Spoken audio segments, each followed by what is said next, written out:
Hesiod, the Homeric Hymns, and Homerica. By Homer and Hesiod.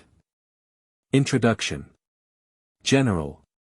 The early Greek epic, that is, poetry as a natural and popular.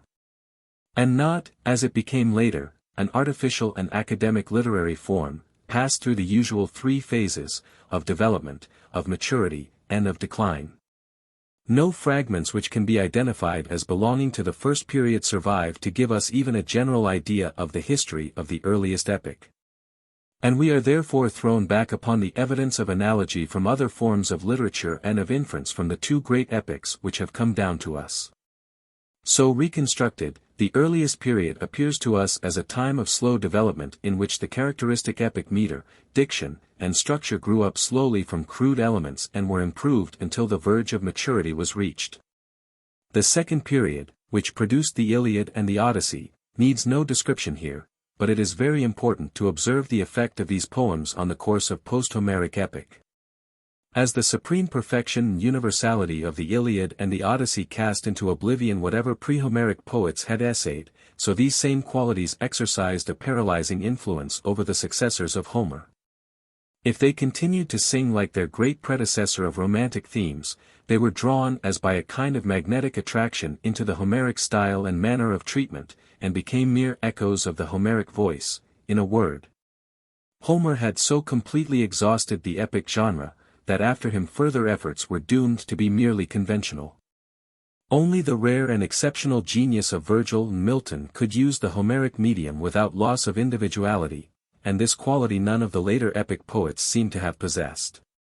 Freedom from the domination of the great tradition could only be found by seeking new subjects, and such freedom was really only illusionary, since romantic subjects alone are suitable for epic treatment. In its third period, therefore, epic poetry shows two divergent tendencies. In Ionia and the islands the epic poets followed the Homeric tradition, singing of romantic subjects in the now stereotyped heroic style, and showing originality only in their choice of legends hitherto neglected or summarily and imperfectly treated. In continental Greece, on the other hand, but especially in Boeotia, a new form of epic sprang up, which for the romance and pathos of the Ionian school substituted the practical and matter-of-fact. It dealt in moral and practical maxims, in information on technical subjects which are of service in daily life, agriculture, astronomy, augury, and the calendar, in matters of religion and in tracing the genealogies of men. Its attitude is summed up in the words of the Muses to the writer of the Theogony: "We can tell many a feigned tale to look like truth, but we can, when we will, utter the truth." Theogony 26-27. Such a poetry could not be permanently successful, because the subjects of which it treats, if susceptible of poetic treatment at all, were certainly not suited for epic treatment, where unity of action which will sustain interest, and to which each part should contribute, is absolutely necessary.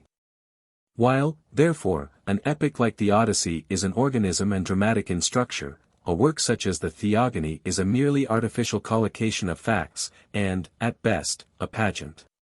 It is not surprising, therefore, to find that from the first the Boeotian school is forced to season its matter with romantic episodes, and that later it tends more and more to revert, as in the Shield of Heracles, to the Homeric tradition. The Boeotian school. How did the continental school of epic poetry arise? There is little definite material for an answer to this question, but the probability is that there were at least three contributory causes. First, it is likely that before the rise of the Ionian epos there existed in Boeotia a purely popular and indigenous poetry of a crude form. It comprised, we may suppose, versified proverbs and precepts relating to life in general, agricultural maxims, weather lore, and the like. In this sense the Boeotian poetry may be taken to have its germ in maxims similar to our English. "Till may be out, ne'er cast a clout," or "A rainbow in the morning," is the shepherd's warning.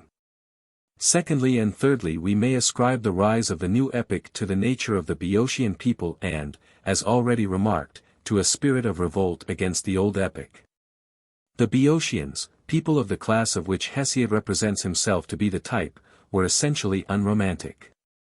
Their daily needs marked the general limit of their ideals, and, as a class, they cared little for works of fancy, for pathos, or for fine thought as such. To a people of this nature the Homeric epos would be unacceptable, and the post-Homeric epic, with its conventional atmosphere, its trite and hackneyed diction, and its insincere sentiment, would be anathema. We can imagine, therefore, that among such folk a settler, of Aeolic origin like Hesiod, who clearly was well acquainted with the Ionian epos, would naturally see that the only outlet for his gifts lay in applying epic poetry to new themes acceptable to his hearers. Though the poems of the Boeotian school were unanimously assigned to Hesiod down to the age of Alexandrian criticism, they were clearly neither the work of one man nor even of one period. Some, doubtless, were fraudulently fathered on him in order to gain currency. But it is probable that most came to be regarded as his partly because of their general character, and partly because the names of their real authors were lost. One fact in this attribution is remarkable: the veneration paid to Hesiod. Life of Hesiod. Our information respecting Hesiod is derived in the main from notices and allusions in the works attributed to him, and to these must be added traditions concerning his death and burial gathered from later writers. Hesiod's father, whose name, by a perversion of works and days, 299 Pers Dion Genos to Pers, Dion Genos, was thought to have been Dios, was a native of Syme in Aeolis, where he was a seafaring trader and, perhaps, also a farmer. He was forced by poverty to leave his native place, and returned to continental Greece, where he settled at Askra near Thespiae in Boeotia, Works and Days, 636 ff. Either in Syme or Askra, 2 sons, Hesiod and Perses, were born to the settler, and these, after his death, divided the farm between them. Perses, however, who is represented as an idler and spendthrift, obtained and kept the larger share by bribing the corrupt lords who ruled from Thespiae, Works and Days, 37-39. While his brother wasted his patrimony and ultimately came to want, Works and Days, 34 ff. Hesiod lived a farmer's life until, according to the very early tradition preserved by the author of the Theogony, 22-23, the Muses met him as he was tending sheep on Helicon and taught him a glorious song, doubtless the Works and Days. The only other personal reference is to his victory in a poetical contest at the funeral games of Amphidamas at Chalcis in Euboea, where he won the prize, a tripod, which he dedicated to the Muses of Helicon, Works and Days, 651-9. Before we go on to the story of Hesiod's death, it will be well to inquire how far the autobiographical notices can be treated as historical, especially as many critics treat some, or all of them, as spurious. In the first place, attempts have been made to show that Hesiod is a significant name and therefore fictitious. It is only necessary to mention Göttling's derivation from iemi to odios, which would make Hesiod mean the guide in virtues and technical arts, and to refer to the pitiful attempts in the Etymologica Magnu, S. V. H. Hesiodus, to show how prejudiced and lacking even in plausibility such efforts are. It seems certain that Hesiod stands as a proper name in the fullest sense. Secondly, Hesiod claims that his father, if not he himself, came from Aeolis and settled in Boeotia. There is fairly definite evidence to warrant our acceptance of this. The dialect of the Works and Days is shown by Rizak to contain distinct Aeolisms apart from those which formed part of the general stock of epic poetry. And that this Aeolic-speaking poet was a Boeotian of Askra seems even more certain, since the tradition is never once disputed, insignificant though the place was, even before its destruction by the Thespians. Again, Hesiod's story of his relations with his brother Perses have been treated with skepticism. C. Murray, A.N.C., Greek Literature, pages 53-54. Perses, it is urged, is clearly a mere dummy, set up to be the target for the poet's exhortations. On such a matter precise evidence is naturally not forthcoming, but all probability is against the skeptical view. For one, if the quarrel between the brothers were a fiction, we should expect it to be detailed at length and not noticed elusively and rather obscurely, as we find it. 2, as M.M. Croizet remark, if the poet needed a lay figure, the ordinary practice was to introduce some mythological person, as, in fact, is done in the precepts of Chiron. In a word, there is no more solid ground for treating Perses and his quarrel with Hesiod as fictitious than there would be for treating Cernus, the friend of Theognis, as mythical. Thirdly, there is the passage in the Theogony relating to Hesiod and the Muses. It is surely an error to suppose that lines 22 to 35 all refer to Hesiod. Rather, the author of the Theogony tells the story of his own inspiration by the same Muses who once taught Hesiod glorious song. The lines 22 to 3 are therefore a very early piece of tradition about Hesiod, and though the appearance of Muses must be treated as a graceful fiction, we find that a writer later than the Works and Days by perhaps no more than 3/4 of a century, believed in the actuality of Hesiod and in his life as a farmer or shepherd. Lastly, there is the famous story of the contest in song at Chalcis. In later times the modest version in the Works and Days was elaborated, first by making Homer the opponent whom Hesiod conquered, while a later period exercised its ingenuity in working up the story of the contest into the elaborate form in which it still survives. Finally the contest, in which the two poets contended with hymns to Apollo, was transferred to Delos. These developments certainly need no consideration. Are we to say the same of the passage in the Works and Days? Critics from Plutarch downwards have almost unanimously rejected the lines 654 to 662, on the ground that Hesiod's Amphidamas is the hero of the Lelantine Wars between Chalcis and Eretria, whose death may be placed circa 705 BC. A date which is obviously too low for the genuine Hesiod. Nevertheless, there is much to be said in defense of the passage. Hesiod's claim in the Works and Days is modest, since he neither pretends to have met Homer, nor to have sung in any but an impromptu, local festival, so that the supposed interpolation lacks a sufficient motive. And there is nothing in the context to show that Hesiod's Amphidamas is to be identified with that Amphidamas whom Plutarch alone connects with the Lelantine War. The name may have been borne by an earlier Chalcidian, an ancestor, perhaps, of the person to whom Plutarch refers. The story of the end of Hesiod may be told in outline. After the contest at Chalcis, Hesiod went to Delphi and there was warned that the issue of death should overtake him in the fair grove of Nemean Zeus. Avoiding therefore Nemea on the isthmus of Corinth, to which he supposed the oracle to refer, Hesiod retired to Eno in Locris where he was entertained by Amphiphanes and Ganymeter, sons of a certain Phegeus. This place, however, was also sacred to Nemean Zeus, and the poet, suspected by his hosts of having seduced their sister, was murdered there. His body, cast into the sea, was brought to shore by dolphins and buried at Eno, or, according to Plutarch, at Ascra. At a later time his bones were removed to Orchomenus. The whole story is full of miraculous elements, and the various authorities disagree on numerous points of detail. The tradition seems, however, to be constant in declaring that Hesiod was murdered and buried at Eno, and in this respect it is at least as old as the time of Thucydides. In conclusion, it may be worth while to add the graceful epigram of Alcaeus of Messene, Palatine Anthology, 755. When in the shady Locrian grove Hesiod lay dead, the nymphs washed his body with water from their own springs, and heaped high his grave.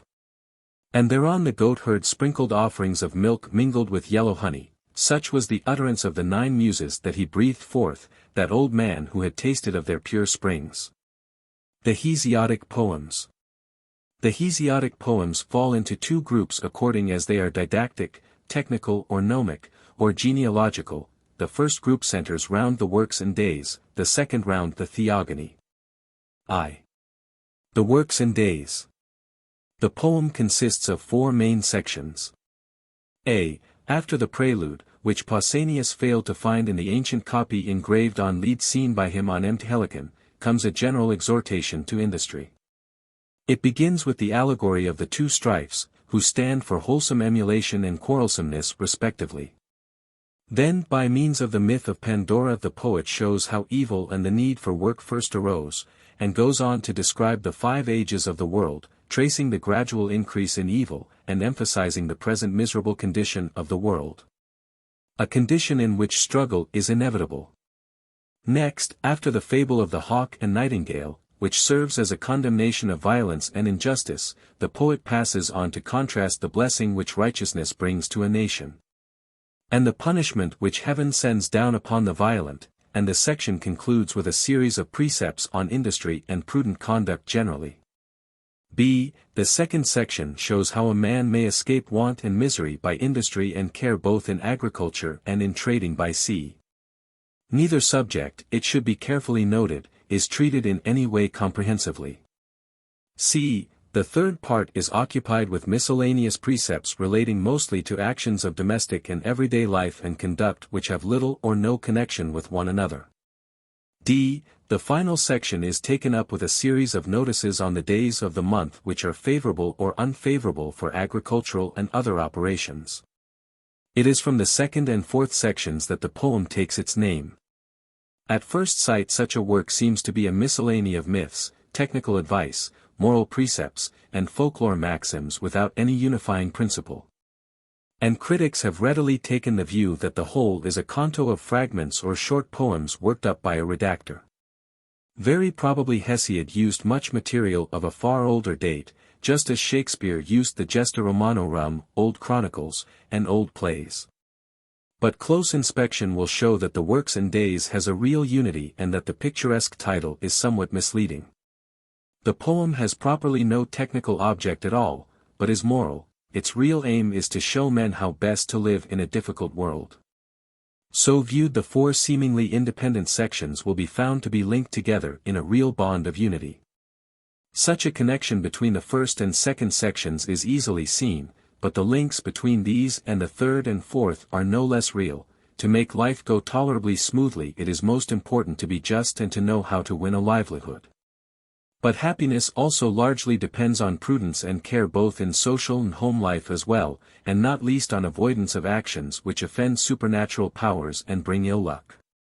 And finally, if your industry is to be fruitful, you must know what days are suitable for various kinds of work. This moral aim, as opposed to the currently accepted technical aim of the poem, explains the otherwise puzzling incompleteness of the instructions on farming and seafaring. Of the Hesiodic poems similar in character to the Works and Days, only the scantiest fragments survive. One at least of these, the divination by birds, was, as we know from Proclus, attached to the end of the works until it was rejected by Apollonius Rhodius. Doubtless it continued the same theme of how to live, showing how man can avoid disasters by attending to the omens to be drawn from birds. It is possible that the astronomy or astrology, as Plutarch calls it, was in turn appended to the divination. It certainly gave some account of the principal constellations, their dates of rising and setting, and the legends connected with them, and probably showed how these influenced human affairs or might be used as guides. The Precepts of Chiron was a didactic poem made up of moral and practical precepts, resembling the gnomic sections of the Works and Days, addressed by the centaur Chiron to his pupil Achilles. Even less is known of the poem called the Great Works. The title implies that it was similar in subject to the second section of the Works and Days, but longer. Possible references in Roman writers indicate that among the subjects dealt with were the cultivation of the vine and olive and various herbs. The inclusion of the judgment of Rhadamanthys, Frag. 1. If a man sow evil, he shall reap evil, indicates a gnomic element, and the note by Proclus on Works and Days 126 makes it likely that metals also were dealt with. It is therefore possible that another lost poem, the Idaean Dactyls, which dealt with the discovery of metals and their working, was appended to, or even was a part of the Great Works. Just as the divination by birds was appended to the Works and Days. 2. The genealogical poems. The only complete poem of the genealogical group is the Theogony, which traces from the beginning of things the descent and vicissitudes of the families of the gods. Like the Works and Days, this poem has no dramatic plot. But its unifying principle is clear and simple. The gods are classified chronologically. As soon as one generation is catalogued, the poet goes on to detail the offspring of each member of that generation. Exceptions are only made in special cases, as the sons of Iapetus, LL 507-616, whose place is accounted for by their treatment by Zeus. The chief landmarks in the poem are as follows. After the first 103 lines, which contain at least 3 distinct preludes, 3 primeval beings are introduced, chaos, earth, and eros, here an indefinite reproductive influence. Of these three, earth produces heaven, to whom she bears the Titans, the Cyclopes, and the hundred-handed giants. The Titans, oppressed by their father, revolt at the instigation of earth, under the leadership of Kronos, and as a result heaven and earth are separated, and Kronos reigns over the universe. Kronos, knowing that he is destined to be overcome by one of his children, swallows each one of them as they are born, until Zeus, saved by Rhea, grows up and overcomes Kronos in some struggle which is not described. Kronos is forced to vomit up the children he had swallowed, and these with Zeus divide the universe between them, like a human estate. Two events mark the early reign of Zeus, the war with the Titans and the overthrow of Typhoeus, and as Zeus is still reigning, the poet can only go on to give a list of gods born to Zeus by various goddesses. After this he formally bids farewell to the cosmic and Olympian deities and enumerates the sons born of goddess to mortals. The poem closes with an invocation of the Muses to sing of the tribe of women. This conclusion served to link the Theogony to what must have been a distinct poem, the Catalogues of Women. This work was divided into 4, Suedas says 5, books, the last one, or 2, of which was known as the Eoiae and may have been again a distinct poem. The curious title will be explained presently. The catalogues proper were a series of genealogies which traced the Hellenic race, or its more important peoples and families, from a common ancestor. The reason why women are so prominent is obvious, since most families and tribes claim to be descended from a god. The only safe clue to their origin was through a mortal woman beloved by that god. And it has also been pointed out that Mutterect still left its traces in northern Greece in historical times. The following analysis, after Marxcheffel, will show the principle of its composition. From Prometheus and Pronoia sprang Deucalion and Pyrrha, the only survivors of the deluge, who had a son Helen, Frag. 1. The reputed ancestor of the whole Hellenic race. From the daughters of Deucalion sprang Magnus and Macedon, ancestors of the Magnesians and Macedonians, who are thus represented as cousins to the true Hellenic stock. Helen had 3 sons, Dorus, Xuthus, and Aeolus, parents of the Dorian, Ionic and Aeolian races, and the offspring of these was then detailed. In one instance a considerable and characteristic section can be traced from extant fragments and notices. Solmonius, son of Aeolus, had a daughter Tyro who bore to Poseidon 2 sons, Peleus and Neleus. The latter of these, king of Pylos, refused Heracles' purification for the murder of Iphitus, whereupon Heracles attacked and sacked Pylos, killing amongst the other sons of Neleus Periclymenus, who had the power of changing himself into all manner of shapes. From this slaughter Neleus alone escaped. Frags 13, and 10-12. This summary shows the general principle of arrangement of the catalogues. Each line seems to have been dealt with in turn. And the monotony was relieved as far as possible by a brief relation of famous adventures connected with any of the personages, as in the case of Atlanta and Hippomenes. Frag 14. Similarly the story of the Argonauts appears from the fragments, 37-42, to have been told in some detail. This tendency to introduce romantic episodes led to an important development. Several poems are ascribed to Hesiod, such as the Epithalamium of Peleus and Thetis, the descent of Theseus into Hades, or the circuit of the earth, which must have been connected with the story of Phineus and the Harpies. And so with the Argonaut legend, which yet seem to have belonged to the catalogues. It is highly probable that these poems were interpolations into the catalogues expanded by later poets from more summary notices in the genuine Hesiodic work and subsequently detached from their contexts and treated as independent. This is definitely known to be true of the Shield of Heracles, the first 53 lines of which belong to the 4th book of the catalogues, and almost certainly applies to other episodes, such as the suitors of Helen, the daughters of Leucippus, and the marriage of Ceyx, which last Plutarch mentions as interpolated in the works of Hesiod. To the catalogues, as we have said, was appended another work, the Eoiae. The title seems to have arisen in the following way: the catalogues probably ended, EP Theogony 963 ff. With some such passage as this: But now, ye muses, sing of the tribes of women with whom the sons of heaven were joined in love, women preeminent above their fellows in beauty, such as was Niobe. Each succeeding heroine was then introduced by the formula, or such as was. C.P. Frags. 88, 92, etc. A large fragment of the Eoiae is extant at the beginning of the Shield of Heracles, which may be mentioned here. The supplement, LL. 57 to 480, is nominally Heracles and sickness, but the greater part is taken up with an inferior description of the shield of Heracles, in imitation of the Homeric shield of Achilles, Iliad 18. 478 ff. Nothing shows more clearly the collapse of the principles of the Hesiodic school than this ultimate servile dependence upon Homeric models. At the close of the shield Heracles goes on to Trachis to the house of Ceyx, and this warning suggests that the marriage of Ceyx may have come immediately after the, or such as was of Alcmena in the Eoiae, possibly Halcyone, the wife of Ceyx. Was one of the heroines sung in the poem, and the original section was developed into the marriage, although what form the poem took is unknown. Next to the Eoiae and the poems which seem to have been developed from it, it is natural to place the great Eoiae. This, again, as we know from fragments, was a list of heroines who bare children to the gods. From the title we must suppose it to have been much longer than the simple Eoiae, but its extent is unknown. Layman, remarking that the heroines are all Boeotian and Thessalian, while the heroines of the catalogues belong to all parts of the Greek world, believes the author to have been either a Boeotian or Thessalian. Two other poems are ascribed to Hesiod.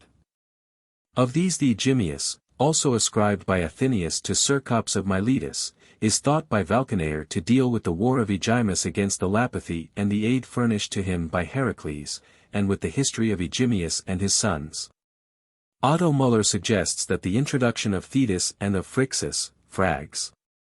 1-2, is to be connected with notices of the allies of the Lapithae from Thyotis and Iolcus, and that the story of Io was incidental to a narrative of Heracles' expedition against Euboea.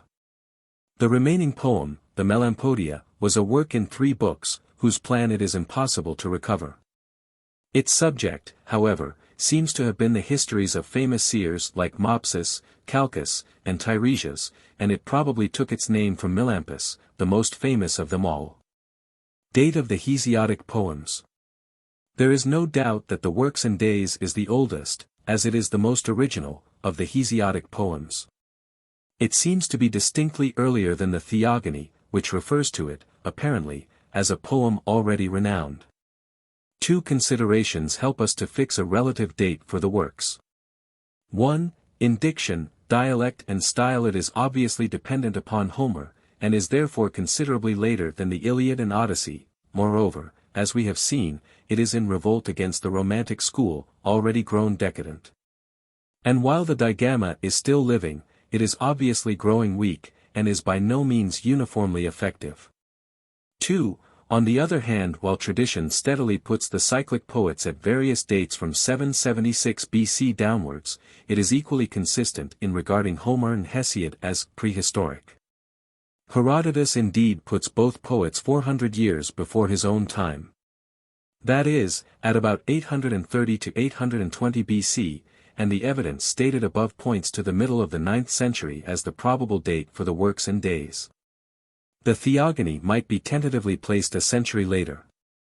And the catalogues and Eoiae are again later, but not greatly later, than the Theogony. The Shield of Heracles may be ascribed to the later half of the 7th century.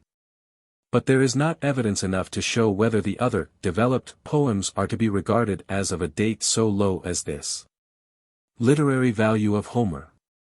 Quintilian's judgment on Hesiod that he rarely rises to great heights, and to him is given the palm in the middle class of speech, is just, but is liable to give a wrong impression. Hesiod has nothing that remotely approaches such scenes as that between Priam and Achilles, or the pathos of Andromache's preparations for Hector's return, even as he was falling before the walls of Troy. But in matters that come within the range of ordinary experience, he rarely fails to rise to the appropriate level. Take, for instance, the description of the Iron Age, Works and Days, 182 ff. With its catalogue of wrongdoings and violence ever increasing until Eidos and Nemesis are forced to leave mankind, who thenceforward shall have no remedy against evil.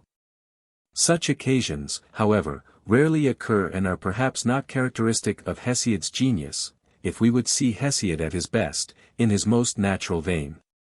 We must turn to such a passage as that which he himself, according to the compiler of the contest of Hesiod and Homer, selected as best in all his work, when the Pleiades, Atlas' daughters, begin to rise.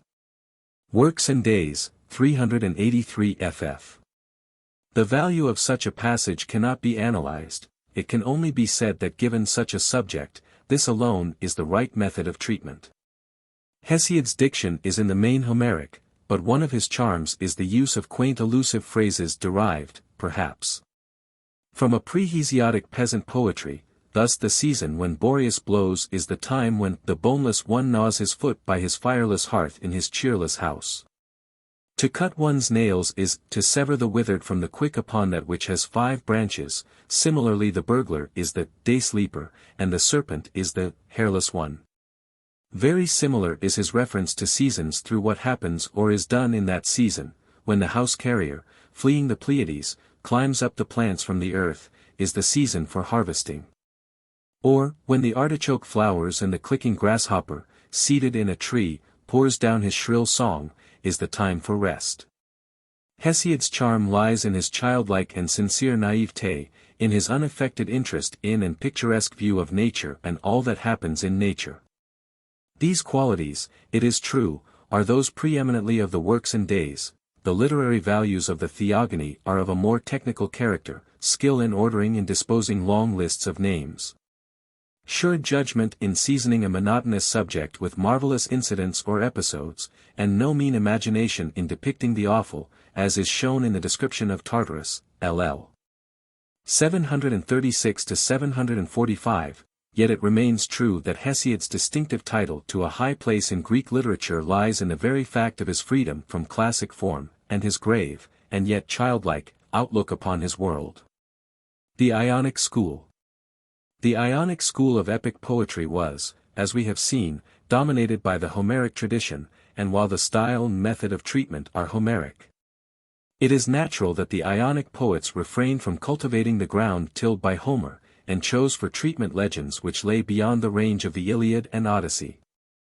Equally natural it is that they should have particularly selected various phases of the tale of Troy which preceded or followed the action of the Iliad or Odyssey. In this way, without any preconceived intention, a body of epic poetry was built up by various writers which covered the whole Trojan story. But the entire range of heroic legend was open to these poets, and other clusters of epics grew up dealing particularly with the famous story of Thebes, while others dealt with the beginnings of the world and the wars of heaven. In the end there existed a kind of epic history of the world, as known to the Greeks, down to the death of Odysseus, when the heroic age ended. In the Alexandrian age these poems were arranged in chronological order, apparently by Xenodotus of Ephesus, at the beginning of the 3rd century BC. At a later time the term cycle, round, or course, was given to this collection. Of all this mass of epic poetry only the scantiest fragments survive, but happily Photius has preserved to us an abridgment of the synopsis made of each poem of the Trojan cycle, by Proclus, i.e. Eutychius Proclus of Sicca. The pre-Trojan poems of the cycle may be noticed first. The Titanomachy, ascribed both to Eumelus of Corinth and to Arctinus of Miletus, began with a kind of theogony which told of the union of heaven and earth and of their offspring the Cyclopes and the 100-handed giants.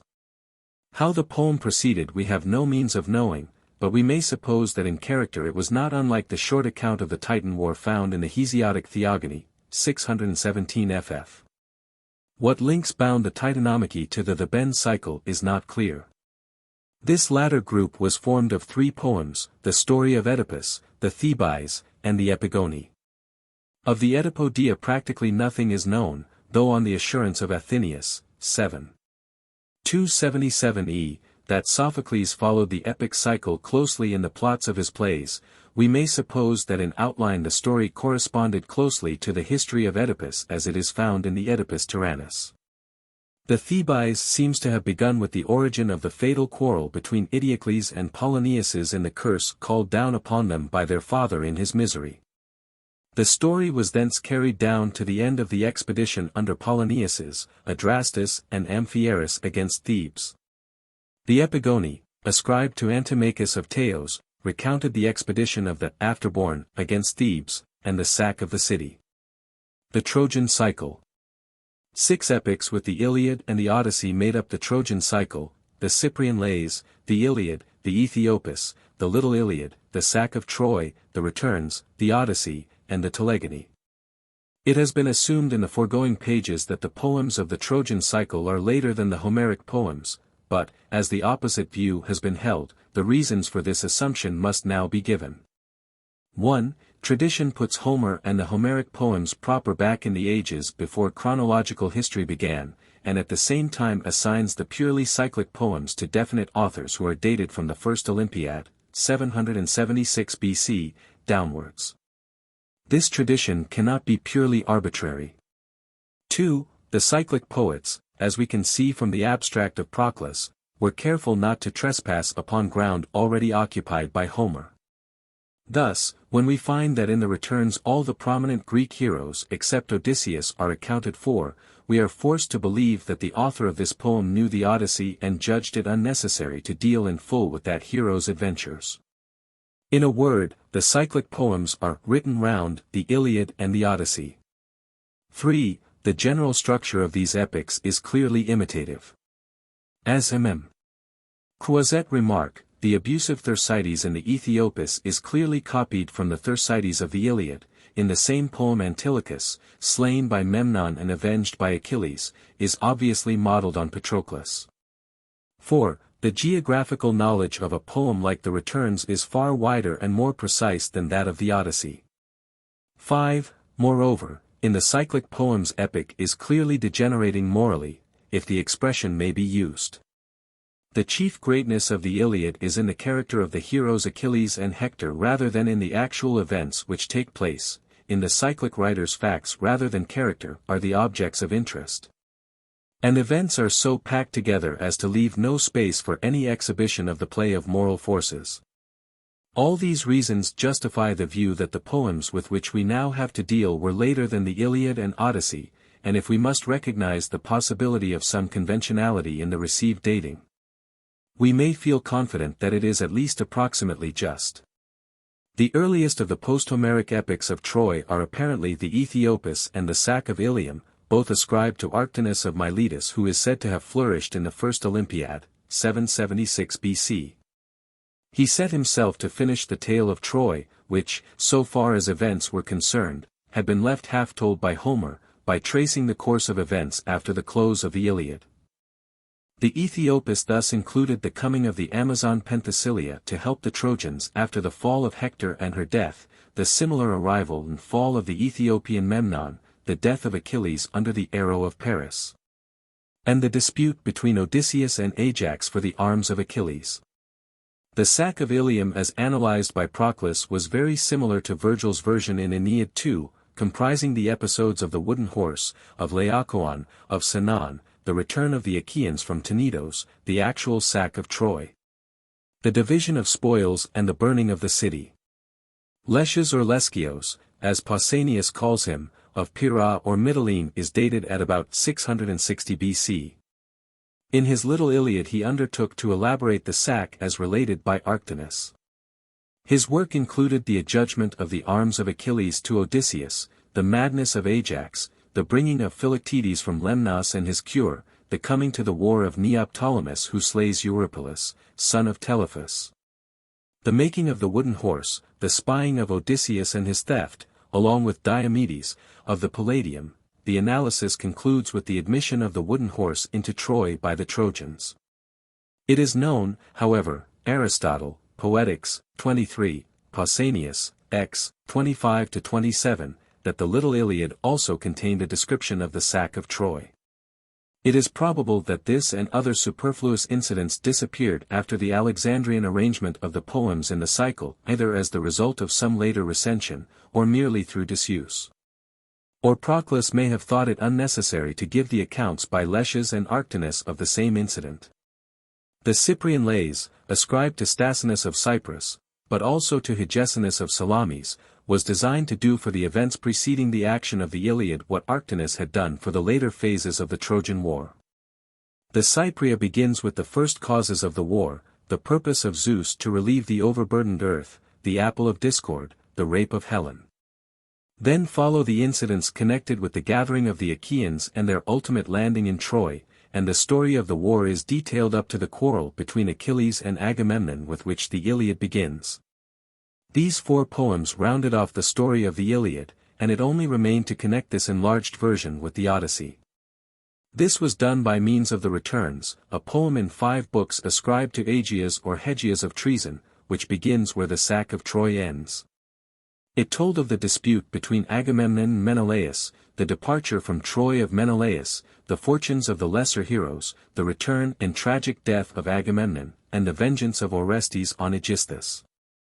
The story ends with the return home of Menelaus, which brings the general narrative up to the beginning of the Odyssey. But the Odyssey itself left much untold. What, for example, happened in Ithaca after the slaying of the suitors, and what was the ultimate fate of Odysseus? The answer to these questions was supplied by the Theogony, a poem in 2 books by Eugamon of Cyrene, FL 568 BC. It told of the adventures of Odysseus in Thesprotis after the killing of the suitors, of his return to Ithaca, and his death at the hands of Telegonus, his son by Circe. The epic ended by disposing of the surviving personages in a double marriage, Telemachus wedding Circe, and Telegonus Penelope. The end of the cycle marks also the end of the heroic age. The Homeric Hymns.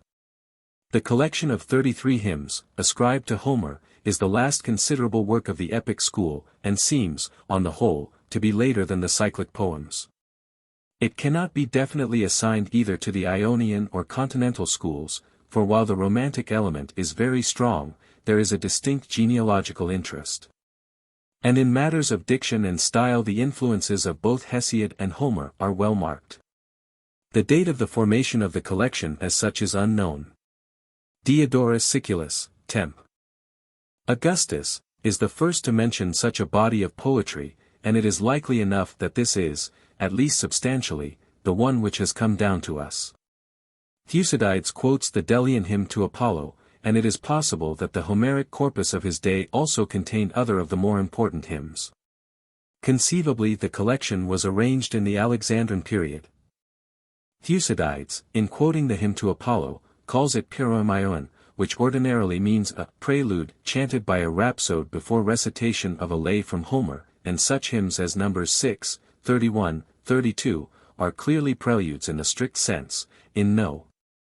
31, for example, after celebrating Helios, the poet declares he will next sing of the race of mortal men, the demigods. But it may fairly be doubted whether such hymns as those to Demeter, 2, Apollo, 3, Hermes, 4, Aphrodite, v, can have been real preludes, in spite of the closing formula, and now I will pass on to another hymn.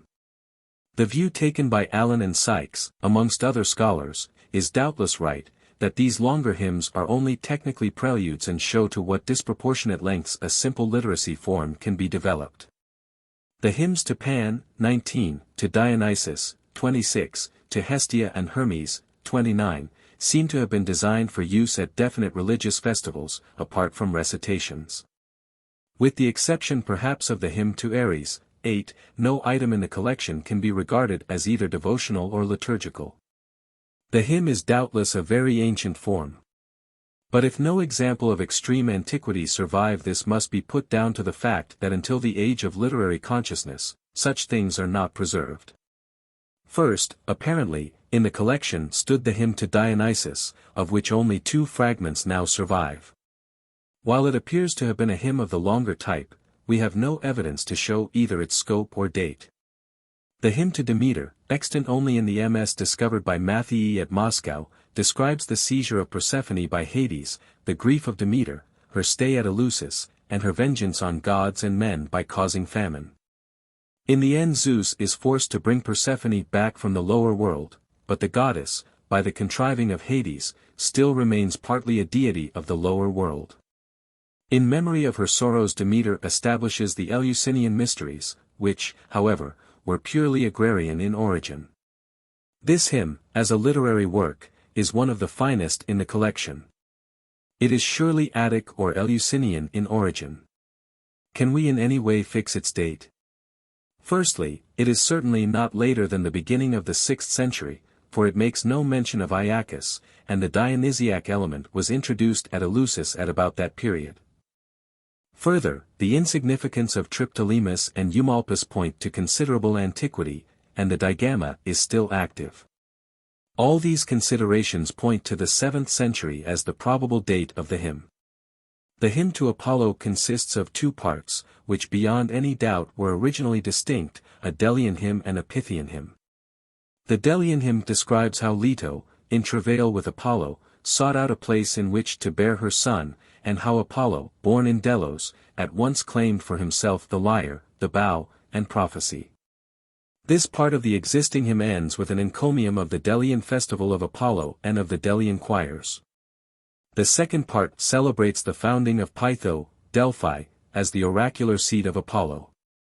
After various wanderings the god comes to Telephus, near Haliartus, but is dissuaded by the nymph of the place from settling there and urged to go on to Pytho where, after slaying the she-dragon who nursed Typhaon, he builds his temple. After the punishment of Telphusa for her deceit in giving him no warning of the dragoness at Pytho, Apollo, in the form of a dolphin, brings certain Cretan shipmen to Delphi to be his priests.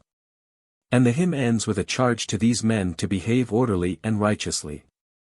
The Delian part is exclusively Ionian and insular both in style and sympathy. Delos and no other is Apollo's chosen seat, but the second part is as definitely continental. Delos is ignored and Delphi alone is the important center of Apollo's worship. From this it is clear that the 2 parts need not be of one date. The first, indeed, is ascribed, scholiast on Pindar Nem. 2 to Synathus of Chios, FL 504 BC, a date which is obviously far too low. General considerations point rather to the 8th century. The second part is not later than 600 BC, for, 1, the chariot races at Pytho, which commenced in 586 BC. Are unknown to the writer of the hymn. 2, the temple built by Trophonius and Agamda for Apollo, LL 294-299, seems to have been still standing when the hymn was written, and this temple was burned in 548. We may at least be sure that the first part is a Chian work, and that the second was composed by a continental poet familiar with Delphi. The hymn to Hermes differs from others in its burlesque, quasi-comic character, and it is also the best known of the hymns to English readers in consequence of Shelley's translation. After a brief narrative of the birth of Hermes, the author goes on to show how he won a place among the gods. First the newborn child found a tortoise and from its shell contrived the lyre. Next, with much cunning circumstance, he stole Apollo's cattle and, when charged with the theft by Apollo, forced that god to appear in undignified guise before the tribunal of Zeus. Zeus seeks to reconcile the pair, and Hermes by the gift of the lyre wins Apollo's friendship and purchases various prerogatives, a share in divination, the lordship of herds and animals, and the office of messenger from the gods to Hades. The hymn is hard to date. Hermes' lyre has 7 strings and the invention of the 7-stringed lyre is ascribed to Terpander, Flor. 676 BC.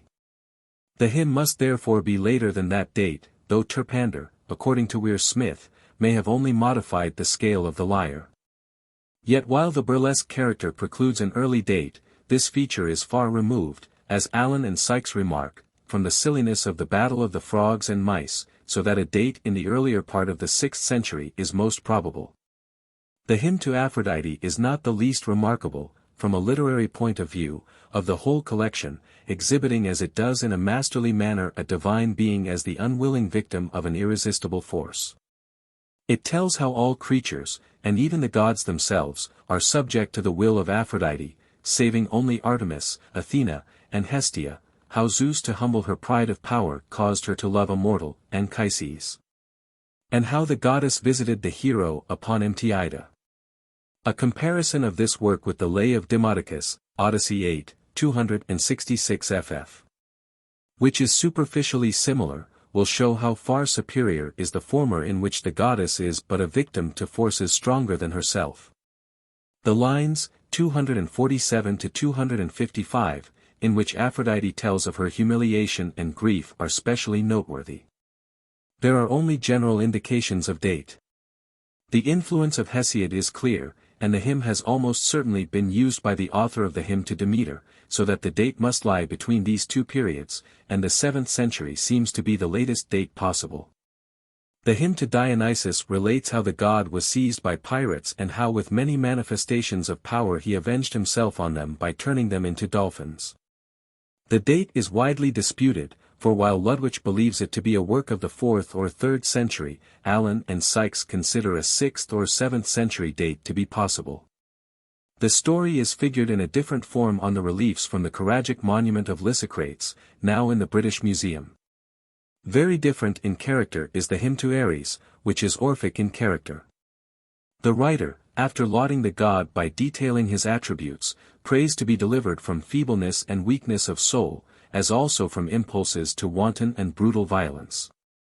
The only other considerable hymn is that to Pan, which describes how he roams hunting among the mountains and thickets and streams, how he makes music at dusk while returning from the chase, and how he joins in dancing with the nymphs who sing the story of his birth. This, beyond most works of Greek literature, is remarkable for its fresh and spontaneous love of wild natural scenes. The remaining hymns are mostly of the briefest compass, merely hailing the god to be celebrated and mentioning his chief attributes.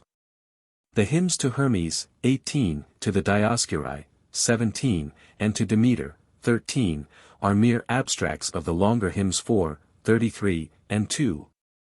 The epigrams of Homer. The epigrams of Homer are derived from the pseudo-Herodotian life of Homer, but many of them occur in other documents such as the Contest of Homer and Hesiod, or are quoted by various ancient authors. These poetic fragments clearly antedate the life itself, which seems to have been so written round them as to supply appropriate occasions for their composition. Epigram 3 on Midas of Larissa was otherwise attributed to Cleobulus of Lindus, one of the 7 sages. The address to Glaucus, 11, is purely Hesiodic. 13, according to M. Croizet, is a fragment from a gnomic poem.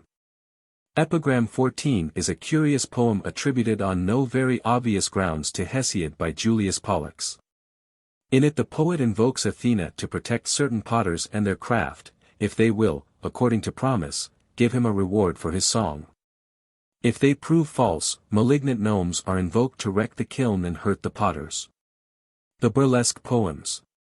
To Homer were popularly ascribed certain burlesque poems in which Aristotle, Poetics 4, saw the germ of comedy. Most interesting of these, were it extant, would be the Margits. The hero of the epic is at once sciolist and simpleton, knowing many things, but knowing them all badly. It is unfortunately impossible to trace the plan of the poem, which presumably detailed the adventures of this unheroic character. The meter used was a curious mixture of hexametric and iambic lines. The date of such a work cannot be high. Croizet thinks it may belong to the period of Archilochus, c. 650 BC, but it may well be somewhat later. Another poem, of which we know even less, is the Cercopes. These Cercopes, monkey men, were a pair of malignant dwarfs who went about the world mischief-making. Their punishment by Heracles is represented on one of the earlier metopes from Silenus. It would be idle to speculate as to the date of this work. Finally there is the battle of the frogs and mice. Here is told the story of the quarrel which arose between the two tribes, and how they fought, until Zeus sent crabs to break up the battle. It is a parody of the warlike epic, but has little in it that is really comic or of literary merit, except perhaps the list of quaint arms assumed by the warriors. The text of the poem is in a chaotic condition, and there are many interpolations, some of Byzantine date. Though popularly ascribed to Homer, its real author is said by Suidas to have been Pygres, a Carian, brother of Artemisia, wife of Mausolus, who distinguished herself at the Battle of Salamis.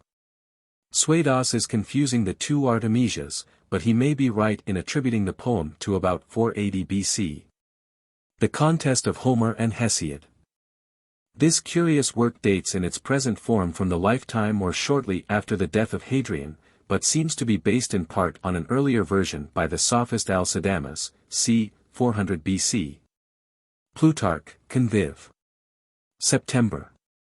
Sap. 40, uses an earlier, or at least a shorter, version than that which we possess. The extant contest, however, has clearly combined with the original document much other ill-digested matter on the life and descent of Homer, probably drawing on the same general sources as does the Herodotian life of Homer. Its scope is as follows: 1. The descent, as variously reported, and relative dates of Homer and Hesiod; 2. Their poetical contest at Chalcis; 3. The death of Hesiod. 4. The wanderings and fortunes of Homer, with brief notices of the circumstances under which his reputed works were composed, down to the time of his death. The whole tract is, of course, mere romance. Its only values are, 1. The insight it gives into ancient speculations about Homer; 2. A certain amount of definite information about the cyclic poems. And, 3. The epic fragments included in the Stichomythia of the contest proper, many of which, did we possess the clue, would have to be referred to poems of the epic cycle. Bibliography. Hesiod. The classification and numerations of MSS.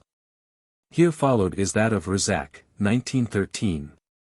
It is only necessary to add that on the whole the recovery of Hesiodic papyri goes to confirm the authority of the medieval MSS. At the same time these fragments have produced much that is interesting and valuable, such as the new lines, Works and Days 169 AD, and the improved readings IB 278, Theogony 91, 93.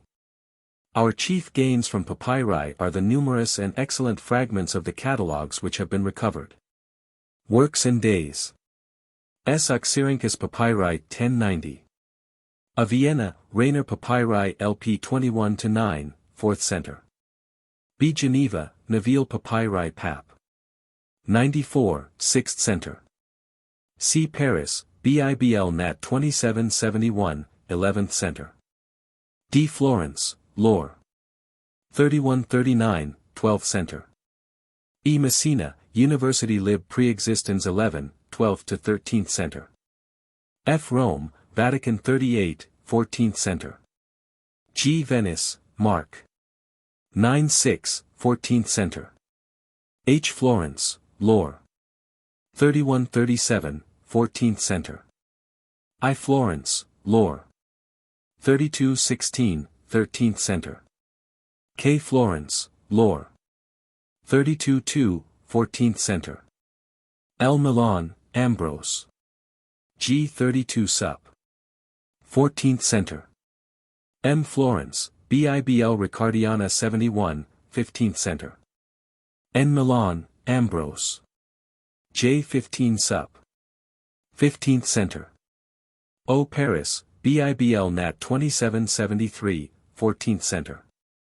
P. Cambridge, Trinity College, Gale MS, 0.9.27, 13th to 14th Center. Q. Rome, Vatican 1332, 14th Center. These MSS are divided by Rzak into the following families, issuing from a common original. Omega A equals C. Omega B equals F, G, H. Psi A equals D. Psi B equals I, K, L, M. Phi A equals E. Phi B equals N, O, P, Q. Theogony. N. Manchester, Rylands GK. Papyri number 54, 1st Center BC, 1st Center AD. O. Oxyrhynchus Papyri 873, 3rd Center. A. Paris, BIBL Nat Supple, Greek. Papyrus, 1099, 4th to 5th Center. B. London, British Museum Clicks, 4th Center. R. Vienna, Rainer Papyri LP 21-9, 4th Center. C. Paris, BIBL Nat Supple, Greek. 663, 12th Center. D. Florence, Lore. 3216, 13th center. E. Florence, Lore, So and V. Sup. 158, 14th center. F. Paris, BIBL Nat 2833, 15th center. G. Rome, Vatican 915, 14th center. H. Paris, BIBL Nat 2772, 14th center. I. Florence, Lore. 3132, 15th center. K. Venice, Mark. 96, 15th center. L. Paris, BIBL Nat 2708, 15th center. These MSS are divided into two families. Omega A equals C D. Omega B equals E F. Omega C equals G H I. Psi equals K L. Shield of Heracles. P. Oxyrhynchus papyri 689, 2nd center. A. Vienna, Rainer papyri LP 21-29, 4th center. Q. Berlin papyri 9774, 1st center. B. Paris, BIBL Nat. Supple, Greek. 663, 12th center. C. Paris, BIBL Nat. Supple, Greek. 663, 12th center. D. Milan, Ambrose. C. 222, 13th center. E. Florence, Lore. 3216, 13th center. F. Paris, BIBL Nat 2773, 14th center. G. Paris, BIBL Nat. 2772, 14th center. H. Florence, Lore. 3132, 15th center. I. London, British Museum Harleianus, 14th center. K. Rome, BIBL Cosinat. 356, 14th center. L. Florence, Lore. So and V. Sup. 158, 14th center. M. Paris, BIBL Nat 2833, 15th center. These misas belong to two families. Omega A equals B, C, D, F. Omega B equals G, H, I. Psi A equals E. Psi B equals K, L, M. To these must be added two misas of mixed family. N. Venice, Mark. 96, 14th center. O. Paris, BIBL Nat 2708, 15th center. Editions of Hesiod. Demetrius Chalcondyles, Milan. 1493. Editio Princeps, containing, however, only the works and days. Aldus Manutius, Aldine edition, Venice, 1495, complete works. Juntine editions, 1515 and 1540. Trincavelli, Venice, 1537, with scholia. Of modern editions, the following may be noticed. Gaisford, Oxford, 1814-1820, Leipzig, 1823, with scholia, in Pot. Grake. Min 2. Goetling, Gotha, 1831, 3rd edition. Leipzig, 1878. Didot edition, Paris, 1840. Skoman, 1869. Koechley and Kinkel, Leipzig, 1870. Flack, Leipzig, 1874-8. Rizak, Leipzig, 1902, larger edition, 1913, smaller edition. On the Hesiodic poems, generally the ordinary histories of Greek literature may be consulted, but especially the Histoire de la littérature grecque I pages 459 ff of MM. Croizet. The summary account in Professor Murray's ANC, Greek Lit. is written with a strong skeptical bias. Very valuable is the appendix to Mayer's translation, Oxford, 1908, on the Farmer's Year in Hesiod. Recent work on the Hesiodic poems is reviewed in full by Rizak in Bergen's Jarsbericht volumes 100, 1899, and 152, 1911. For the fragments of Hesiodic poems, the work of Marxcheffel, Hesiodi Fragmenta, Leipzig, 1840, is most valuable. Important also is Kinkel's Epicorum Graecorum Fragmenta I, Leipzig, 1877, and the editions of Rezac noticed above. For recently discovered papyrus fragments see Willemowitz, Neue Bruchstück D. Hesiod Catalogue, Sitzungsb. Der K. Prus. Akkad. Für Wissenschaft, 1900, pages 839 to 851. A list of papyri belonging to lost Hesiodic works may here be added, all are the catalogues. 1. Berlin Papyri 7497, 2nd Center. Frag. 7. 2. Oxyrhynchus Papyri 421, 2nd Center. Frag. 7. 3. Petri Papyri 33. Frag. 14. 4. Papyri Greci e Latinae, No. 130, 2nd to 3rd Center. Frag. 14. 5. Strasbourg Papyri, 55, 2nd Center. Frag. 58. 6. Berlin Papyri 9739, 2nd Center. Frag. 58. 7. Berlin Papyri 10560, 3rd Center. Frag. 58. 8. Berlin Papyri 9777, 4th Center. Frag. 98. 9. Papyri Greci e Latinae, No. 131, 2nd to 3rd Center. Frag. 99. 10. Oxyrhynchus Papyri 1358-9.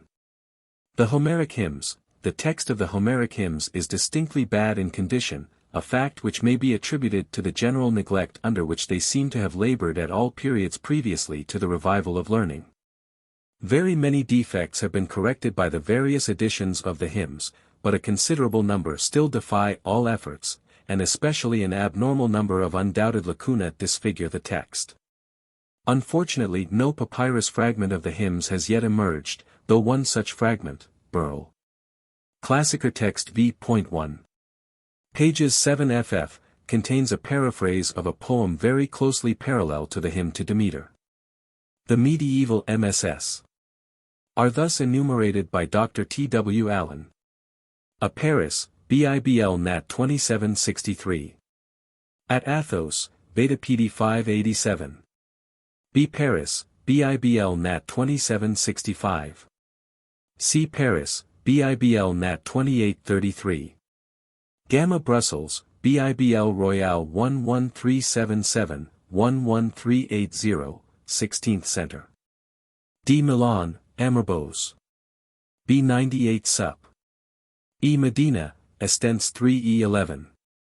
G. Rome, Vatican, Regina 91, 16th Center. H. London, British Muse Harley 1752. J. Medina, Estents, 2B14. K. Florence, Lore. 31, 32. L. Florence, Lore. 32, 45. L2 Florence, Lore. 70, 35. L3 Florence, Lore. 32, 4. M. Leiden, the Moscow MS. 33H, 14th Center. Mon. Munich, Royal Lib 333C. N. Leiden, 74C. O. Milan, Ambrose. C10 INF. P. Rome, Vatican Pal. Grake. 179. Pi Paris, BIBL Nat Supple, Grake. 1095. Q. Milan, Ambrose. S31 Sup. R1 Florence, BIBL Rickard. 53K 213. R2 Florence, BIBL Rickard. 52K 214. S. Rome, Vatican, Vaticani Grake. 1880. T. Madrid, Public Library 24. V. Venice, Mark. 456. The same scholar has traced all the myths back to a common parent from which three main families are derived. M had a separate descent and is not included in any family. X1 equals E, T. X2 equals L, pi, and more remotely, at, D, S, H, J, K. Y equals E, L, pi, T, marginal readings. P equals A, B, C, gamma, G, L2, L3, N, O, P, Q, R1, R2, V, Mon. Editions of the Homeric Hymns, Enc.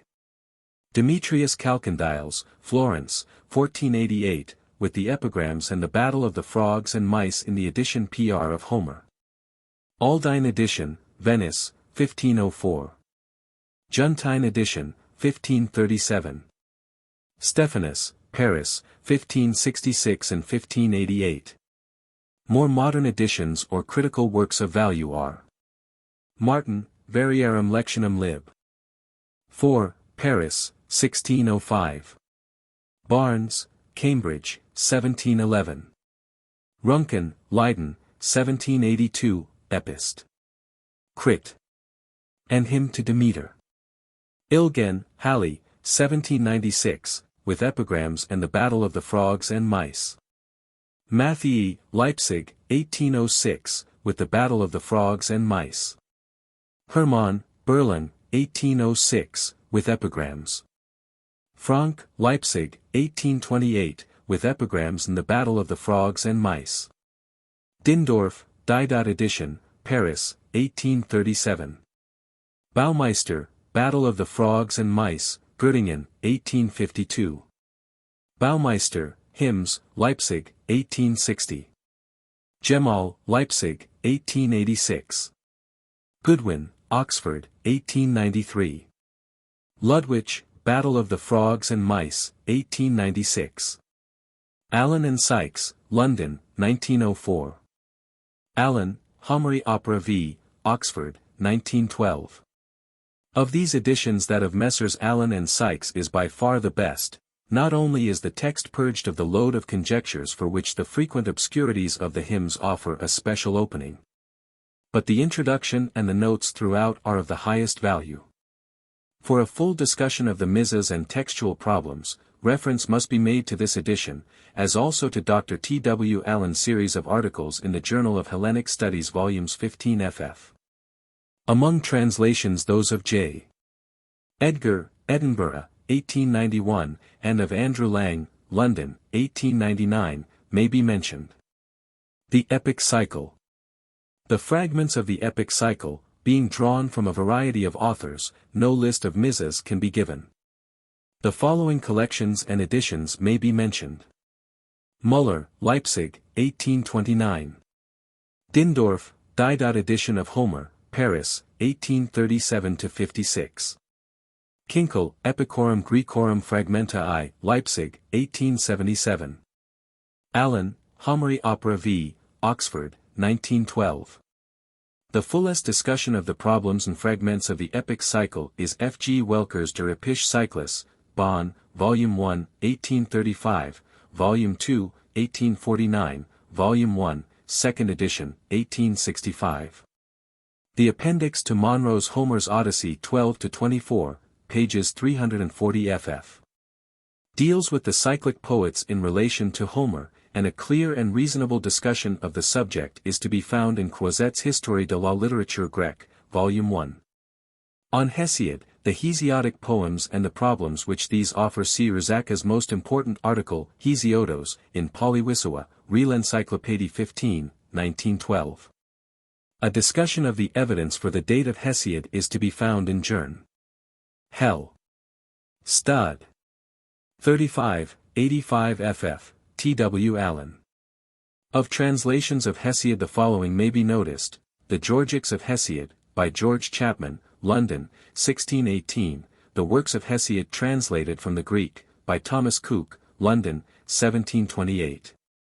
The Remains of Hesiod translated from the Greek into English verse, by Charles Abraham Elton, The Works of Hesiod, Callimachus, and Theognis, by the Reverend J. Banks, M.A., Hesiod, by Professor James Mayer, Oxford, 1908. Hesiod. Hesiod's Works and Days. LL 1-10, Muses of Pieria who give glory through song, come hither, tell of Zeus your father and chant his praise. Through him mortal men are famed or unfamed, sung or unsung alike, as great Zeus wills.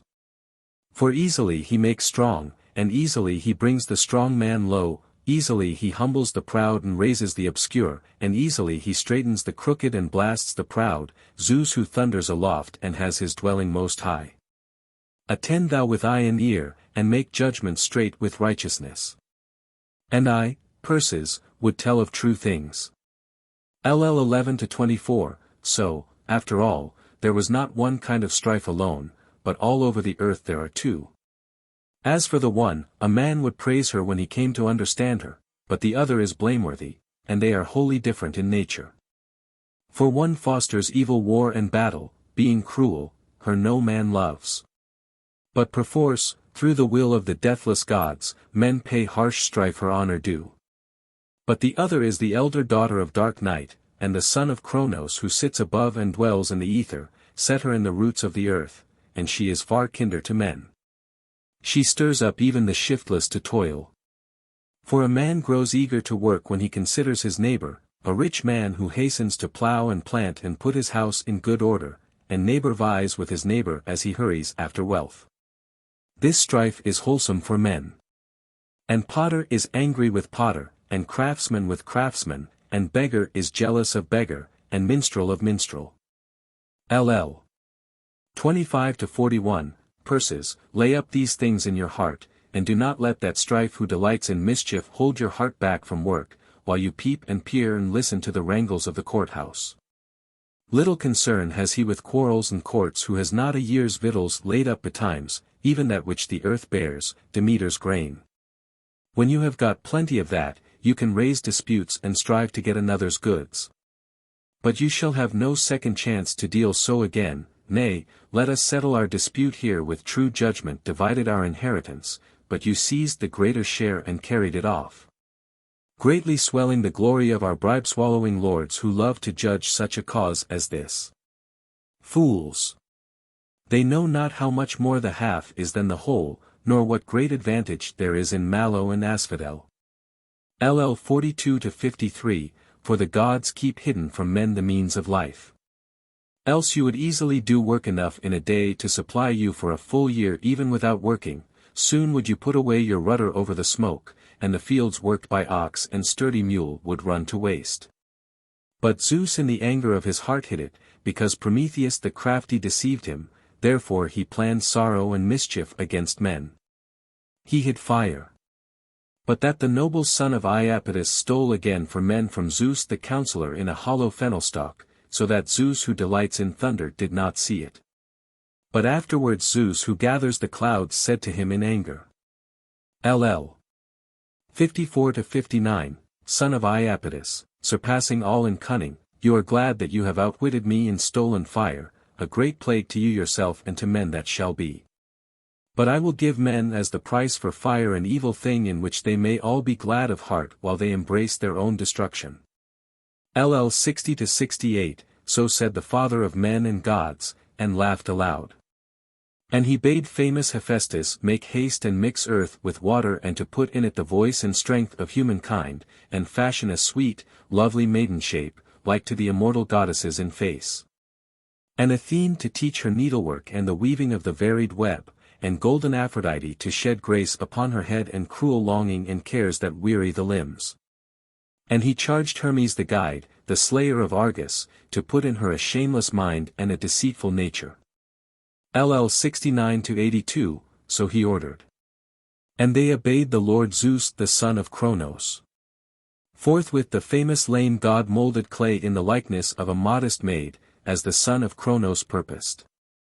And the goddess bright-eyed Athene girded and clothed her, and the divine graces and queenly persuasion put necklaces of gold upon her, and the rich-haired Hours crowned her head with spring flowers. And Pallas Athene bedecked her form with all manners of finery. Also the guide, the slayer of Argus, contrived within her lies and crafty words and a deceitful nature at the will of loud thundering Zeus, and the herald of the gods put speech in her. And he called this woman Pandora, because all they who dwelt on Olympus gave each a gift, a plague to men who eat bread. LL. 83-89, but when he had finished the sheer, hopeless snare, the father sent glorious Argo's slayer, the swift messenger of the gods, to take it to Epimetheus as a gift. And Epimetheus did not think on what Prometheus had said to him, bidding him never take a gift of Olympian Zeus, but to send it back for fear it might prove to be something harmful to men. But he took the gift, and afterwards, when the evil thing was already his, he understood. LL 90-105, for ere this the tribes of men lived on earth remote and free from ills and hard toil and heavy sickness which bring the fates upon men. For in misery men grow old quickly. But the woman took off the great lid of the jar with her hands and scattered all these, and her thought caused sorrow and mischief to men. Only hope remained there in an unbreakable home within under the rim of the great jar, and did not fly out at the door, for ere that, the lid of the jar stopped her, by the will of aegis-holding Zeus who gathers the clouds. But the rest, countless plagues, wander amongst men, for earth is full of evils and the sea is full. Of themselves diseases come upon men continually by day and by night, bringing mischief to mortals silently. For wise Zeus took away speech from them. So is there no way to escape the will of Zeus. LL.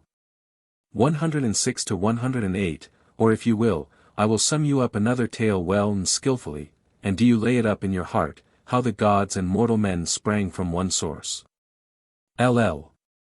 109-120, first of all the deathless gods who dwell on Olympus made a golden race of mortal men who lived in the time of Kronos when he was reigning in heaven.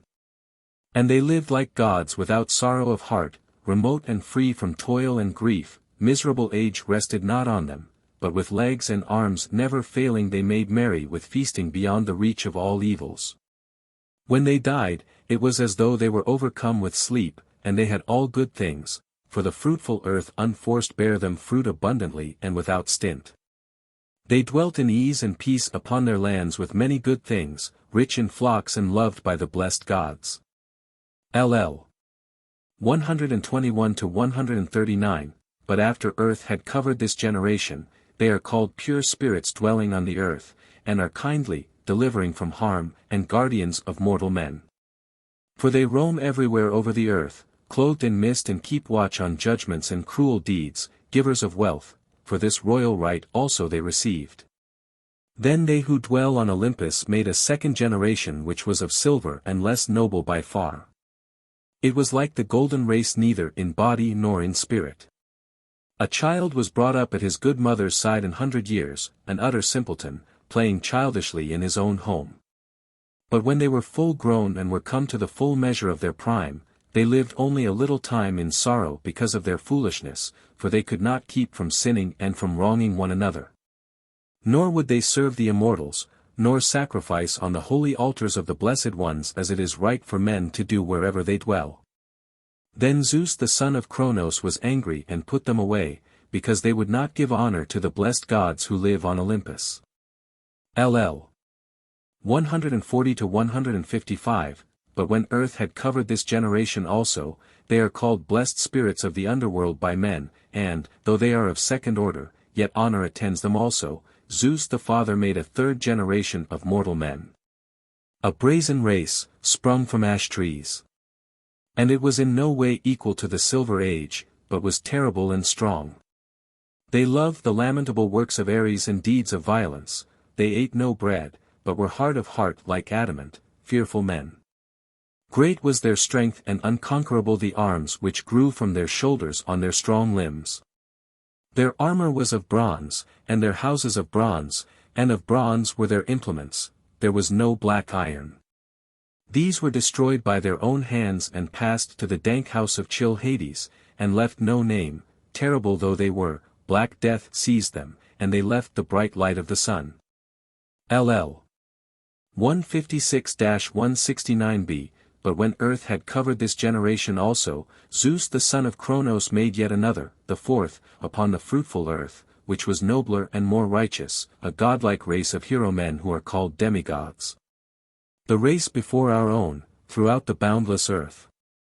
Grim war and dread battle destroyed a part of them, some in the land of Cadmus at seven-gated Thebe when they fought for the flocks of Oedipus, and some when it had brought them in ships over the great sea gulf to Troy for rich-haired Helen's sake, their death's end enshrouded a part of them. But to the others father Zeus the son of Cronos gave a living and an abode apart from men, and made them dwell at the ends of earth. And they live untouched by sorrow in the islands of the blessed along the shore of deep swirling ocean, happy heroes for whom the grain-giving earth bears honey-sweet fruit flourishing thrice a year, far from the deathless gods. And Cronos rules over them. For the Father of men and gods released him from his bonds. And these last equally have honor and glory. LL 169c, 169d, and again far-seeing Zeus made yet another generation, the fifth, of men who are upon the bounteous earth.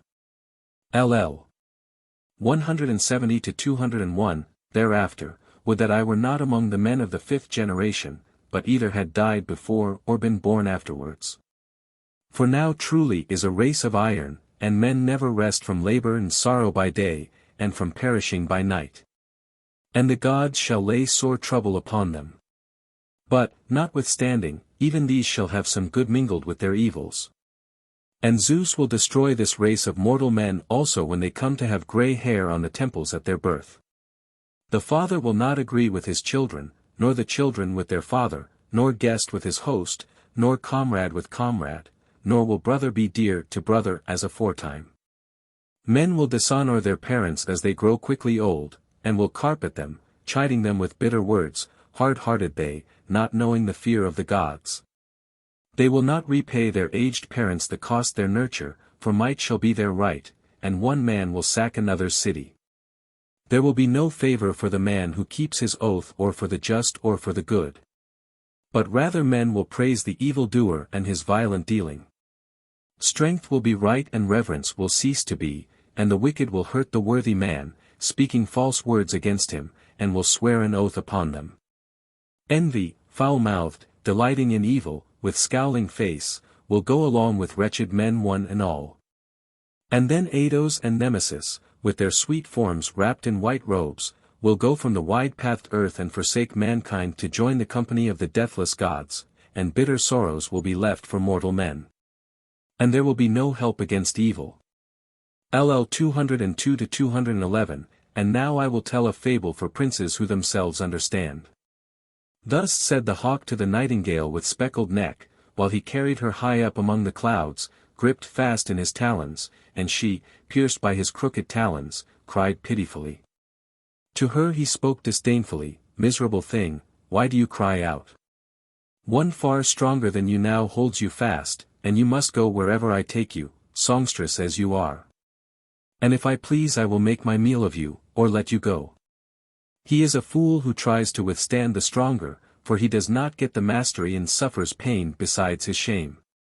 So said the swiftly flying hawk, the long-winged bird. LL 212-224, but you, purses, listen to right and do not foster violence. For violence is bad for a poor man. Even the prosperous cannot easily bear its burden, but is weighed down under it when he has fallen into delusion. The better path is to go by on the other side towards justice. For justice beats outrage when she comes at length to the end of the race. But only when he has suffered does the fool learn this. For oath keeps pace with wrong judgments. There is a noise when justice is being dragged in the way where those who devour bribes and give sentence with crooked judgments, take her. And she, wrapped in mist, follows to the city and haunts of the people, weeping, and bringing mischief to men, even to such as have driven her forth in that they did not deal straightly with her. LL 225-237, but they who give straight judgments to strangers and to the men of the land, and go not aside from what is just, their city flourishes, and the people prosper in it, peace, the nurse of children, is abroad in their land. And all-seeing Zeus never decrees cruel war against them. Neither famine nor disaster ever haunt men who do true justice, but light-heartedly they tend the fields which are all their care. The earth bears them victual in plenty, and on the mountains the oak bears acorns upon the top and bees in the midst. Their woolly sheep are laden with fleeces, their women bear children like their parents. They flourish continually with good things, and do not travel on ships, for the grain-giving earth bears them fruit. LL 238-247, but for those who practice violence and cruel deeds far-seeing Zeus, the son of Cronos, ordains a punishment. Often even a whole city suffers for a bad man who sins and devises presumptuous deeds, and the son of Cronos lays great trouble upon the people, famine and plague together, so that the men perish away, and their women do not bear children. And their houses become few, through the contriving of Olympian Zeus. And again, at another time, the son of Cronos either destroys their wide army, or their walls, or else makes an end of their ships on the sea. LL 248-264, you princes, mark well this punishment you also. For the deathless gods are near among men, and mark all those who oppress their fellows with crooked judgments, and reck not the anger of the gods. For upon the bounteous earth Zeus has thrice 10,000 spirits, watchers of mortal men, and these keep watch on judgments and deeds of wrong as they roam, clothed in mist, all over the earth.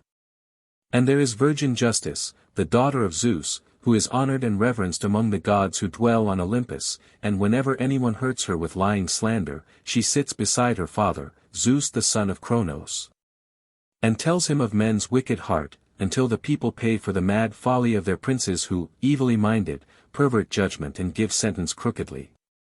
Keep watch against this, you princes, and make straight your judgments, you who devour bribes, put crooked judgments altogether from your thoughts. LL 265-266, he does mischief to himself who does mischief to another, and evil planned harms the plotter most. LL 267-273, the eye of Zeus, seeing all and understanding all, beholds these things too, if so he will, and fails not to mark what sort of justice is this that the city keeps within it. Now, therefore, may neither I myself be righteous among men, nor my son, for then it is a bad thing to be righteous, if indeed the unrighteous shall have the greater right. But I think that all-wise Zeus will not yet bring that to pass. LL 274-285, but you, Perses, lay up these things within your heart and listen now to right, ceasing altogether to think of violence. For the son of Cronos has ordained this law for men, that fishes and beasts and winged fowls should devour one another, for right is not in them, but to mankind he gave right which proves far the best. For whoever knows the right and is ready to speak it, far-seeing Zeus gives him prosperity. But whoever deliberately lies in his witness and forswears himself, and so hurts justice and sins beyond repair, that man's generation is left obscure thereafter. But the generation of the man who swears truly is better thenceforward. LL 286-292, to you, foolish Perses, I will speak good sense. Badness can be got easily and in shoals, the road to her is smooth, and she lives very near us. But between us and goodness the gods have placed the sweat of our brows, long and steep is the path that leads to her, and it is rough at the first, but when a man has reached the top, then is she easy to reach, though before that she was hard. LL 293-319, that man is altogether best who considers all things himself and marks what will be better afterwards and at the end, and he, again, is good who listens to a good adviser. But whoever neither thinks for himself nor keeps in mind what another tells him, he is an unprofitable man. But do you at any rate, always remembering my charge, work, high-born Perses, that hunger may hate you, and venerable Demeter richly crowned may love you and fill your barn with food, for hunger is altogether a meet comrade for the sluggard. Both gods and men are angry with a man who lives idle, for in nature he is like the stingless drones who waste the labor of the bees, eating without working. But let it be your care to order your work properly, that in the right season your barns may be full of victual. Through work men grow rich in flocks and substance, and working they are much better loved by the immortals. Work is no disgrace, it is idleness which is a disgrace. But if you work, the idle will soon envy you as you grow rich, for fame and renown attend on wealth. And whatever be your lot, work is best for you, if you turn your misguided mind away from other men's property to your work and attend to your livelihood as I bid you. An evil shame is the needy man's companion, shame which both greatly harms and prospers men. Shame is with poverty, but confidence with wealth. LL 320-341, Wealth should not be seized, God-given wealth is much better. For if a man take great wealth violently and perforce, or if he steal it through his tongue, as often happens when gain deceives men's sense and dishonor tramples down honor, the gods soon blot him out and make that man's house low. And wealth attends him only for a little time. Alike with him who does wrong to a suppliant or a guest, or who goes up to his brother's bed and commits unnatural sin in lying with his wife, or who infatuately offends against fatherless children. Or who abuses his old father at the cheerless threshold of old age and attacks him with harsh words, truly Zeus himself is angry, and at the last lays on him a heavy requital for his evil doing. But do you turn your foolish heart altogether away from these things, and, as far as you are able, sacrifice to the deathless gods purely and cleanly, and burn rich meats also, and at other times propitiate them with libations and incense. Both when you go to bed and when the holy light has come back, that they may be gracious to you in heart and spirit, and so you may buy another's holding and not another yours.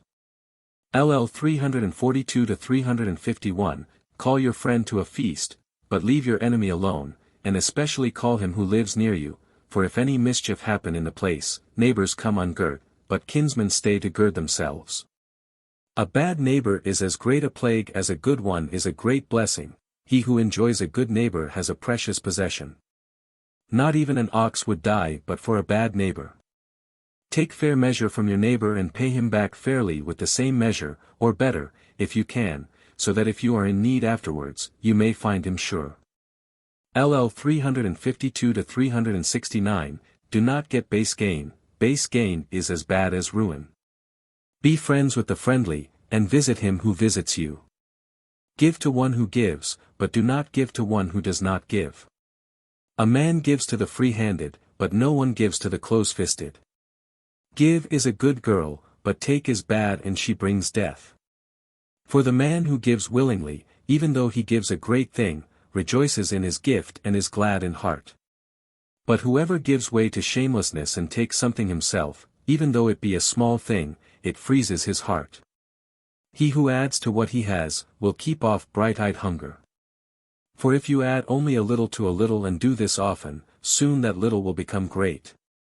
What a man has by him at home does not trouble him, it is better to have your stuff at home, for whatever is abroad may mean loss. It is a good thing to draw on what you have, but it grieves your heart to need something and not to have it, and I bid you mark this. Take your fill when the cask is first opened and when it is nearly spent, but midways be sparing, it is poor saving when you come to the lees. LL 370-372, Let the wage promised to a friend be fixed, even with your brother smile, and get a witness. For trust and mistrust, alike ruin men. LL 373-375, Do not let a flaunting woman coax and cozen and deceive you, she is after your barn. The man who trusts womankind trusts deceivers. LL 376-380, There should be an only son, to feed his father's house, for so wealth will increase in the home, but if you leave a second son you should die old. Yet Zeus can easily give great wealth to a greater number. More hands mean more work and more increase. LL 381-382, If your heart within you desires wealth, do these things and work with work upon work. LL 383-404, When the Pleiades, daughters of Atlas, are rising, begin your harvest, and your plowing when they are going to set. 40 nights and days they are hidden and appear again as the year moves round, when first you sharpen your sickle. This is the law of the plains, and of those who live near the sea, and who inhabit rich country, the glens and dingles far from the tossing sea, strip to sow and strip to plow and strip to reap. If you wish to get in all Demeter's fruits in due season, and that each kind may grow in its season. Else, afterwards, you may chance to be in want, and go begging to other men's houses, but without avail, as you have already come to me. But I will give you no more nor give you further measure. Foolish purses. Work the work which the gods ordained for men, lest in bitter anguish of spirit you with your wife and children seek your livelihood amongst your neighbors, and they do not heed you.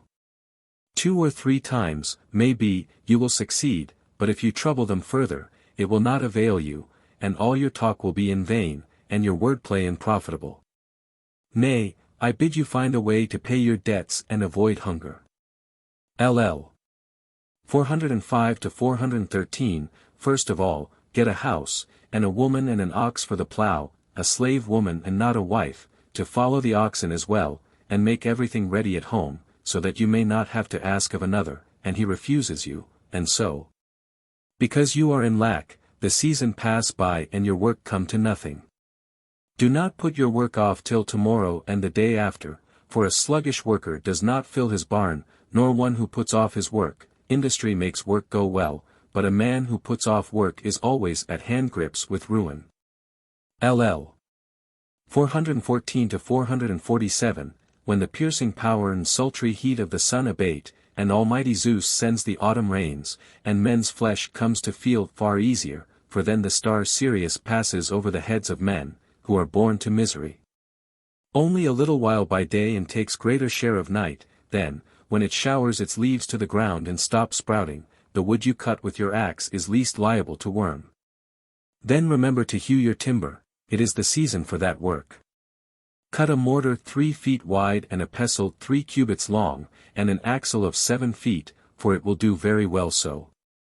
But if you make it 8 feet long, you can cut a beetle from it as well.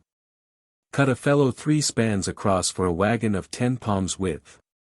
Hew also many bent timbers, and bring home a plough tree when you have found it, and look out on the mountain or in the field for one of home oak.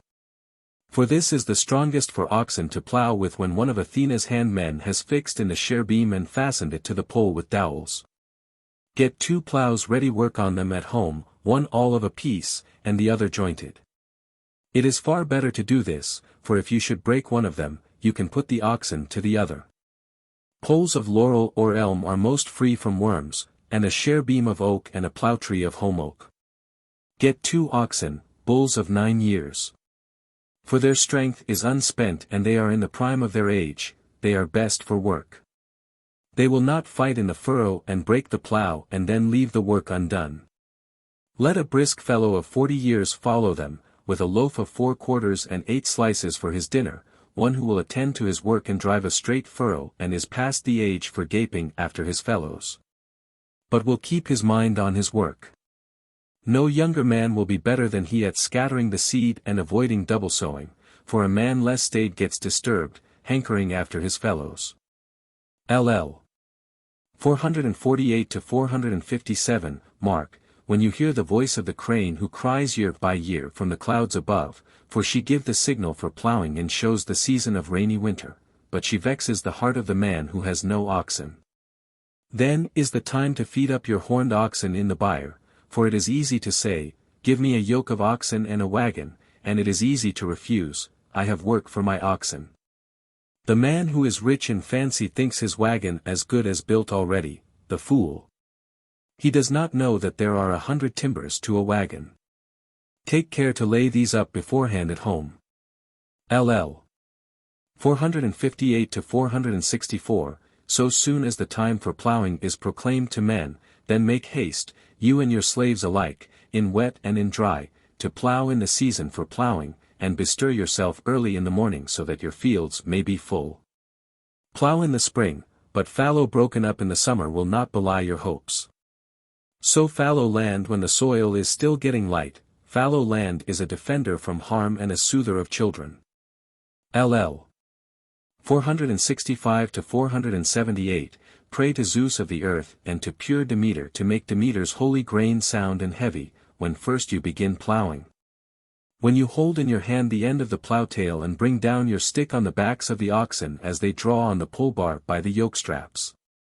Let a slave follow a little behind with a mattock and make trouble for the birds by hiding the seed, for good management is the best for mortal men as bad management is the worst. In this way your corn ears will bow to the ground with fullness if the Olympian himself gives a good result at the last, and you will sweep the cobwebs from your bins and you will be glad, I ween, as you take of your garnered substance. And so you will have plenty till you come to grey springtime, and will not look wistfully to others, but another shall be in need of your help. LL. 479 to 492, but if you plough the good ground at the solstice, you will reap sitting, grasping a thin crop in your hand, binding the sheaves awry, dust-covered, not glad at all, so you will bring all home in a basket and not many will admire you. Yet the will of Zeus who holds the aegis is different at different times, and it is hard for mortal men to tell it. For if you should plough late, you may find this remedy, when the cuckoo first calls in the leaves of the oak and makes men glad all over the boundless earth. If Zeus should send rain on the third day and not cease until it rises neither above an ox's hoof nor falls short of it, then the late plougher will vie with the early. Keep all this well in mind, and fail not to mark grey spring as it comes and the season of rain. LL 493 to 501, pass by the smithy and its crowded lounge in winter time when the cold keeps men from field work. For then an industrious man can greatly prosper his house, lest bitter winter catch you helpless and poor and you chafe a swollen foot with a shrunk hand. The idle man who waits on empty hope, lacking a livelihood, lays to heart mischief making. It is not an wholesome hope that accompanies a need man who lolls at ease while he has no sure livelihood. LL. 502 to 503, while it is yet midsummer command your slaves, it will not always be summer, build barns. LL. 504 to 535, avoid the month Lena Aeon, wretched days, all of them fit to skin an ox, and the frosts which are cruel when Boreas blows over the earth. He blows across horse-breeding Thrace upon the wide sea and stirs it up, while earth and the forest howl. On many a high-leafed oak and thick pine he falls and brings them to the bounteous earth in mountain glens. Then all the immense wood roars and the beasts shudder and put their tails between their legs, even those whose hide is covered with fur. For with his bitter blast he blows even through them although they are shaggy-breasted. He goes even through an ox's hide, it does not stop him. Also he blows through the goat's fine hair. But through the fleeces of sheep, because their wool is abundant, the keen wind Boreas pierces not at all, but it makes the old man curved as a wheel. And it does not blow through the tender maiden who stays indoors with her dear mother, unlearned as yet in the works of golden Aphrodite, and who washes her soft body and anoints herself with oil and lies down in an inner room within the house. On a winter's day when the boneless one gnaws his foot in his fireless house and wretched home. For the sun shows him no pastures to make for, but goes to and fro over the land and city of dusky men, and shines more sluggishly upon the whole race of the Hellenes. Then the horned and unhorned denizens of the wood, with teeth chattering pitifully, flee through the copses and glades, and all, as they seek shelter, have this one care, to gain thick coverts or some hollow rock. Then, like the three-legged one whose back is broken and whose head looks down upon the ground, like him, I say, they wander to escape the white snow. LL. 536 to 563, then put on, as I bid you, a soft coat and a tunic to the feet to shield your body, and you should weave thick woof on thin warp. In this clothe yourself so that your hair may keep still and not bristle and stand upon end all over your body. Lace on your feet close-fitting boots of the hide of a slaughtered ox, thickly lined with felt inside. And when the season of frost comes on, stitch together skins of firstling kids with ox sinew, to put over your back and to keep off the rain. On your head above wear a shaped cap of felt to keep your ears from getting wet, for the dawn is chill when Boreas has once made his onslaught. And at dawn a fruitful mist is spread over the earth from starry heaven upon the fields of blessed men, it is drawn from the ever-flowing rivers and is raised high above the earth by windstorm, and sometimes it turns to rain towards evening. And sometimes to wind when Thracian Boreas huddles the thick clouds. Finish your work and return home ahead of him, and do not let the dark cloud from heaven wrap round you and make your body clammy and soak your clothes. Avoid it, for this is the hardest month, wintry, hard for sheep and hard for men. In this season let your oxen have half their usual food, but let your man have more, for the helpful nights are long. Observe all this until the year is ended and you have nights and days of equal length, and earth, the mother of all, bears again her various fruit. LL 564 to 570, when Zeus has finished 60 wintry days after the solstice, then the star Arcturus leaves the holy stream of ocean and first rises brilliant at dusk. After him the shrilly wailing daughter of Pandion, the swallow, appears to men when spring is just beginning. Before she comes, prune the vines, for it is best so. LL 571 to 581, but when the house-carrier climbs up the plants from the earth to escape the Pleiades, then it is no longer the season for digging vineyards, but to whet your sickles and rouse up your slaves. Avoid shady seats and sleeping until dawn in the harvest season, when the sun scorches the body. Then be busy, and bring home your fruits, getting up early to make your livelihood sure. For dawn takes away a third part of your work, dawn advances a man on his journey and advances him in his work, dawn which appears and sets many men on their road, and puts yokes on many oxen. LL 582 to 596, but when the artichoke flowers, and the chirping grasshopper sits in a tree and pours down his shrill song continually from under his wings in the season of wearisome heat, then goats are plumpest and wine sweetest. Women are most wanton, but men are feeblest, because Sirius parches head and knees and the skin is dry through heat. But at that time let me have a shady rock and wine of Byblos, a clot of curds and milk of drained goats with the flesh of an heifer fed in the woods, that has never calved, and of firstling kids. Then also let me drink bright wine, sitting in the shade, when my heart is satisfied with food, and so, turning my head to face the fresh zephyr, from the ever-flowing spring which pours down unfouled thrice pour an offering of water. But make a fourth libation of wine. LL 597 to 608, set your slaves to winnow Demeter's holy grain, when strong Orion first appears, on a smooth threshing floor in an airy place. Then measure it and store it in jars. And so soon as you have safely stored all your stuff indoors, I bid you put your bondmen out of doors and look out for a servant girl with no children, for a servant with a child to nurse is troublesome. And look after the dog with jagged teeth. Do not grudge him his food, or sometime the daysleeper may take your stuff. Bring in fodder and litter so as to have enough for your oxen and mules. After that, let your men rest their poor knees and unyoke your pair of oxen. LL 609 to 617, but when Orion and Sirius are come into mid-heaven, and rosy-fingered dawn sees Arcturus, then cut off all the grape clusters, purses, and bring them home. Show them to the sun 10 days and 10 nights, then cover them over for 5, and on the 6th day draw off into vessels the gifts of joyful Dionysus. But when the Pleiades and Hyades and strong Orion begin to set, then remember to plough in season, and so the completed year will fitly pass beneath the earth. LL 618 to 640, but if desire for uncomfortable seafaring seize you. When the Pleiades plunge into the misty sea to escape Orion's rude strength, then truly gales of all kinds rage. Then keep ships no longer on the sparkling sea, but bethink you to till the land as I bid you. Haul up your ship upon the land and pack it closely with stones all round to keep off the power of the winds which blow damply, and draw out the bilge plug so that the rain of heaven may not rot it. Put away all the tackle and fittings in your house, and stow the wings of the seagoing ship neatly, and hang up the well-shaped rudder over the smoke. You yourself wait until the season for sailing is come, and then haul your swift ship down to the sea and stow a convenient cargo in it, so that you may bring home profit, even as your father and mine, foolish Perses, used to sail on shipboard because he lacked sufficient livelihood. And one day he came to this very place crossing over a great stretch of sea.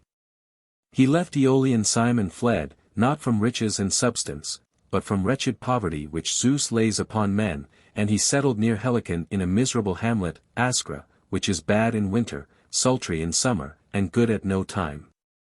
LL 641 to 645, but you, Perses, remember all works in their season but sailing especially. Admire a small ship, but put your freight in a large one. For the greater the lading, the greater will be your piled gain, if only the winds will keep back their harmful gales. LL 646 to 662. If ever you turn your misguided heart to trading in with to escape from debt and joyless hunger, I will show you the measures of the loud roaring sea, though I have no skill in seafaring nor in ships. For never yet have I sailed by ship over the wide sea, but only to Euboea from Aulis, where the Achaeans once stayed through much storm when they had gathered a great host from divine Hellas for Troy, the land of fair women. Then I crossed over to Chalcis, to the games of wise Amphidamas, where the sons of the great-hearted hero proclaimed and appointed prizes. And there I boast that I gained the victory with a song and carried off an handled tripod which I dedicated to the muses of Helicon, in the place where they first set me in the way of clear song. Such is all my experience of many-pegged ships. Nevertheless I will tell you the will of Zeus who holds the aegis, for the muses have taught me to sing in marvelous song. LL 663 to 677, 50 days after the solstice, when the season of wearisome heat is come to an end, is the right time for me to go sailing. Then you will not wreck your ship, nor will the sea destroy the sailors, unless Poseidon the earth-shaker be set upon it, or Zeus, the king of the deathless gods, wish to slay them, for the issues of good and evil alike are with them. At that time the winds are steady, and the sea is harmless. Then trust in the winds without care, and haul your swift ship down to the sea and put all the freight on board. But make all haste you can to return home again, and do not wait till the time of the new wine and autumn rain and oncoming storms with the fierce gales of Notus, who accompanies the heavy autumn rain of Zeus and stirs up the sea and makes the deep dangerous. LL 678 to 694. Another time for men to go sailing is in spring, when a man first sees leaves on the topmost shoot of a fig tree as large as the footprint that a cow makes, then the sea is passable, and this is the spring sailing time. For my part one do not praise it, for my heart does not like it. Such a sailing is snatched, and you will hardly avoid mischief. Yet in their ignorance men do even this, for wealth means life to poor mortals, but it is fearful to die among the waves. But I bid you consider all these things in your heart as I say. Do not put all your goods in hollow ships, leave the greater part behind, and put the lesser part on board. For it is a bad business to meet with disaster among the waves of the sea, as it is bad if you put too great a load on your wagon and break the axle, and your goods are spoiled. Observe due measure, and proportion is best in all things. LL 695 to 705, bring home a wife to your house when you are of the right age, while you are not far short of 30 years nor much above, this is the right age for marriage. Let your wife have been grown up 4 years, and marry her in the 5th. Marry a maiden, so that you can teach her careful ways, and especially marry one who lives near you, but look well about you and see that your marriage will not be a joke to your neighbors. For a man wins nothing better than a good wife, and, again, nothing worse than a bad one, a greedy soul who roasts her man without fire, strong though he may be, and brings him to a raw old age. LL 706 to 714, be careful to avoid the anger of the deathless gods. Do not make a friend equal to a brother, but if you do, do not wrong him first, and do not lie to please the tongue. But if he wrongs you first, offending either in word or in deed, remember to repay him double, but if he ask you to be his friend again and be ready to give you satisfaction, welcome him. He is a worthless man who makes now one and now another his friend, but as for you, do not let your face put your heart to shame.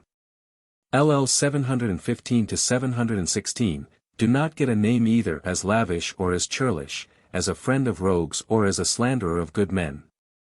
LL 717 to 721, never dare to taunt a man with deadly poverty which eats out the heart, it is sent by the deathless gods. The best treasure a man can have is a sparing tongue, and the greatest pleasure, one that moves orderly. For if you speak evil, you yourself will soon be worse spoken of.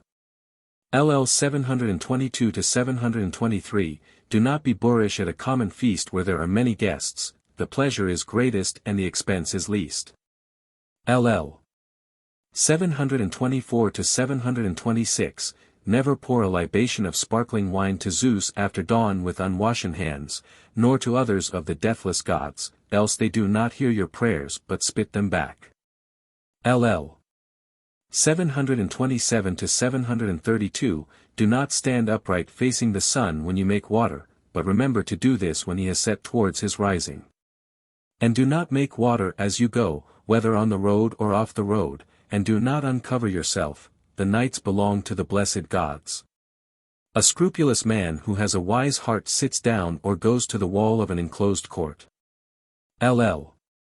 733 to 736, do not expose yourself befouled by the fireside in your house, but avoid this.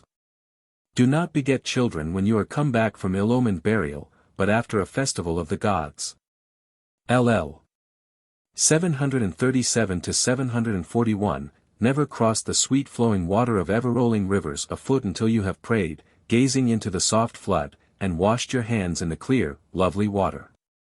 Whoever crosses a river with hands unwashed of wickedness, the gods are angry with him and bring trouble upon him afterwards. LL. 742 to 743, at a cheerful festival of the gods do not cut the withered from the quick upon that which has 5 branches with bright steel. LL. 744 to 745, never put the ladle upon the mixing bowl at a wine party, for malignant ill luck is attached to that. LL. 746 to 747, when you are building a house, do not leave it rough-hewn, or a cawing crow may settle on it and croak. LL. 748 to 749, take nothing to eat or to wash with from uncharmed pots, for in them there is mischief. LL. 750 to 759, do not let a boy of 12 years sit on things which may not be moved, for that is bad, and makes a man unmanly. Nor yet a child of 12 months, for that has the same effect. A man should not clean his body with water in which a woman has washed, for there is bitter mischief in that also for a time. When you come upon a burning sacrifice, do not make a mock of mysteries, for heaven is angry at this also. Never make water in the mouths of rivers which flow to the sea, nor yet in springs, but be careful to avoid this. And do not ease yourself in them, it is not well to do this. LL. 760 to 763, so do, and avoid the talk of men. For talk is mischievous, light and easily raised, but hard to bear and difficult to be rid of. Talk never wholly dies away when many people voice her, even talk is in some ways divine. LL.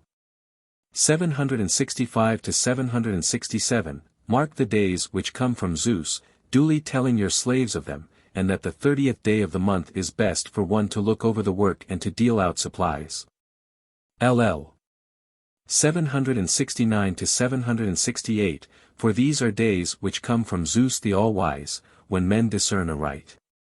LL. 770 to 779, to begin with, the 1st, the 4th, and the 7th, on which Leto bare Apollo with the blade of gold, each is a holy day. The 8th and the 9th, 2 days at least of the waxing month, are specially good for the works of man. Also the 11th and 12th are both excellent, alike for shearing sheep and for reaping the kindly fruits. But the 12th is much better than the 11th, for on it the airy swinging spider spins its web in full day, and then the wise one gathers her pile. On that day woman should set up her loom and get forward with her work. LL. 780 to 781, avoid the 13th of the waxing month for beginning to sow, yet it is the best day for setting plants. LL. 782 to 789, the 6th of the mid-month is very unfavorable for plants, but is good for the birth of males, though unfavorable for a girl either to be born at all or to be married. Nor is the first 6th a fit day for a girl to be born, but a kindly for gelding kids and sheep and for fencing in a sheepcote. It is favorable for the birth of a boy, but such will be fond of sharp speech, lies, and cunning words, and stealthy converse.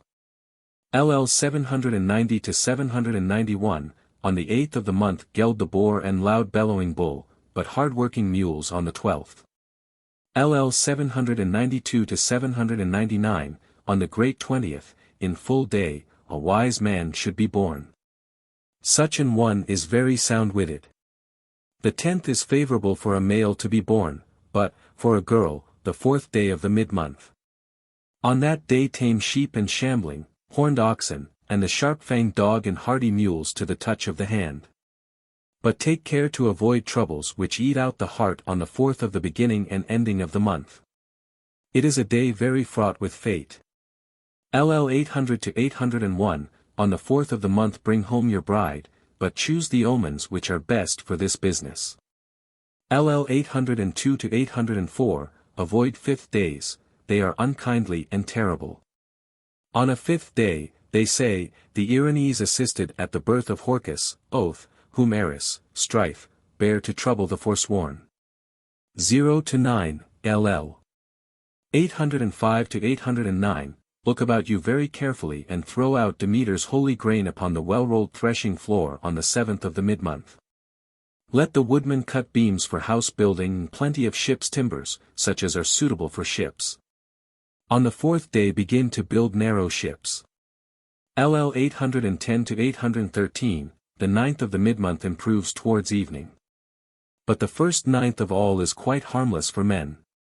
It is a good day on which to beget or to be born both for a male and a female, it is never an wholly evil day. LL 814 to 818, again, few know that the 27th of the month is best for opening a wine jar, and putting yokes on the necks of oxen and mules and swift-footed horses, and for hauling a swift ship of many thwarts down to the sparkling sea. Few call it by its right name. LL 819 to 821, on the 4th day open a jar. The 4th of the mid-month is a day holy above all. And again, few men know that the 4th day after the 20th is best while it is morning, towards evening it is less good. LL 822 to 828, these days are a great blessing to men on earth, but the rest are changeable, luckless, and bring nothing. Everyone praises a different day but few know their nature. Sometimes a day is a stepmother, sometimes a mother. That man is happy and lucky in them who knows all these things and does his work without offending the deathless gods, who discerns the omens of birds and avoids transgressions. The divination by birds. Proclus on Works and Days, 828, some make the divination by birds, which Apollonius of Rhodes rejects as spurious, follow this verse, Works and Days, 828. The Astronomy. Fragment number 1, Athenaeus 11, p. 491d, and the author of The Astronomy, which is attributed forsooth to Hesiod, always calls them, the Pleiades, Pleiades, but mortals call them Pleiades, and again, the stormy Pleiades go down, and again, then the Pleiades hide away. Scholiast on Pindar, Nem. 2, 16, the Pleiades. Whose stars are these, lovely Tegata, and dark-faced Electra, and Alcyone, and bright Asterope, and Seleno, and Maia, and Merope, whom glorious Atlas begot. Lacuna, in the mountains of Cyllene she, Maia, bare Hermes, the herald of the gods. Fragment number 2, Scholiast on Aratus 254, but Zeus made them, the sisters of Hyas, into the stars which are called Hyades. Hesiod in his book about stars tells us their names as follows, nymphs like the Graces, Phaesile and Caranus and rich-crowned Clea and lovely Phaco and long-robed Eudora, whom the tribes of men upon the earth call Hyades. Fragment number 3, Pseudo-Eratosthenes Catast. Frag.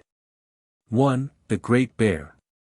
Hesiod says she, Callisto, was the daughter of Lycaon and lived in Arcadia.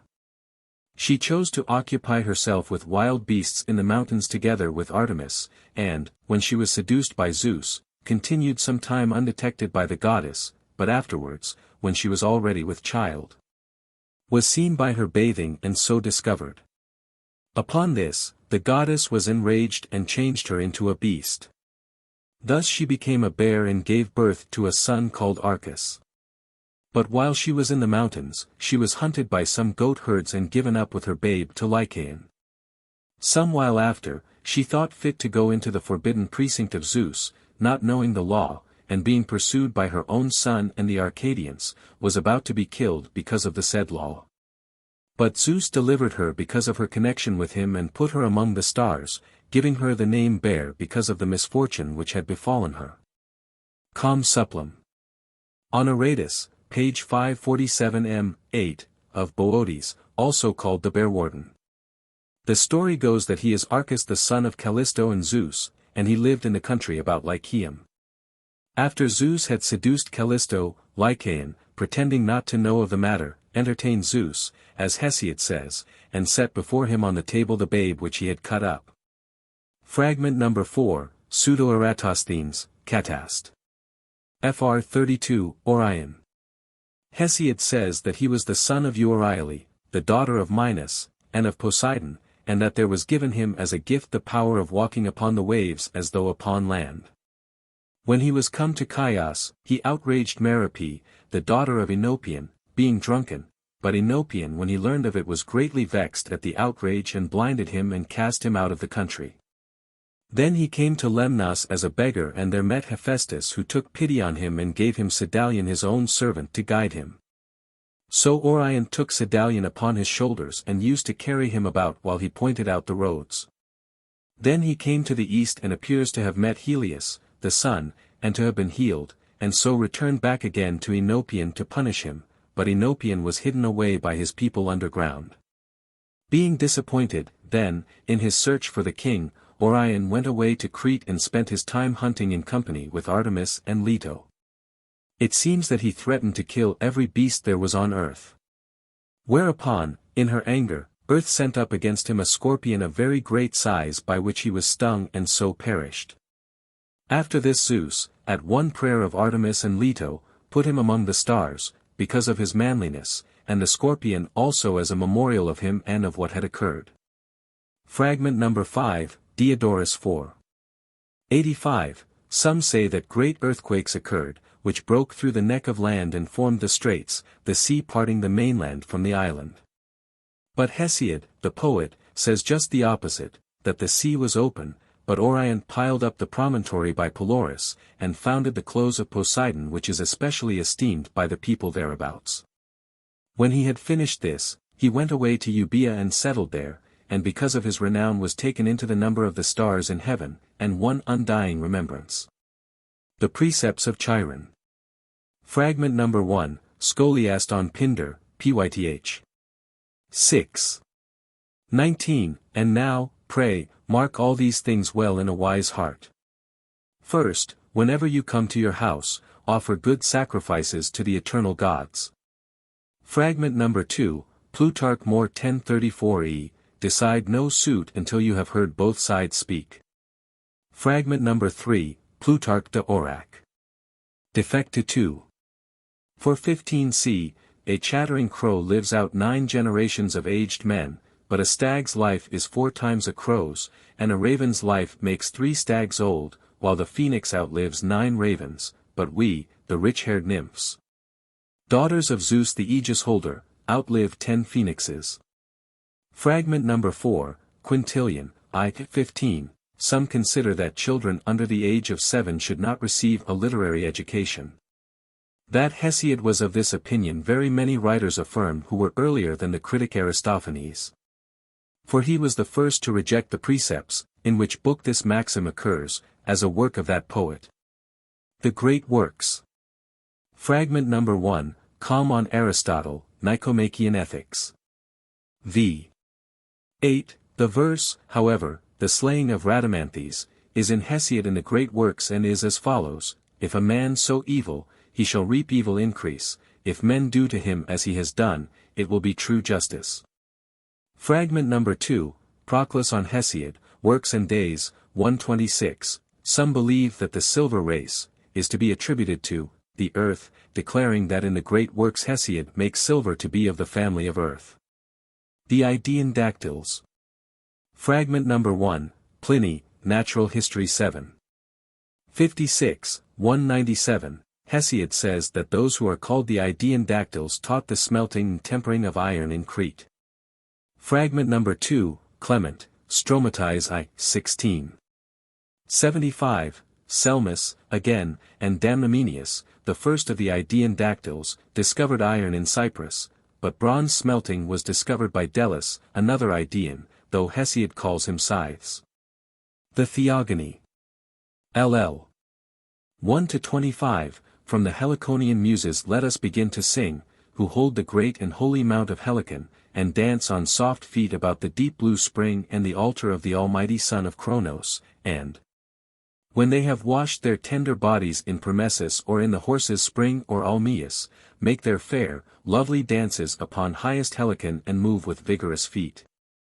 Thence they arise and go abroad by night, veiled in thick mist, and utter their psalm with lovely voice, praising Zeus the aegis-holder and queenly Hera of Argos who walks on golden sandals and the daughter of Zeus the aegis-holder bright-eyed Athene, and Phoebus Apollo, and Artemis who delights in arrows, and Poseidon the earth-holder who shakes the earth, and reverend Themis and quick-glancing Aphrodite, and Hebe with the crown of gold, and fair Dion, Leto, Iapetus, and Cronos the crafty counselor, Eos and great Helios and bright Selene. Earth too, and great Oceanus, and dark night, and the holy race of all the other deathless ones that are forever. And one day they taught Hesiod glorious song while he was shepherding his lambs under holy Helicon, and this word first the goddesses said to me, the muses of Olympus, daughters of Zeus who holds the aegis. LL. 26-28, shepherds of the wilderness, wretched things of shame, mere bellies, we know how to speak many false things as though they were true, but we know, when we will, to utter true things. LL. 29-35, so said the ready-voiced daughters of great Zeus, and they plucked and gave me a rod, a shoot of sturdy laurel, a marvelous thing, and breathed into me a divine voice to celebrate things that shall be and things that were aforetime.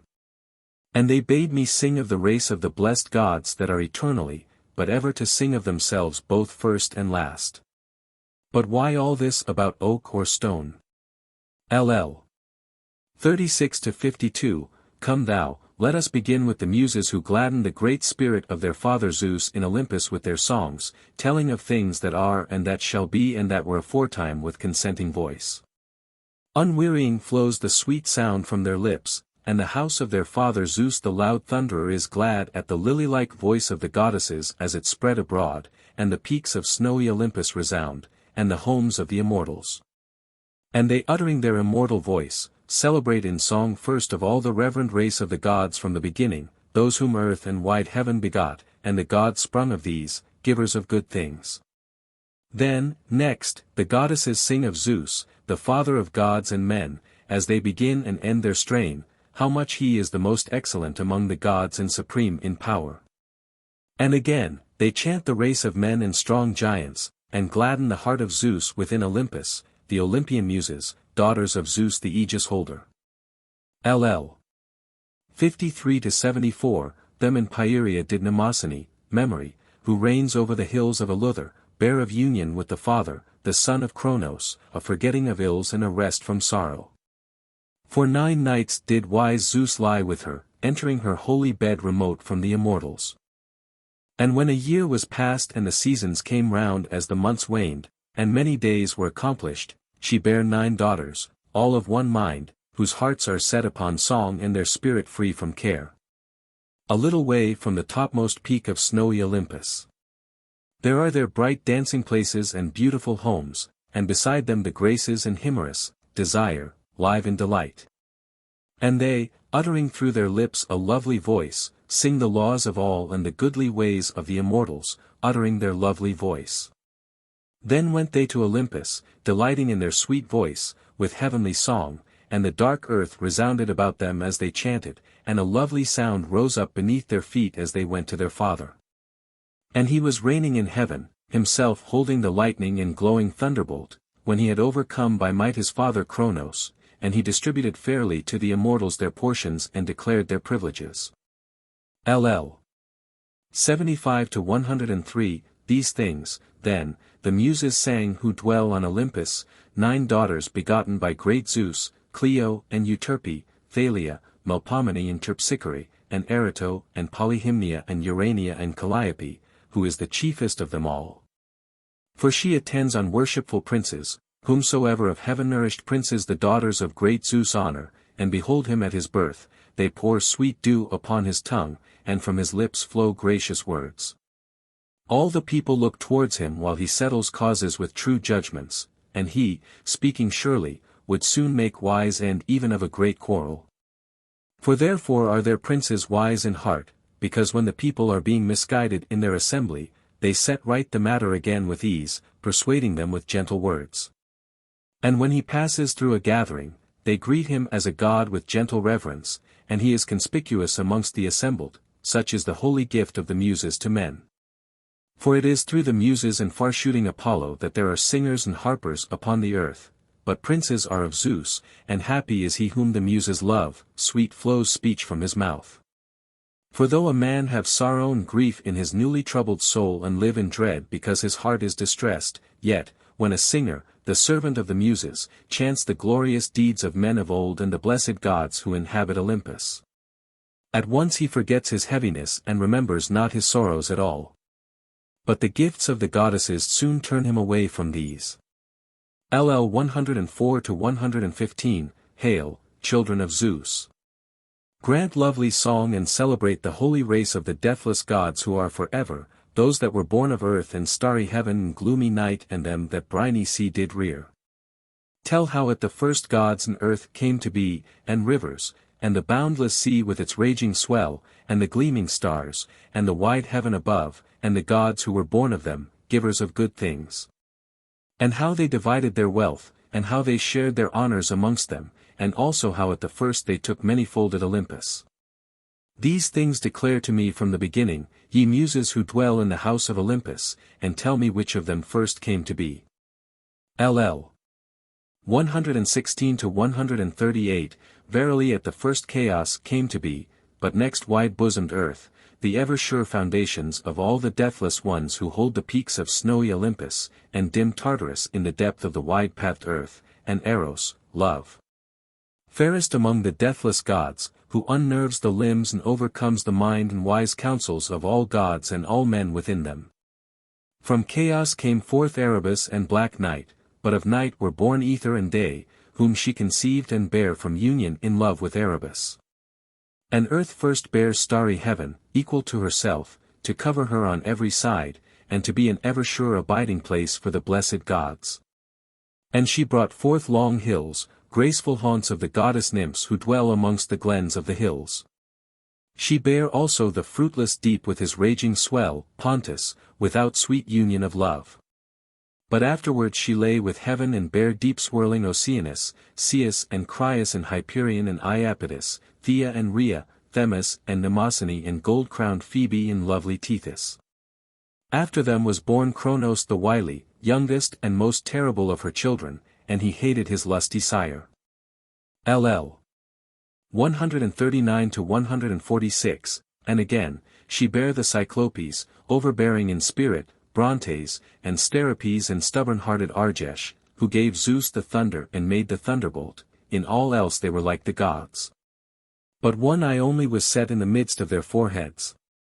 And they were surnamed Cyclopes, Orbide, because one orbed eye was set in their foreheads. Strength and might and craft were in their works.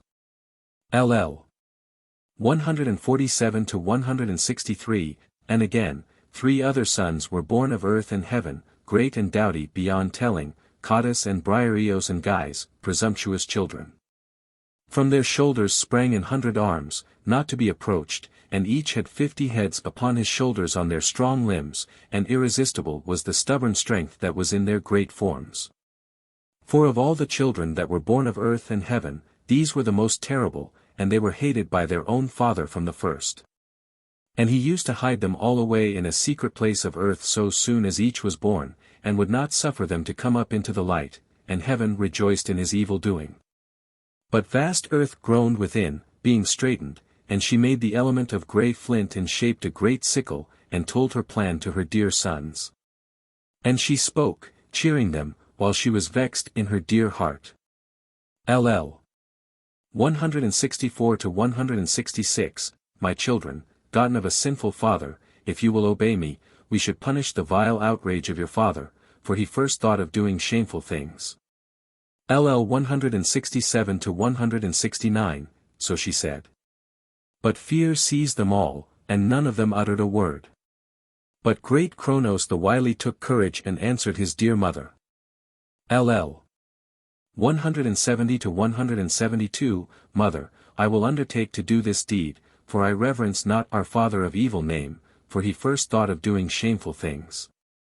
LL 173 to 175, so he said, and vast earth rejoiced greatly in spirit, and set and hid him in an ambush, and put in his hands a jagged sickle, and revealed to him the whole plot. LL 176 to 206, and heaven came, bringing on night and longing for love, and he lay about earth spreading himself full upon her. Then the sun from his ambush stretched forth his left hand and in his right took the great long sickle with jagged teeth, and swiftly lopped off his own father's members and cast them away to fall behind him. And not vainly did they fall from his hand. For all the bloody drops that gushed forth earth received, and as the seasons moved round she bare the strong Erinyes and the great giants with gleaming armor, holding long spears in their hands and the nymphs whom they call Melii all over the boundless earth. And so soon as he had cut off the members with flint and cast them from the land into the surging sea, they were swept away over the main a long time, and a white foam spread around them from the immortal flesh, and in it there grew a maiden. First she drew near holy Cythera, and from there, afterwards, she came to sea-girt Cyprus, and came forth an awful and lovely goddess, and grass grew up about her beneath her shapely feet. Her gods and men call Aphrodite, and the foam-born goddess and rich-crowned Cytherea, because she grew amid the foam, and Cytherea because she reached Cythera, and Cyprogenes because she was born in billowy Cyprus. And Philomedes because sprang from the members. And with her went Eros, and comely Desire followed her at her birth at the first and as she went into the assembly of the gods. This honor she has from the beginning, and this is the portion allotted to her amongst men and undying gods, the whisperings of maidens and smiles and deceits with sweet delight and love and graciousness. LL 207 to 210, but these sons whom he begot himself great heaven used to call Titans, strainers, in reproach, for he said that they strained and did presumptuously a fearful deed, and that vengeance for it would come afterwards.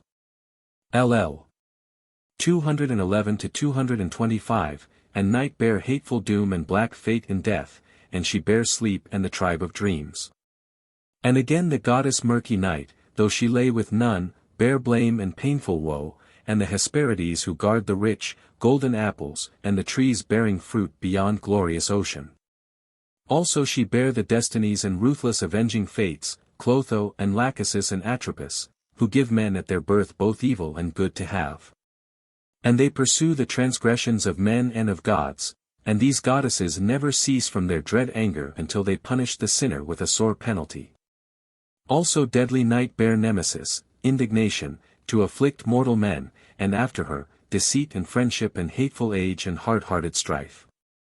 LL 226 to 232, but abhorred strife bare painful toil and forgetfulness and famine and tearful sorrows, fightings also, battles, murders, manslaughters, quarrels, lying words, disputes, lawlessness and ruin, all of one nature.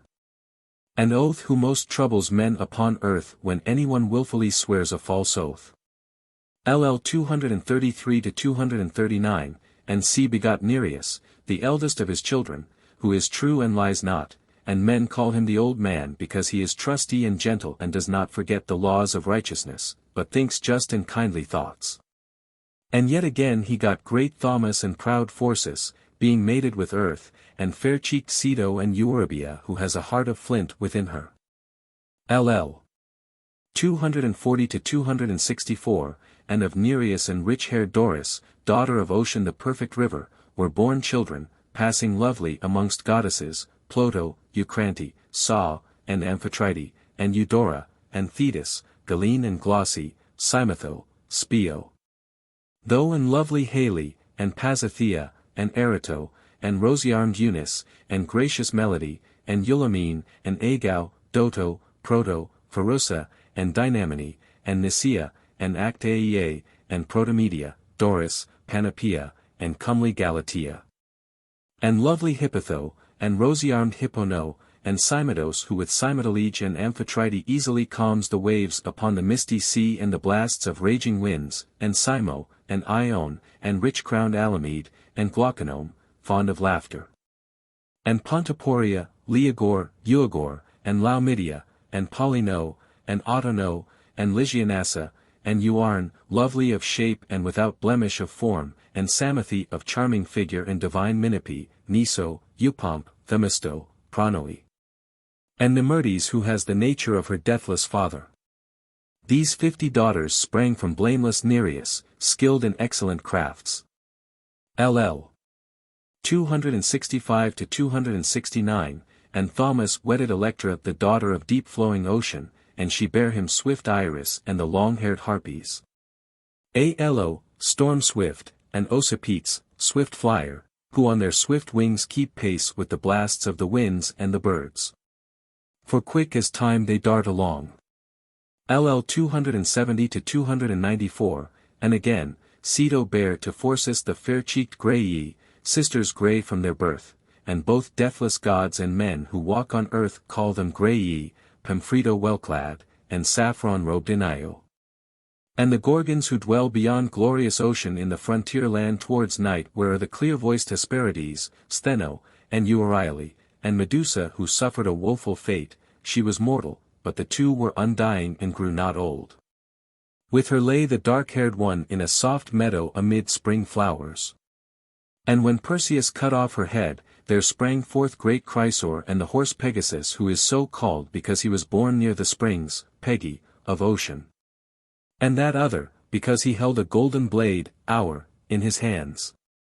Now Pegasus flew away and left the earth, the mother of flocks, and came to the deathless gods, and he dwells in the house of Zeus and brings to wise Zeus the thunder and lightning. But Chrysor was joined in love to Callirrhoe, the daughter of glorious ocean, and begot three-headed Gerents. Him mighty Heracles slew in sea-girt Erythea by his shambling oxen on that day when he drove the wide-browed oxen to holy Tiryns. And had crossed the ford of ocean and killed Orthus and Eurytion the herdsman in the dim stead out beyond glorious ocean. LL. 295 to 305, and in a hollow cave she bare another monster, irresistible, in no wise like either to mortal men or to the undying gods, even the goddess fierce Echidna who is half a nymph with glancing eyes and fair cheeks, and half again a huge snake. Great and awful, with speckled skin, eating raw flesh beneath the secret parts of the holy earth. And there she has a cave deep down under a hollow rock far from the deathless gods and mortal men. There, then, did the gods appoint her a glorious house to dwell in, and she keeps guard in Arema beneath the earth, grim Echidna, a nymph who dies not nor grows old all her days. LL. 306 to 332, men say that Typhaon the terrible, outrageous and lawless, was joined in love to her, the maid with glancing eyes. So she conceived and brought forth fierce offspring. First she bare Orthus the hound of Gerents, and then again she bare a second, a monster not to be overcome and that may not be described, Cerberus who eats raw flesh, the brazen-voiced hound of Hades, 50-headed, relentless and strong. And again she bore a third, the evil-minded Hydra of Lerna, whom the goddess, white-armed Hera nourished, being angry beyond measure with the mighty Heracles. And her Heracles, the son of Zeus, of the house of Amphitryon, together with warlike Iolaus, destroyed with the unpitying sword through the plans of Athene the spoil-driver. She was the mother of Chimera who breathed raging fire, a creature fearful, great, swift-footed and strong, who had 3 heads, one of a grim-eyed lion, in her hinder part, a dragon. And in her middle, a goat, breathing forth a fearful blast of blazing fire. Her did Pegasus and noble Bellerophon slay. But Echidna was subject in love to Orthus and brought forth the deadly Sphinx which destroyed the Cadmeans, and the Nemean lion, which Hera, the good wife of Zeus, brought up and made to haunt the hills of Nemea, a plague to men. There he preyed upon the tribes of her own people and had power over Treatise of Nemea and Apesas, yet the strength of stout Heracles overcame him. LL. 333 to 336, and Ceto was joined in love to Phorcys and bare her youngest, the awful snake who guards the apples all of gold in the secret places of the dark earth at its great bounds. This is the offspring of Ceto and Phorcys. LL. 334 to 345, and Tethys bare to ocean eddying rivers, Nilus, and Alpheus, and deep swirling Eridanus, Strymon, and Meander, and the fair stream of Ister, and Phasis, and Rhesus, and the silver eddies of Achilles, Nessus, and Rhodius, Haliacmon. And Heptaporus, Granicus, and Aesepus, and holy Simois, and Peneus, and Hermas, and Caicus fair stream, and great Sangarius, Ladon, Parthenius, Euenus, Ardescus, and divine Scamander. LL.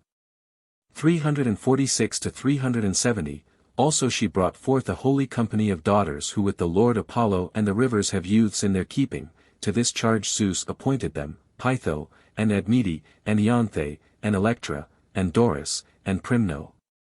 And Urania divine in form, Hippo, Clymene, Rhodia, and Callirrhoe, Zeuxo and Clytie, and Idia, and Pasitho, Plexora, and Galaxora, and lovely Dion, Melibosus, and Tho and handsome Polydora, Circeus lovely of form, and soft-eyed Pluto, Perseus.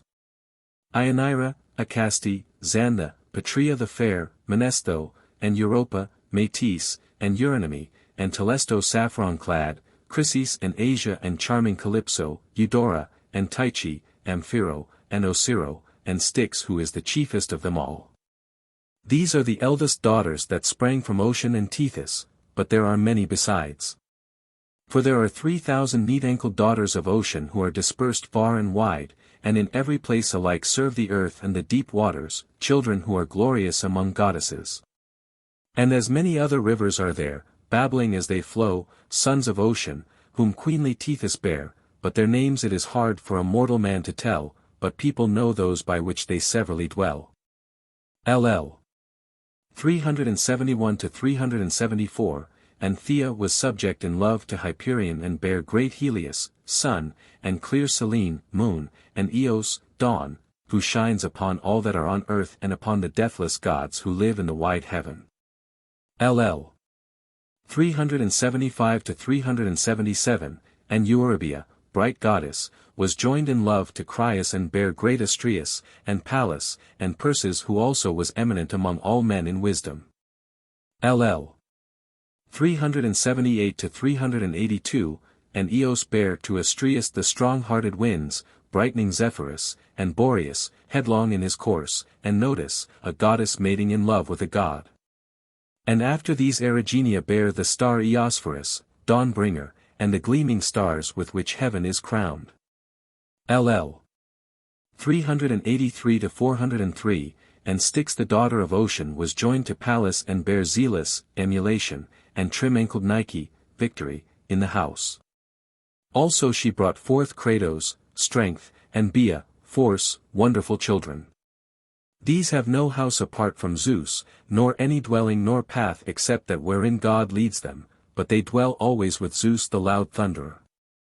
For so did Styx the deathless daughter of Ocean plan on that day when the Olympian Lightner called all the deathless gods to great Olympus, and said that whosoever of the gods would fight with him against the Titans, he would not cast him out from his rights, but each should have the office which he had before amongst the deathless gods.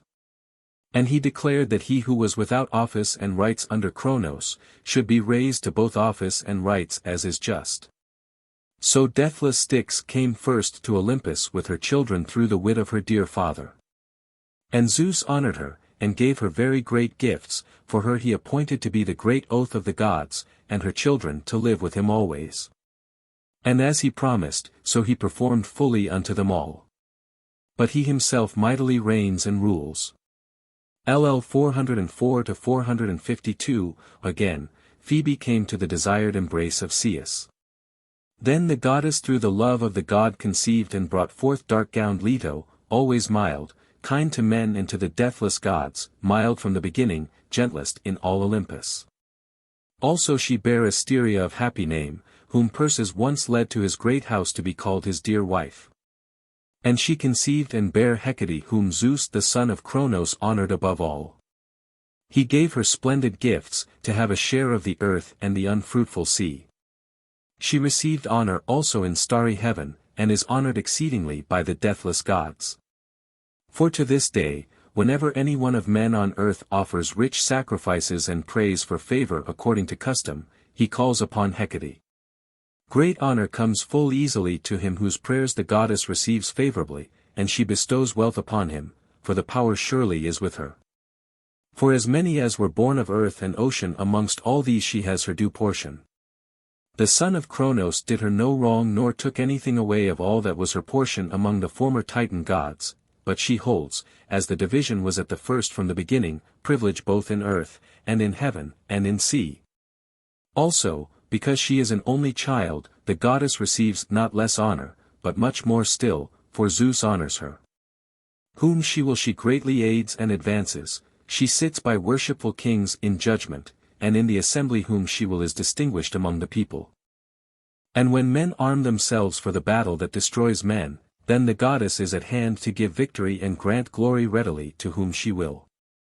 Good is she also when men contend at the games, for there too the goddess is with them and profits them, and he who by might and strength gets the victory wins the rich prize easily with joy, and brings glory to his parents. And she is good to stand by horsemen, whom she will, and to those whose business is in the grey discomfortable sea, and who pray to Hecate in the loud crashing earth shaker, easily the glorious goddess gives great catch. And easily she takes it away as soon as seen, if so she will. She is good in the byre with Hermes to increase the stock. The droves of kine and wide herds of goats and flocks of fleecy sheep, if she will, she increases from a few, or makes many to be less. So, then, albeit her mother's only child, she is honored amongst all the deathless gods. And the son of Cronos made her a nurse of the young who after that day saw with their eyes the light of all-seeing dawn. So from the beginning she is a nurse of the young, and these are her honors. LL 453 to 491. But Rhea was subject in love to Cronos and bare splendid children, Hestia, Demeter, and gold-shod Hera and strong Hades, pitiless in heart, who dwells under the earth, and the loud crashing earth-shaker, and wise Zeus. Father of gods and men, by whose thunder the wide earth is shaken. These great Cronos swallowed as each came forth from the womb to his mother's knees with this intent, that no other of the proud sons of heaven should hold the kingly office amongst the deathless gods. For he learned from earth and starry heaven that he was destined to be overcome by his own son, strong though he was, through the contriving of great Zeus.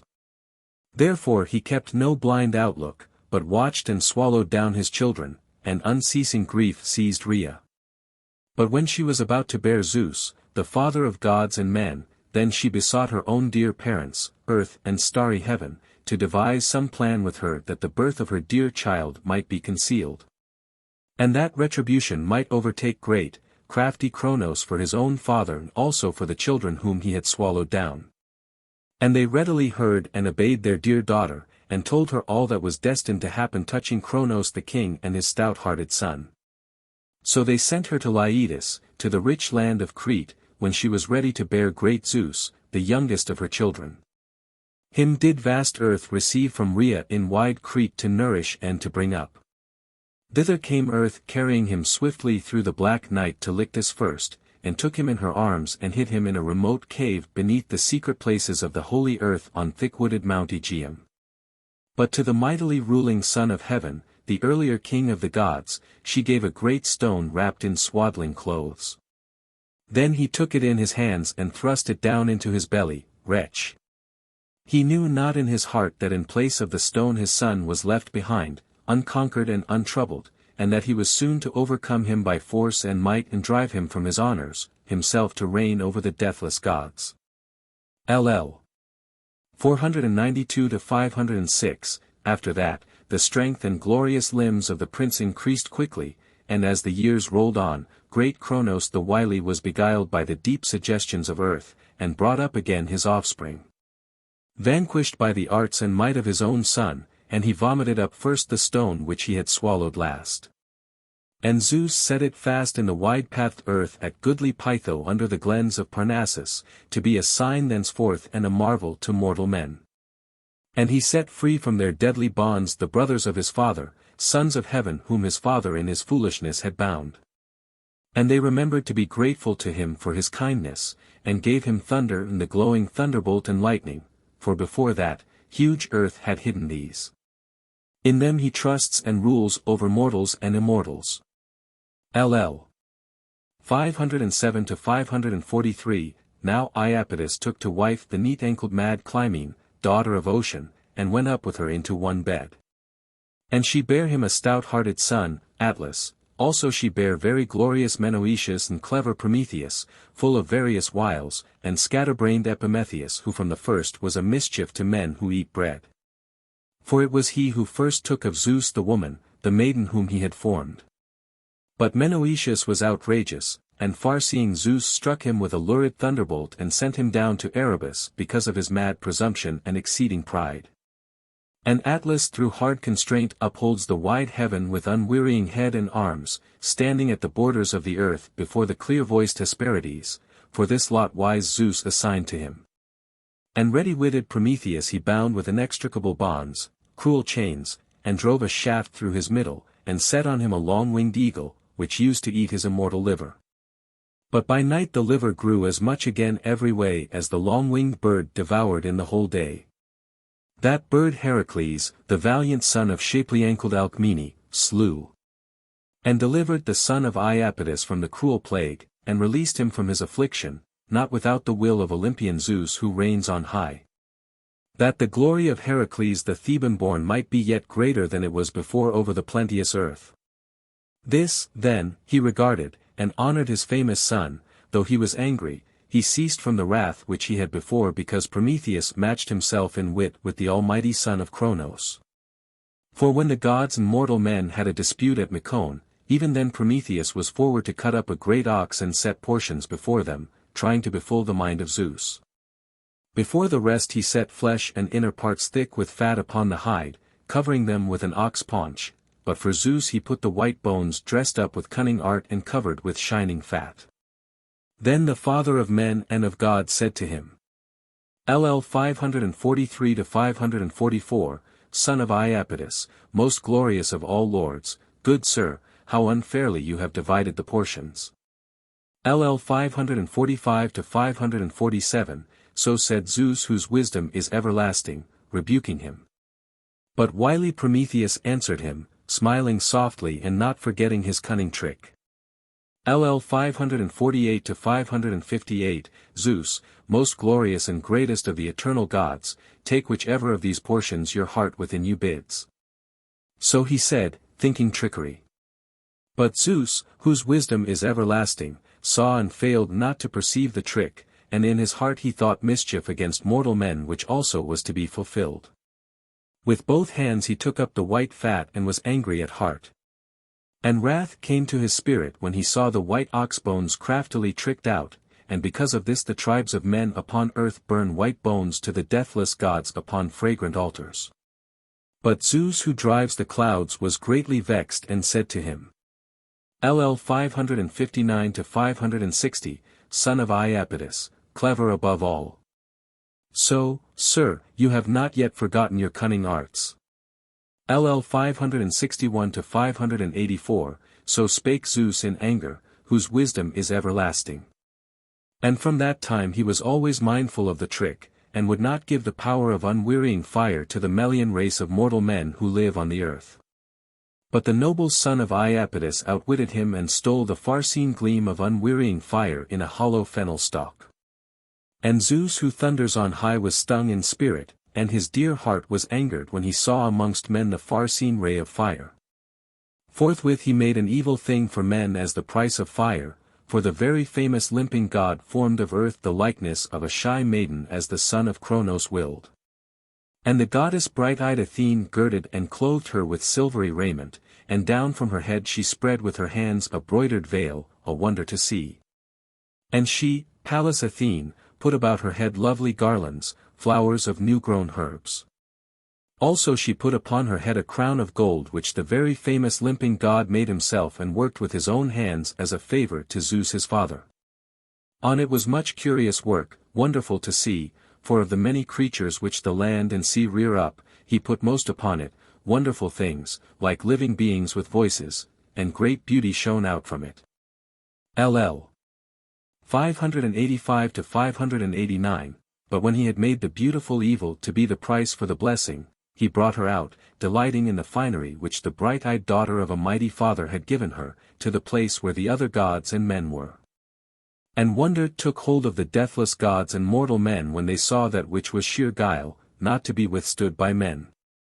LL 590 to 612, for from her is the race of women and female kind, of her is the deadly race and tribe of women who live amongst mortal men to their great trouble, no helpmeets in hateful poverty, but only in wealth.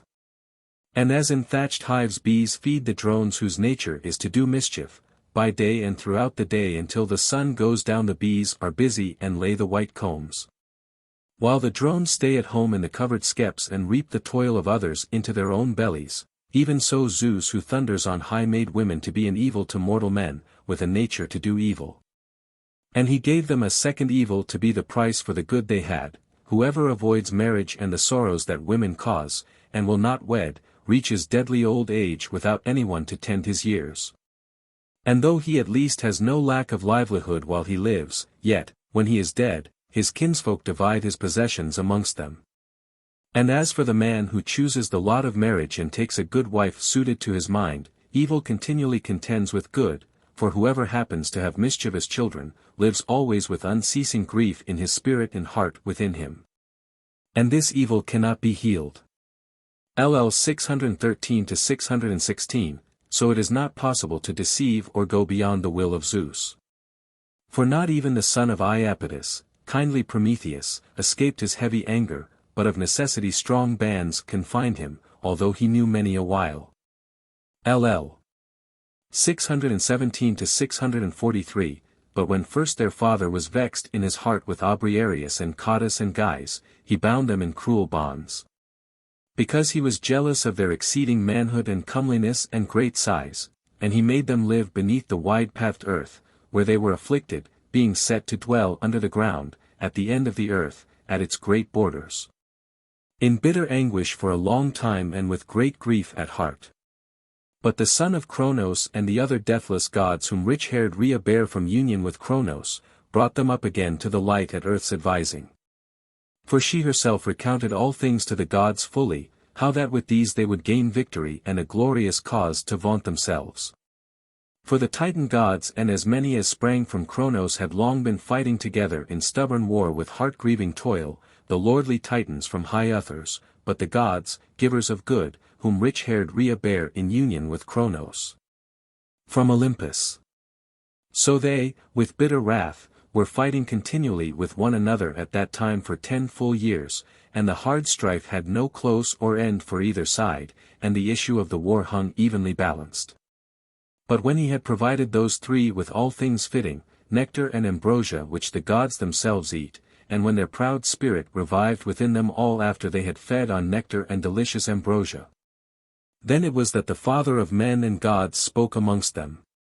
LL 644 to 653, hear me, bright children of earth and heaven, that I may say what my heart within me bids. A long while now have we, who are sprung from Cronos and the Titan gods, fought with each other every day to get victory and to prevail. But do you show your great might and unconquerable strength, and face the Titans in bitter strife? For remember our friendly kindness, and from what sufferings you are come back to the light from your cruel bondage under misty gloom through our counsels. LL 654 to 663, so he said. And blameless Cottus answered him again, Divine One, you speak that which we know well, nay, even of ourselves we know that your wisdom and understanding is exceeding, and that you became a defender of the deathless ones from chill doom. And through your devising we are come back again from the murky gloom and from our merciless bonds, enjoying what we looked not for, O Lord, Son of Cronos. And so now with fixed purpose and deliberate counsel we will aid your power in dreadful strife and will fight against the Titans in hard battle.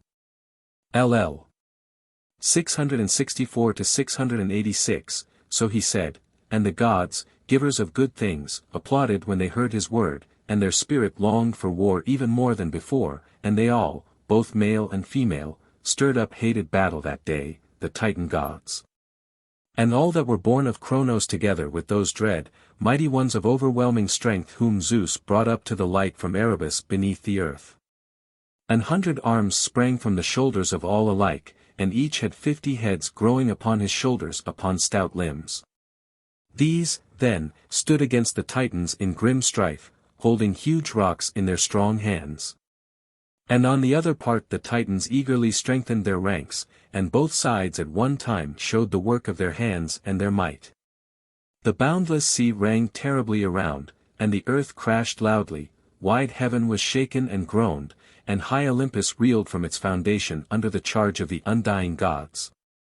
And a heavy quaking reached dim Tartarus and the deep sound of their feet in the fearful onset and of their hard missiles. So, then, they launched their grievous shafts upon one another, and the cry of both armies as they shouted reached to starry heaven, and they met together with a great battle cry. LL 687 to 712, then Zeus no longer held back his might. But straight his heart was filled with fury and he showed forth all his strength. From heaven and from Olympus he came forthwith, hurling his lightning, the bolts flew thick and fast from his strong hand together with thunder and lightning, whirling an awesome flame. The life-giving earth crashed around in burning, and the vast wood crackled loud with fire all about. All the land seethed, and ocean streams and the unfruitful sea. The hot vapor lapped round the earth-born Titans, flame unspeakable rose to the bright upper air, the flashing glare of the thunderstone and lightning blinded their eyes for all that there were strong. Astounding heat seized chaos, and to see with eyes and to hear the sound with ears it seemed even as if earth and wide heaven above came together. For such a mighty crash would have arisen if earth were being hurled to ruin, and heaven from on high were hurling her down, so great a crash was there while the gods were meeting together in strife. Also the winds brought rumbling earthquake and dust storm, thunder and lightning and the lurid thunderbolt, which are the shafts of great Zeus, and carried the clangor and the war cry into the midst of the two hosts. An horrible uproar of terrible strife arose, mighty deeds were shown and the battle inclined. But until then, they kept at one another and fought continually in cruel war. LL 713 to 735, and amongst the foremost Cottus and Briareos and guys insatiate for war raised fierce fighting, 300 rocks, one upon another, they launched from their strong hands and overshadowed the Titans with their missiles. And buried them beneath the wide-pathed earth, and bound them in bitter chains when they had conquered them by their strength for all their great spirit, as far beneath the earth to Tartarus. For a brazen anvil falling down from heaven 9 nights and days would reach the earth upon the 10th, and again, a brazen anvil falling from earth 9 nights and days would reach Tartarus upon the 10th. Round it runs a fence of bronze, and night spreads in triple line all about it like a neck circlet, while above grow the roots of the earth and unfruitful sea.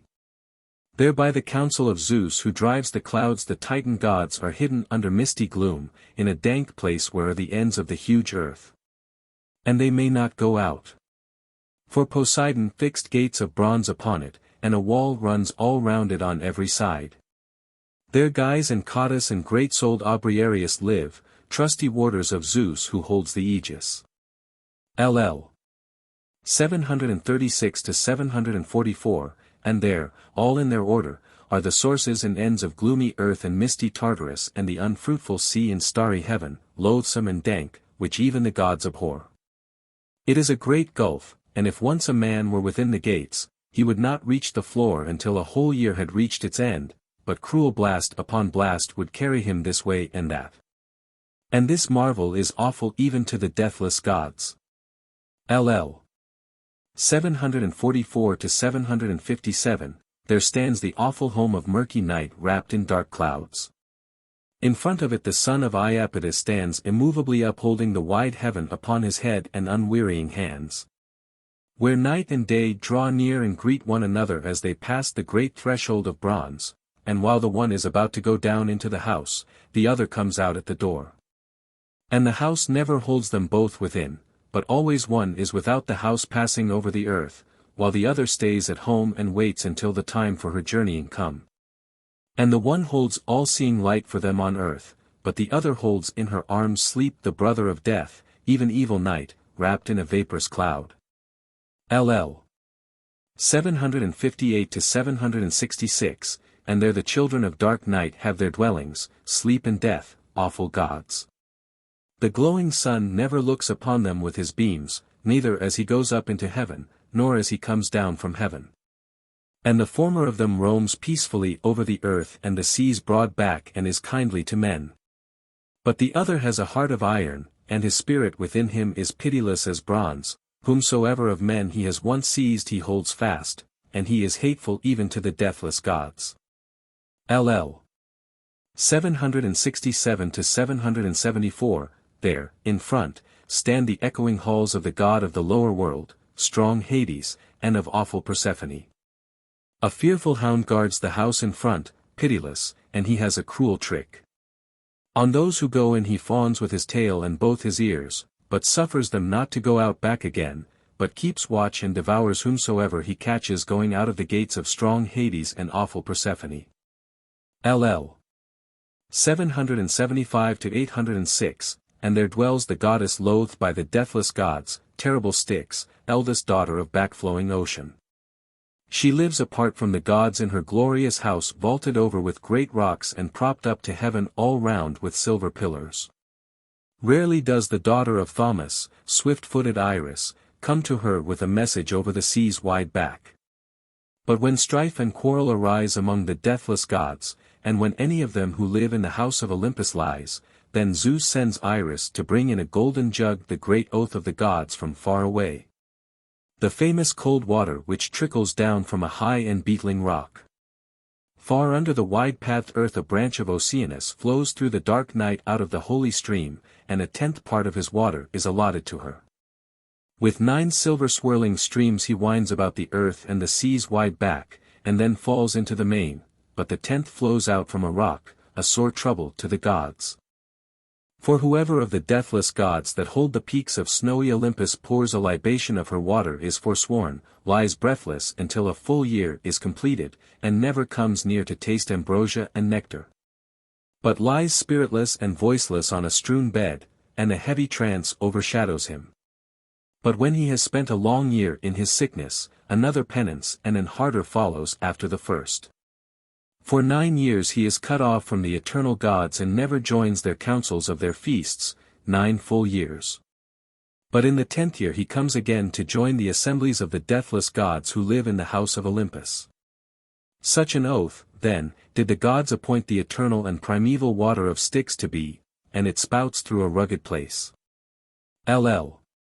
807 to 819, and there, all in their order, are the sources and ends of the dark earth and misty Tartarus and the unfruitful sea and starry heaven, loathsome and dank, which even the gods abhor. And there are shining gates and an immovable threshold of bronze having unending roots and it is grown of itself. And beyond, away from all the gods, live the Titans, beyond gloomy chaos. But the glorious allies of loud crashing Zeus have their dwelling upon ocean's foundations, even Cottus and Gyes, but Briareos, being goodly, the deep-roaring earth-shaker made his son-in-law, giving him Cymopolia his daughter to wed. LL.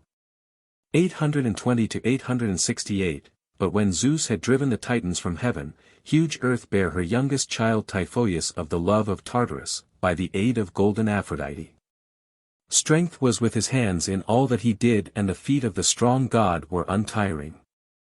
From his shoulders grew 100 heads of a snake, a fearful dragon, with dark, flickering tongues, and from under the brows of his eyes in his marvelous heads flashed fire, and fire burned from his heads as he glared.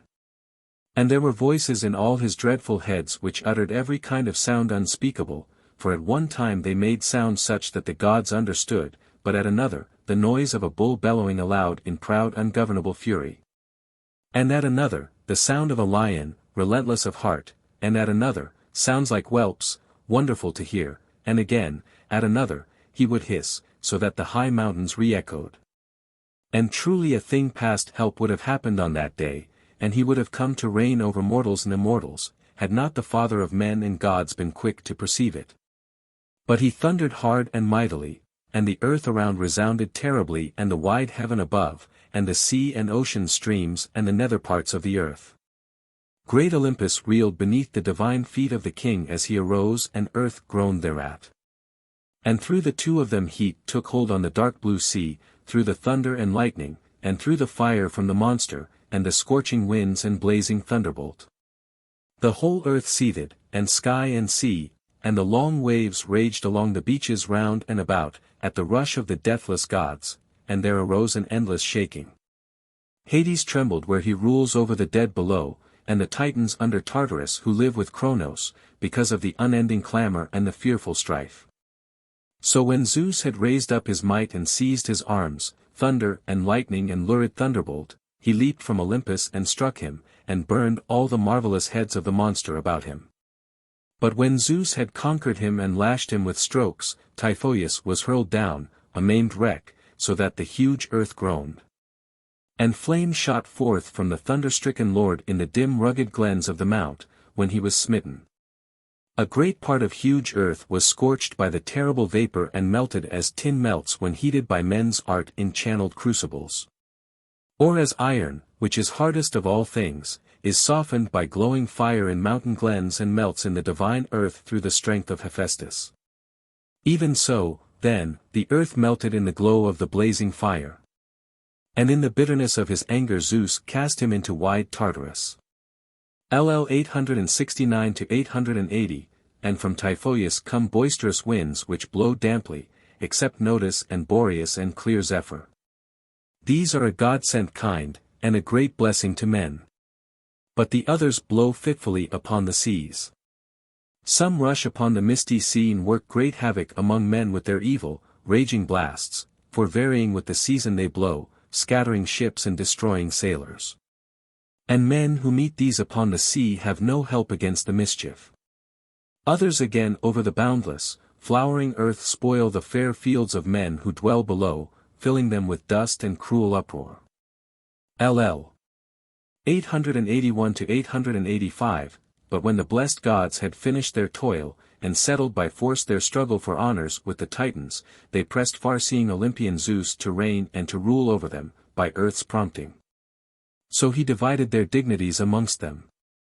LL 886-900, now Zeus, king of the gods, made Metis his wife first, and she was wisest among gods and mortal men. But when she was about to bring forth the goddess bright-eyed Athene, Zeus craftily deceived her with cunning words and put her in his own belly, as earth and starry heaven advised. For they advised him so, to the end that no other should hold royal sway over the eternal gods in place of Zeus. For very wise children were destined to be born of her, first the maiden bright-eyed Tritogenia, equal to her father in strength and in wise understanding, but afterward she was to bear a son of overbearing spirit, king of gods and men. But Zeus put her into his own belly first, that the goddess might devise for him both good and evil. LL 901-906, next he married bright Themis who bare the Ori, hours, and Eunomia, order, Dike, justice, and blooming Irene, peace, who mind the works of mortal men, and the Morae, fates, to whom wise Zeus gave the greatest honor, Clotho. And Lachesis, and Atropos who give mortal men evil and good to have. LL 907-911, and Eurynomé, the daughter of Ocean, beautiful in form, bare him three fair-cheeked Charites, Graces, Aglaea, and Euphrosyne, and lovely Thalia. From whose eyes as they glanced flowed love that unnerves the limbs, and beautiful is their glance beneath their brows. LL 912-914, also he came to the bed of all-nourishing Demeter, and she bare white-armed Persephone whom Hades carried off from her mother, but wise Zeus gave her to him.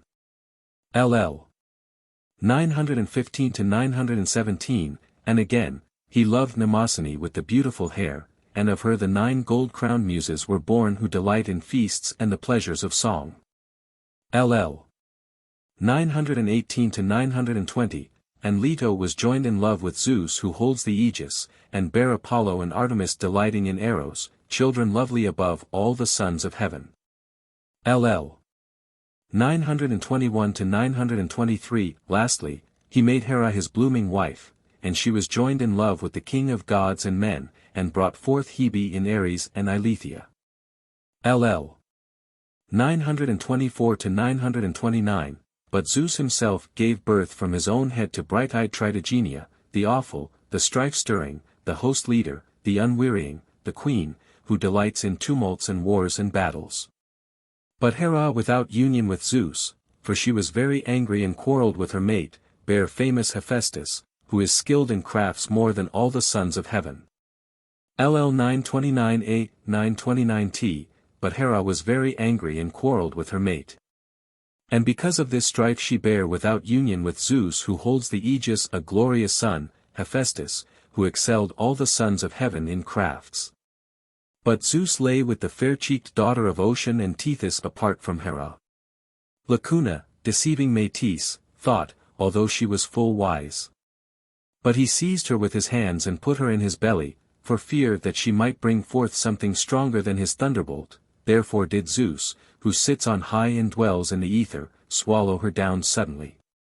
But she straightway conceived Pallas Athene, and the father of men and gods gave her birth by way of his head on the banks of the river Trito. And she remained hidden beneath the inward parts of Zeus, even Metis, Athena's mother, worker of righteousness, who was wiser than gods and mortal men. There the goddess, Athena, received that whereby she excelled in strength all the deathless ones who dwell in Olympus, she who made the host-scaring weapon of Athena.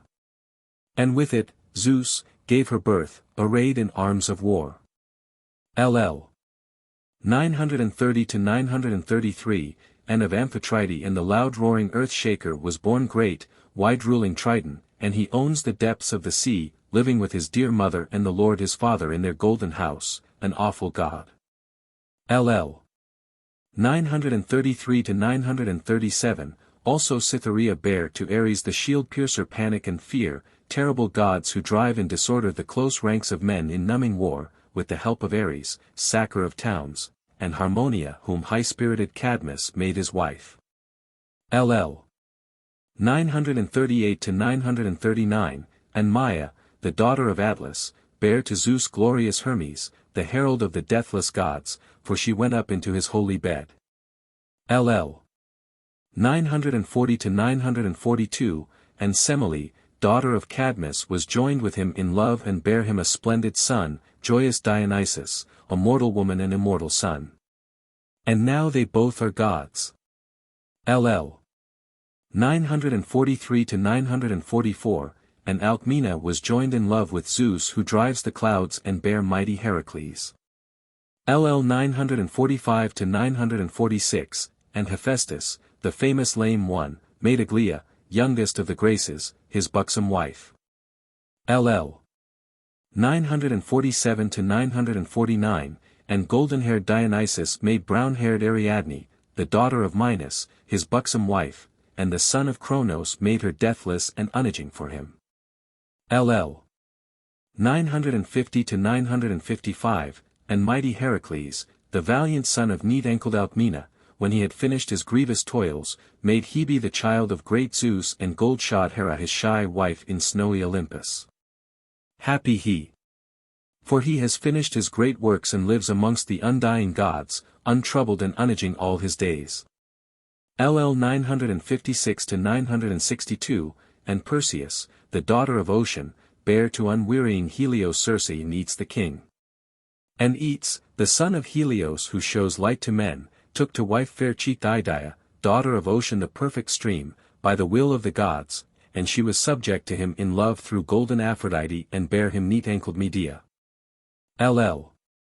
963 to 968, and now farewell, ye dwellers on Olympus and you islands and continents and thou briny sea within. Now sing the company of goddesses, sweet-voiced muses of Olympus, daughter of Zeus who holds the aegis, even those deathless one who lay with mortal men and bare children like unto gods. LL. 969 to 974, Demeter, bright goddess, was joined in sweet love with the hero Iasion in a thrice-ploughed fallow in the rich land of Crete, and bare Plutus, a kindly god who goes everywhere over land and the sea's wide back. And him who finds him and into whose hands he comes he makes rich, bestowing great wealth upon him. LL 975-978, and Harmonia, the daughter of golden Aphrodite, bare to Cadmus Ino and Semele in fair-cheeked Agave and Autono whom long-haired Aristeus wedded, and Polydorus also in rich-crowned Thebe. LL 979-983, and the daughter of Ocean, Callirrhoe was joined in the love of rich Aphrodite with stout-hearted Chrysaor and bare a son who was the strongest of all men, Gereonus, whom mighty Heracles killed in sea-girt Erythea for the sake of his shambling oxen.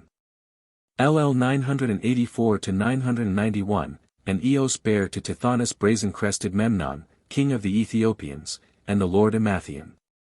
And to Cephalus she bare a splendid son, strong Phaeton, a man like the gods, whom, when he was a young boy in the tender flower of glorious youth with childish thoughts, laughter-loving Aphrodite seized and caught up and made a keeper of her shrine by night, a divine spirit.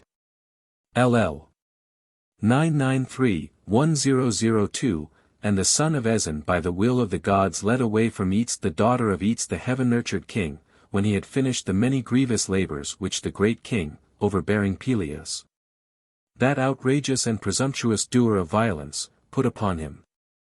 But when the son of Ezon had finished them, he came to Iolcus after long toil bringing the coy-eyed girl with him on his swift ship, and made her his buxom wife. And she was subject to Iason, shepherd of the people, and bare a son Medius whom Cheiron the son of Philyra brought up in the mountains. And the will of great Zeus was fulfilled. LL 1003-1007, but of the daughters of Nereus, the old man of the sea, Psamathe the fair goddess, was loved by Aeacus through golden Aphrodite in bare Phocis. And the silver-shod goddess Thetis was subject to Peleus and brought forth lion-hearted Achilles, the destroyer of men. LL 1008-1010, and Cytherea with the beautiful crown was joined in sweet love with the hero Anchises and bare Aeneas on the peaks of Ida with its many wooded glens. LL 1011-1016, and Circe the daughter of Helios, Hyperion's son, loved steadfast Odysseus and bare Agrius and Latinus who was faultless and strong, also she brought forth Telegonus by the will of golden Aphrodite. And they ruled over the famous Tyrrhenians, very far off in a recess of the Holy Islands. LL 1017-1018, and the bright goddess Calypso was joined to Odysseus in sweet love, and bare him Nausithous and Nausinous. LL 1019-1020, these are the immortal goddesses who lay with mortal men and bear them children like unto gods. LL 1021-1022, but now, sweet-voiced muses of Olympus, daughters of Zeus who holds the aegis, sing of the company of women. The Catalogues of Women and Eoiae. Fragment number 1, Scholiast on Apollonius Rhodius, Arg 3. 1086, that Deucalion was the son of Prometheus and Pranea, Hesiod states in the first catalogue, as also that Helen was the son of Deucalion and Pyrrha. Fragment number 2, Ioannes Litus, de Mens. I. 13, they came to call those who followed local manners Latins, but those who followed Hellenic customs Greeks, after the brothers Latinus and Graecus. As Hesiod says, and in the palace Pandora the daughter of noble Deucalion was joined in love with Father Zeus, leader of all the gods, and bare Graecus, staunch in battle. Fragment number 3, Constantinus Porphyrogenitus, de them. 2p. 48b, the district Macedonia took its name from Macedon the son of Zeus and Thaia, Deucalion's daughter, as Hesiod says, and she conceived and bare to Zeus who delights in the thunderbolt 2 sons, Magnus and Macedon, rejoicing in horses, who dwell round about Pieria and Olympus. Lacuna, and Magnus again, begot, Dictys and godlike Polydectes. Fragment number 4, Plutarch, more page 747, Scholl. On Pindar Pyth. 4, 263, and from Helen the war-loving king sprang Dorus and Xuthus and Aeolus delighting in horses. And the sons of Aeolus, kings dealing justice, were Cretheus, and Athamas, and clever Sisyphus, and wicked Salmoneus and overbold Perieres. Fragment number 5, Scholiast on Apollonius Rhodius, Arg. 4. 266, those who were descended from Deucalion used to rule over Thessaly as Hecataeus and Hesiod say. Fragment number 6, Scholiast on Apollonius Rhodius, Argi, 482, Aloiadae. Hesiod said that they were sons of Aloeus, called so after him, and of Iphimedia, but in reality sons of Poseidon and Iphimedia, and that Uhlus, a city of Aetolia, was founded by their father. Fragment number 7, Berlin Papyri, number 7497. Oxyrhynchus Papyri, 421, LL 1-24, Eurynomé the daughter of Nisus, Pandion's son, to whom Pallas Athene taught all her art, both wit and wisdom too, for she was as wise as the gods. A marvelous scent rose from her silvern raiment as she moved, and beauty was wafted from her eyes. Her, then, Glaucus sought to win by Athena's advising, and he drove oxen for her. But he knew not at all the intent of Zeus who holds the aegis. So Glaucus came seeking her to wife with gifts, but cloud-driving Zeus, king of the deathless gods, bent his head in oath that the son of Sisyphus should never have children born of one father. So she lay in the arms of Poseidon and bare in the house of Glaucus blameless Bellerophon, surpassing all men in over the boundless sea. And when he began to roam, his father gave him Pegasus who would bear him most swiftly on his wings, and flew unwearying everywhere over the earth, for like the gales he would course along. With him Bellerophon caught and slew the fire-breathing Chimera.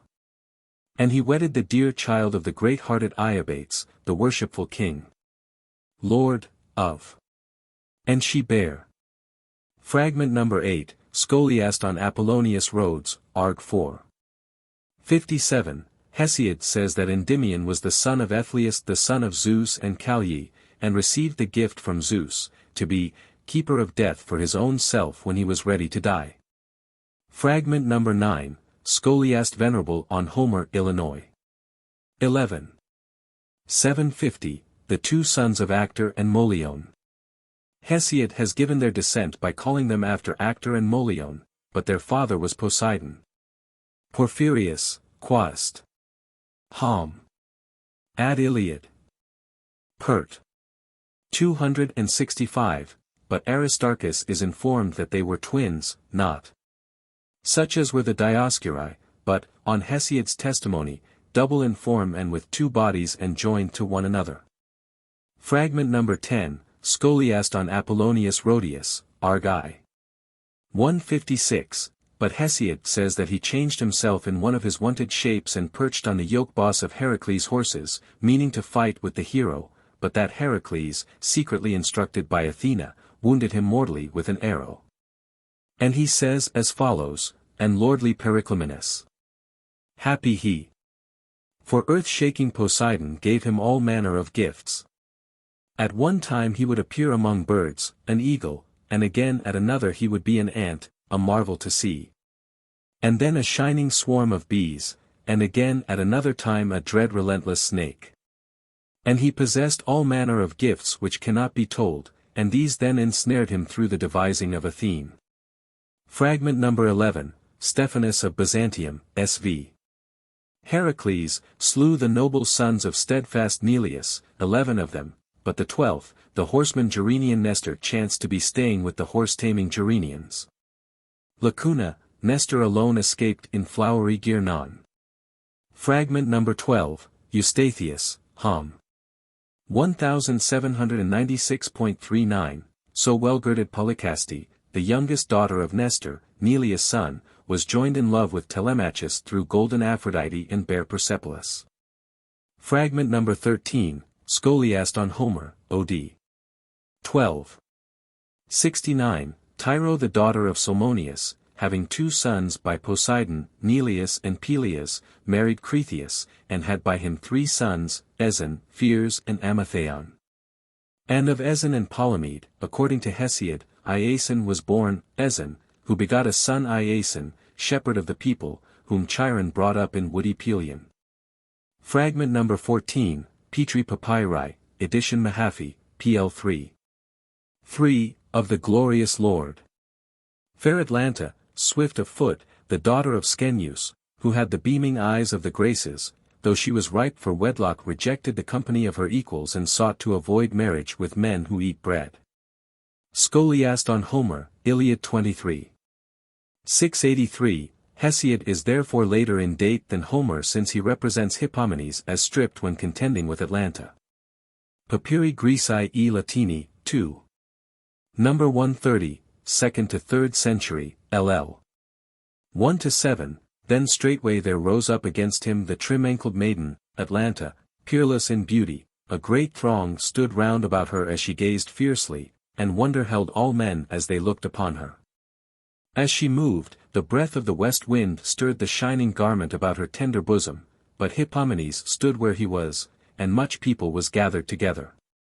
All these kept silence, but Skeneus cried and said, LL. 8-20, hear me all, both young and old, while I speak as my spirit within my breast bids me. Hippomenes seeks my coy-eyed daughter to wife, but let him now hear my wholesome speech. He shall not win her without contest. Yet, if he be victorious and escape death, and if the deathless gods who dwell on Olympus grant him to win renown, verily he shall return to his dear native land, and I will give him my dear child and strong swift-footed horses besides which he shall lead home to be cherished possessions. And may he rejoice in heart possessing these, and ever remember with gladness the painful contest. May the Father of men and of gods, grant that splendid children may be born to him. Lacuna. LL 21-27, on the right. And he, rushing upon her, drawing back slightly towards the left. And on them was laid an unenviable struggle, for she, even fair, swift-footed Atlanta, ran scorning the gifts of golden Aphrodite. But with him the race was for his life, either to find his doom, or to escape it. Therefore with thoughts of guile he said to her. LL. 28-29, O daughter of Skeneus, pitiless in heart, receive these glorious gifts of the goddess, golden Aphrodite. Lacuna. LL. 30-36, but he, following lightly on his feet, cast the first apple, and, swiftly as a harpy, she turned back and snatched it. Then he cast the second to the ground with his hand. And now fair, swift-footed Atlanta had 2 apples and was near the goal, but Hippomenes cast the third apple to the ground, and therewith escaped death and black fate. And he stood panting and. Fragment number 15, Strabo, I.P. 42, and the daughter of Erebus, whom worthy Hermann begot with Thronia, daughter of the lord Belus. Fragment number 16, Eustathius, Hom. For 61, 2, Argos which was waterless Danaus made well-watered. Fragment number 17, Hecataeus in Scholiast on Euripides, Orestes, 872, Aegyptus himself did not go to Argos, but sent his sons, 50 in number, as Hesiod represented. Fragment number 18, Strabo, 8. p. 370, and Apollodorus says that Hesiod already knew that the whole people were called both Hellenes and Panhellenes, as when he says of the daughters of Proetus that the Panhellenes sought them in marriage. Apollodorus, 2. 2.1. 4. Acrisius was king of Argos and Proetus of Tiryns. And Acrisius had by Eurydice the daughter of Lacedaemon, Danae, and Proetus by Sthenibia, Lysippe and Iphino and Iphianassa.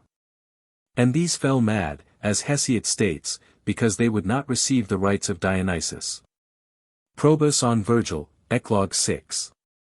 48. These, the daughters of Proetus, because they had scorned the divinity of Juno, were overcome with madness, such that they believed they had been turned into cows, and left Argos their own country. Afterwards they were cured by Melampus, the son of Amathaon. Suedos, sv. Because of their hideous wantonness they lost their tender beauty. Eustathius, Hom. 1746.7. For he shed upon their heads a fearful itch, and leprosy covered all their flesh, and their hair dropped from their heads, and their fair scalps were made bare. Fragment #19a, Oxyrhynchus Papyri 1358 FR1, 3rd Center AD, LL 1-32. So she, Europa, crossed the briny water from afar to Crete, beguiled by the wiles of Zeus. Secretly did the father snatch her away and gave her a gift, the golden necklace, the toy which Hephaestus the famed craftsman once made by his cunning skill and brought and gave it to his father for a possession. And Zeus received the gift, and gave it in turn to the daughter of proud Phoenix. But when the father of men and of gods had made it so far off with trim-ankled Europa, then he departed back again from the rich-haired girl. So she bare sons to the almighty son of Cronos, glorious leaders of wealthy men, Minos the ruler, and just Rhadamanthys and noble Sarpedon the blameless and strong. To these did wise Zeus give each a share of his honor. Verily Sarpedon reigned mightily over wide Lycia and ruled very many cities filled with people, wielding the scepter of Zeus, and great honor followed him, which his father gave him, the great-hearted shepherd of the people. For wise Zeus ordained that he should live for 3 generations of mortal men and not waste away with old age. He sent him to Troy, and Sarpedon gathered a great host, men chosen out of Lycia to be allies to the Trojans. These men did Sarpedon lead, skilled in bitter war. And Zeus, whose wisdom is everlasting, sent him forth from heaven a star, showing tokens for the return of his dear son. For well he, Sarpedon, knew in his heart that the sign was indeed from Zeus. Very greatly did he excel in war together with manslaying Hector and break down the wall, bringing woes upon the Danaans. But so soon as Patroclus had inspired the Argives with hard courage. Fragment number 19, Scholiast on Homer, Illinois. 12, 292, Zeus saw Europa the daughter of Phoenix gathering flowers in a meadow with some nymphs and fell in love with her. So he came down and changed himself into a bull and breathed from his mouth a crocus. In this way he deceived Europa, carried her off and crossed the sea to Crete where he had intercourse with her. Then in this condition he made her live with Asterion the king of the Cretans. There she conceived and bore 3 sons, Minos, Sarpedon and Rhadamanthys. The tale is in Hesiod and Bacchylides. Fragment number 20, Scholiast on Apollonius Rhodius, Arg. 2. 178, but according to Hesiod, Phineus, was the son of Phoenix, Agenor's son and Cassiopeia. Fragment number 21, Apollodorus, 3. 14.4.1, but Hesiod says that he, Adonis, was the son of Phoenix and Alphesibia. Fragment number 22, Porphyrius, Quast. Hom. Ad Iliad. Pert. Page 189, as it is said in Hesiod in the catalogue of women concerning Demodus the daughter of Agenor, Demodus whom very many of men on earth, mighty princes, wooed, promising splendid gifts, because of her exceeding beauty. Fragment number 23, Apollodorus, 3. 5.6.2, Hesiod says that, the children of Amphion and Niobe, were 10 sons and 10 daughters. Alien, Various History 12. 36, but Hesiod says they were 9 boys and 10 girls. Unless after all the verses are not Hesiod but are falsely ascribed to him as are many others. Fragment number 24, Scholiast on Homer, Illinois. 23. 679, and Hesiod says that when Oedipus had died at Thebes, Argia the daughter of Adrastus came with others to the funeral of Oedipus. Fragment number 25, Herodian in Etymologica Magnum, page 60, 40, Tityos the son of Elara. Fragment number 26, Argument, Pindar, OL. 14, Cephissus is a river in Orchomenus where also the Graces are worshipped. Eteocles the son of the river Cephissus first sacrificed to them, as Hesiod says. Scholiast on Homer, Illinois. 2. 522, which from Lilaea spouts forth its sweet flowing water. Strabo, 9. For 24, and which flows on by Panopeus and through fenced Gletion and through Orchomenus, winding like a snake. Fragment number 27, Scholiast on Homer, Illinois. 7. 9. For the father of Menestheus, Orythus was a Boeotian living at Arni, and this is in Boeotia, as also Hesiod says. Fragment number 28, Stephanus of Byzantium, Onchestus, a grove. It is situate in the country of Haliartus and was founded by Onchestus the Boeotian, as Hesiod says. Fragment number 29, Stephanus of Byzantium. There is also a plain of Aga bordering on Syra, according to Hesiod. Fragment number 30, Apollodorus, 2. 1.1. 5. But Hesiod says that Pelasgus was autochthonous. Fragment number 31, Strabo, v. page 221, that this tribe, the Pelasgi, were from Arcadia. Ephorus states on the authority of Hesiod, for he says, sons were born to godlike Lycaon whom Pelasgus once begot. Fragment number 32, Stephanus of Byzantium, Palantium. A city of Arcadia, so named after Pallas, one of Lycaon's sons, according to Hesiod. Fragment number 33, unknown, famous Melibea bare Phelus the good spearman. Fragment number 34, Herodian, on peculiar diction, page 18, in Hesiod in the second catalogue, who once hid the torch within. Fragment number 35, Herodian, on peculiar diction, page 42, Hesiod in the third catalogue writes, and a resounding thud of feet rose up. Fragment number 36, Apollonius Discalus, on the pronoun, page 125, and a great trouble to themselves.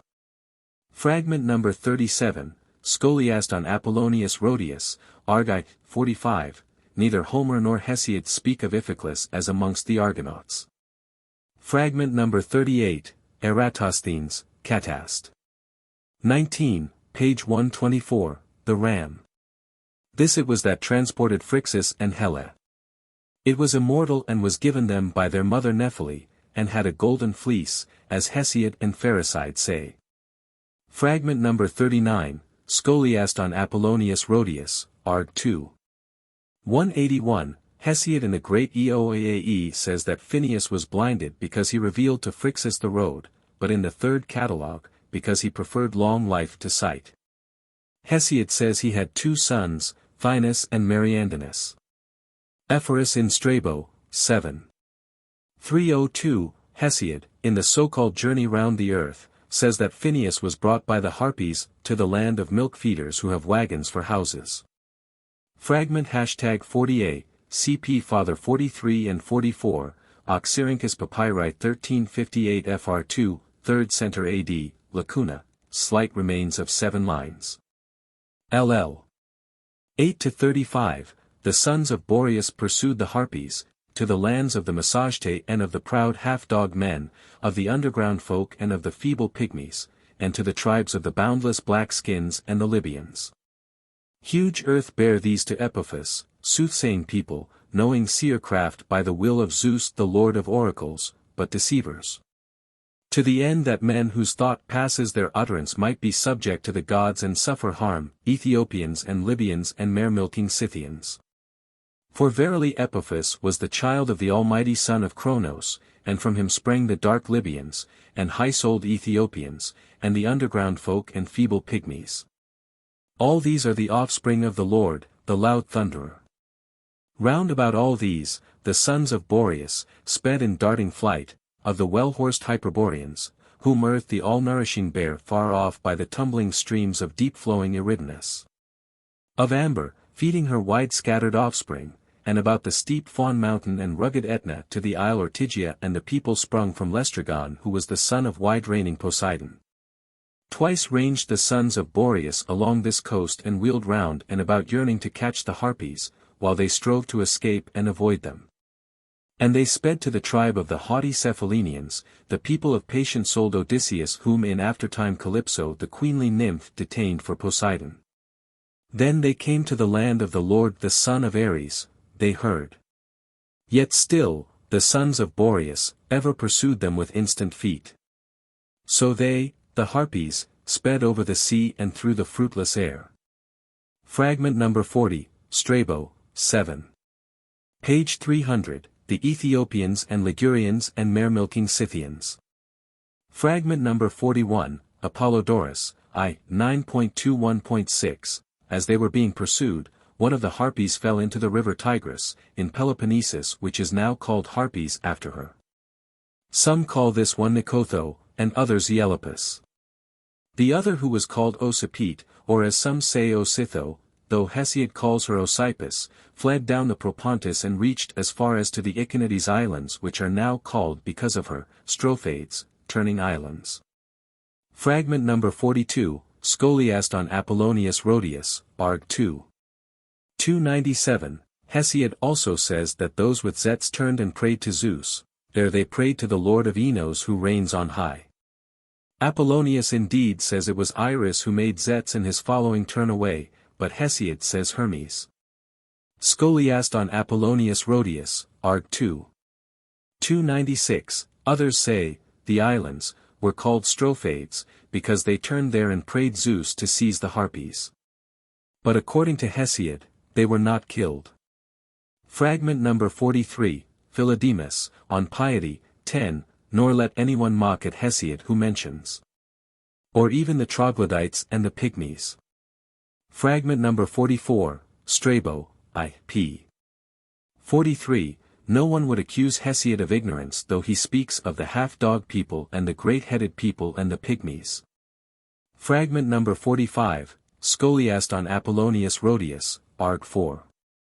284, but Hesiod says they, the Argonauts, had sailed in through the Phasis. Scholiast on Apollonius Rhodius, Arg. 4. 259, but Hesiod, says. They came through the ocean to Libya, and so, carrying the Argo, reached our sea.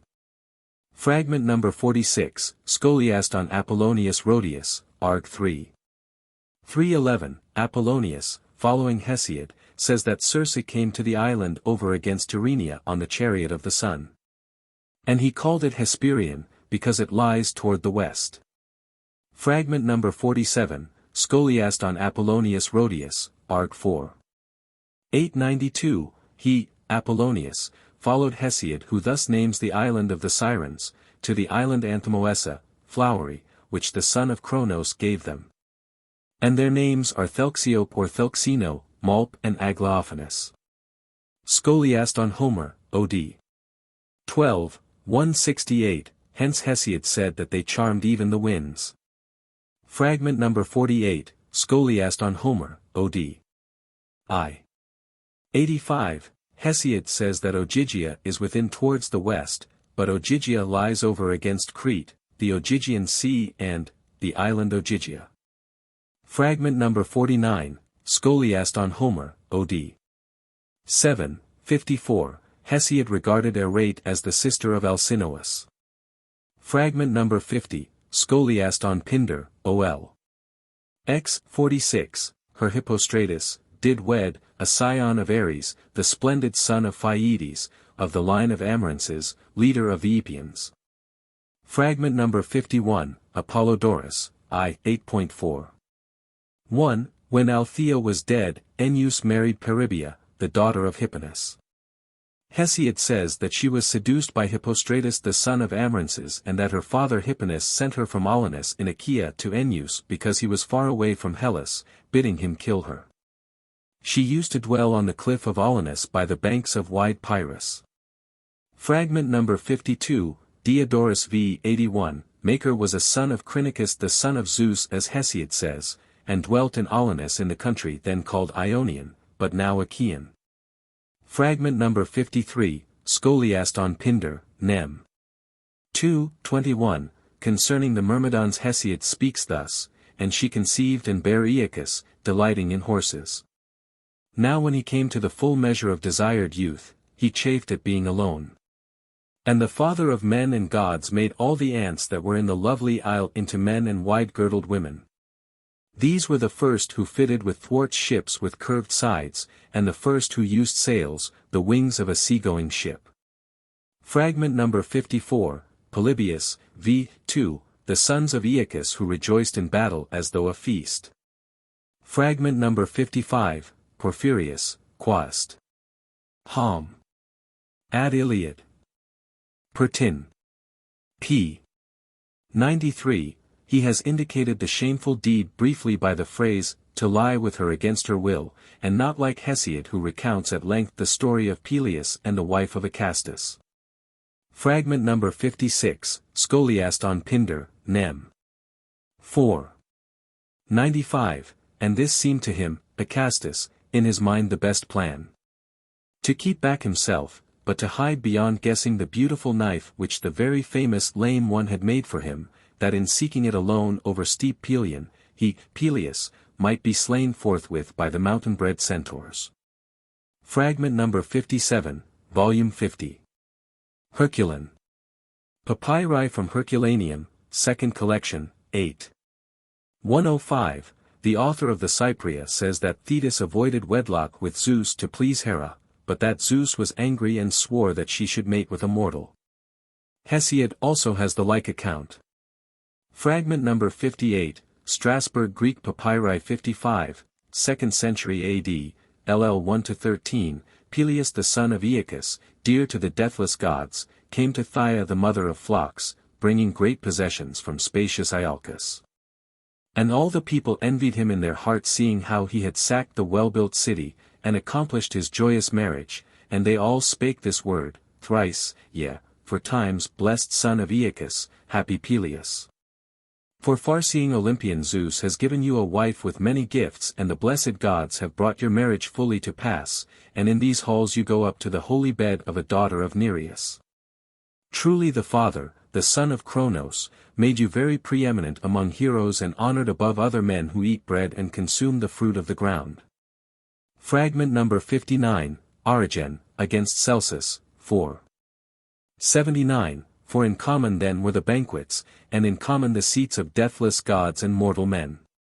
Fragment number 60, Scholiast on Homer, Illinois. 16, 175, whereas Hesiod and the rest call her, Peleus' daughter, Polydora. Fragment number 61, Eustathius, Hom. 112, 44 SQ, it should be observed that the ancient narrative hands down the account that Patroclus was even a kinsman of Achilles. For Hesiod says that Menoetheus the father of Patroclus, was a brother of Peleus, so that in that case they were first cousins. Fragment number 62, Scholiast on Pindar, OL. X.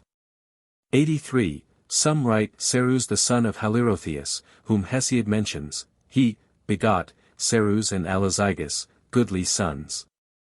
And Cereus was the son of Halirotheus Perier's son, and of Alcyone. Fragment number 63, Pausanias, 2. 26.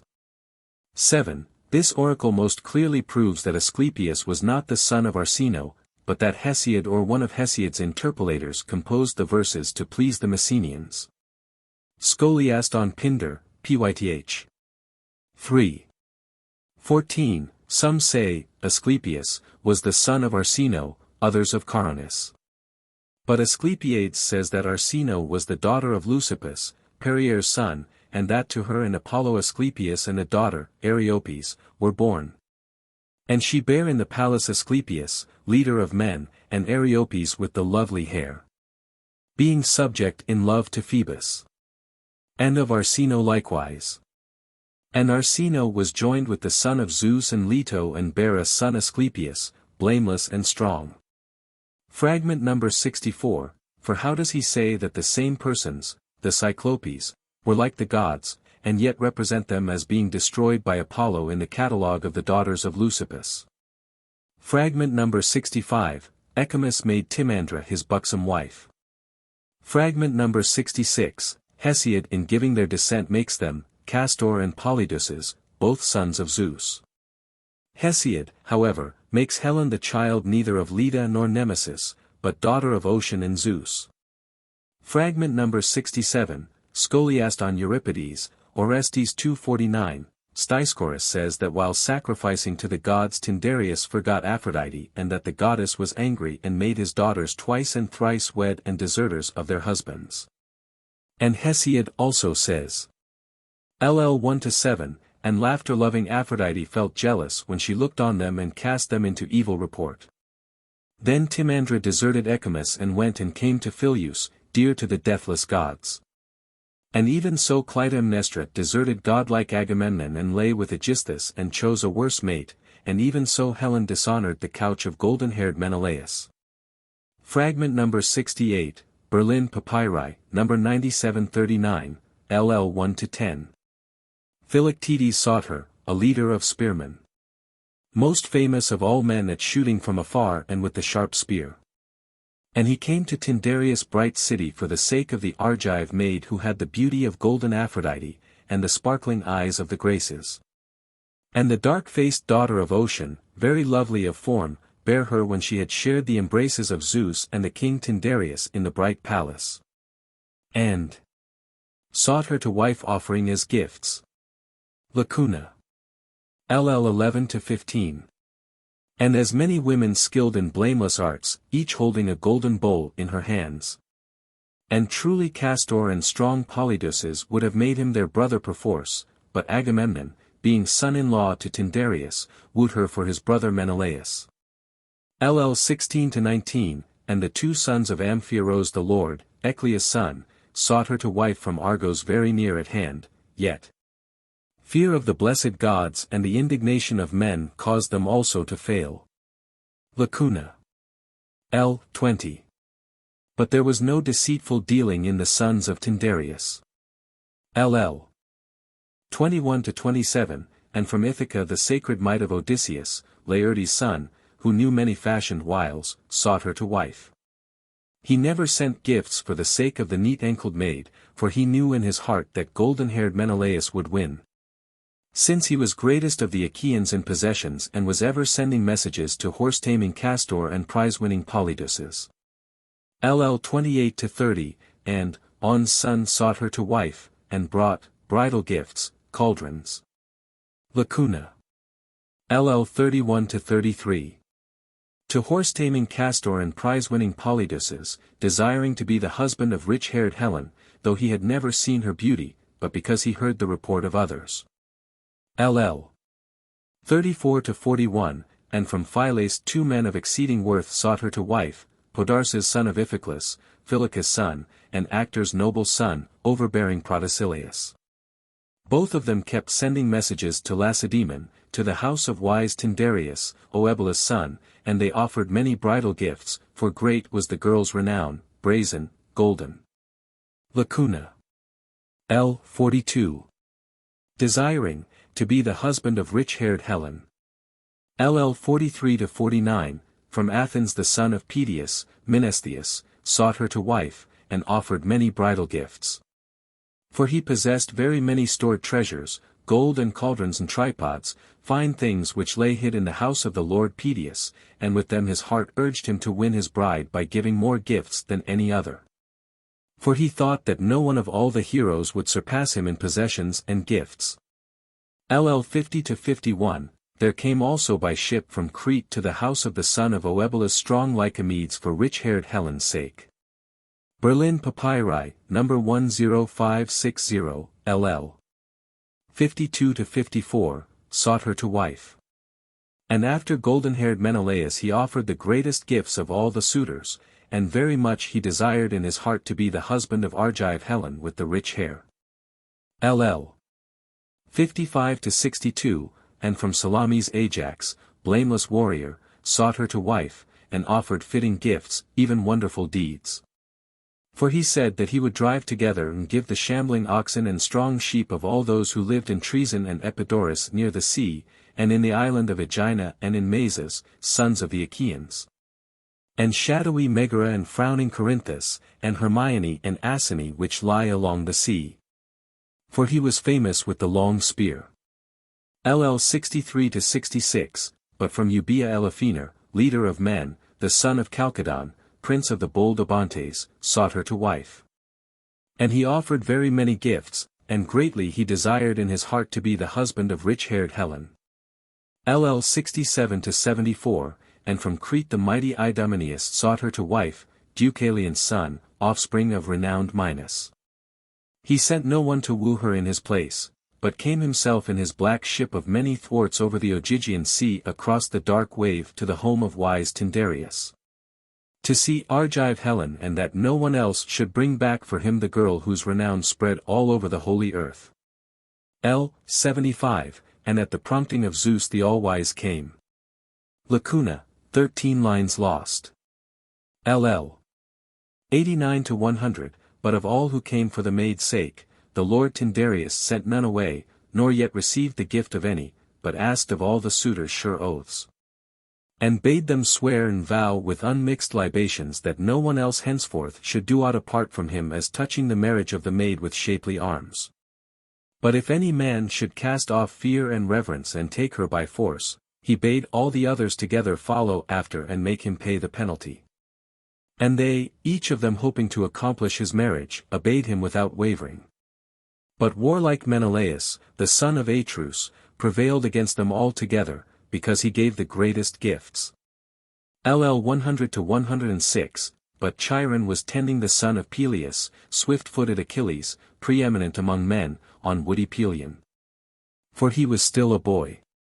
For neither warlike Menelaus nor any other of men on earth would have prevailed in suit for Helen, if fleet Achilles had found her unwed.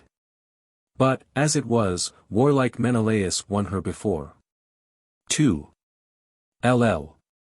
1 to 2, and she, Helen, bare neat-ankled Hermione in the palace, a child unlooked for. LL 2 to 13, now all the gods were divided through strife. For at that very time Zeus who thunders on high was meditating marvelous deeds, even to mingle storm and tempest over the boundless earth, and already he was hastening to make an utter end of the race of mortal men. Declaring that he would destroy the lives of the demigods, that the children of the gods should not mate with wretched mortals, seeing their fate with their own eyes. But that the blessed gods henceforth even as aforetime should have their living and their habitations apart from men. But on those who were born of immortals and of mankind verily Zeus laid toil and sorrow upon sorrow. Lacuna, 2 lines missing. LL 16 to 30, nor any one of men, should go upon black ships, to be strongest in the might of his hands. Of mortal men declaring to all those things that were, and those that are, and those that shall be, he brings to pass and glorifies the counsels of his father Zeus who drives the clouds. For no one, either of the blessed gods or of mortal men, knew surely that he would contrive through the sword to send to Hades full many a one of heroes fallen in strife. But at that time he knew not as yet the intent of his father's mind, and how men delight in protecting their children from doom. And he delighted in the desire of his mighty father's heart who rules powerfully over men. LL. 31 to 43, from stately trees the fair leaves fell in abundance fluttering down to the ground, and the fruit fell to the ground because Boreas blew very fiercely at the behest of Zeus. The deep seethed and all things trembled at his blast, the strength of mankind consumed away and the fruit failed in the season of spring, at that time when the hairless one in a secret place in the mountains gets 3 young every 3 years. In spring he dwells upon the mountain among tangled thickets and brushwood, keeping afar from and hating the path of men, in the glens and wooded glades. But when winter comes on, he lies in a close cave beneath the earth and covers himself with piles of luxuriant leaves, a dread serpent whose back is speckled with awful spots. LL. 44 to 50, but when he becomes violent and fierce unspeakably, the arrows of Zeus lay him low. Only his soul is left on the holy earth, and that fits gibbering about a small unformed den. And it comes enfeebled to sacrifices beneath the broad-pathed earth. And it lies. Lacuna, traces of 37 following lines. Fragment number 69, Tsetses, Exeg. Iliad. 68. 19h, Agamemnon and Menelaus likewise according to Hesiod and Aeschylus are regarded as the sons of Pleisthenes, Atreus' son. And according to Hesiod, Pleisthenes was a son of Atreus and Arope, and Agamemnon, Menelaus and Anaxibia were the children of Pleisthenes and Cleala the daughter of Dius. Fragment number 70, Laurentian Scholiast on Sophocles' Electra, 539, and she, Helen, bare to Menelaus, famous with the spear, Hermione and her youngest born, Nicostratus, a scion of Ares. Fragment number 71, Pausanias, I, 43. 1. I know that Hesiod in the catalogue of women represented that Iphigenia was not killed but, by the will of Artemis, became Hecate. Fragment number 72, Eustathius, Hom. 13, 44. Sq. Beauties, it is said, was a son of Poseidon, so Hesiod in the catalogue. Fragment number 73, Pausanias, 2. 6, 5. Hesiod represented Sicyon as the son of Erechtheus. Fragment number 74, Plato, minus, page 320. D. Minus, who was most kingly of mortal kings and reigned over very many people dwelling round about, holding the scepter of Zeus wherewith he ruled many.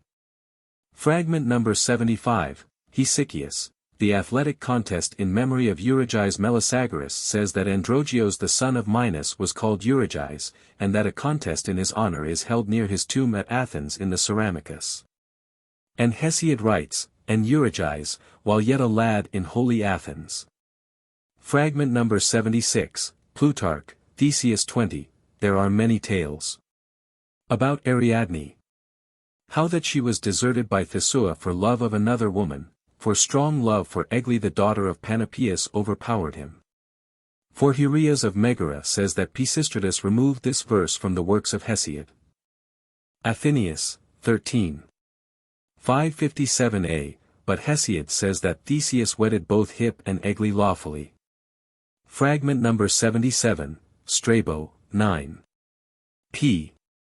393, the snake of Cycreus. Hesiod says that it was brought up by Cycreus, and was driven out by Eurylochus as defiling the island, but that Demeter received it into Eleusis, and that it became her attendant. Fragment number 78, Argument I.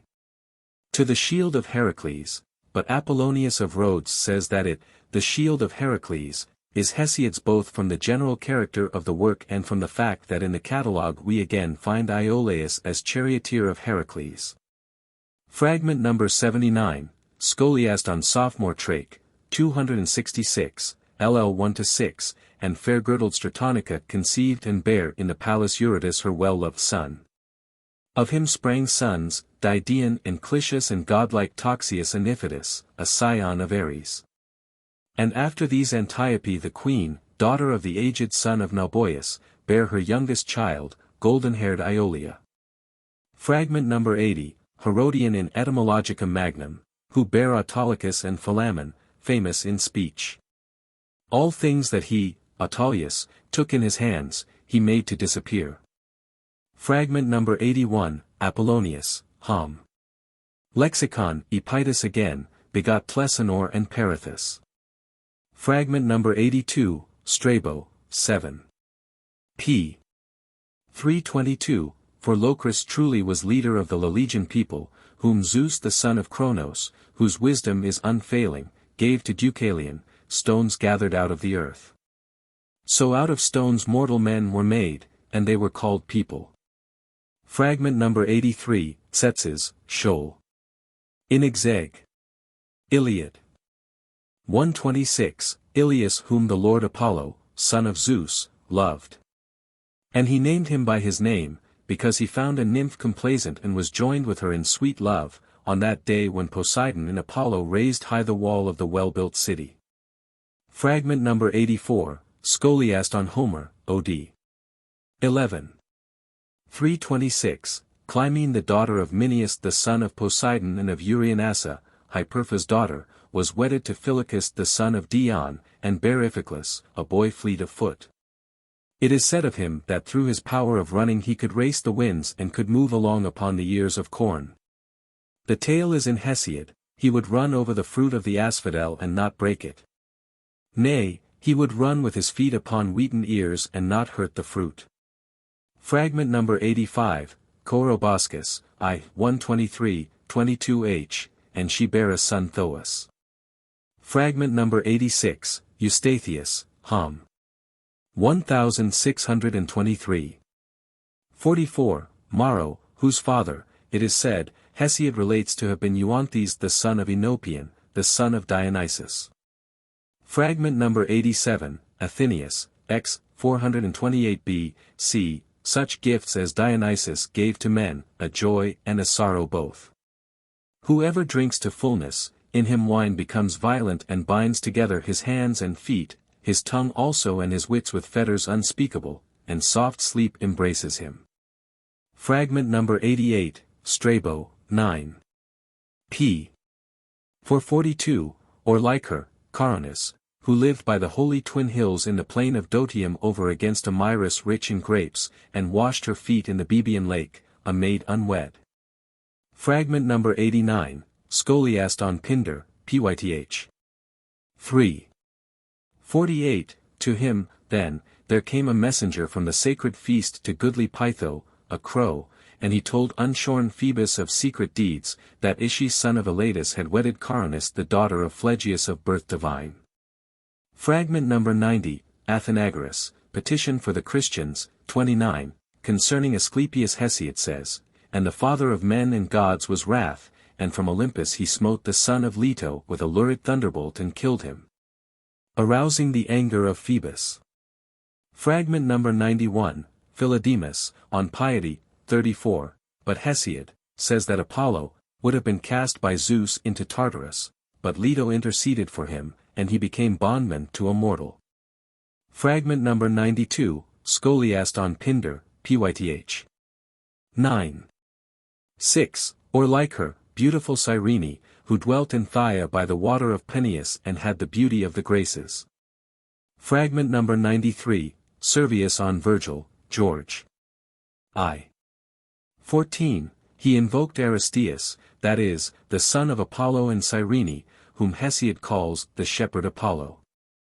Fragment number 94, Scholiast on Virgil, George.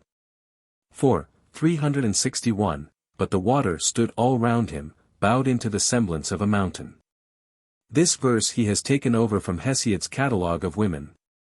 Fragment number 95, Scholiast on Homer, Iliad 2. 469, Or like her, Antiope, whom Boeotian Hyria nurtured as a maid. Fragment number 96, Palaephatus, c. 42, of Zethus and Amphion. Hesiod and some others relate that they built the walls of Thebes by playing on the lyre. Fragment number 97, Scholiast on Sophomore Trach, 1167, ll 1-11, There is a land Elopia with much glebe and rich meadows, and rich in flocks and shambling kine. There dwell men who have many sheep and many oxen, and they are in number past telling, tribes of mortal men. And there upon its border is built a city, Dodona, and Zeus loved it and, appointed, it to be his oracle, reverenced by men. And they, the doves, lived in the hollow of an oak. From them men of earth carry away all kinds of prophecy, whosoever fares to that spot and questions the deathless god, and comes bringing gifts with good omens. Fragment number 98, Berlin Papyri, no. 9777, ll 1-22, Strife. Of mortals who would have dared to fight him with the spear and charge against him, save only Heracles, the great-hearted offspring of Alcaeus? Such an one was. Strong Meleager loved of Ares, the golden-haired, dear son of Enyeus and Althea. From his fierce eyes there shone forth portentous fire, and once in high Calydon he slew the destroying beast, the fierce wild boar with gleaming tusks. In war and in dread strife no man of the heroes dared to face him and to approach and fight with him when he appeared in the forefront. But he was slain by the hands and arrows of Apollo, while he was fighting with the Cuorites for pleasant Calydon. And these others, Althea, bare to Enyeus, Porthean's son. Horse-taming fears, and Agelos surpassing all others, Toxius and Clymenus and godlike Periphas, and rich-haired Gorga and wise Deianira, who was subject in love to mighty Heracles and bare him Hyllus and Glenus and Tisippus and Odites. These she bare and in ignorance she did a fearful thing, when she had received the poisoned robe that held black doom. Fragment #99a, Scholiast on Homer, Iliad. 23. 679, and yet Hesiod says that after he had died in Thebes, Argiae the daughter of Adrastus together with others, cp. Frag. 99, came to the lamentation over Oedipus. Fragment number 99, Papyri Greci e Latine, number 131, 2nd to 3rd century, LL. 1 to 10, and Eriphyle, bear in the palace Alcmaeon, shepherd of the people, to Amphiorus.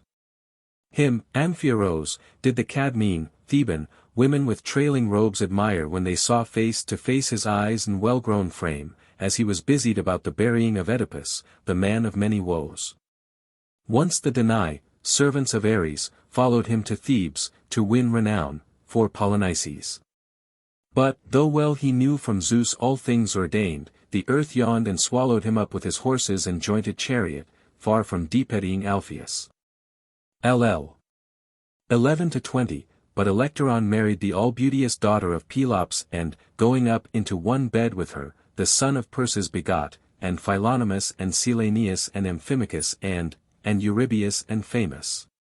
All these the Taphians, famous shipmen, slew in fight for oxen with shambling hoofs, in ships across the sea's wide back. So Alcmena alone was left to delight her parents, and the daughter of Electrian. Lacuna. L. 21. Who was subject in love to the dark-clouded son of Cronos and bare, famous Heracles. Fragment number 100, Argument to the Shield of Heracles, I. The beginning of the shield as far as the 56th verse is current in the 4th catalogue. Fragment number 101, Uncertain Position, Oxyrhynchus Papyri 1359 Fr1, early 3rd century AD.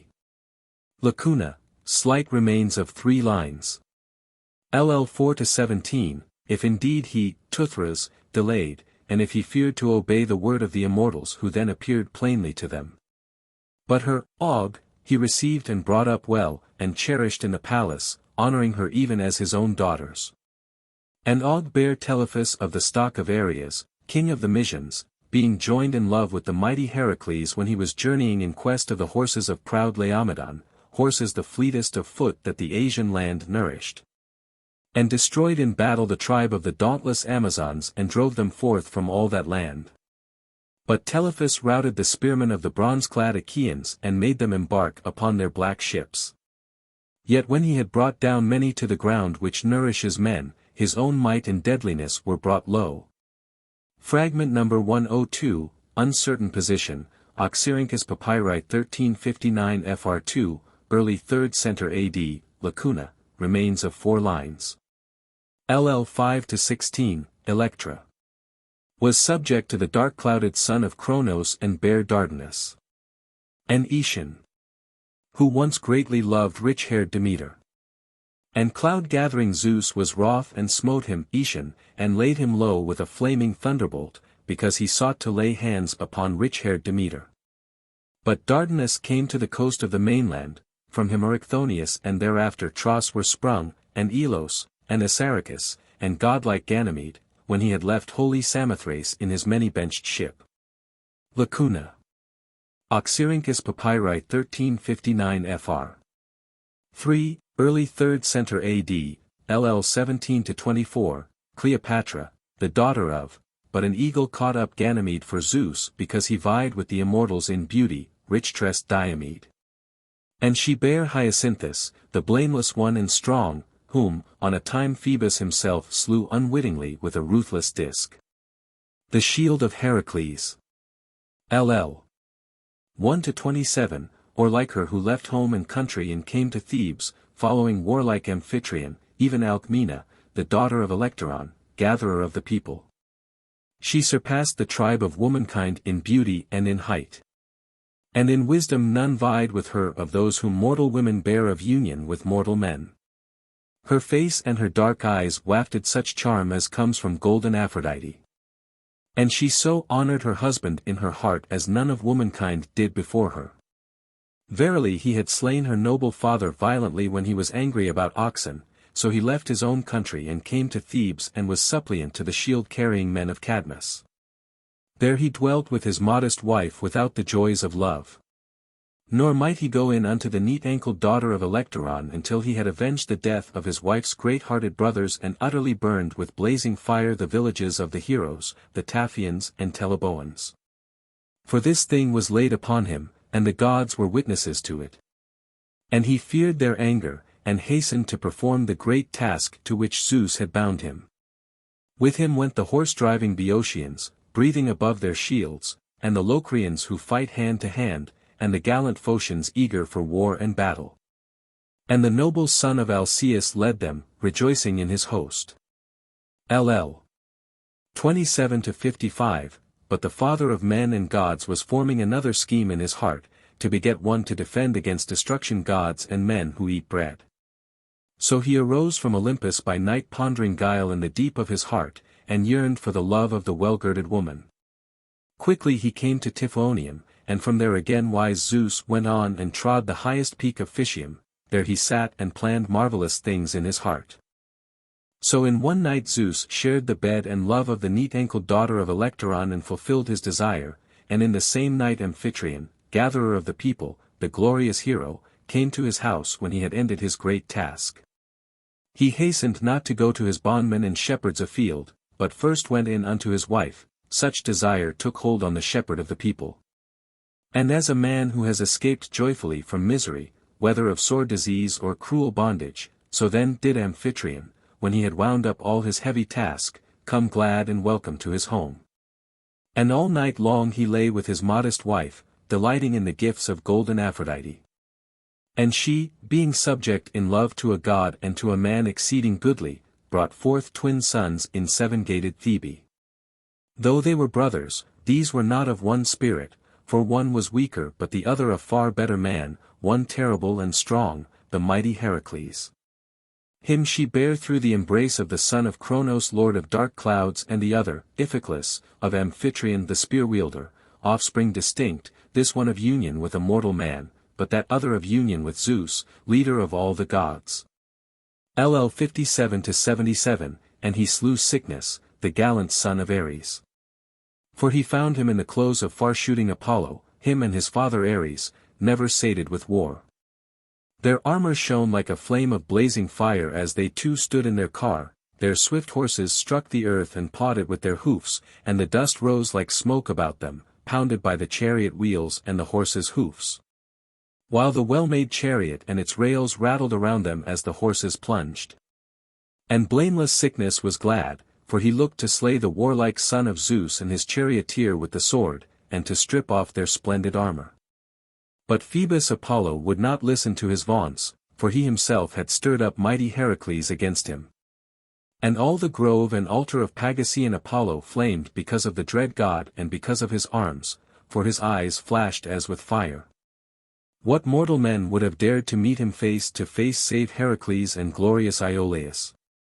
For great was their strength and unconquerable were the arms which grew from their shoulders on their strong limbs. Then Heracles spake to his charioteer strong Iolaus.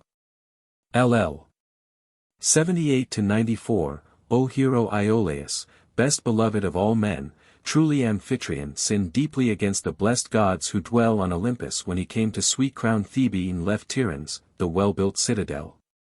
Because he slew Electryon for the sake of his wide-browned oxen. Then he came to Creon and long-robed Neotia, who received him kindly and gave him all fitting things, as is due to suppliants, and honored him in their hearts even more. And he lived joyfully with his wife the neat-ankled daughter of Electron, and presently, while the years rolled on, we were born, unlike in body as in mind, even your father and I. From him Zeus took away sense, so that he left his home and his parents and went to do honor to the wicked Eurystheus, unhappy man. Deeply indeed did he grieve afterwards in bearing the burden of his own mad folly, but that cannot be taken back. But on me fate laid heavy tasks. LL 95-101, yet, come, friend, quickly take the red-dyed reins of the swift horses and raise high courage in your heart and guide the swift chariot and strong fleet-footed horses straight on. Have no secret fear at the noise of man-slaying Ares who now rages shouting about the holy grove of Phoebus Apollo, the Lord who shoots from afar. Surely, strong though he be, he shall have enough of war. LL 102-114, and blameless Iolaus answered him again, Good friend, truly the father of men and gods greatly honors your head and the bull-like earth-shaker also, who keeps Thebe's veil of walls and guards the city. So great and strong is this fellow they bring into your hands that you may win great glory. But come, put on your arms of war that with all speed we may bring the car of Ares and our own together and fight. For he shall not frighten the dauntless son of Zeus, nor yet the son of Iphiclus, rather, I think he will flee before the two sons of blameless Alcides who are near him and eager to raise the war cry for battle. For this they love better than a feast. LL 115-117, so he said. And mighty Heracles was glad in heart and smiled, for the other's words pleased him well, and he answered him with winged words. LL 118-121, O hero Iolaus, heaven sprung, now is rough battle hard at hand. But, as you have shown your skill at other times, so now also will the great black-maned horse Arion about every way, and help me as you may be able. LL 122-138, so he said, and put upon his legs greaves of shining bronze, the splendid gift of Hephaestus. Next he fastened about his breast a fine golden breastplate, curiously wrought, which Pallas Athene the daughter of Zeus had given him when first he was about to set out upon his grievous labors. Over his shoulders the fierce warrior put the steel that saves men from doom, and across his breast he slung behind him a hollow quiver. Within it were many chilling arrows, dealers of death which make speech forgotten. In front they had death, and trickled with tears, their shafts were smooth and very long, and their butts were covered with feathers of a brown eagle. And he took his strong spear, pointed with shining bronze, and on his valiant head set a well-made helm of adamant, cunningly wrought, which fitted closely on the temples, and that guarded the head of godlike Heracles. LL 139-153, in his hands he took his shield, all glittering, no one ever broke it with a blow or crushed it. And a wonder it was to see, for its whole orb was a shimmer with enamel and white ivory and electrum, and it glowed with shining gold. And there were zones of cyanus drawn upon it. In the center was fear worked in adamant, unspeakable, staring backwards with eyes that glowed with fire. His mouth was full of teeth in a white row, fearful and daunting, and upon his grim brow hovered frightful strife who erased the throng of men, pitiless she. For she took away the mind and senses of poor wretches who made war against the son of Zeus. Their souls passed beneath the earth and went down into the house of Hades, but their bones, when the skin is rotted about them, crumble away on the dark earth under parching Sirius. LL 154-160, upon the shield pursuit and flight were wrought, and tumult, and panic, and slaughter. Strife also, and uproar were hurrying about, and deadly fate was there holding one man newly wounded, and another unwounded. And one, who was dead, she was dragging by the feet through the tumult. She had on her shoulders a garment red with the blood of men, and terribly she glared and gnashed her teeth. LL 160-167, and there were heads of snakes unspeakably frightful, 12 of them, and they used to frighten the tribes of men on earth whosoever made war against the son of Zeus. For they would clash their teeth when Amphitrion's son was fighting, and brightly shone these wonderful works. And it was as though there were spots upon the frightful snakes, and their backs were dark blue and their jaws were black. LL 168-177, also there were upon the shield droves of boars and lions who glared at each other, being furious and eager, the rows of them moved on together, and neither side trembled but both bristled up their manes. For already a great lion lay between them and two boars, one on either side, bereft of life, and their dark blood was dripping down upon the ground, they lay dead with necks outstretched beneath the grim lions. And both sides were roused still more to fight because they were angry, the fierce boars and the bright-eyed lions. LL 178-190, and there was the strife of the Lapith spearmen gathered round the prince Senus and Dryas and Perithous, with Hoplius, Exadius, Phalereus, and Prolachus, Mopsus the son of Ampus of Titaresia, a scion of Ares, and Theseus, the son of Aegeus, like unto the deathless gods. These were of silver, and had armor of gold upon their bodies. And the centaurs were gathered against them on the other side with Patreus and Aspolius the diviner, Arctus, and Urius, and black-haired Mimas, and the two sons of silver, and they had pine trees of gold in their hands. And they were rushing together as though they were alive and striking at one another hand to hand with spears and with pines. LL 191 to 196, and on the shield stood the fleet-footed horses of grim Ares made gold, and deadly Ares the spoil-winner himself. He held a spear in his hands and was urging on the footmen, he was red with blood as if he were slaying living men, and he stood in his chariot. Beside him stood Fear and Flight, eager to plunge amidst the fighting men. LL 197 to 200, there, too, was the daughter of Zeus, Tritogenia, who drives the spoil. She was like as if she would array a battle, with a spear in her hand, and a golden helmet, and the aegis about her shoulders. And she was going towards the awful strife. LL 201 to 206, and there was the holy company of the deathless gods, and in the midst the son of Zeus and Leto played sweetly on a golden lyre. There also was the abode of the gods, pure Olympus, and their assembly, and infinite riches were spread around in the gathering, the muses of Pieria were beginning a song like clear-voiced singers. LL 207 to 215, and on the shield was a harbor with a safe haven from the irresistible sea, made of refined tin wrought in a circle, and it seemed to heave with waves. In the middle of it were many dolphins rushing this way and that, fishing, and they seemed to be swimming. 2 dolphins of silver were spouting and devouring the mute fishes. And beneath them fishes of bronze were trembling. And on the shore sat a fisherman watching, in his hands he held a casting net for fish, and seemed as if about to cast it forth. LL 216 to 237, there, too, was the son of rich-haired Danae, the horseman Perseus, his feet did not touch the shield and yet were not far from it, very marvelous to remark, since he was not supported anywhere. For so did the famous lame one fashion him of gold with his hands. On his feet he had winged sandals, and his black-sheathed sword was slung across his shoulders by a cross-belt of bronze. He was flying swift as thought. The head of a dreadful monster, the Gorgon, covered the broad of his back, and a bag of silver, a marvel to see, contained it, and from the bag bright tassels of gold hung down. Upon the head of the hero lay the dread cap of Hades which had the awful gloom of night. Perseus himself, the son of Danae, was at full stretch, like one who hurries and shudders with horror. And after him rushed the Gorgons, unapproachable and unspeakable, longing to seize him, as they trod upon the pale adamant, the shield rang sharp and clear with a loud clanging. 2 serpents hung down at their girdles with heads curved forward, their tongues were flickering, and their teeth gnashing with fury, and their eyes glaring fiercely. And upon the awful heads of the Gorgons great fear was quaking.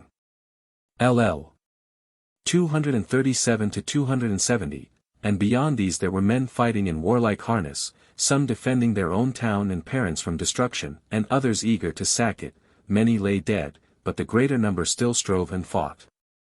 The women on well-built towers of bronze were crying shrilly and tearing their cheeks like living beings, the work of famous Hephaestus. And the men who were elders and on whom age had laid hold were all together outside the gates, and were holding up their hands to the blessed gods, fearing for their own sons. But these again were engaged in battle, and behind them the dusky fates, gnashing their white fangs, lowering, grim, bloody, and unapproachable, struggled for those who were falling, for they all were longing to drink dark blood. So soon as they caught a man overthrown or falling newly wounded, one of them would clasp her great claws about him, and his soul would go down to Hades to chilly Tartarus. And when they had satisfied their souls with human blood, they would cast that one behind them, and rush back again into the tumult and the fray.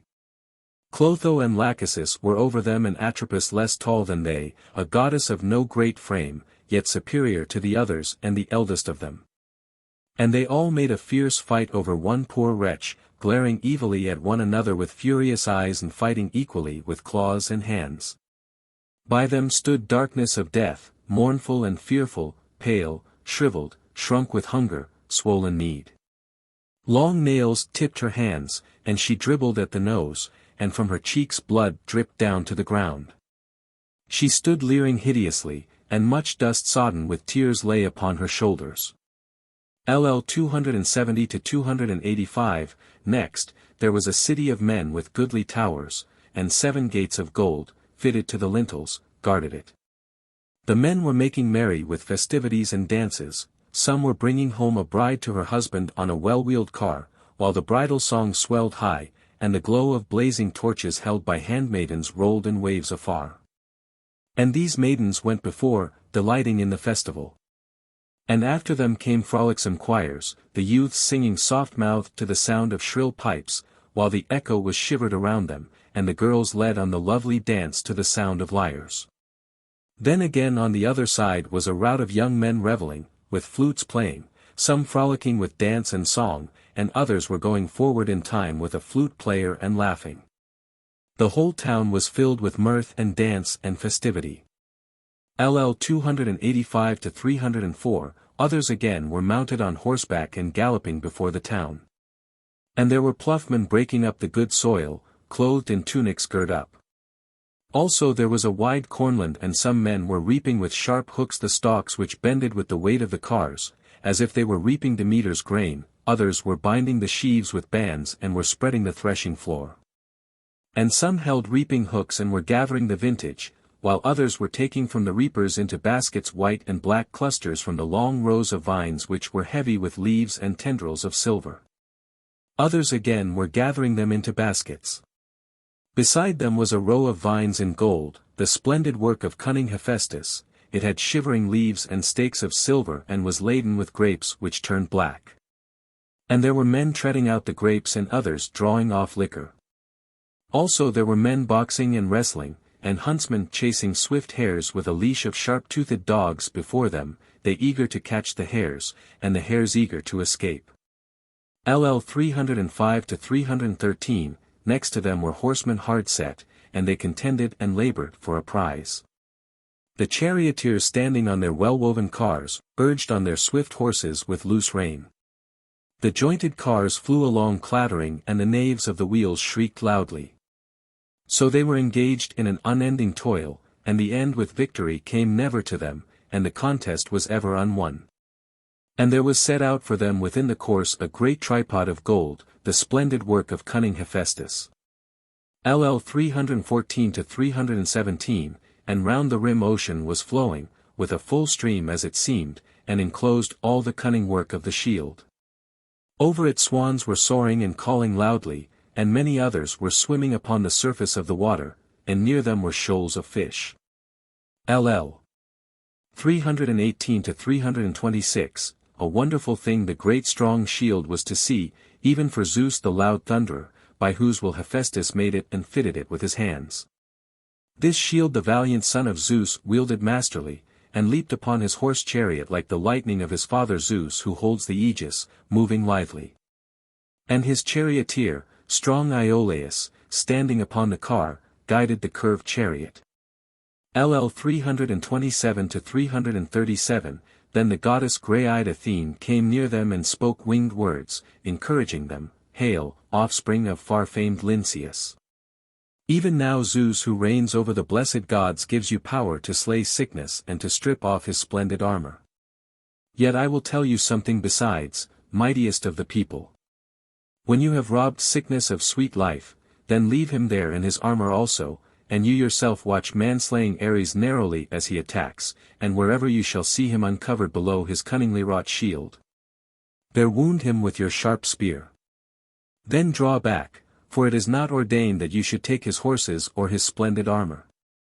LL 338 to 349, so said the bright-eyed goddess and swiftly got up into the car with victory and renown in her hands. Then heaven-nurtured Iolaus called terribly to the horses, and at his cry they swiftly whirled the fleet chariot along, raising dust from the plain, for the goddess bright-eyed Athene put metal into them by shaking her aegis. And the earth groaned all round them. And they, horse-taming sickness and Ares, insatiable in war, came on together like fire or whirlwind. Then their horses neighed shrilly, face to face, and the echo was shivered all round them. And mighty Heracles spoke first and said to that other. LL 350 to 367, Sickness, good sir. Why, pray, do you set your swift horses at us, men who are tried in labor and pain? Nay, guide your fleet car aside and yield and go out of the path.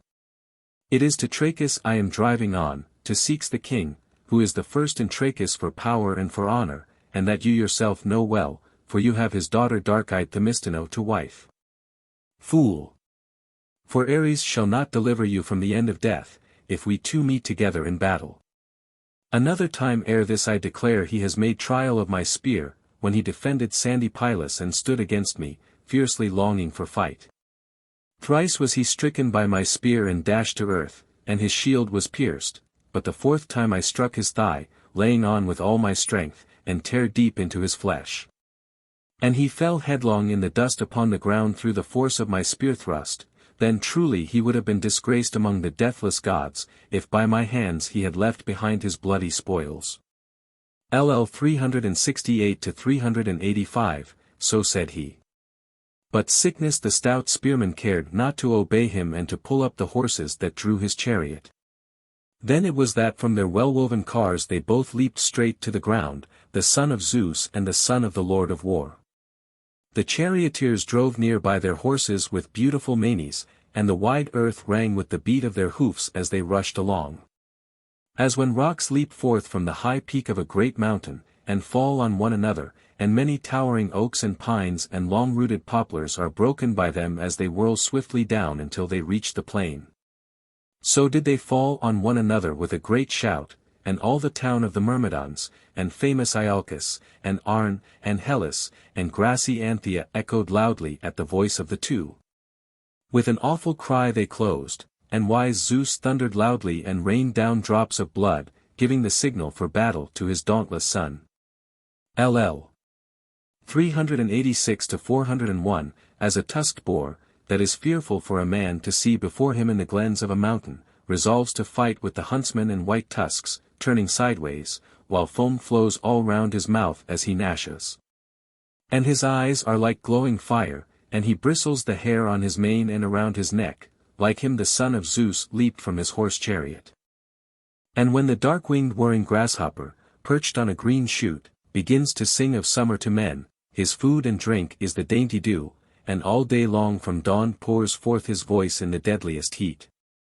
When Sirius scorches the flesh, then the beard grows upon the millet which men sow in summer, when the crude grapes which Dionysus gave to men, a joy and a sorrow both, begin to color, in that season they fought and loud rose the clamor. LL 402-412, as two lions on either side of a slain deer spring at one another in fury. And there is a fearful snarling and a clashing also of teeth, like vultures with crooked talons and hooked beak that fight and scream aloud on a high rock over a mountain goat or fat wild deer which some active man has shot with an arrow from the string. And himself has wandered away elsewhere, not knowing the place. But they quickly mark it and vehemently do keen battle about it, like these they too rushed upon one another with a shout. LL 413-423, then Sickness, eager to kill the son of almighty Zeus, struck upon his shield with a brazen spear, but did not break the bronze, and the gift of the god saved his foe. But the son of Amphitryon, mighty Heracles, with his long spear struck Sickness violently in the neck beneath the chin, where it was unguarded between helm and shield. And the deadly spear cut through the two sinews. For the hero's full strength lighted on his foe. And Sickness fell as an oak falls or a lofty pine that is stricken by the lurid thunderbolt of Zeus, even so he fell, and his armor adorned with bronze clashed about him. LL 424-442, then the stout-hearted son of Zeus let him be, and himself watched for the onset of man-slaying Ares, fiercely he stared. Like a lion who has come upon a body and full eagerly rips the hide with his strong claws and takes away the sweet life with all speed, his dark heart is filled with rage and his eyes glare fiercely. While he tears up the earth with his paws and lashes his flanks and shoulders with his tail so that no one dares to face him and go near to give battle. Even so, the son of Amphitryon, unsated of battle, stood eagerly face to face with Ares, nursing courage in his heart. And Ares drew near him with grief in his heart, and they both sprang at one another with a cry. As it is when a rock shoots out from a great cliff and whirls down with long bounds, careering eagerly with a roar, and a high crag clashes with it and keeps it there where they strike together. With no less clamor did deadly Ares, the chariot-born, rush shouting at Heracles. And he quickly received the attack. LL 443-449, but Athene the daughter of Aegis-bearing Zeus came to meet Ares, wearing the dark Aegis, and she looked at him with an angry frown and spoke winged words to him. Ares, check your fierce anger and matchless hands. For it is not ordained that you should kill Heracles, the bold-hearted son of Zeus, and strip off his rich armor. Come, then, cease fighting and do not withstand me. LL 450-466, so said she, but did not move the courageous spirit of Ares. But he uttered a great shout and waving his spears like fire, he rushed headlong at strong Heracles, longing to kill him, and hurled a brazen spear upon the great shield, for he was furiously angry because of his dead son. But bright-eyed Athene reached out from the car and turned aside the force of the spear. Then bitter grief seized Ares and he drew his keen sword and leaped upon bold-hearted Heracles. But as he came on, the son of Amphitryon, unsated of fierce battle, shrewdly wounded his thigh where it was exposed under his richly wrought shield, and teared deep into his flesh with the spear thrust and cast him flat upon the ground. And panic and dread quickly drove his smooth-wheeled chariot and horses near him and lifted him from the wide-pathed earth into his richly wrought car, and then straight lashed the horses and came to high Olympus. LL 467-471, but the son of Alcmena and glorious Iolaus stripped the fine armor off Sickness' shoulders and went, and their swift horses carried them straight to the city of Trachis. And bright-eyed Athene went thence to great Olympus and her father's house. LL 472-480, as for Sickness, Sikhs buried him and the countless people who lived near the city of the glorious king, in Anthe and the city of the Myrmidons, and famous Iolcus, and Arne, and Hellas, and much people were gathered doing honor to Sikhs, the friend of the blessed gods. But Honoris, swelled by a rainstorm, blotted out the grave and memorial of Sickness, for so Apollo, Leto's son, commanded him, because he used to watch for and violently despoil the rich hecatombs that any might bring to Pytho. The marriage of Ceuax. Fragment number 1, Scholiast on Apollonius Rhodius, Argi. 128, Hesiod in the Marriage of Sikhs says that he, Heracles, landed, from the Argo, to look for water and was left behind in Magnesia near the place called Aphete because of his desertion there. Fragment number 2, Zenobius, 2. 19, Hesiod used the proverb in the following way: Heracles is represented as having constantly visited the house of Sikhs of Trachis and spoken thus, of their own selves the good make for the feasts of good. Fragment number 3, Scholiast on Homer, Illinois. 14. 119, and horse-driving Sikhs beholding. Fragment number 4, Athenaeus, 2. p. 49b, Hesiod in the Marriage of Sikhs, for though grammar school boys alienate it from the poet, yet I consider the poem ancient, calls the tables tripods. Fragment number 5, Gregory of Corinth, on Forms of Speech, Ret. Gr. 7. 776, but when they had done with desire for the equal shared feast, even then they brought from the forest the mother of a mother, sc. wood, dry and parched, to be slain by her own children, sc. to be burnt in the flames. The Great Eoae. Fragment number 1, Pausanias, 2. 26, 3, Epidaurus. According to the opinion of the Argives and the epic poem, the great Eoiae, Argos the son of Zeus was father of Epidaurus. Fragment number 2, Anonymous comment. On Aristotle, Nicomachean Ethics, 3.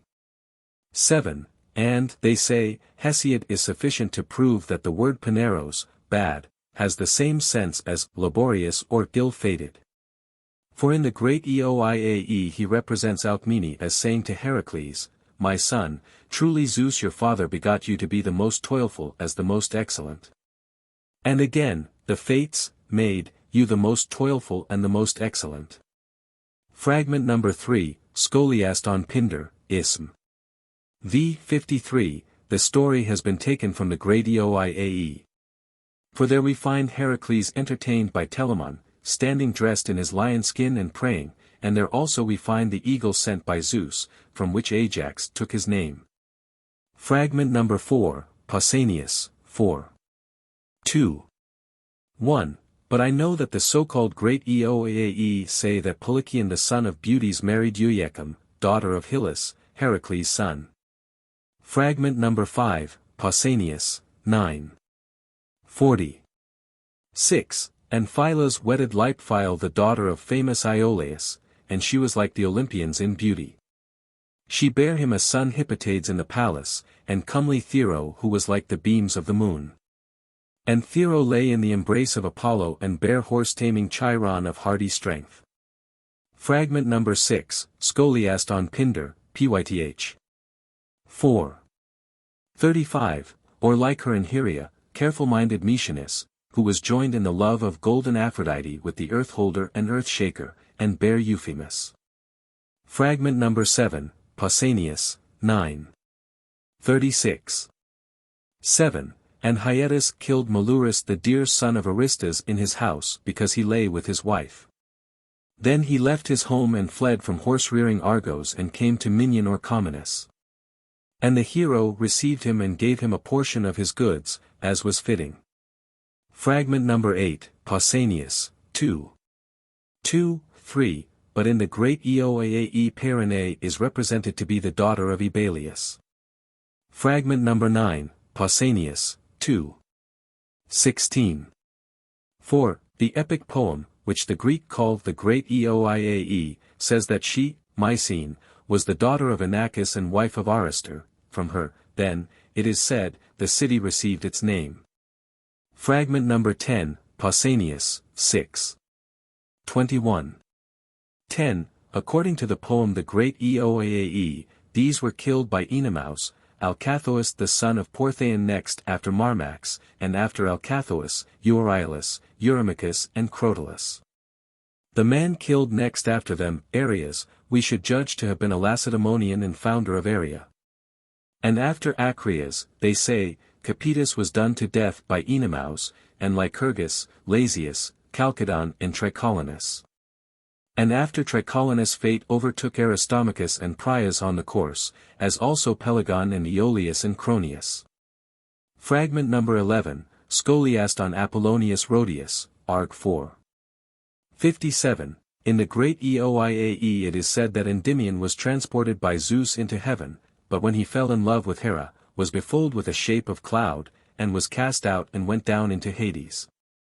Fragment number 12, Scholiast on Apollonius Rhodius, Arg. 118, in the great Oiae it is related that Melampus, who was very dear to Apollo, went abroad and stayed with Polyphants. But when the king had sacrificed an ox, a serpent crept up to the sacrifice and destroyed his servants. At this the king was angry and killed the serpent, but Melampus took and buried it. And its offspring, brought up by him, used to lick his ears and inspire him with prophecy. And so, when he was caught while trying to steal the cows of Iphiclus and taken bound to the city of Aegina, and when the house, in which Iphiclus was about to fall, he told an old woman, one of the servants of Iphiclus. And in return was released. Fragment number 13, Scholiast on Apollonius Rhodius, Arg. 4. 828, in the great Oiae Scylla is the daughter of Phoebus and Hecate. Fragment number 14, Scholiast on Apollonius Rhodius, Arg. 2. 181, Hesiod in the great Oiae says that Phineus was blinded because he told Phrixus the way. Fragment number 15, Scholiast on Apollonius Rhodius, Arg. 2. 1122, Argus. This is one of the children of Phrixus. These, Hesiod in the great Oiae says were born of Iaphosa the daughter of Aetes. And he says there were 4 of them, Argus, Phrontis, Melas, and Citicerus. Fragment number 16, Antoninus Liberalis, 23, Battus. Hesiod tells the story in the great Oiae. Magnus was the son of Argus, the son of Phrixus and Paramele, Admetus' daughter, and lived in the region of Thessaly, in the land which men called after him Magnesia. He had a son of remarkable beauty, Hymenaeus. And when Apollo saw the boy, he was seized with love for him, and would not leave the house of Magnus. Then Hermes made designs on Apollo's herd of cattle which were grazing in the same place as the cattle of Admetus. First he cast upon the dogs which were guarding them a stupor and strangles, so that the dogs forgot the cows and lost the power of barking.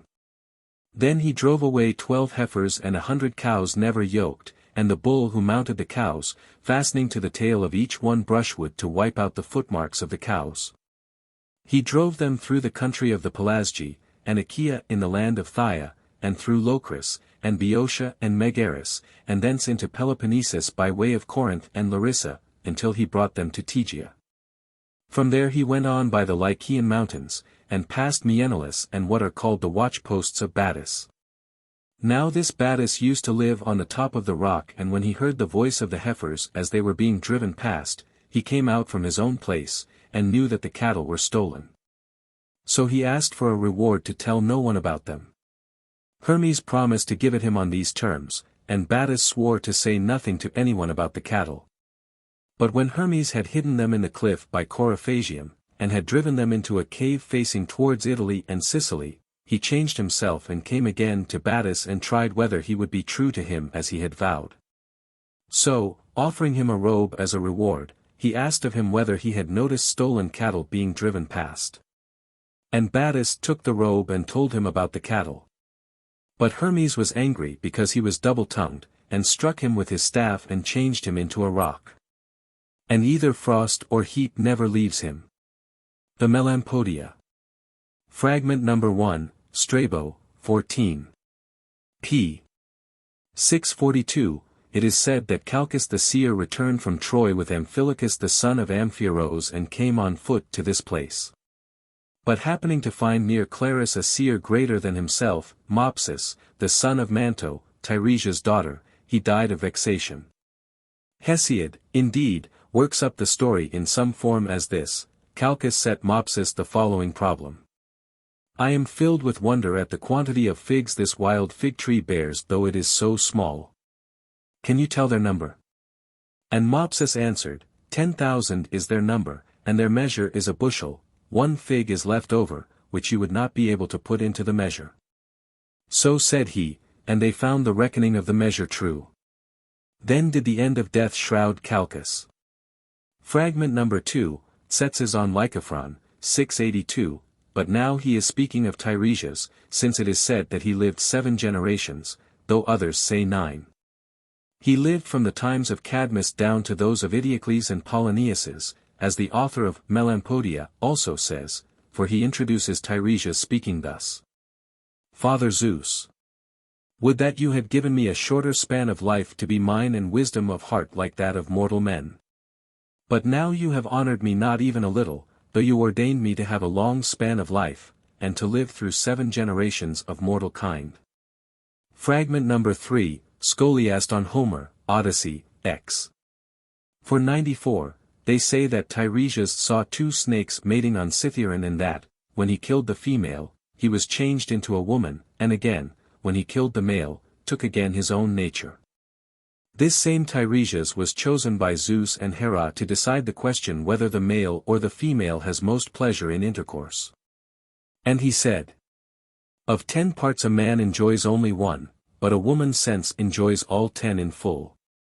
For this Hera was angry and blinded him, but Zeus gave him the seer's power.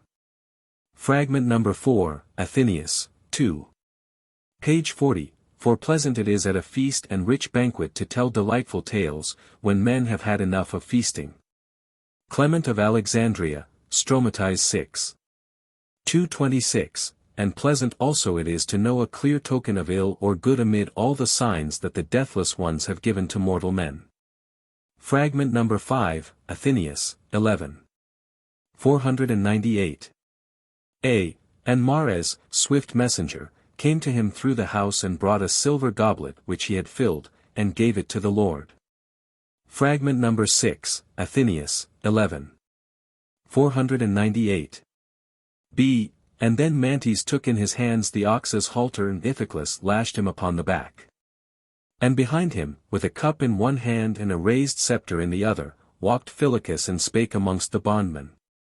Fragment number 7, Athenaeus, 13. p.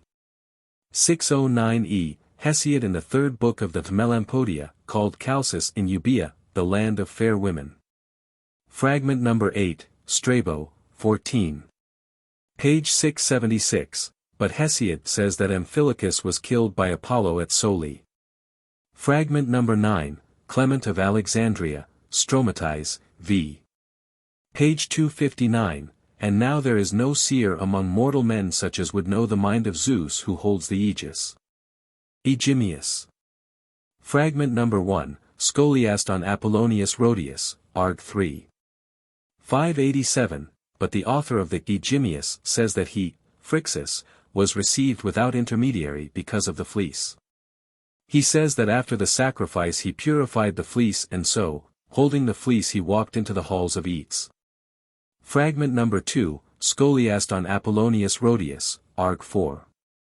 816, the author of the Aegimius says in the second book that Thetis used to throw the children she had by Peleus into a cauldron of water, because she wished to learn where they were mortal. And that after many had perished Peleus was annoyed, and prevented her from throwing Achilles into the cauldron. Fragment number 3, Apollodorus, 2. 1.3.1, Hesiod and Acusilus say that she, Io, was the daughter of Peiron.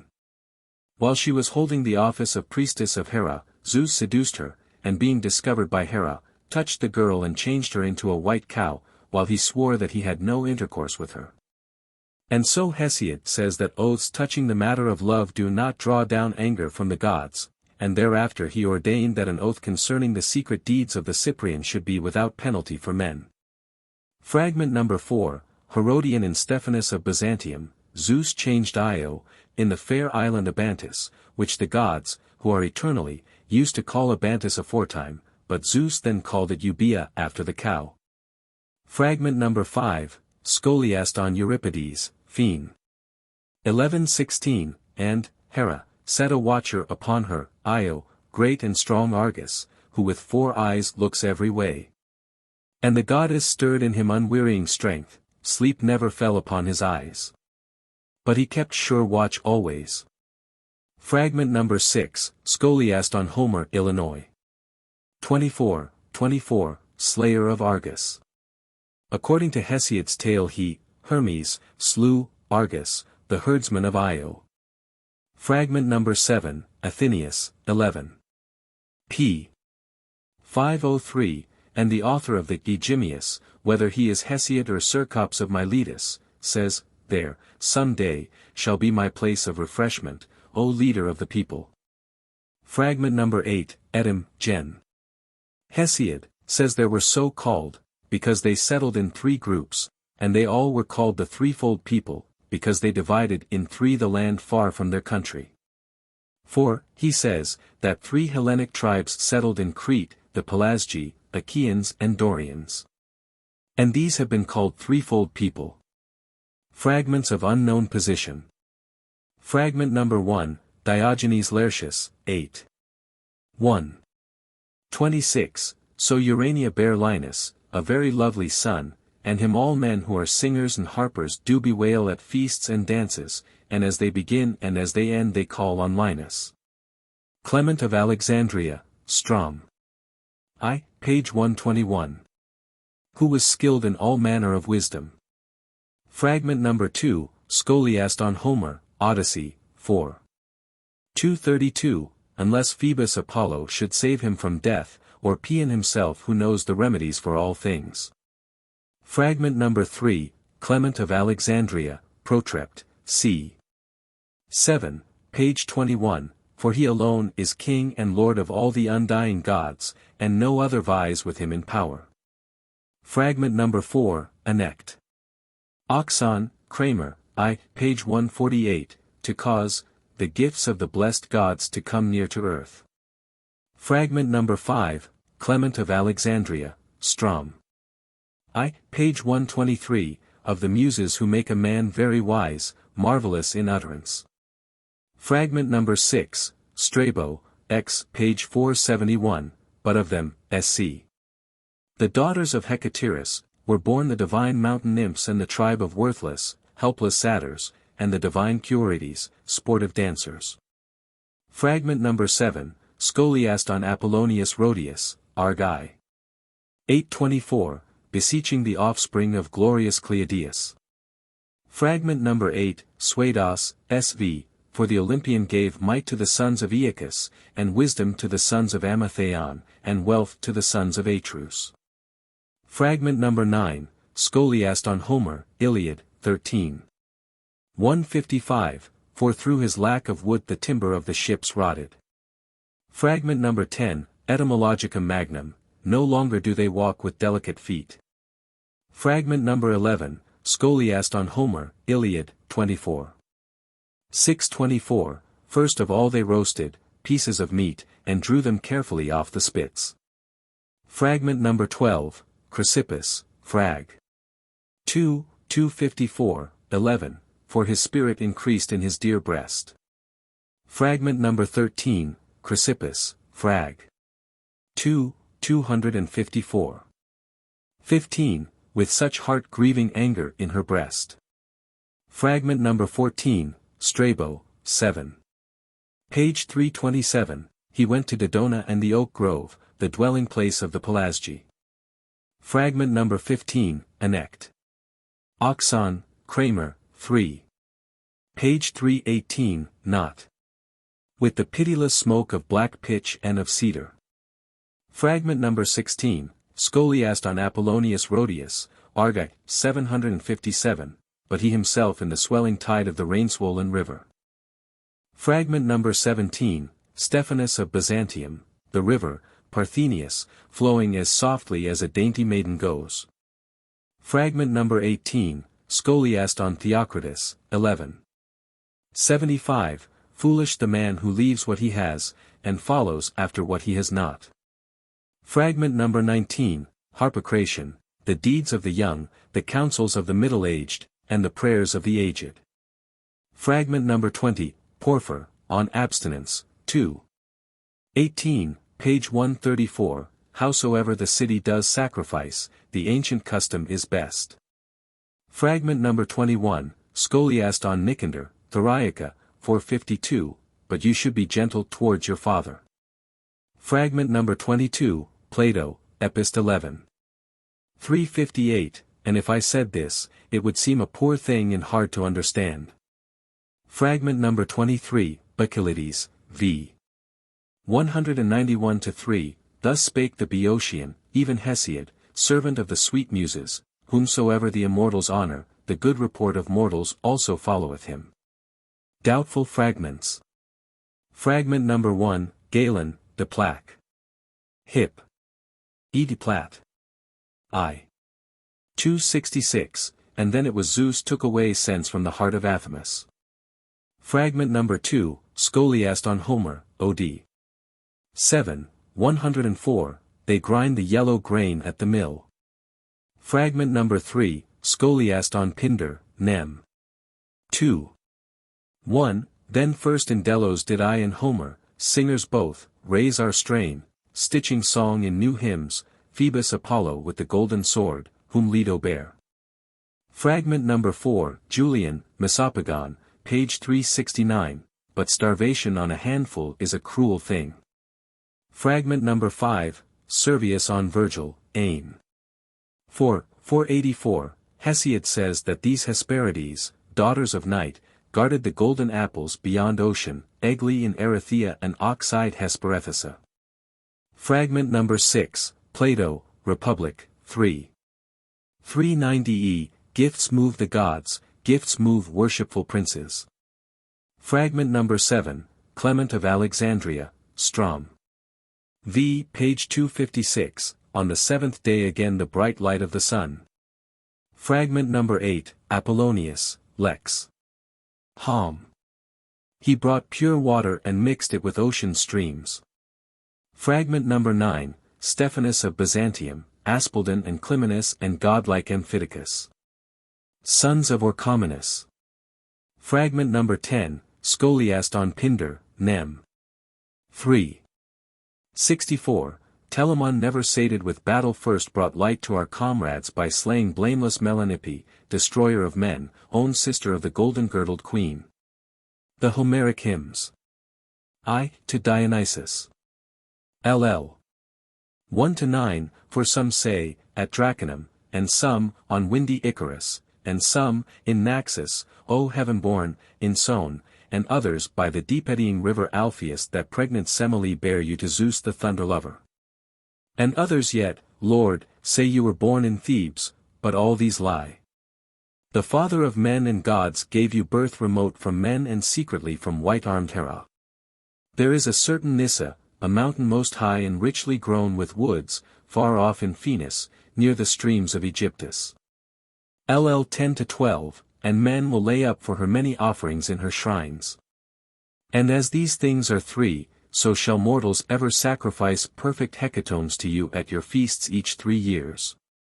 LL 13-16, the son of Cronos spoke and nodded with his dark brows. And the divine locks of the king flowed forward from his immortal head, and he made great Olympus reel. So spake wise Zeus and ordained it with a nod. LL 17-21, be favorable, O Insown, inspirer of frenzied women. We singers sing of you as we begin and as we end a strain, and none forgetting you may call holy song to mind. And so, farewell, Dionysus, Insown, with your mother Semele whom men call thy one. 2, to Demeter. LL. 1-3, I begin to sing of rich-haired Demeter, awful goddess, of her and her trim-ankled daughter whom Hades rapt away, given to him by all-seeing Zeus the loud thunderer. LL. 4-18, apart from Demeter, lady of the golden sword and glorious fruits, she was playing with the deep-bosomed daughters of Oceanus and gathering flowers over a soft meadow, roses and crocuses and beautiful violets. Irises also and hyacinths and the narcissus, which earth made to grow at the will of Zeus and to please the host of many, to be a snare for the bloom-like girl, a marvelous, radiant flower. It was a thing of awe whether for deathless gods or mortal men to see, from its root grew 100 blooms, and it smelled most sweetly, so that all wide heaven above and the whole earth and the sea's salt swell laughed for joy. And the girl was amazed and reached out with both hands to take the lovely toy. But the wide-pathed earth yawned there in the plain of Nyssa, and the Lord, host of many, with his immortal horses sprang out upon her, the son of Cronos, he who has many names. LL. 19-32, he caught her up reluctant on his golden car and bare her away lamenting. Then she cried out shrilly with her voice, calling upon her father, the son of Cronos, who is most high and excellent. But no one, either of the deathless gods or of mortal men, heard her voice, nor yet the olive trees bearing rich fruit, only tender-hearted Hecate, bright Coift, the daughter of Perseus, heard the girl from her cave, and the lord Helios, Hyperion's bright son, as she cried to her father, the son of Cronos. But he was sitting aloof, apart from the gods, in his temple where many pray, and receiving sweet offerings from mortal men. So he, that son of Cronos, of many names, who is ruler of many and host of many, was bearing her away by leave of Zeus on his immortal chariot, his own brother's child and all unwilling. LL. 33-39, and so long as she, the goddess, yet beheld earth and starry heaven and the strong flowing sea where fishes shoal, and the rays of the sun, and still hoped to see her dear mother and the tribes of the eternal gods. So long hope calmed her great heart for all her trouble. Lacuna, and the heights of the mountains and the depths of the sea rang with her immortal voice, and her queenly mother heard her. LL. 40-53, bitter pain seized her heart, and she rent the covering upon her divine hair with her dear hands, her dark cloak she cast down from both her shoulders and sped, like a wild bird, over the firm land and yielding sea, seeking her child. But no one would tell her the truth, neither god nor mortal men, and of the birds of omen none came with true news for her. Then for 9 days queenly Deo wandered over the earth with flaming torches in her hands, so grieved that she never tasted ambrosia and the sweet draught of nectar, nor sprinkled her body with water. But when the 10th enlightening dawn had come, Hecate, with a torch in her hands, met her, and spoke to her and told her news. LL. 54-58, Queenly Demeter, bringer of seasons and giver of good gifts, what god of heaven or what mortal man has rapt away Persephone and pierced with sorrow your dear heart? For I heard her voice, yet saw not with my eyes who it was. But I tell you truly and shortly all I know. LL 59-73, so, then, said Hecate. And the daughter of rich-haired Rhea answered her not, but sped swiftly with her, holding flaming torches in her hands. So they came to Helios, who is watchman of both gods and men, and stood in front of his horses, and the bright goddess inquired of him, Helios, do you at least regard me, goddess as I am? If ever by word or deed of mine I have cheered your heart and spirit. Through the fruitless air I heard the thrilling cry of my daughter whom I bear, sweet scion of my body and lovely in form, as of one seized violently, though with my eyes I saw nothing. But you, for with your beams you look down from the bright upper air over all the earth and sea, tell me truly of my dear child, if you have seen her anywhere, what god or mortal man has violently seized her against her will and mine. And so made off. LL 74-87, so said she. And the son of Hyperion answered her, Queen Demeter, daughter of rich-haired Rhea, I will tell you the truth, for I greatly reverence and pity you in your grief for your trim-ankled daughter. None other of the deathless gods is to blame, but only cloud-gathering Zeus who gave her to Hades, her father's brother, to be called his buxom wife. And Hades seized her and took her loudly crying in his chariot down to his realm of mist and gloom. Yet, goddess, cease your loud lament and keep not vain anger unrelentingly. Hades, the ruler of many, is no unfitting husband among the deathless gods for your child, being your own brother and born of the same stock, also, for honor. He has that third share which he received when division was made at the first, and is appointed lord of those among whom he dwells. LL 88-89, so he spake, and called to his horses, and at his chiding they quickly whirled the swift chariot along, like long-winged birds. LL 90-112, but grief yet more terrible and savage came into the heart of Demeter, and thereafter she was so angered with the dark-clouded son of Cronos that she avoided the gathering of the gods and high Olympus. And went to the towns and rich fields of men, disfiguring her form a long while. And no one of men or deep-bosomed women knew her when they saw her, until she came to the house of wise Celeus who then was lord of fragrant Eleusis. Vexed in her dear heart, she sat near the wayside by the maiden well, from which the women of the place were used to draw water, in a shady place over which grew an olive shrub. And she was like an ancient woman who is cut off from childbearing and the gifts of garland-loving Aphrodite, like the nurses of kings' children who deal justice, or like the housekeepers in their echoing halls. There the daughters of Celeus, son of Eleusis, saw her, as they were coming for easy-drawn water, to carry it in pitchers of bronze to their dear father's house, for were they and like goddesses in the flower of their girlhood. Callidice and Clycidas and lovely Demo and Calitho who was the eldest of them all.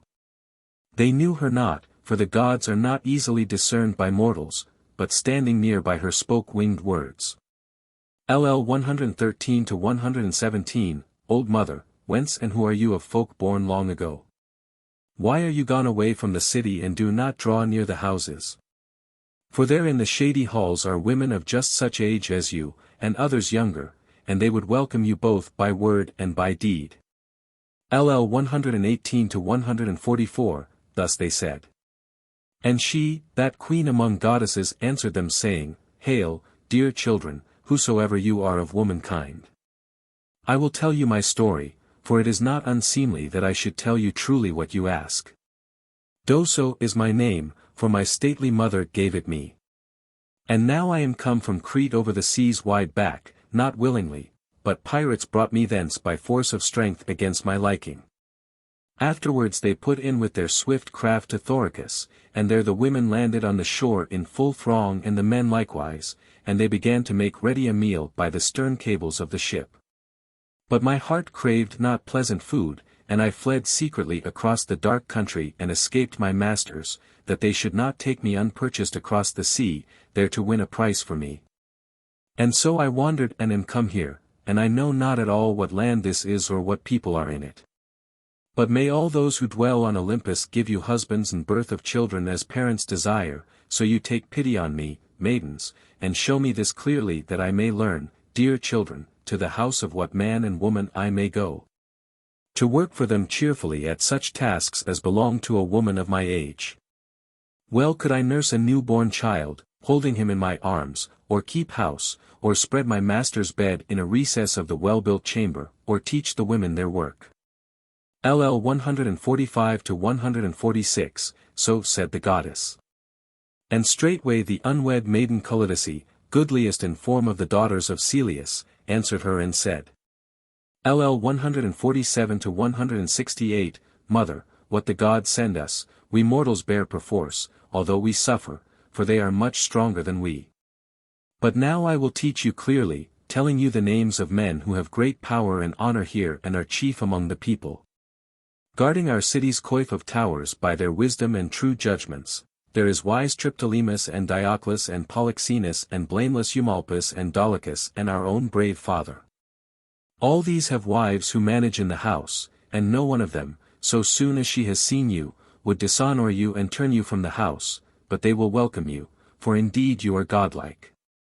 But if you will, stay here.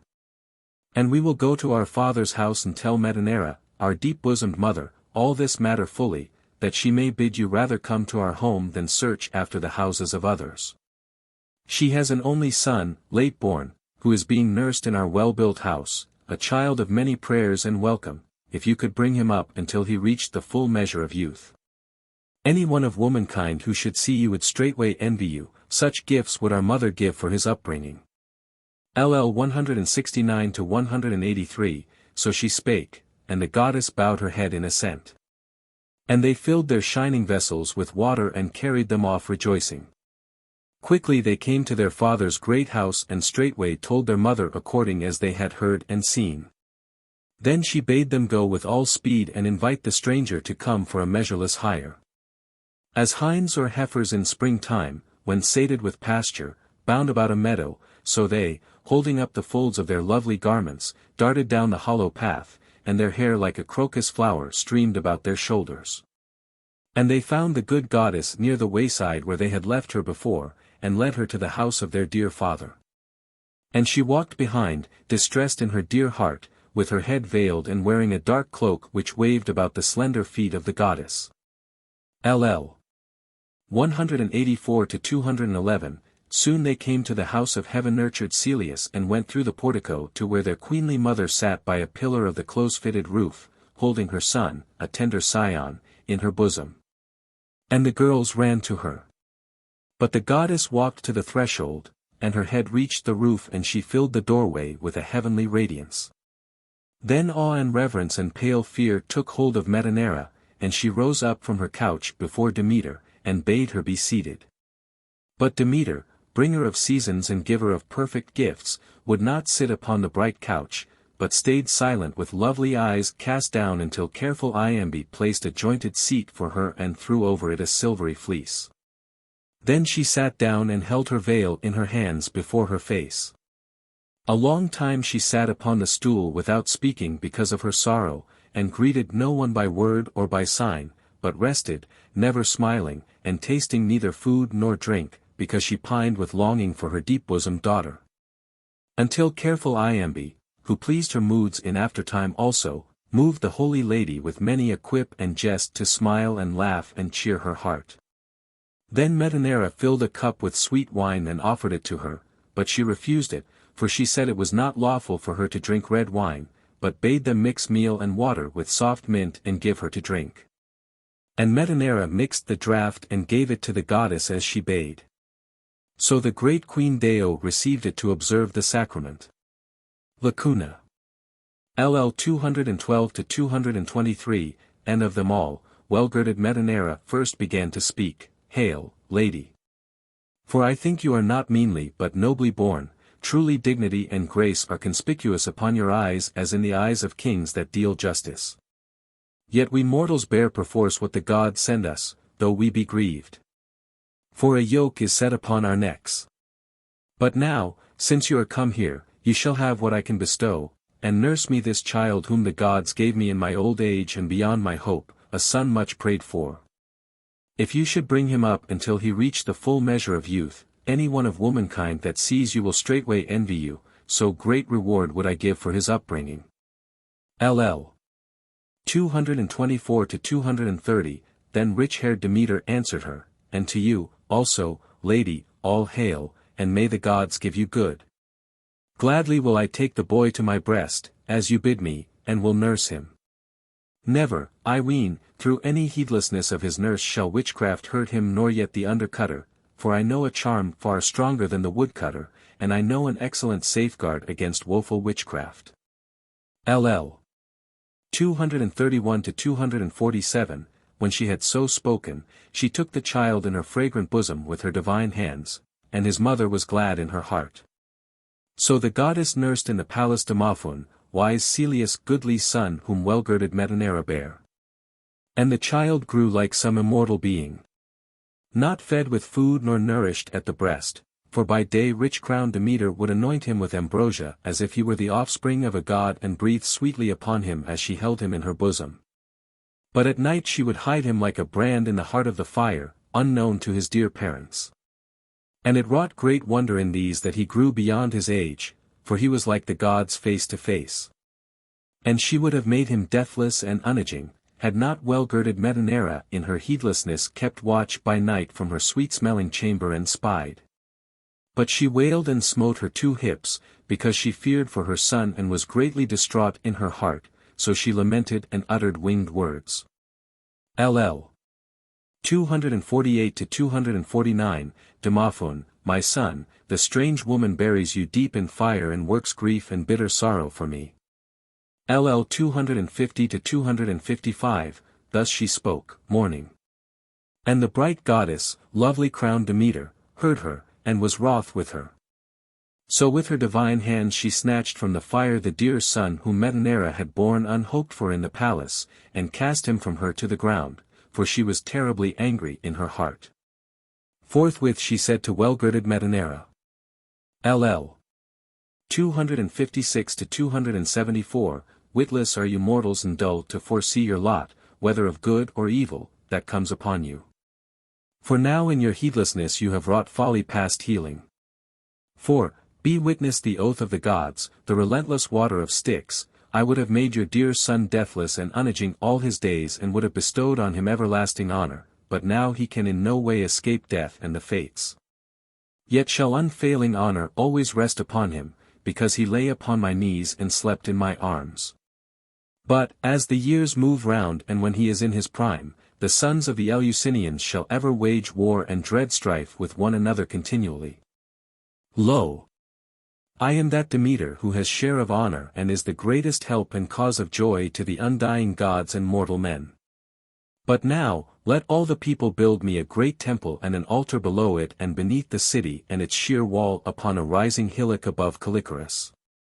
And I myself will teach my rites, that hereafter you may reverently perform them and so win the favor of my heart. LL 275-281. When she had so said, the goddess changed her stature and her looks, thrusting old age away from her, beauty spread round about her and a lovely fragrance was wafted from her sweet-smelling robes. And from the divine body of the goddess a light shone afar, while golden tresses spread down over her shoulders, so that the strong house was filled with brightness as with lightning.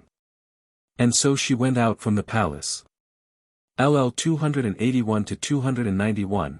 And straightway Metanera's knees were loosed and she remained speechless for a long while and did not remember to take up her late-born son from the ground. But his sisters heard his pitiful wailing and sprang down from their well-spread beds. One of them took up the child in her arms and laid him in her bosom, while another revived the fire. And a third rushed with soft feet to bring their mother from her fragrant chamber.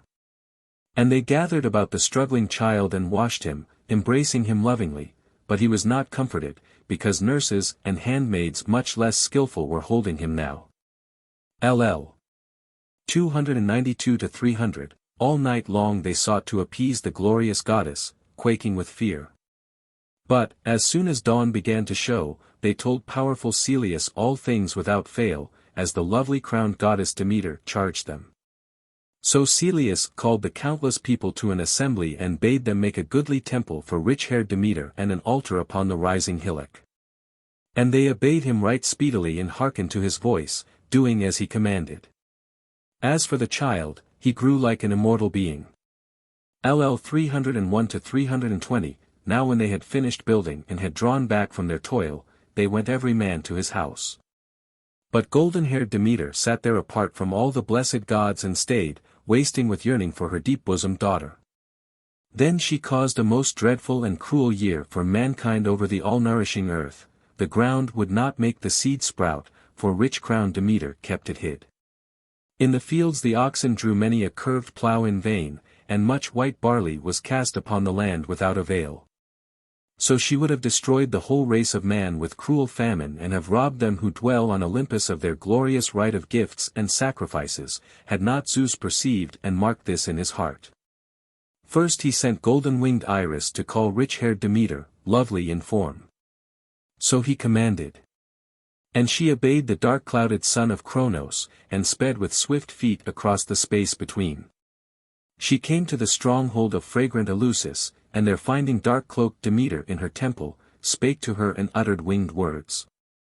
LL 321-323. Demeter, Father Zeus, whose wisdom is everlasting, calls you to come join the tribes of the eternal gods. Come therefore, and let not the message I bring from Zeus pass unobeyed. LL 324-333. Thus said Iris imploring her.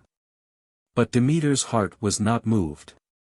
Then again the Father sent forth all the blessed and eternal gods besides, and they came, one after the other, and kept calling her and offering many very beautiful gifts and whatever right she might be pleased to choose among the deathless gods. Yet no one was able to persuade her mind and will, so wrath was she in her heart. But she stubbornly rejected all their words, for she vowed that she would never set foot on fragrant Olympus nor let fruit spring out of the ground, until she beheld with her eyes her own fair-faced daughter. LL 334-346. Now when all-seeing Zeus the loud thunderer heard this, he sent the slayer of Argus whose wand is of gold to Erebus, so that having won over Hades with soft words, he might lead forth chaste Persephone to the light from the misty gloom to join the gods, and that her mother might see her with her eyes and cease from her anger.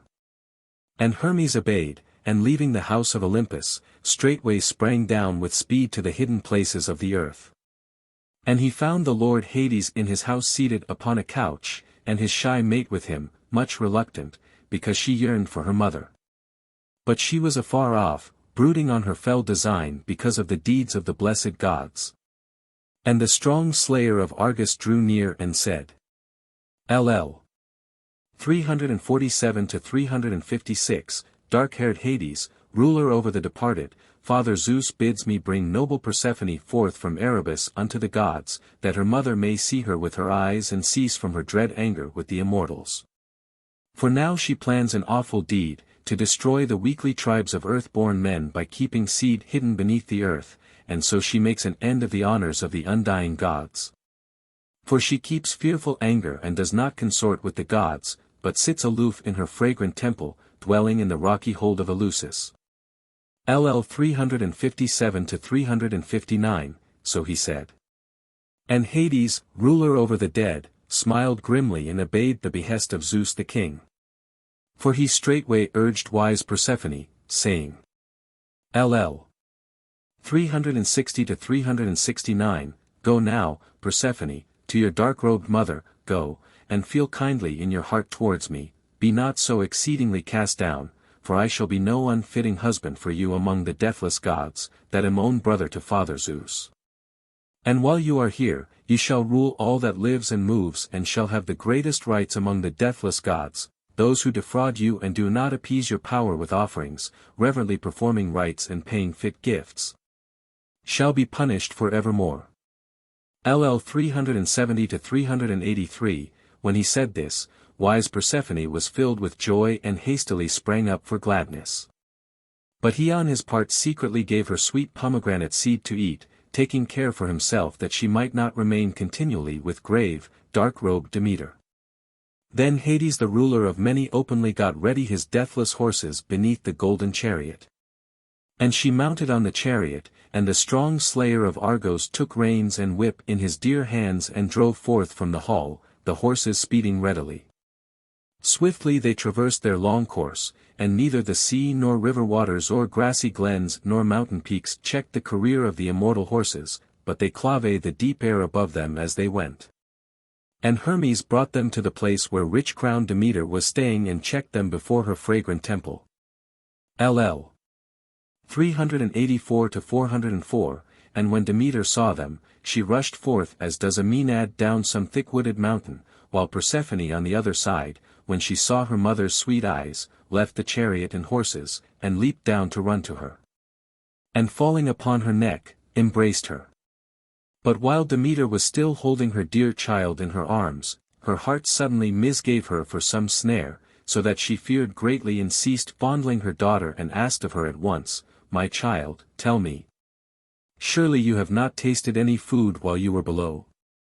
Speak out and hide nothing, but let us both know. For if you have not, you shall come back from loathly Hades and live with me and your father, the dark-clouded son of Cronos, and be honored by all the deathless gods. But if you have tasted food, you must go back again beneath the secret places of the earth, there to dwell a third part of the seasons every year, yet for the 2 parts you shall be with me and the other deathless gods. But when the earth shall bloom with the fragrant flowers of spring in every kind, then from the realm of darkness and gloom thou shalt come up once more to be a wonder for gods and mortal men. And now tell me how he rapt you away to the realm of darkness and gloom, and by what trick did the strong host of many beguile you?"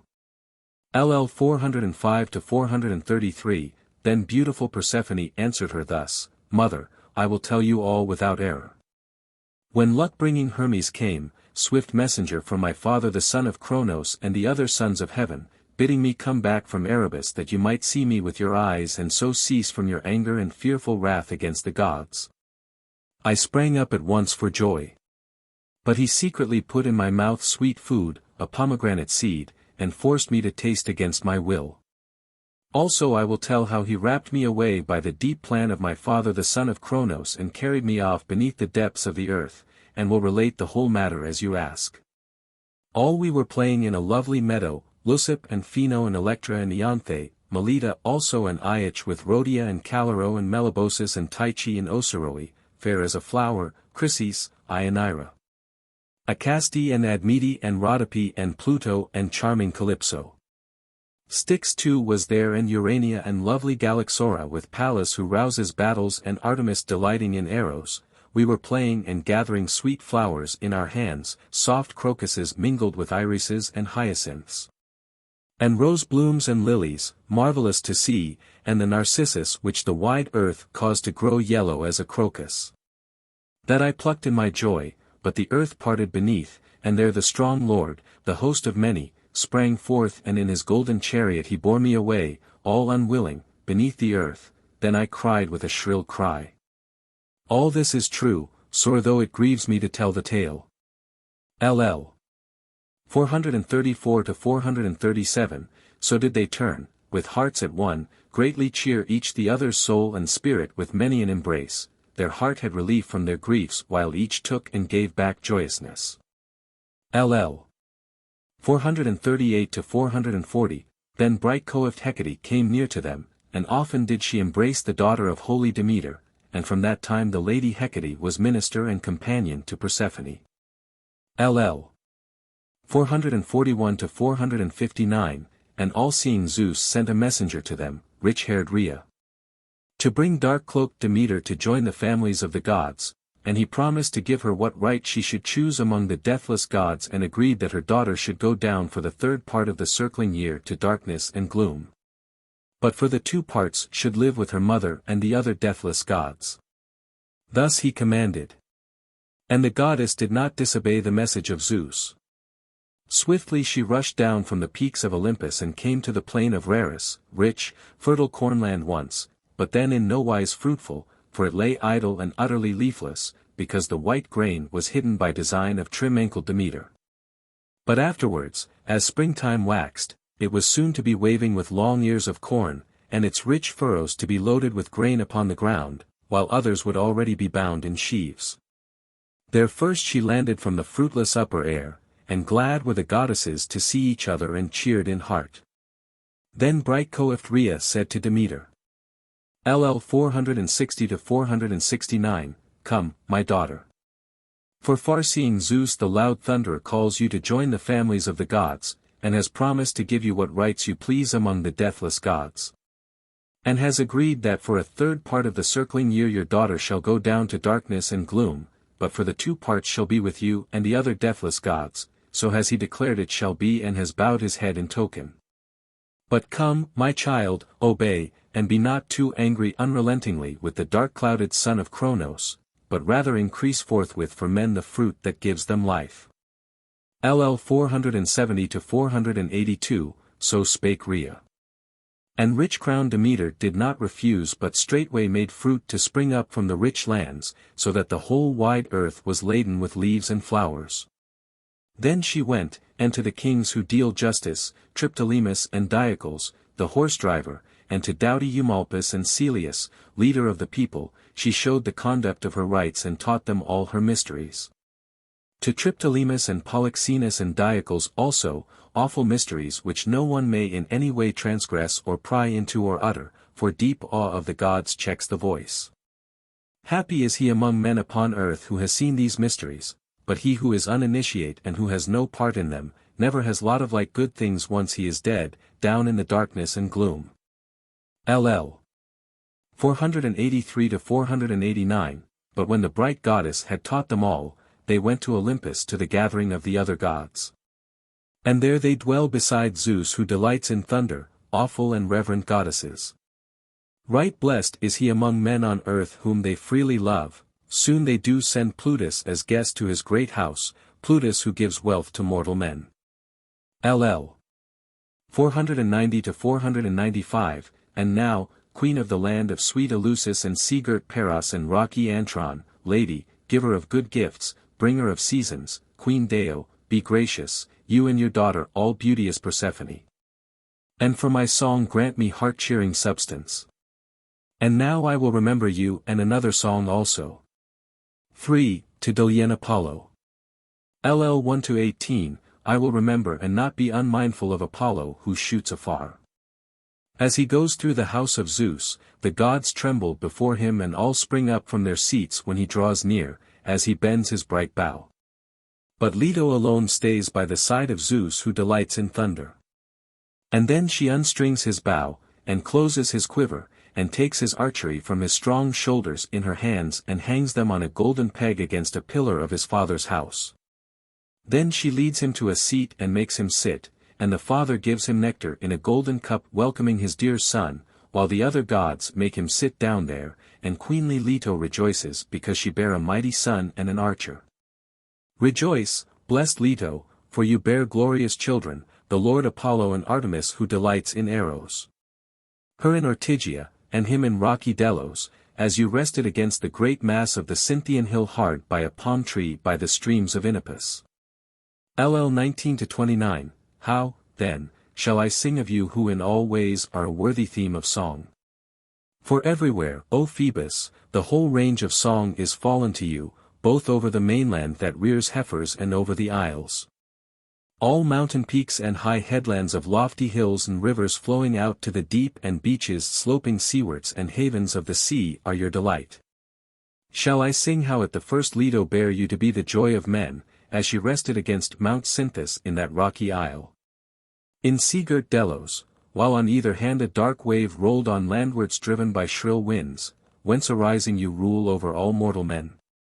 LL 30-50, among those who are in Crete, and in the township of Athens, and in the isle of Aegina and Euboea, famous for ships, in Aegae and Irigii and Peparethus near the sea.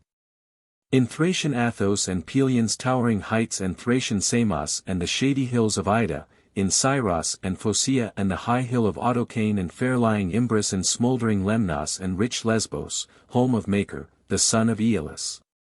And Chios, brightest of all the isles that lie in the sea, and craggy Mimas and the heights of Caracas and gleaming Claros and the sheer hill of Isagia and watered Samos and the steep heights of Mycale, in Miletus and Kos, the city of Meropian men. And steep Cnidus and windy Carpathos, in Naxos and Paros and rocky Rhenea, so far roamed Leto in travail with the god who shoots afar, to see if any land would be willing to make a dwelling for her son.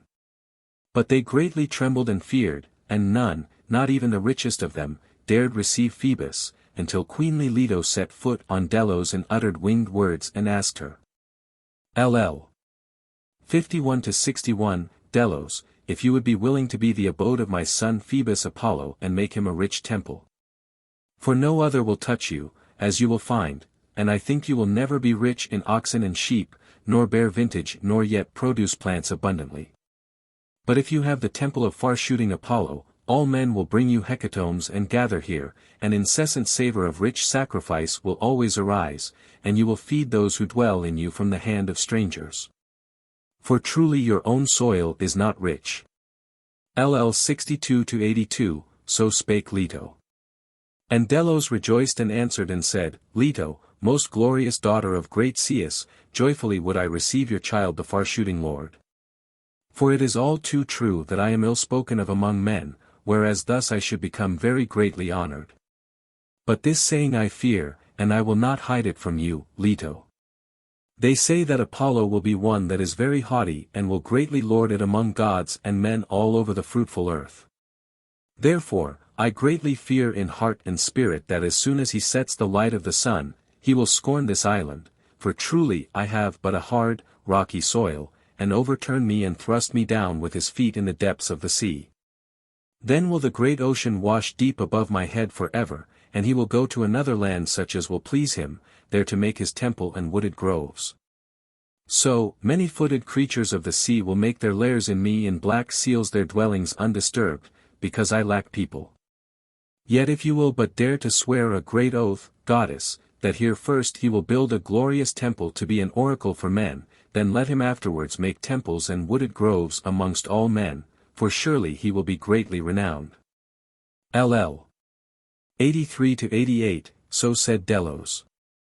And Leto sware the great oath of the gods, now hear this, earth and wide heaven above, and dropping water of Styx, this is the strongest and most awful oath for the blessed gods, surely Phoebus shall have here his fragrant altar and precinct. And you he shall honor above all.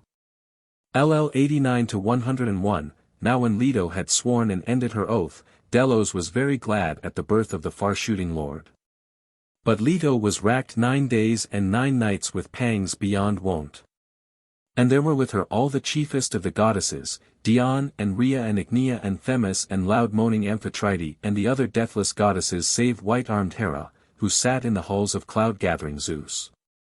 Only Eilithyia, goddess of sore travail, had not heard of Leto's trouble, for she sat on the top of Olympus beneath golden clouds by white-armed Hera's contriving, who kept her close through envy.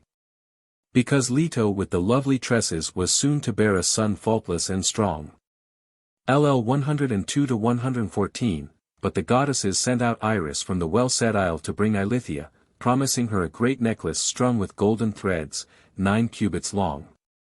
And they bade Iris call her aside from white-armed Hera, lest she might afterwards turn her from coming with her words. When swift Iris, fleet of foot as the wind, had heard all this, she set to run.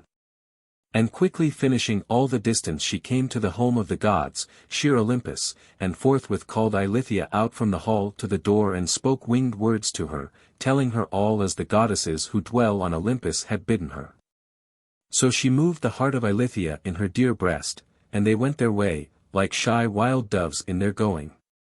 LL 115-122, and as soon as Eilithyia the goddess of sore travail set foot on Delos, the pains of birth seized Leto, and she longed to bring forth. So she cast her arms about a palm tree and kneeled on the soft meadow while the earth laughed for joy beneath. Then the child leaped forth to the light, and all the goddesses washed you purely and cleanly with sweet water, and swathed you in a white garment of fine texture, new woven, and fastened a golden band about you.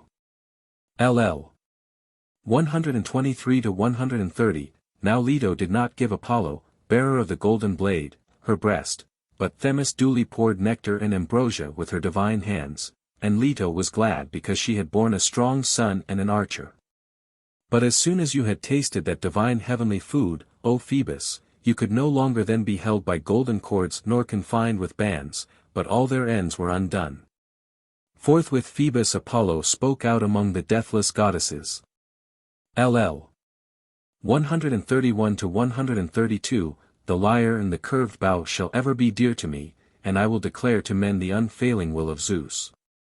LL 133-139, so said Phoebus, the long-haired god who shoots afar and began to walk upon the wide-pathed earth. And all goddesses were amazed at him. Then with gold all Delos was laden, beholding the child of Zeus and Leto, for joy because the god chose her above the islands and shore to make his dwelling in her, and she loved him yet more in her heart. And blossomed as does a mountain top with woodland flowers. LL 140-164, and you, O Lord Apollo, god of the silver bow, shooting afar, now walked on craggy Cynthus, and now kept wandering about the island and the people in them. Many are your temples and wooded groves, and all peaks and towering bluffs of lofty mountains and rivers flowing to the sea are dear to you, Phoebus, yet in Delos do you most delight your heart. For there the long-robed Ionians gather in your honor with their children and shy wives, mindful, they delight you with boxing and dancing and song, so often as they hold their gathering. A man would say that they were deathless and unaging if he should then come upon the Ionians so met together. For he would see the graces of them all, and would be pleased in heart gazing at the men and well-girded women with their swift ships and great wealth. And there is this great wonder besides, and its renown shall never perish, the girls of Delos, handmaidens of the far shooter. For when they have praised Apollo first, and also Leto and Artemis who delights in arrows, they sing a strain telling of men and women of past days, and charm the tribes of men. Also they can imitate the tongues of all men and their clattering speech, each would say that he himself were singing, so close to truth is their sweet song. LL 165-178, and now may Apollo be favorable and Artemis, and farewell all you maidens. Remember me in after time whenever any one of men on earth, a stranger who has seen and suffered much, comes here and asks of you, whom think ye, girls, is the sweetest singer that comes here, and in whom do you most delight? Then answer, each and all, with one voice, he is a blind man, and dwells in rocky Chios, his lays are evermore supreme. As for me, I will carry your renown as far as I roam over the earth to the well-placed this thing is true. And I will never cease to praise far-shooting Apollo, god of the silver bow, whom rich-haired Leto bare. To Pythian Apollo. LL 179-181, O Lord, Lycia is yours and lovely Maeonia and Miletus, charming city by the sea, but over wave-girt Delos you greatly reign your own self. LL 182-206, Leto's all-glorious son goes to rocky Pytho, playing upon his hollow lyre, clad in divine, perfumed garments, and at the touch of the golden key his lyre sings sweet. Thence, swift as thought, he speeds from earth to Olympus, to the house of Zeus, to join the gathering of the other gods, then straightway the undying gods think only of the lyre and song, and all the muses together, voice sweetly answering voice. Him the unending gifts the gods enjoy and the sufferings of men, all that they endure at the hands of the deathless gods, and how they live witless and helpless and cannot find healing for death or defense against old age.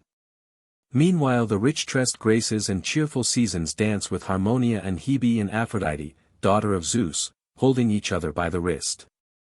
And among them sings one, not mean nor puny, but tall to look upon and enviable in mien, Artemis who delights in arrows, sister of Apollo. Among them sport Ares and the keen-eyed slayer of Argus, while Apollo plays his lyre stepping high and featly and a radiance shines around him, the gleaming of his feet and close-woven vest. And they, even gold-tressed Leto and wise Zeus, rejoice in their great hearts as they watch their dear son playing among the undying gods. LL 207-228, how then shall I sing of you, though in all ways you are a worthy theme for song? Shall I sing of you as wooer and in the fields of love, how you went wooing the daughter of Aeson along with godlike Ischys the son of well-horsed Elatius, or with Phorbas sprung from Triops, or with Ereutheus? Or with Leucippus and the wife of Leucippus? Lacuna, you on foot, he with his chariot, yet he fell not short of Triops.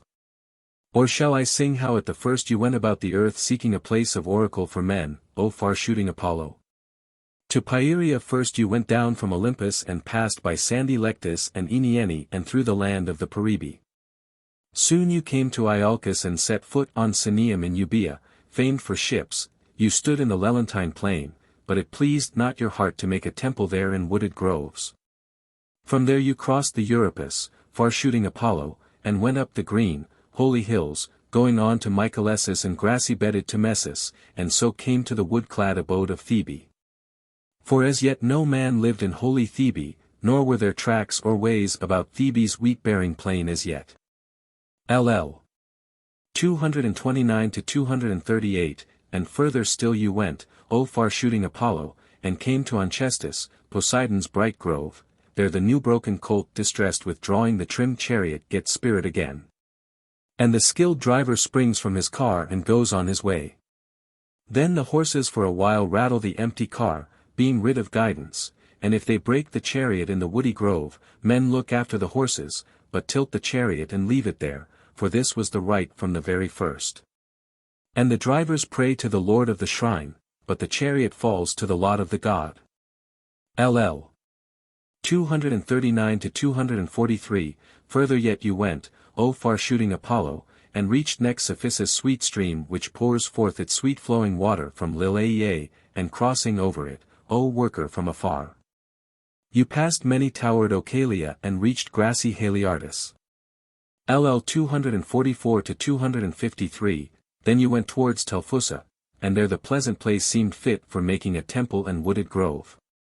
You came very near and spoke to her, Telphusa, here I am minded to make a glorious temple, an oracle for men, and hither they will always bring perfect hecatombs. Both those who live in rich Peloponnesus and those of Europe and all the wave-washed isles, coming to seek oracles. And I will deliver to them all counsel that cannot fail, giving answer in my rich temple. LL 254-276, so said Phoebus Apollo, and laid out all the foundations throughout, wide and very long. But when Telphusa saw this, she was angry in heart and spoke, saying, Lord Phoebus, worker from afar, I will speak a word of counsel to your heart. Since you are minded to make here a glorious temple to be an oracle for men who will always bring hither perfect hecatombs for you. Yet I will speak out, and do you lay up my words in your heart. The trampling of swift horses and the sound of mules watering at my sacred springs will always irk you, and men will like better to gaze at the well-made chariots and stamping swift-footed horses than at your great temple and the many treasures that are within. But if you will be moved by me, for you, Lord, are stronger and mightier than I, and your strength is very great, build at Crisa below the glades of Parnassus, there no bright chariot will clash. And there will be no noise of swift-footed horses near your well-built altar. But so the glorious tribes of men will bring gifts to you as Ipaean, hail healer, and you will receive with delight rich sacrifices from the people dwelling round about. So said Telphusa, that she alone, and not the far shooter, should have renown there, and she persuaded the far shooter. LL.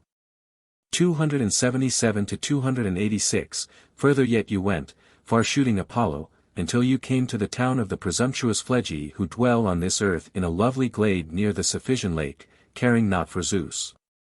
And thence you went speeding swiftly to the mountain ridge, and came to Crisa beneath snowy Parnassus, a foothill turned towards the west, a cliff hangs over it from above, and a hollow, rugged glade runs under.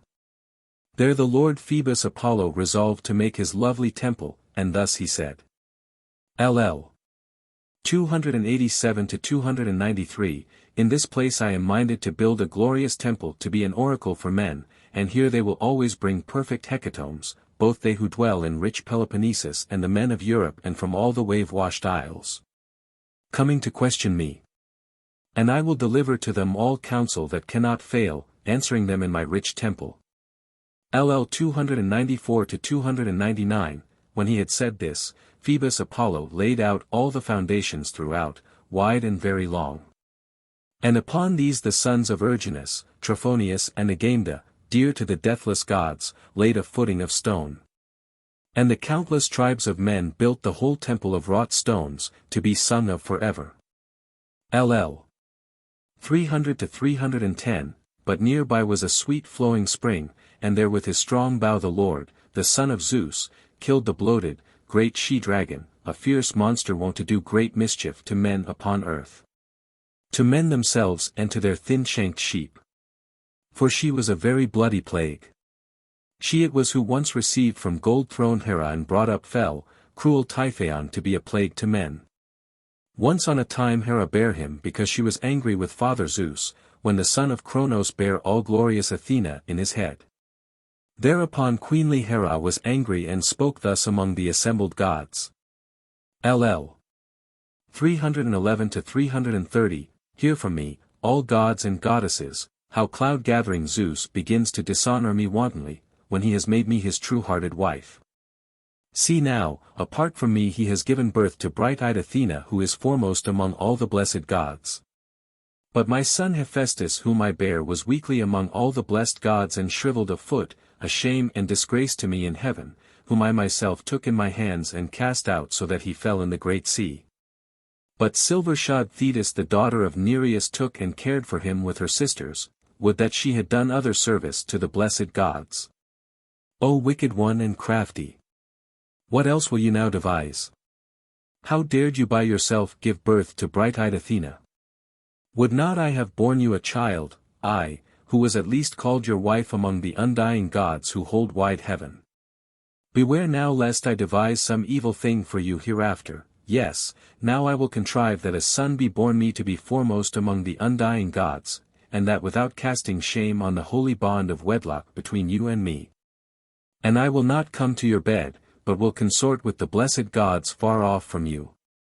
LL 331 to 333, when she had so spoken, she went apart from the gods, being very angry. Then straightway large-eyed queenly Hera prayed, striking the ground flatwise with her hand, and speaking thus. LL 334 to 362, hear now, I pray, earth and wide heaven above, and you Titan gods who dwell beneath the earth about great Tartarus, and from whom are sprung both gods and men. Hearken you now to me, one and all, and grant that I may bear a child apart from Zeus, no whit lesser than him in strength, nay, let him be as much stronger than Zeus as all-seeing Zeus than Cronos. Thus she cried and lashed the earth with her strong hand. Then the life-giving earth was moved, and when Hera saw it she was glad in heart, for she thought her prayer would be fulfilled. And thereafter she never came to the bed of wise Zeus for a full year, not to sit in her carved chair as aforetime to plan wise counsel for him, but stayed in her temples where many pray, and delighted in her offerings, large-eyed queenly Hera. But when the months and days were fulfilled and the seasons duly came on as the earth moved round, she bare one neither like the gods nor mortal men, fell, cruel Typhaon, to be a plague to men. Straightway large-eyed queenly Hera took him and bringing one evil thing to another such, gave him to the dragoness, and she received him. And this Typhaon used to work great mischief among the famous tribes of men. Whosoever met the dragoness, the day of doom would sweep him away, until the Lord Apollo, who deals death from afar, shot a strong arrow at her.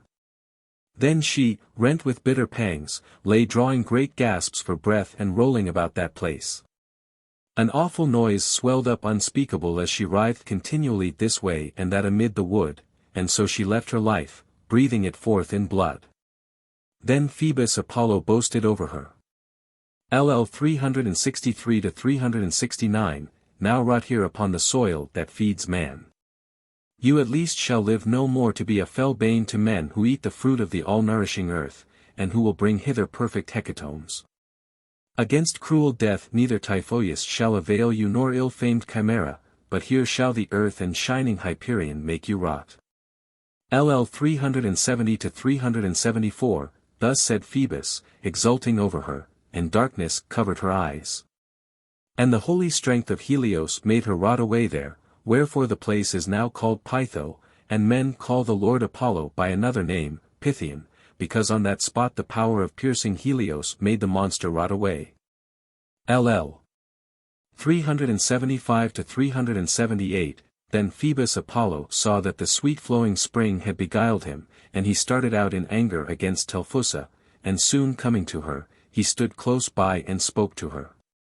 LL 379 to 381. Telphusa, you are not, after all, to keep to yourself this lovely place by deceiving my mind, and pour forth your clear flowing water. Here my renown shall also be, and not yours alone.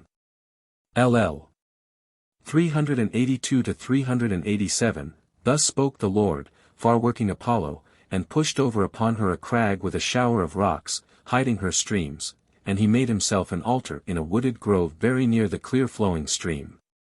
In that place all men pray to the Great One by the name Telphusian, because he humbled the stream of holy Telphusa. LL 388 to 439. Then Phoebus Apollo pondered in his heart what men he should bring in to be his ministers in sacrifice and to serve him in rocky Pytho. And while he considered this, he became aware of a swift ship upon the wine-like sea in which were many men and goodly, Cretans from Knossos, the city of Minos, they who do sacrifice to the prince and announce his decrees. Whatsoever Phoebus Apollo, bearer of the golden blade, speaks in answer from his laurel tree below the dells of Parnassus. These men were sailing in their black ship for traffic and for profit to sandy Pylos and to the men of Pylos. But Phoebus Apollo met them, in the open sea he sprang upon their swift ship, like a dolphin in shape, and lay there, a great and awesome monster, and none of them gave heed so as to understand, but they sought to cast the dolphin overboard. But he kept shaking the black ship every way and make the timbers quiver. So they sat silent in their craft for fear, and did not loose the sheets throughout the black, hollow ship, nor lowered the sail of their dark-prowed vessel, but as they had set it first of all with ox-hide ropes, so they kept sailing on. For a rushing south wind hurried on the swift ship from behind. First they passed by Malea, and then along the Laconian coast they came to Taenarum, sea-garlanded town and country of Helios who gladdens men, where the thick-fleeced sheep of the Lord Helios feed continually and occupy a gladsome country. There they wished to put their ship to shore, and land and comprehend the great marvel and see with their eyes whether the monster would remain upon the deck of the hollow ship, or spring back into the briny deep where fishes shoal. But the well-built ship would not obey the helm, but went on its way all along Peloponnesus, and the Lord, far-working Apollo, guided it easily with the breath of the breeze. So the ship ran on its course and came to Arena and lovely Argiphea and Thryon, the fort of Alpheus, and well-placed Epean sandy Pylos and the men of Pylos, past Cruni it went and Chalcis and past Dyme and fair Elis, where the Epei rule. And at the time when she was making for Phaerae, exulting in the breeze from Zeus, there appeared to them below the clouds the steep mountain of Ithaca, and Dulichium and Same and wooded Zacynthus. But when they were passed by all the coast of Peloponnesus, then, towards Crisa, that vast gulf began to heave in sight which through all its length cuts off the rich isle of Pelops.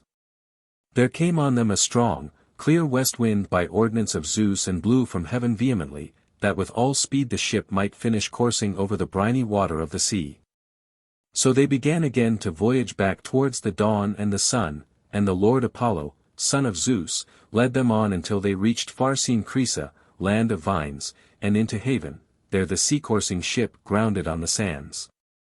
LL 440 to 451. Then, like a star at noonday, the Lord, far-working Apollo, leaped from the ship, flashes of fire flew from him thick and their brightness reached to heaven.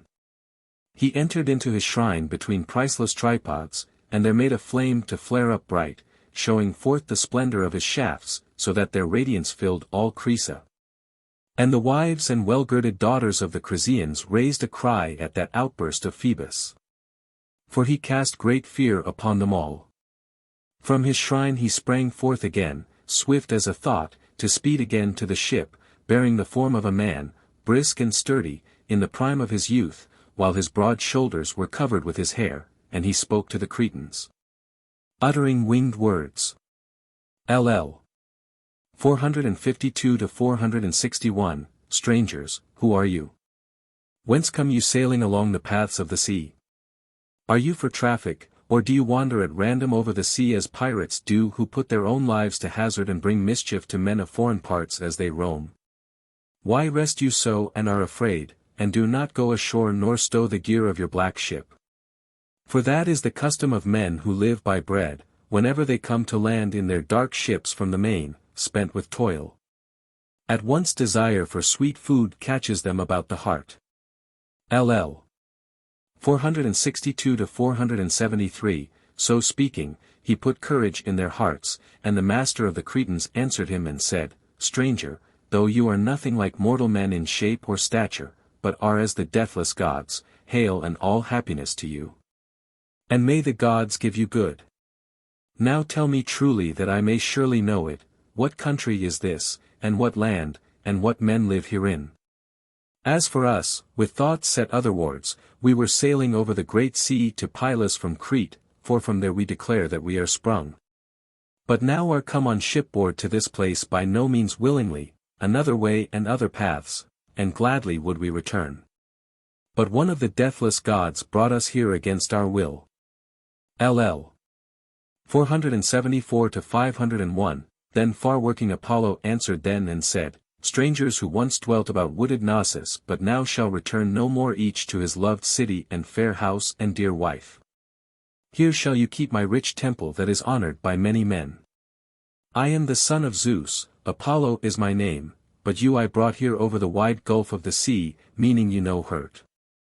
Nay, here you shall keep my rich temple that is greatly honored among men, and you shall know the plans of the deathless gods, and by their will you shall be honored continually for all time. And now come, make haste and do as I say.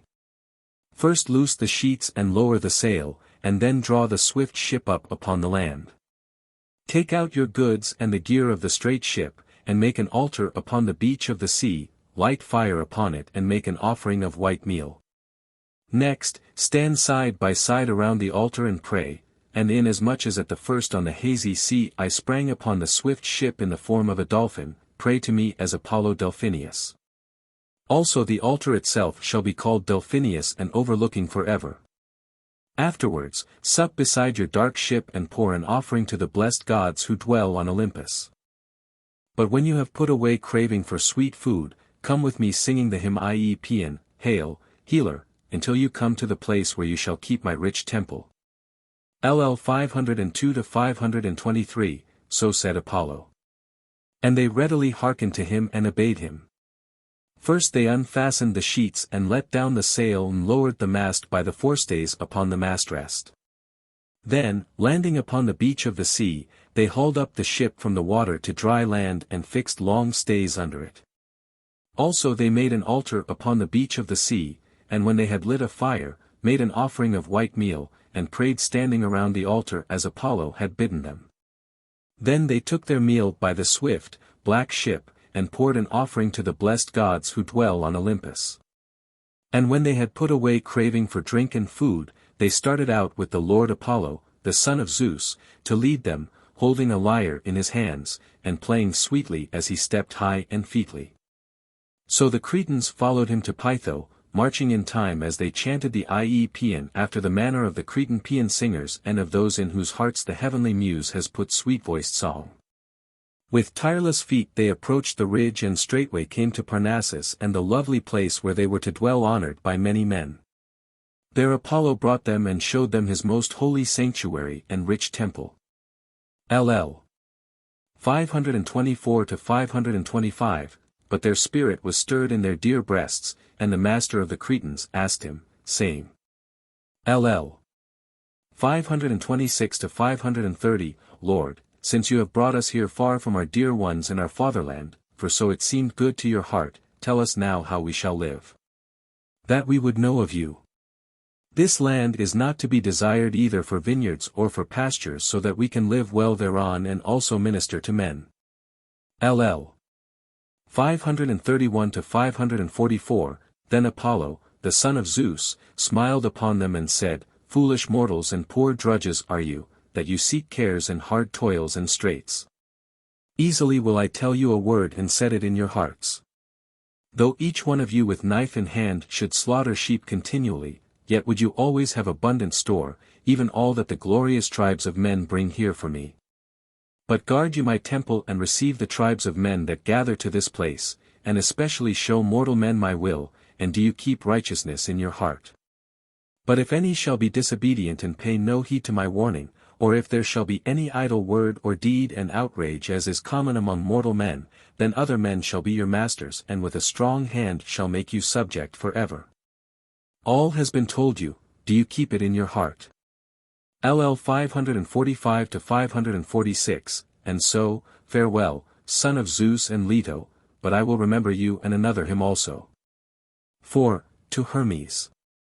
LL 1 to 29, Muse, sing of Hermes, the son of Zeus and Maia, lord of Cyllene and Arcadia rich in flocks, the luck-bringing messenger of the immortals whom Maia bare, the rich-tressed nymph, when she was joined in love with Zeus, a shy goddess. For she avoided the company of the blessed gods, and lived within a deep, shady cave. There the son of Cronos used to lie with the rich-tressed nymph, unseen by deathless gods and mortal men, at dead of night while sweet sleep should hold white-armed Hera fast.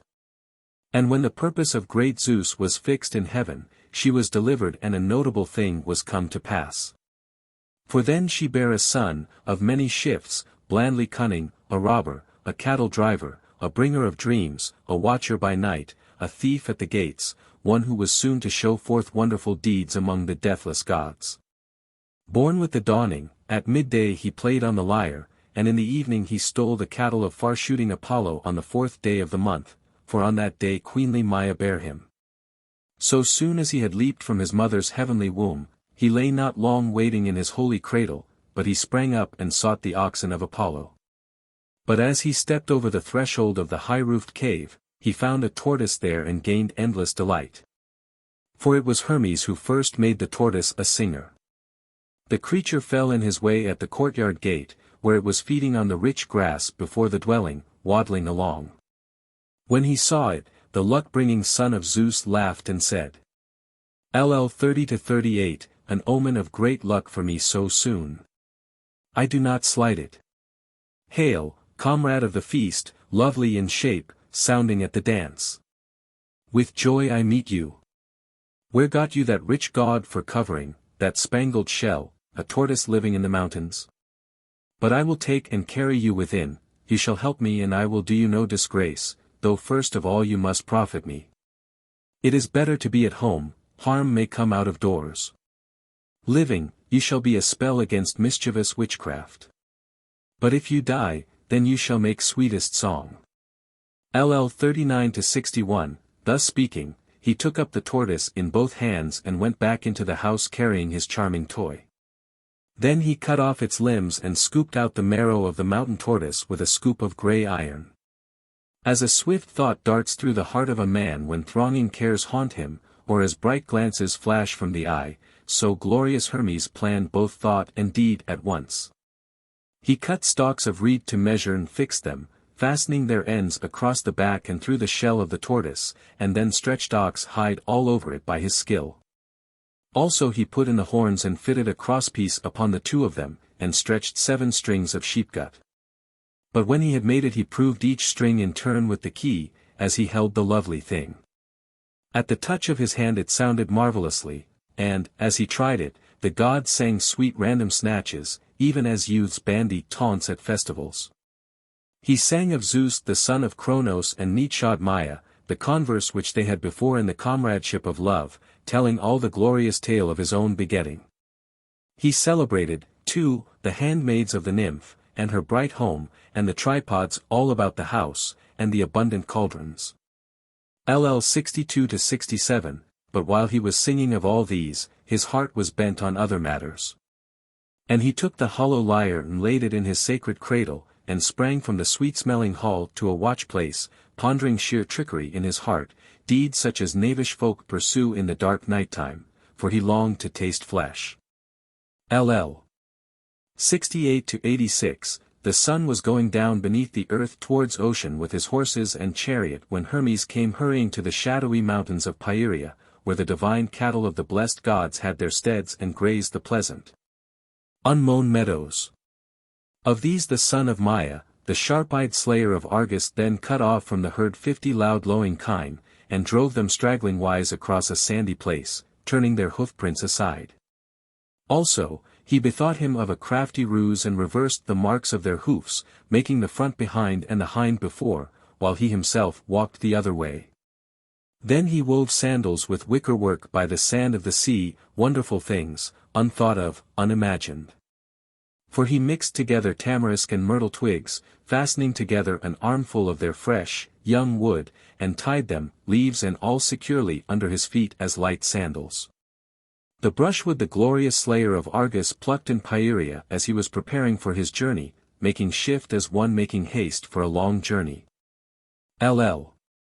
87-89, but an old man tilling his flowering vineyard saw him as he was hurrying down the plain through grassy Alcestis. So the son of Maia began and said to him. LL. 90-93, old man, digging about your vines with bowed shoulders, surely you shall have much wine when all these bear fruit, if you obey me and strictly remember not to have seen what you have seen, and not to have heard what you have heard. And to keep silent when nothing of your own is harmed. LL 94-114, when he had said this much, he hurried the strong cattle on together, through many shadowy mountains and echoing gorges and flowery plains glorious Hermes drove them. And now the divine night, his dark ally, was mostly past, and dawn that sets folk to work was quickly coming on, while bright Selene, daughter of the Lord Pallas, Megamede's son, had just climbed her watchpost. When the strong son of Zeus drove the wide-browed cattle of Phoebus Apollo to the river Alpheus. And they came unwearied to the high-roofed byres and the drinking troughs that were before the noble meadow. Then, after he had well fed the loud bellowing cattle with fodder and driven them into the byre, close-packed and chewing lotus and began to seek the art of fire. He chose a stout laurel branch and trimmed it with the knife. Lacuna. Held firmly in his hand, and the hot smoke rose up. For it was Hermes who first invented fire sticks and fire. Next he took many dried sticks and piled them thick and plenty in a sunken trench, and flame began to glow, spreading afar the blast of fierce burning fire. LL. 115-137, and while the strength of glorious Hephaestus was beginning to kindle the fire, he dragged out 2 lowing, horned cows close to the fire, for great strength was with him. He threw them both panting upon their backs on the ground, and rolled them on their sides, bending their necks over, and pierced their vital cord. Then he went on from task to task. First he cut up the rich, fatted meat, and pierced it with wooden spits, and roasted flesh and the honorable chine in the paunch full of dark blood all together. He laid them there upon the ground, and spread out the hides on a rugged rock, and so they are still there many ages afterwards, a long, long time after all this, and are continually. Next glad-hearted Hermes dragged the rich meats he had prepared and put them on a smooth, flat stone, and divided them into 12 portions distributed by lot, making each portion wholly honorable. Then glorious Hermes longed for the sacrificial meat, for the sweet savor wearied him, god though he was, nevertheless his proud heart was not prevailed upon to devour the flesh, although he greatly desired. But he put away the fat and all the flesh in the high-roofed byre, placing them high up to be a token of his youthful theft. And after that he gathered dry sticks and utterly destroyed with fire all the hoofs and all the heads. LL.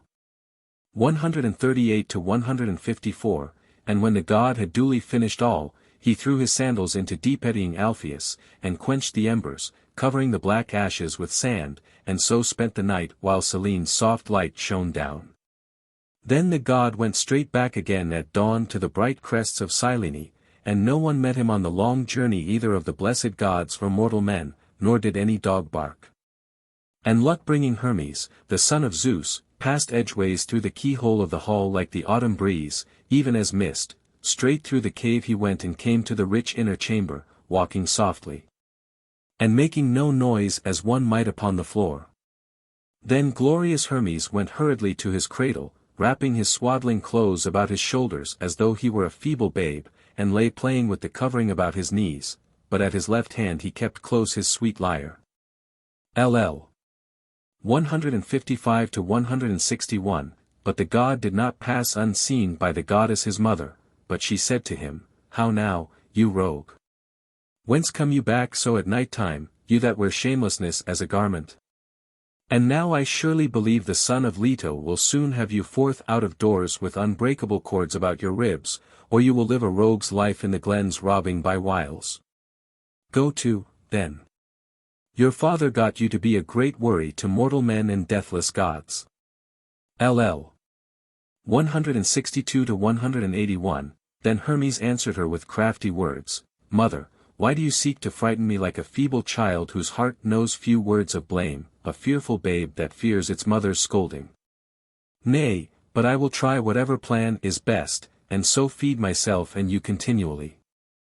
We will not be content to remain here, as you bid, alone of all the gods unfeed with offerings and prayers. Better to live in fellowship with the deathless gods continually, rich, wealthy, and enjoying stories of grain, than to sit always in a gloomy cave, and, as regards honor, I too will enter upon the right that Apollo has. If my father will not give it to me, I will seek, and I am able, to be a prince of robbers. And if Leto's most glorious son shall seek me out, I think another and a greater loss will befall him. For I will go to Pytho to break into his great house, and will plunder there from splendid tripods, and cauldrons, and gold, and plenty of bright iron, and much apparel, and you shall see it if you will." LL 182-189. With such words they spoke together, the son of Zeus who holds the aegis, and the lady Maia. Now Eros the early born was rising from deep-flowing ocean, bringing light to men, when Apollo, as he went, came to Onchestus, the lovely grove and sacred place of the loud-roaring holder of the earth. There he found an old man grazing his beast along the pathway from his courtyard fence, and the all-glorious son of Leto began and said to him.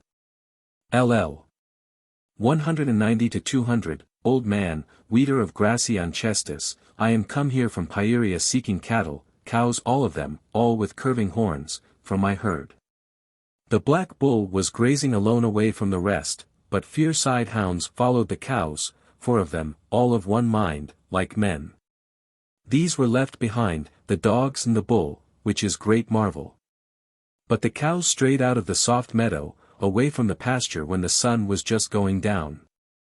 Now tell me this, old man born long ago, have you seen one passing along behind those cows? LL 201-211. Then the old man answered him and said, My son, it is hard to tell all that one's eyes see, for many wayfarers pass to and fro this way, some bent on much evil, and some on good, it is difficult to know each one. However, I was digging about my plot of vineyard all day long until the sun went down, and I thought, good sir, but I do not know for certain, that I marked a child, whoever the child was. That followed long-horned cattle, an infant who had a staff and kept walking from side to side, he was driving them backwards way, with their heads toward him. LL 212-218, so said the old man.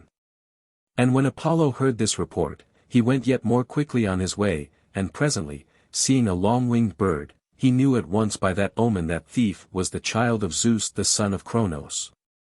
So the lord Apollo, son of Zeus, hurried on to goodly Pylus seeking his shambling oxen, and he had his broad shoulders covered with a dark cloud. But when the far shooter perceived the tracks, he cried. LL 219-226, Oh, oh! Truly this is a great marvel that my eyes behold. These are indeed the tracks of straight-horned oxen, but they are turned backwards towards the flowery meadow.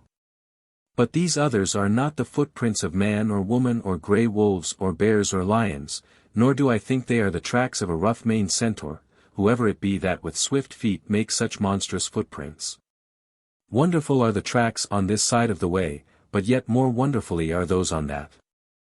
LL 227-234, when he had so said, the lord Apollo, the son of Zeus hastened on and came to the forest-clad mountain of Cyllene and the deep-shadowed cave in the rock where the divine nymph brought forth the child of Zeus who is the son of Cronos.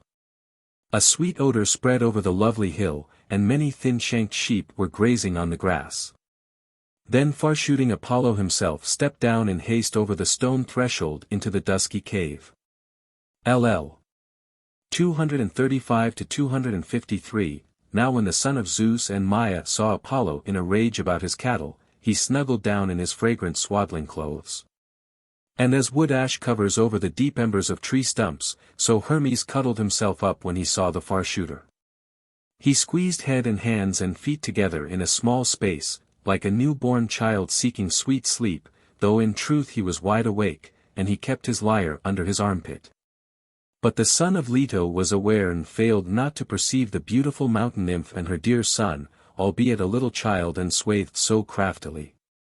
He peered in every corner of the great dwelling and, taking a bright key, he opened 3 closets full of nectar and lovely ambrosia. And much gold and silver was stored in them, and many garments of the nymph, some purple and some silvery white, such as are kept in the sacred houses of the blessed gods.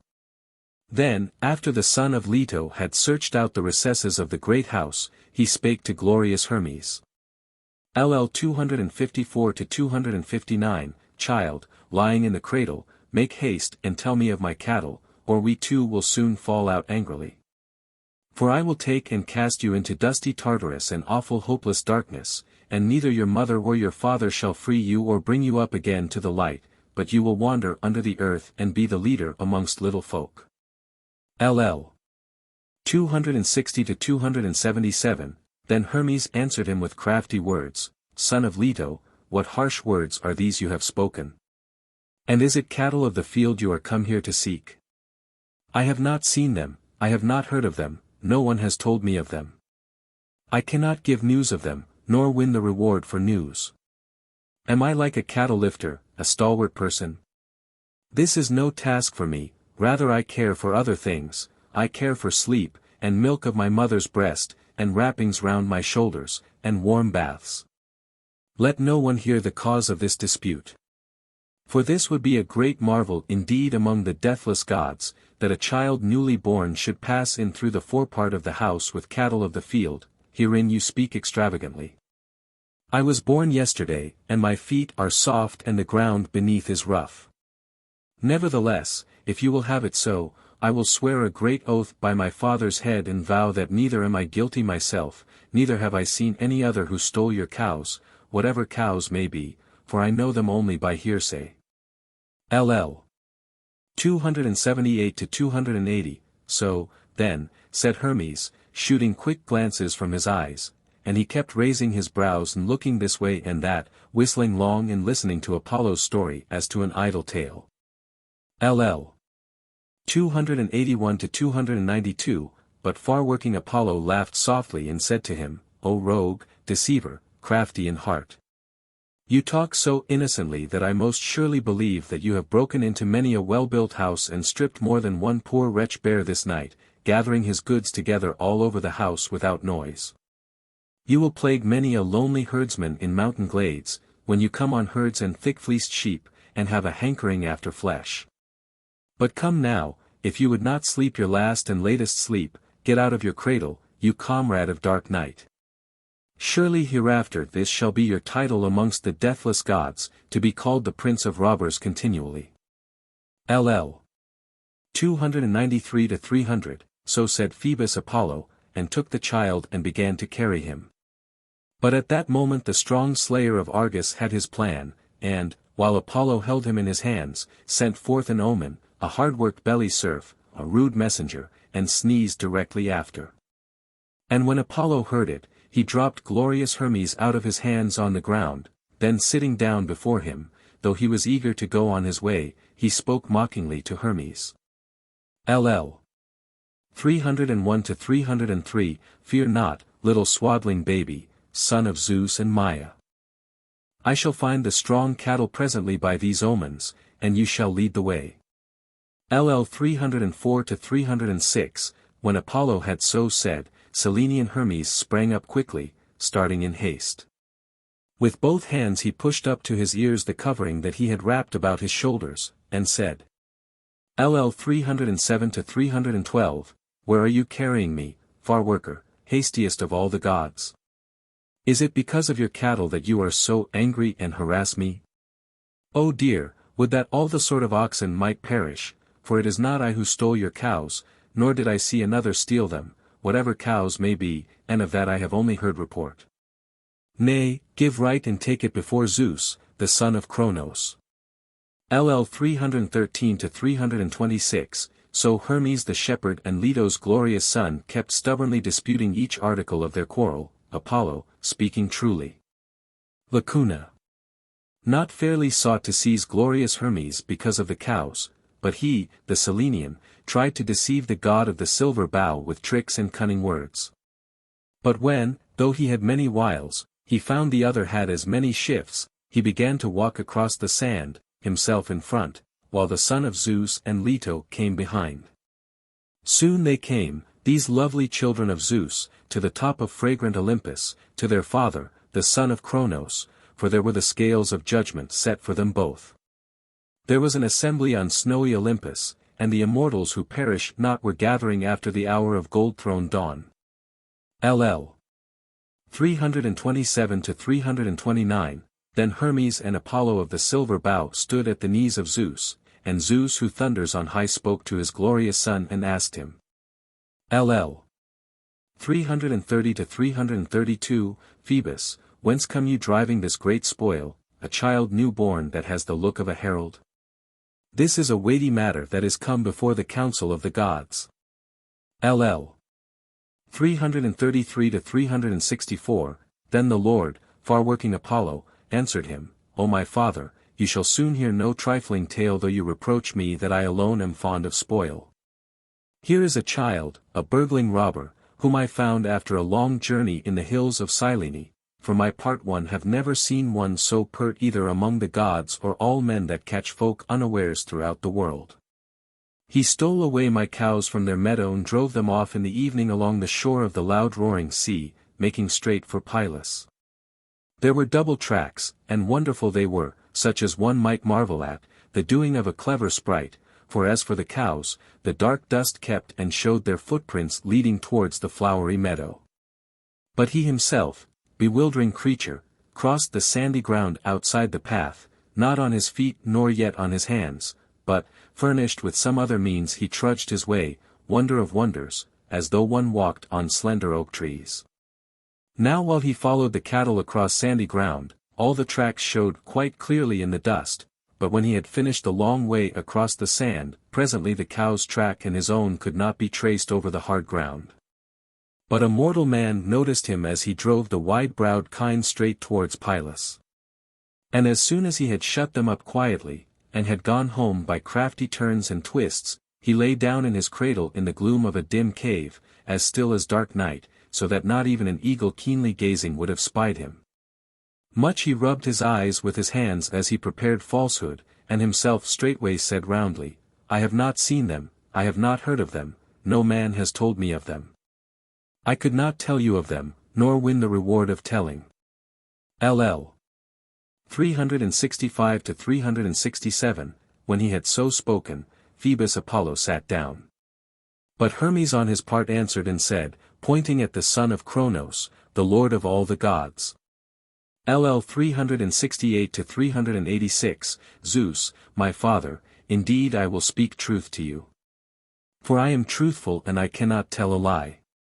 He came to our house today looking for his shambling cows, as the sun was newly rising. He brought no witnesses with him nor any of the blessed gods who had seen the theft, but with great violence ordered me to confess, threatening much to throw me into wide Tartarus. For he has the rich bloom of glorious youth, while I was born but yesterday, as he too knows, nor am I like a cattle lifter, a sturdy fellow.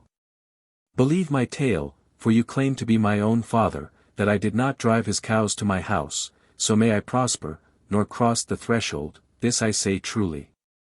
I reverence Helios greatly and the other gods, and you I love and him I dread. You yourself know that I am not guilty, and I will swear a great oath upon it, no. By these rich-decked porticos of the gods. And some day I will punish him, strong as he is, for this pitiless inquisition, but now do you help the younger. LL 387-396, So spake the Selenian, the slayer of Argus, while he kept shooting sidelong glances and kept his swaddling clothes upon his arm, and did not cast them away. But Zeus laughed out loud to see his evil plotting child well and cunningly denying guilt about the cattle. And he bade them both to be of one mind and search for the cattle, and guiding Hermes to lead the way and, without mischievousness of heart, to show the place where now he had hidden the strong cattle. Then the son of Cronos bowed his head, and goodly Hermes obeyed him, for the will of Zeus who holds the aegis easily prevailed with him. LL 397-404. Then the two all-glorious children of Zeus hastened both to sandy Pylus, and reached the ford of Alpheus, and came to the fields and the high-roofed byre where the beasts were cherished at night time. Now while Hermes went to the cave in the rock and began to drive out the strong cattle, the son of Leto, looking aside, saw the cowhides on the sheer rock. And he asked glorious Hermes at once. LL 405-408, how were you able, you crafty rogue, to flay 2 cows, newborn and babyish as you are? For my part, I dread the strength that will be yours, there is no need you should keep growing long, Selenian, son of Maia. LL 409-414, so saying, Apollo twisted strong withes with his hands meaning to bind Hermes with firm bands. But the bands would not hold him, and the withes of osier fell far from him and began to grow at once from the ground beneath their feet in that very place. And intertwining with one another, they quickly grew and covered all the wild roving cattle by the will of thievish Hermes, so that Apollo was astonished as he gazed. LL 414-435, then the strong slayer of Argus looked furtively upon the ground with eyes flashing fire, desiring to hide. Lacuna, very easily he softened the son of all-glorious Leto as he would, stern though the far shooter was. He took the lyre upon his left arm and tried each string in turn with the key, so that it sounded awesomely at his touch. And Phoebus Apollo laughed for joy. For the sweet throb of the marvelous music went to his heart, and a soft longing took hold on his soul as he listened. Then the son of Maia, harping sweetly upon his lyre, took courage and stood at the left hand of Phoebus Apollo. And soon, while he played shrilly on his lyre, he lifted up his voice and sang, and lovely was the sound of his voice that followed. He sang the story of the deathless gods and of the dark earth, how at the first they came to be, and how each one received his portion. First among the gods he honored Mnemosyne, mother of the Muses, in his song. For the son of Maia was of her following. And next the goodly son of Zeus hymned the rest of the immortals according to their order in age, and told how each was born, mentioning all in order as he struck the lyre upon his arm. But Apollo was seized with a longing not to be allayed, and he opened his mouth and spoke winged words to Hermes. LL 436-462, slayer of oxen, trickster, busy one, comrade of the feast, this song of yours is worth 50 cows, and I believe that presently we shall settle our quarrel peacefully. But come now, tell me this, resourceful son of Maia, has this marvelous thing been with you from your birth, or did some god or mortal man give it you, a noble gift, and teach you heavenly song? For wonderful is this new uttered sound I hear, the like of which I vow that no man nor god dwelling on Olympus ever yet has known but you, O thievish son of Maia. What skill is this? What song for desperate cares? What way of song? For verily here are 3 things to hand all at once from which to choose, mirth, and love, and sweet sleep. And though I am a follower of the Olympian muses who love dances and the bright path of song, the full-tone chant and ravishing thrill of flutes, yet I never cared for any of those feats of skill at young men's revels. As I do now for this, I am filled with wonder, O son of Zeus, at your sweet playing. But now, since you, though little, have such glorious skill, sit down, dear boy, and respect the words of your elders. For now you shall have renown among the deathless gods, you and your mother also. This I will declare to you exactly, by this shaft of cornel wood I will surely make you a leader renowned among the deathless gods, and fortunate, and will give you glorious gifts and will not deceive you from first to last. LL 463-495, Then Hermes answered him with artful words, You question me carefully, O far worker, yet I am not jealous that you should enter upon my art, this day you shall know it. For I seek to be friendly with you both in thought and word. Now you well know all things in your heart, since you sit foremost among the deathless gods, O son of Zeus, and are goodly and strong. And wise Zeus loves you as all right is, and has given you splendid gifts. And they say that from the utterance of Zeus you have learned both the honors due to the gods, O far worker, and oracles from Zeus, even all his ordinances. Of all these I myself have already learned that you have great wealth. Now, you are free to learn whatever you please. But since, as it seems, your heart is so strongly set on playing the lyre, chant, and play upon it, and give yourself to merriment, taking this as a gift from me, and do you, my friend, bestow glory on me. Sing well with this clear-voiced companion in your hands, for you are skilled in good, well-ordered utterance. From now on bring it confidently to the rich feast and lovely dance and glorious revel, a joy by night and by day. Whoso with wit and wisdom inquires of it cunningly, him it teaches through its sound all manner of things that delight the mind, being easily played with gentle familiarities, for it abhors toilsome drudgery. But whoso in ignorance inquires of it violently, to him it chatters mere vanity and foolishness. But you are able to learn whatever you please. So then, I will give you this lyre, glorious son of Zeus, while I for my part will graze down with wild roving cattle the pastures on hill and horse-feeding plain, so shall the cows covered by the bulls have abundantly both males and females. And now there is no need for you, bargainer though you are, to be furiously angry. LL.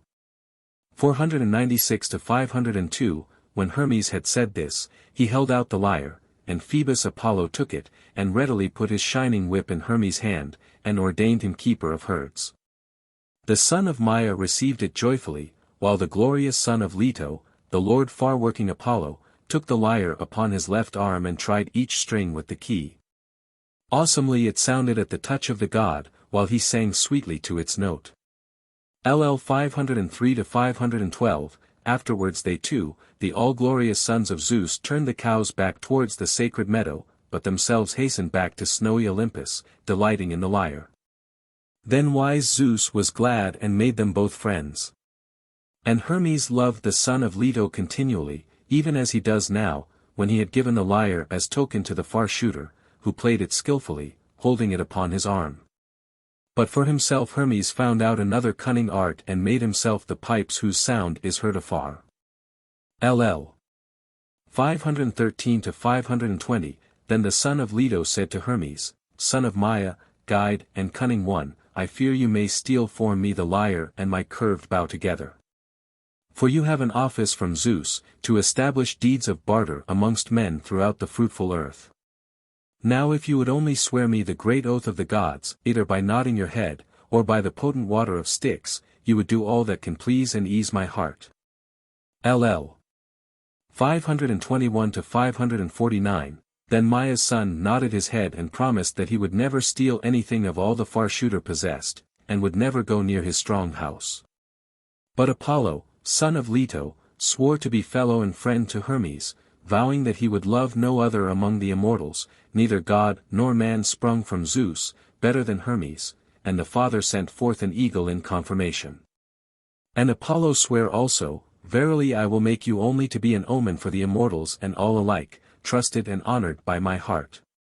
Moreover, I will give you a splendid staff of riches and wealth, it is of gold, with 3 branches, and will keep you scatheless, accomplishing every task, whether of words or deeds that are good, which I claim to know through the utterance of Zeus.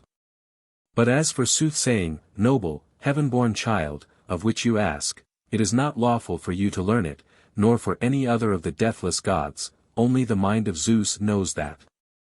I am pledged and have vowed and sworn a strong oath that no other of the eternal gods save I should know the wise-hearted counsel of Zeus. And do not you, my brother, bearer of the golden wand, bid me tell those decrees which all-seeing Zeus intends. As for men, I will harm one and profit another, sorely perplexing the tribes of unenviable men. Whosoever shall come guided by the call and flight of birds of sure omen, that man shall have advantage through my voice, and I will not deceive him. But whoso shall trust to idly chattering birds and shall seek to invoke my prophetic art contrary to my will, and to understand more than the eternal gods, I declare that he shall come on an idle journey, yet his gifts I would take.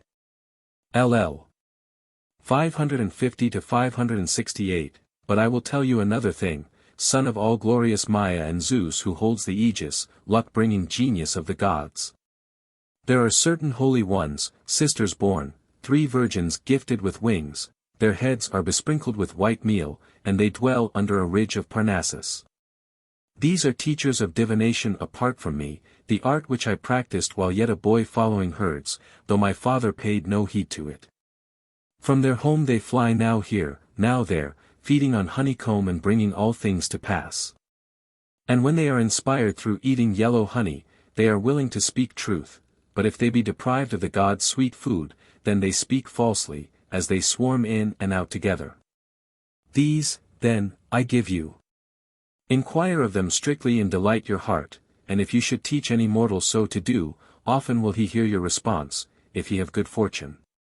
Take these, son of Maya, and tend the wild roving, horned oxen and horses and patient mules.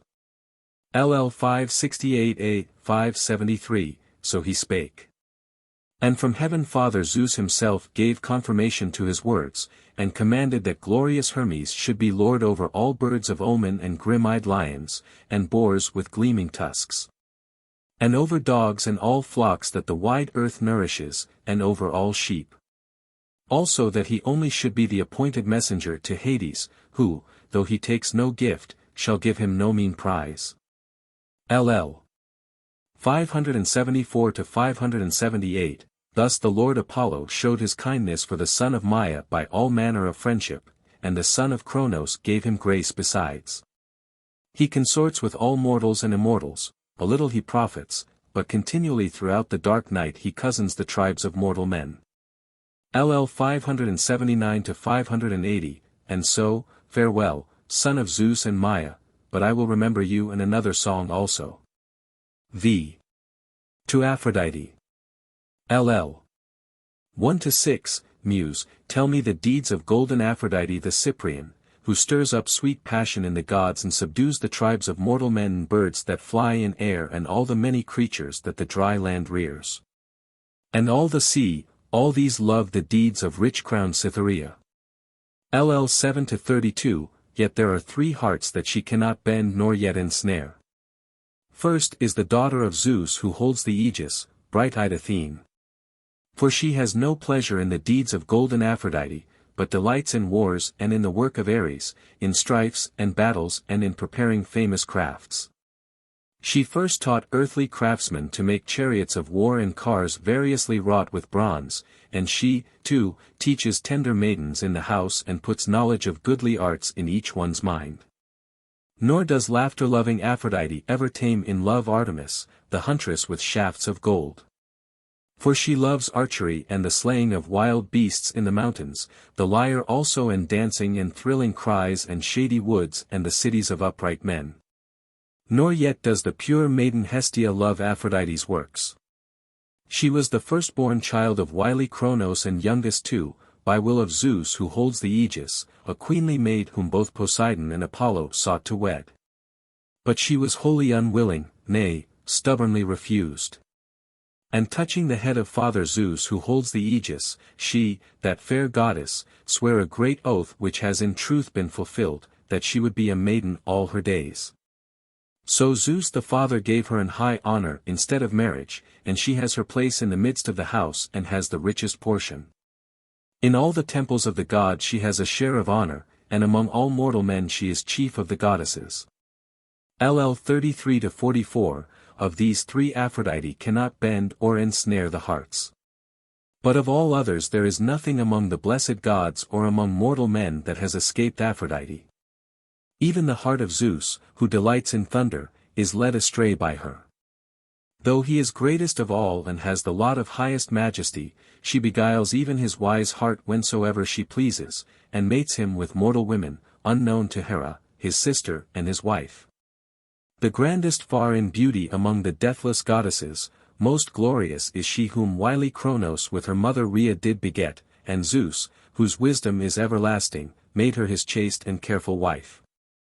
LL 45-52, but upon Aphrodite herself Zeus cast sweet desire to be joined in love with a mortal man, to the end that, very soon, not even she should be innocent of a mortal's love. Lest laughter-loving Aphrodite should one day softly smile and say mockingly among all the gods that she had joined the gods in love with mortal women who bear sons of death to the deathless gods, and had mated the goddesses with mortal men.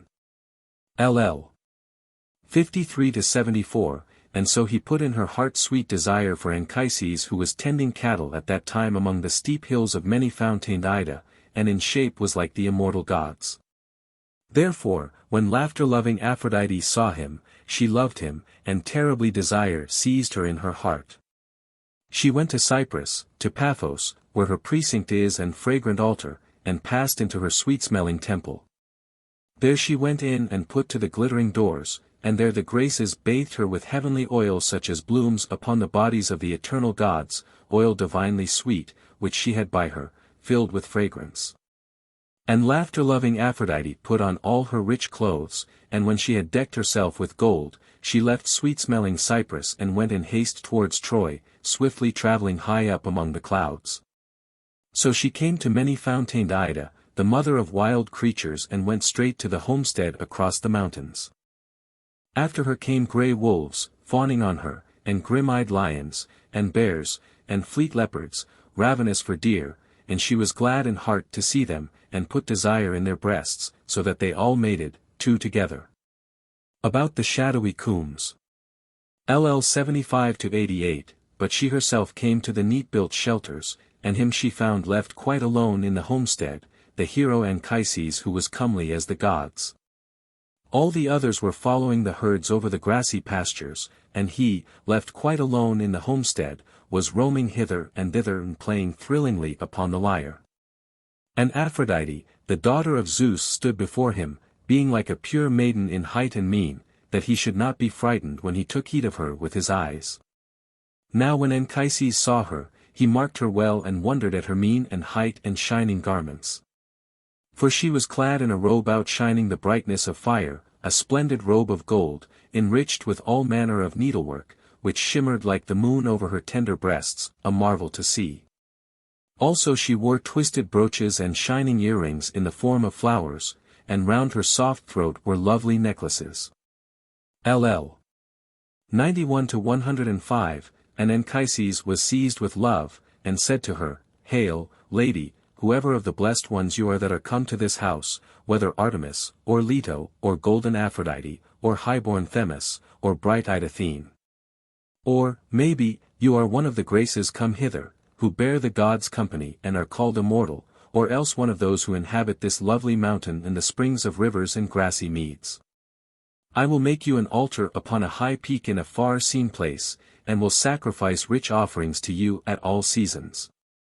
And do you feel kindly towards me and grant that I may become a man very eminent among the Trojans, and give me strong offspring for the time to come. As for my own self, let me live long and happily, seeing the light of the sun, and come to the threshold of old age, a man prosperous among the people. LL 106-142, Thereupon Aphrodite the daughter of Zeus answered him, Anchises, most glorious of all men born on earth, know that I am no goddess. Why do you liken me to the deathless ones? Nay, I am but a mortal, and a woman was the mother that bare me. Atreus of famous name is my father, if so be you have heard of him, and he reigns over all Phrygia rich in fortresses.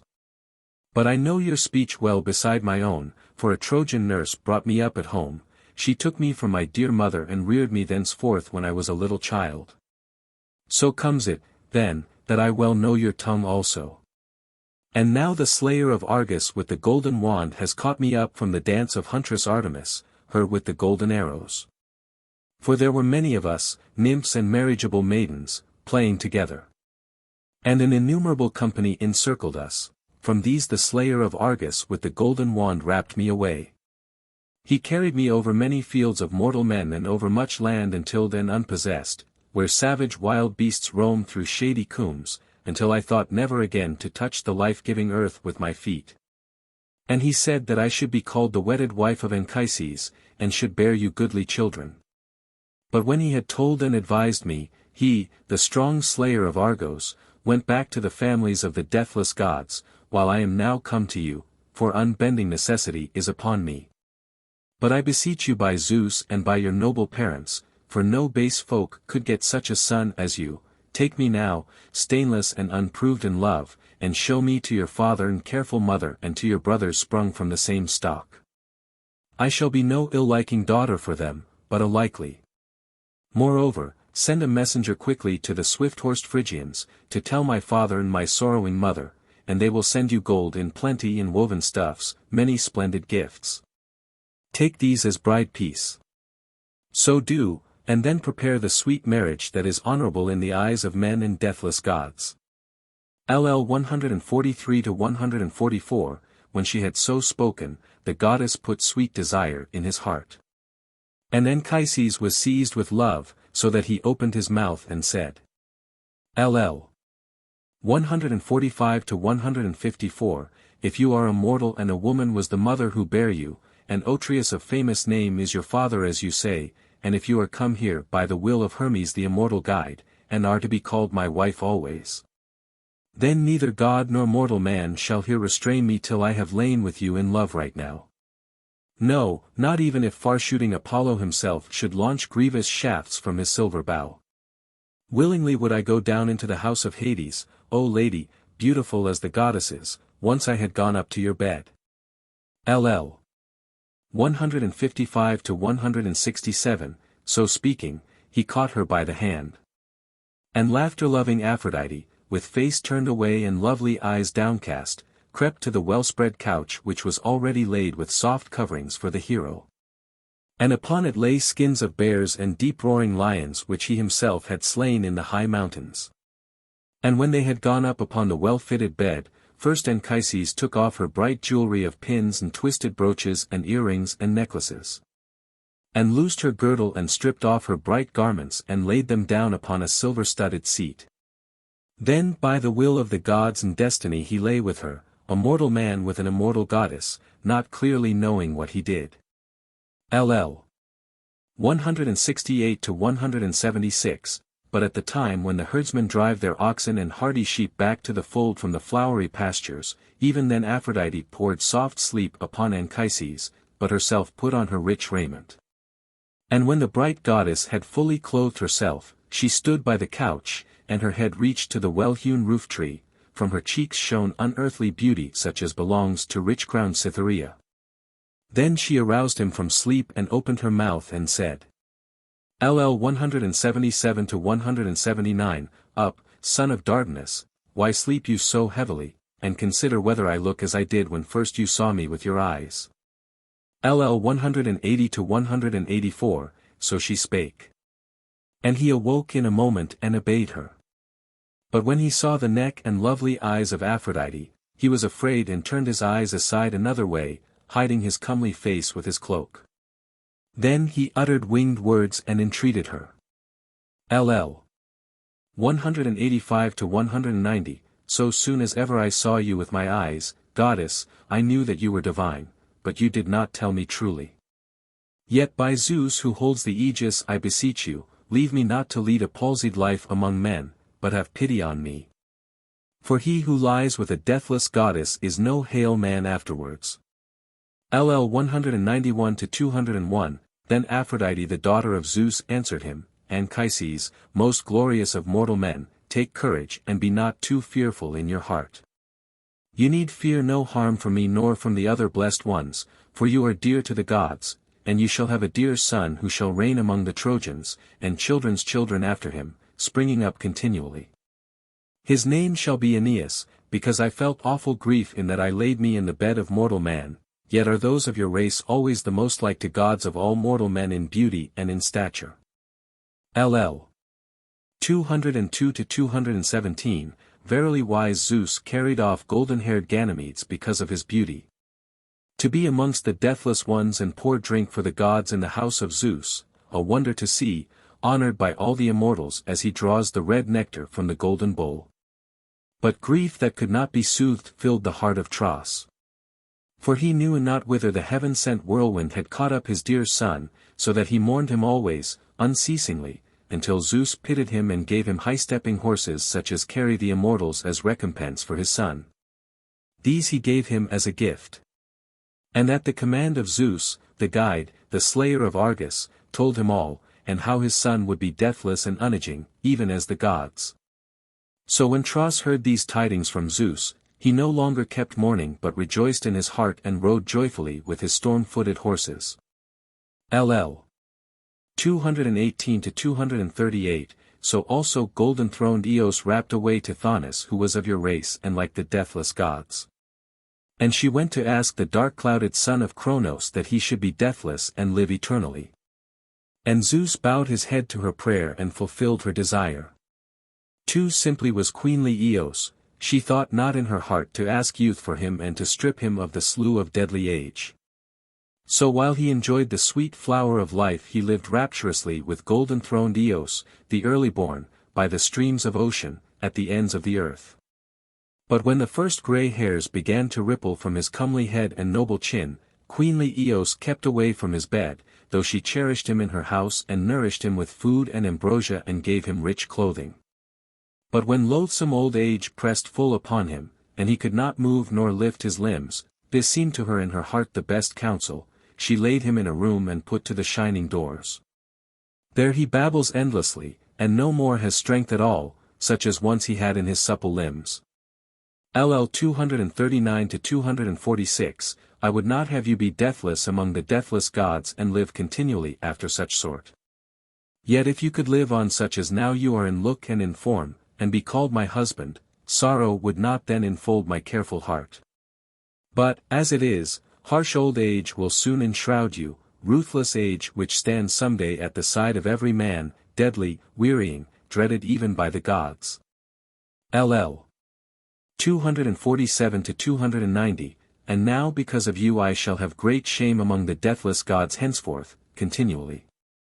For until now they feared my gibes and the wiles by which, or soon or late, I mated all the immortals with mortal women, making them all subject to my will. But now my mouth shall no more have this power among the gods. For very great has been my madness, my miserable and dreadful madness, and I went astray out of my mind to have gotten a child beneath my girdle, mating with a mortal man. As for the child, as soon as he sees the light of the sun, the deep-breasted mountain nymphs who inhabit this great and holy mountain shall bring him up. They rank neither with mortals nor with immortals, long indeed do they live, eating heavenly food and treading the lovely dance among the immortals, and with them the Silene and the sharp-eyed slayer of Argus mate in the depths of pleasant caves. But at their birth pines or high-topped oaks spring up with them upon the fruitful earth, beautiful, flourishing trees, towering high upon the lofty mountains, and men call them holy places of the immortals, and never mortal lops them with the axe. But when the fate of death is near at hand, first those lovely trees wither where they stand, and the bark shrivels away about them, and the twigs fall down, and at last the life of the nymph and of the tree leave the light of the sun together. These nymphs shall keep my son with them and rear him, and as soon as he is come to lovely boyhood, the goddesses will bring him here to you and show you your child. But, that I may tell you all that I have in mind, I will come here again towards the 5th year and bring you my son. So soon as ever you have seen him, a scion to delight the eyes, you will rejoice in beholding him. For he shall be most godlike, then bring him at once to windy Ilion. And if any mortal man ask you who got your dear son beneath her girdle, remember to tell him as I bid you, say he is the offspring of one of the flower-like nymphs who inhabit this forest-clad hill. But if you tell all and foolishly boast that you lay with rich-crowned Aphrodite, Zeus will smite you in his anger with a smoking thunderbolt. Now I have told you all. Take heed, refrain and name me not, but have regard to the anger of the gods.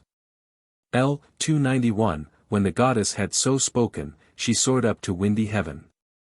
LL 292-293, Hail, goddess, queen of well-builded Cyprus. With you have I begun, now I will turn me to another hymn. 6. To Aphrodite. LL 1-18, I will sing of stately Aphrodite, gold-crowned and beautiful, whose dominion is the walled cities of all sea-set Cyprus. There the moist breath of the western wind wafted her over the waves of the loud moaning sea in soft foam, and there the gold-filleted hours welcomed her joyously. They clothed her with heavenly garments, on her head they put a fine, well-wrought crown of gold, and in her pierced ears they hung ornaments of orichalc and precious gold. And adorned her with golden necklaces over her soft neck and snow-white breasts, jewels which the gold-filleted hours wear themselves whenever they go to their father's house to join the lovely dances of the gods. And when they had fully decked her, they brought her to the gods, who welcomed her when they saw her, giving her their hands. Each one of them prayed that he might lead her home to be his wedded wife, so greatly were they amazed at the beauty of violet-crowned Cytherea. LL 19-21, Hail, sweetly winning, coy-eyed goddess. Grant that I may gain the victory in this contest, and order you my song. And now I will remember you and another song also. 7. To Dionysus. LL 1-16, I will tell of Dionysus, the son of glorious Semele, how he appeared on a jutting headland by the shore of the fruitless sea, seeming like a stripling in the first flush of manhood, his rich, dark hair was waving about him. And on his strong shoulders he wore a purple robe. Presently there came swiftly over the sparkling sea Tersenian pirates on a well-decked ship, a miserable doom led them on.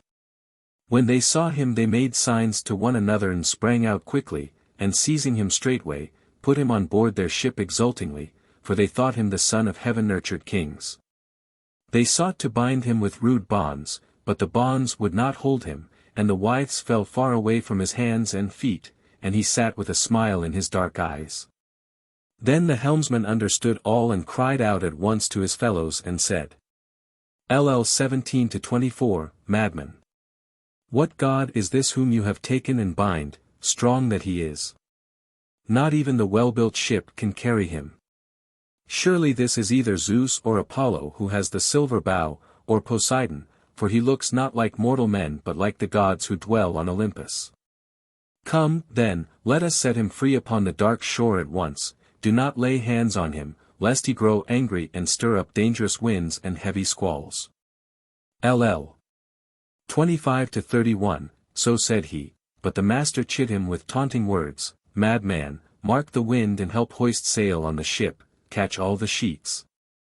As for this fellow we men will see to him, I reckon he is bound for Egypt or for Cyprus or to the Hyperboreans or further still. But in the end he will speak out and tell us his friends and all his wealth and his brothers, now that Providence has thrown him in our way. LL 32-54, when he had said this, he had mast and sail hoisted on the ship, and the wind filled the sail and the crew hauled taut the sheets on either side. But soon strange things were seen among them. First of all sweet, fragrant wine ran streaming throughout all the black ship and a heavenly smell arose, so that all the seamen were seized with amazement when they saw it. And all at once a vine spread out both ways along the top of the sail with many clusters hanging down from it, and a dark ivy plant twined about the mast, blossoming with flowers, and with rich berries growing on it. And all the thole pins were covered with garlands. When the pirates saw all this, then at last they bade the helmsman to put the ship to land. But the god changed into a dreadful lion there on the ship, in the bows, and roared loudly. Amidships also he showed his wonders and created a shaggy bear which stood up ravening. While on the forepeak was the lion glaring fiercely with scowling brows. And so the sailors fled into the stern and crowded bemused about the right-minded helmsman, until suddenly the lion sprang upon the master and seized him. And when the sailors saw it they leapt out overboard one and all into the bright sea, escaping from a miserable fate, and were changed into dolphins. But on the helmsman Dionysus had mercy and held him back and made him altogether happy, saying to him, LL 55-57, Take courage, good, you have found favor with my heart. I am loud-crying Dionysus whom Cadmus' daughter Semele bare of union with Zeus. LL 58-59, Hail, child of fair-faced Semele. He who forgets you can in no wise order sweet song. 8. To Ares. LL 1-17, Ares, exceeding in strength, chariot rider, golden-helmed, doughty in heart, shield-bearer, saviour of cities, harnessed in bronze, strong of arm, unwearying, mighty with the spear, O defence of Olympus, father of warlike victory. Ally of Themis, stern governor of the rebellious, leader of righteous men, sceptred king of manliness. Who whirl your fiery sphere among the planets in their sevenfold courses through the ether wherein your blazing steeds ever bear you above the third firmament of heaven. Hear me, helper of men, giver of dauntless youth. Shed down a kindly ray from above upon my life, and strength of war, that I may be able to drive away bitter cowardice from my head and crush down the deceitful impulses of my soul. Restrain also the keen fury of my heart which provokes me to tread the ways of blood-curdling strife. Rather, O blessed one, give you me boldness to abide within the harmless laws of peace, avoiding strife and hatred and the violent fiends of death. 9. To Artemis. LL 1-6, Muse, sing of Artemis, sister of the far shooter, the virgin who delights in arrows, who was fostered with Apollo. She waters her horses from melees deep in reeds, and swiftly drives her all-golden chariot through Smyrna to vine-clad Claros where Apollo, god of the silver bow, sits waiting for the far-shooting goddess who delights in arrows. LL 7-9, and so hail to you, Artemis, in my song and to all goddesses as well. Of you first I sing and with you I begin, now that I have begun with you, I will turn to another song. X. To Aphrodite. LL 1-3, of Cytherea, born in Cyprus, I will sing. She gives kindly gifts to men, smiles are ever on her lovely face, and lovely is the brightness that plays over it. LL 4-6, Hail, goddess, queen of well-built Salamis and sea-girt Cyprus, grant me a cheerful song. And now I will remember you and another song also. 11. To Athena. LL 1-4, of Pallas Athene, guardian of the city, I begin to sing. Dread is she, and with Ares she loves deeds of war, the sack of cities and the shouting and the battle. It is she who saves the people as they go out to war and come back. L 5, Hail, goddess, and give us good fortune with happiness. 12. To Hera. LL 1-5, I sing of golden-throned Hera whom Rhea bare. Queen of the immortals is she, surpassing all in beauty, she is the sister and the wife of loud thundering Zeus, the glorious one whom all the blessed throughout high Olympus reverence and honor even as Zeus who delights in thunder. 13. To Demeter. LL 1-2, I begin to sing of rich-haired Demeter, awful goddess, of her and of her daughter lovely Persephone. L 3, Hail, goddess. Keep this city safe, and govern my song. 14. To the mother of the gods. LL 1-5, I prithee, clear-voiced muse, daughter of mighty Zeus, sing of the mother of all gods and men. She is well pleased with the sound of rattles and of timbrels, with the voice of flutes and the outcry of wolves and bright-eyed lions, with echoing hills and wooded combs. L 6, and so hail to you in my song and to all goddesses as well. 15. To Heracles the lion-hearted. LL 1-8, I will sing of Heracles, the son of Zeus and much the mightiest of men on earth. Alcmena bare him in Thebes, the city of lovely dances, when the dark-clouded son of Cronos had lain with her. Once he used to wander over unmeasured tracts of land and sea at the bidding of King Eurystheus, and himself did many deeds of violence and endured many. But now he lives happily in the glorious home of snowy Olympus, and has neat-ankled Hebe for his wife. L 9, Hail, Lord, son of Zeus. Give me success and prosperity. 16. To Asclepius. LL 1-4, I begin to sing of Asclepius, son of Apollo and healer of sicknesses. In the Dacian plain fair Caranus, daughter of King Phlegyas, bare him, a great joy to men, a soother of cruel pangs. L 5, and so hail to you, Lord, in my song I make my prayer to thee. 17. To the Dioscuri. LL 1-4, sing, clear-voiced muse, of Castor and Polydeuces, the Tyndarete, who sprang from Olympian Zeus. Beneath the heights of Taygetus stately Leda bare them, when the dark-clouded son of Cronos had privily bent her to his will. L5, Hail, children of Tyndareus, riders upon swift horses. 18, to Hermes. LL. 1-9, I sing of Selenian Hermes, the slayer of Argus, lord of Cyllene and Arcadia rich in flocks, luck-bringing messenger of the deathless gods. He was born of Maia, the daughter of Atlas, when she had made with Zeus, a shy goddess she. Ever she avoided the throng of the blessed gods and lived in a shadowy cave, and there the son of Cronos used to lie with the rich-tressed nymph at dead of night. While white-armed Hera lay bound in sweet sleep, and neither deathless god nor mortal man knew it.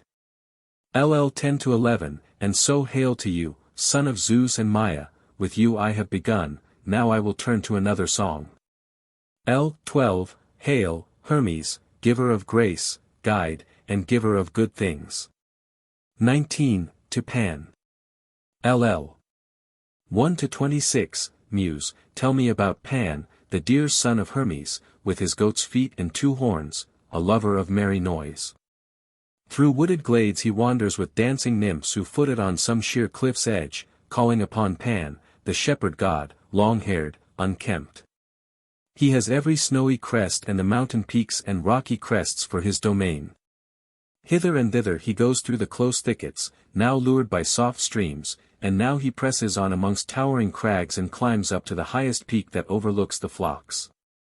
Often he courses through the glistening high mountains, and often on the shouldered hills he speeds along slaying wild beasts, this keen-eyed god. Only at evening, as he returns from the chase, he sounds his note. Playing sweet and low on his pipes of reed, not even she could excel him in melody, that bird who in flower-laden spring pouring forth her lament utters honey-voiced song amid the leaves. At that hour the clear-voiced nymphs are with him and move with nimble feet, singing by some spring of dark water, while echo wails about the mountain top, and the god on this side or on that of the choirs, or at times sidling into the midst, plies it nimbly with his feet. On his back he wears a spotted lynx pelt, and he delights in high-pitched songs in a soft meadow where crocuses and sweet-smelling hyacinths bloom at random in the grass. LL. 27-47, they sing of the blessed gods and high Olympus and choose to tell of such an one as luck-bringing Hermes above the rest, how he is the swift messenger of all the gods, and how he came to Arcadia, the land of many springs and mother of flocks. There where his sacred place is as god of Cyllene. For there, though a god, he used to tend curly-fleeced sheep in the service of a mortal man, because there fell on him and waxed strong melting desire to wed the rich-tressed daughter of Dryops, and there he brought about the merry marriage. And in the house she bare Hermes a dear son who from his birth was marvellous to look upon, with goat's feet and 2 horns, a noisy, merry-laughing child. But when the nurse saw his uncouth face and full beard, she was afraid and sprang up and fled and left the child. Then luck-bringing Hermes received him and took him in his arms, very glad in his heart was the god. And he went quickly to the abodes of the deathless gods, carrying the son wrapped in warm skins of mountain hares, and set him down beside Zeus and showed him to the rest of the gods. Then all the immortals were glad in heart and Bacchae Dionysus in especial, and they called the boy Pan because he delighted all their hearts. LL 48-49, and so hail to you, Lord. I seek your favor with a song. And now I will remember you and another song also. XX, to Hephaestus. LL 1-7, sing, clear-voiced muses, of Hephaestus famed for inventions. With bright-eyed Athene he taught men glorious gifts throughout the world, men who before used to dwell in caves in the mountains like wild beasts. But now that they have learned crafts through Hephaestus the famed worker, easily they live a peaceful life in their own houses the whole year round. L 8, be gracious, Hephaestus, and grant me success and prosperity. 21, to Apollo. LL. 1-4, Phoebus, of you even the swan sings with clear voice to the beating of his wings, as he alights upon the bank by the eddying river Peneus, and of you the sweet-tongued minstrel, holding his high-pitched lyre, always sings both first and last. L 5, and so hail to you, Lord. I seek your favor with my song. 22, to Poseidon. LL 1-5, I begin to sing about Poseidon, the great god, mover of the earth and fruitless sea, god of the deep who is also lord of Helicon and wide Aegae. A twofold office the gods allotted you, O shaker of the earth, to be a tamer of horses and a savior of ships. LL 6-7, Hail, Poseidon, holder of the earth, dark-haired lord. O blessed one, be kindly in heart and help those who voyage in ships. 23, to the son of Kronos, most high. LL 1-3, I will sing of Zeus, chiefest among the gods and greatest, all-seeing, the Lord of all, the fulfiller who whispers words of wisdom to Themis as she sits leaning towards him. L. 4, be gracious, all-seeing son of Kronos, most excellent and great. 24, to Hestia. LL 1-5, Hestia, you who tend the holy house of the Lord Apollo, the far shooter at goodly Pytho, with soft oil dripping ever from your locks, come now into this house, come, having one mind with Zeus the all-wise, draw near. And withal bestow grace upon my song. 25, to the Muses and Apollo. LL 1-5, I will begin with the Muses and Apollo and Zeus. For it is through the Muses and Apollo that there are singers upon the earth and players upon the lyre, but kings are from Zeus. Happy is he whom the Muses love, sweet flows speech from his lips. LL 6-7, Hail, children of Zeus. Give honor to my song. And now I will remember you and another song also. 26, to Dionysus. LL 1-9, I begin to sing of ivy-crowned Dionysus, the loud-crying god, splendid son of Zeus and glorious Semele. The rich-haired nymphs received him in their bosoms from the Lord his father and fostered and nurtured him carefully in the dells of Nyssa, where by the will of his father he grew up in a sweet-smelling cave, being reckoned among the immortals. But when the goddesses had brought him up, a god oft-hymned, then began he to wander continually through the woody combes, thickly wreathed with ivy and laurel. And the nymphs followed in his train with him for their leader. And the boundless forest was filled with their outcry. LL 10-13, and so hail to you, Dionysus, god of abundant clusters. Grant that we may come again rejoicing to this season, and from that season onwards for many a year. 27, to Artemis. LL 1-20, I sing of Artemis, whose shafts are of gold, who cheers on the hounds, the pure maiden, shooter of stags, who delights in archery, own sister to Apollo with the golden sword. Over the shadowy hills and windy peaks she draws her golden bow, rejoicing in the chase, and sends out grievous shafts. The tops of the high mountains tremble and the tangled wood echoes awesomely with the outcry of beasts, earthquakes and the sea also where fishes shoal. But the goddess with a bold heart turns every way destroying the race of wild beasts, and when she is satisfied and has cheered her heart. This huntress who delights in arrows slackens her supple bow and goes to the great house of her dear brother Phoebus Apollo, to the rich land of Delphi, there to order the lovely dance of the Muses and Graces. There she hangs up her curved bow and her arrows, and heads, and leads the dances, gracefully arrayed, while all they utter their heavenly voice, singing how neat-ankled Leto bare children supreme among the immortals both in thought and in deed. LL 21-22, Hail to you, children of Zeus and rich-haired Leto.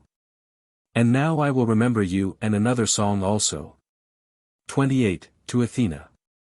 LL 1-16, I begin to sing of Pallas Athene, the glorious goddess, bright-eyed, inventive, unbending of heart, pure virgin, savior of cities, courageous, Tritogenia. From his awful head wise Zeus himself bare her arrayed in warlike arms of flashing gold, and awe seized all the gods as they gazed. But Athena sprang quickly from the immortal head and stood before Zeus who holds the aegis, shaking a sharp spear. Great Olympus began to reel horribly at the might of the bright-eyed goddess, and earth round about cried fearfully. And the sea was moved and tossed with dark waves, while foam burst forth suddenly. The bright son of Hyperion stopped his swift-footed horses a long while, until the maiden Pallas Athene had stripped the heavenly armor from her immortal shoulders. And wise Zeus was glad. LL 17-18, and so hail to you, daughter of Zeus who holds the aegis. Now I will remember you and another song as well. 29, to Hestia. LL 1-6, Hestia, in the high dwellings of all, both deathless gods and men who walk on earth, you have gained an everlasting abode and highest honor, glorious is your portion and your right. For without you mortals hold no banquet, where one does not duly pour sweet wine in offering to Hestia both first and last. LL 7-10, and you, slayer of Argus, son of Zeus and Maia, messenger of the blessed gods, bearer of the golden rod, giver of good, be favorable and help us, you and Hestia, the worshipful and dear. Come and dwell in this glorious house in friendship together, for you too, well knowing the noble actions of men, aid on their wisdom and their strength. LL 12-13, hail, daughter of Cronos, and you also, Hermes, bearer of the golden rod. Now I will remember you and another song also. XXX to earth the mother of all. LL 1-16, I will sing of well-founded earth, mother of all, eldest of all beings. She feeds all creatures that are in the world, all that go upon the goodly land, and all that are in the paths of the seas, and all that fly, all these are fed of her store. Through you, O Queen, men are blessed in their children and blessed in their harvests, and to you it belongs to give means of life to mortal men and to take it away. Happy is the man whom you delight to honor. He has all things abundantly, his fruitful land is laden with corn, his pastures are covered with cattle, and his house is filled with good things. Such men rule orderly in their cities of fair women, great riches and wealth follow them, their sons exult with ever-fresh delight, and their daughters in flower-laden bands play and skip merrily over the soft flowers of the field. Thus is it with those whom you honor, O holy goddess, bountiful spirit. LL 17-19, hail, mother of the gods, wife of starry heaven, freely bestow upon me for this my song's substance that cheers the heart. And now I will remember you and another song also. 31, to Helios. LL 1-16, and now, O Muse Calliope, daughter of Zeus, begin to sing of glowing Helios whom mild-eyed Euryphessa, the far-shining one, bare to the son of earth and starry heaven. For Hyperion wedded glorious Euryphessa, his own sister, who bare him lovely children, rosy-armed Eos and rich-tressed Selene and tireless Helios who is like the deathless gods. As he rides in his chariot, he shines upon men and deathless gods, and piercingly he gazes with his eyes from his golden helmet. Bright rays beam dazzlingly from him, and his bright locks streaming from the temples of his head gracefully enclose his far-seen face, a rich, fine-spun garment glows upon his body and flutters in the wind, and stallions carry him. Then, when he has stayed his golden-yoked chariot and horses, he rests there upon the highest point of heaven, until he marvelously drives them down again through heaven to ocean. LL 17-19, hail to you, Lord. Freely bestow on me substance that cheers the heart. And now that I have begun with you, I will celebrate the race of mortal men half divine whose deeds the muses have showed to mankind. 32, to Selene. LL 1-13, and next, sweet-voiced muses, daughters of Zeus, well-skilled in song, tell of the long-winged moon. From her immortal head a radiance is shown from heaven and embraces earth, and great is the beauty that ariseth from her shining light. The air, unlit before, glows with the light of her golden crown, and her rays beam clear, whensoever bright Selene having bathed her lovely body in the waters of ocean, and donned her far-gleaming, shining team, drives on her long-maned horses at full speed, at eventime in the mid-month, then her great orbit is full and then her beams shine brightest as she increases. So she is a sure token and a sign to mortal men. LL 14-16, once the son of Cronos was joined with her in love, and she conceived and bare a daughter Pandya, exceeding lovely amongst the deathless gods.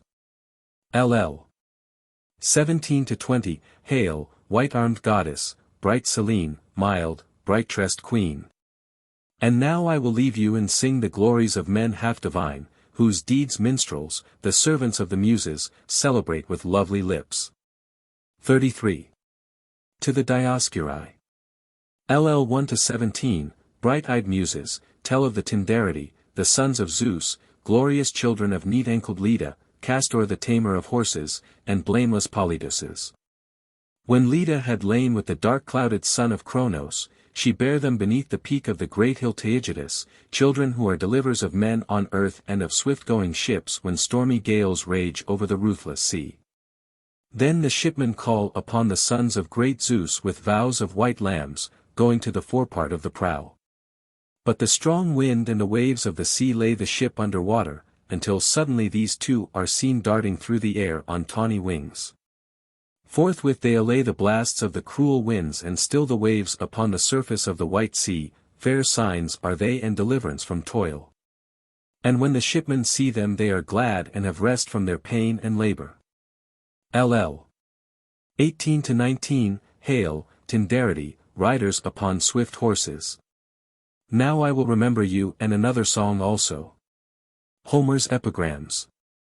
5 lines, LL 1-5, Have reverence for him who needs a home and stranger's dole, all ye who dwell in the high city of Cyme, the lovely maiden, hard by the foothills of lofty Sardine, ye who drink the heavenly water of the divine stream, eddying Hermus. Whom deathless Zeus begot. 2 lines, LL 1-2, Speedily may my feet bear me to some town of righteous men, for their hearts are generous and their wit is best. 6 lines, LL 1-6, I am a maiden of bronze and am set upon the tomb of Midas.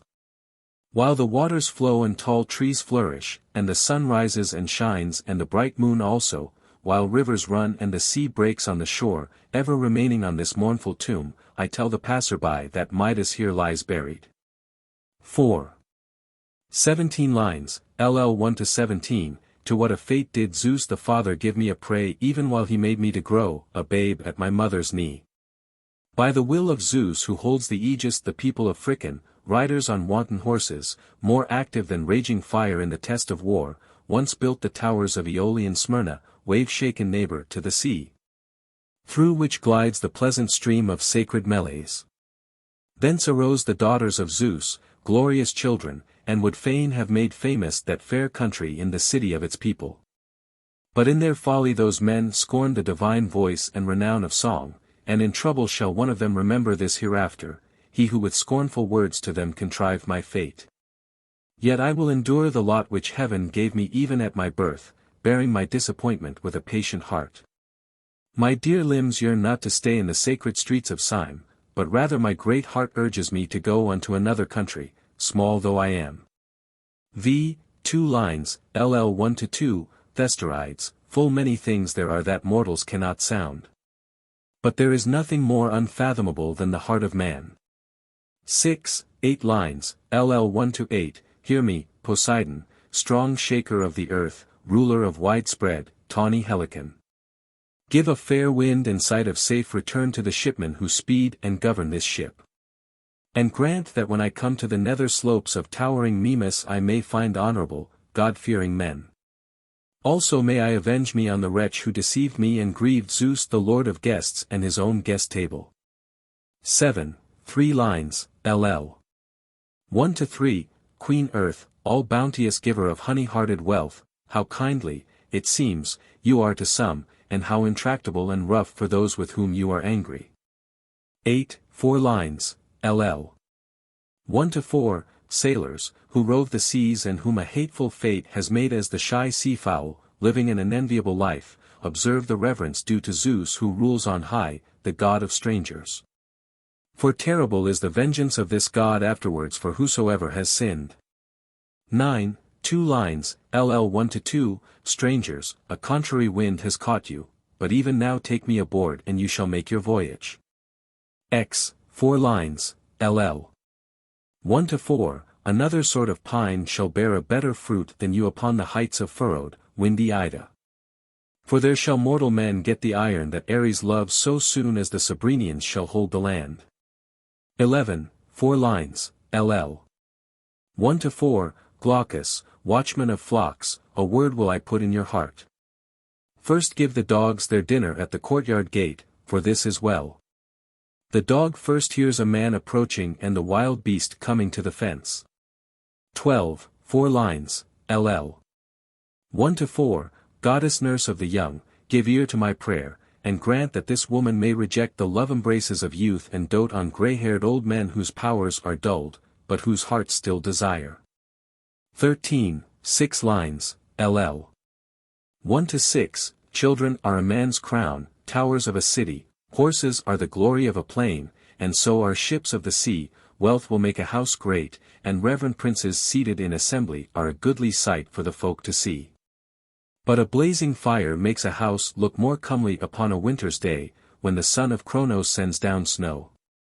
14, 23 lines, LL. 1-23, potters, if you will give me a reward, I will sing for you. Come, then, Athena, with hand upraised over the kiln.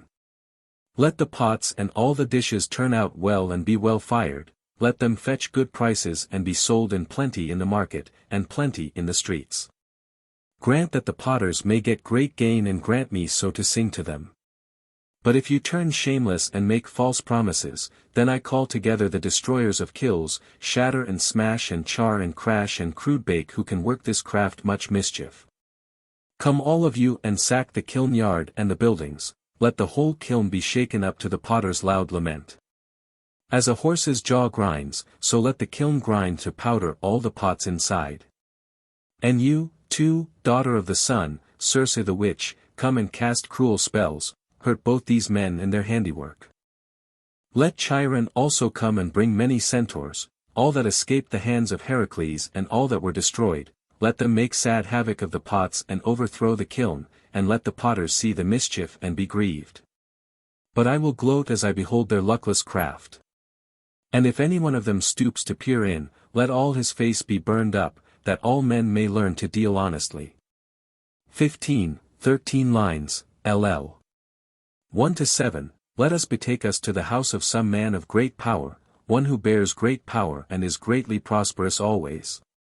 Open of yourselves, you doors, for mighty wealth will enter in, and with wealth comes jolly mirth and gentle peace. May all the corn bins be full and the mass of dough always overflow the kneading trough.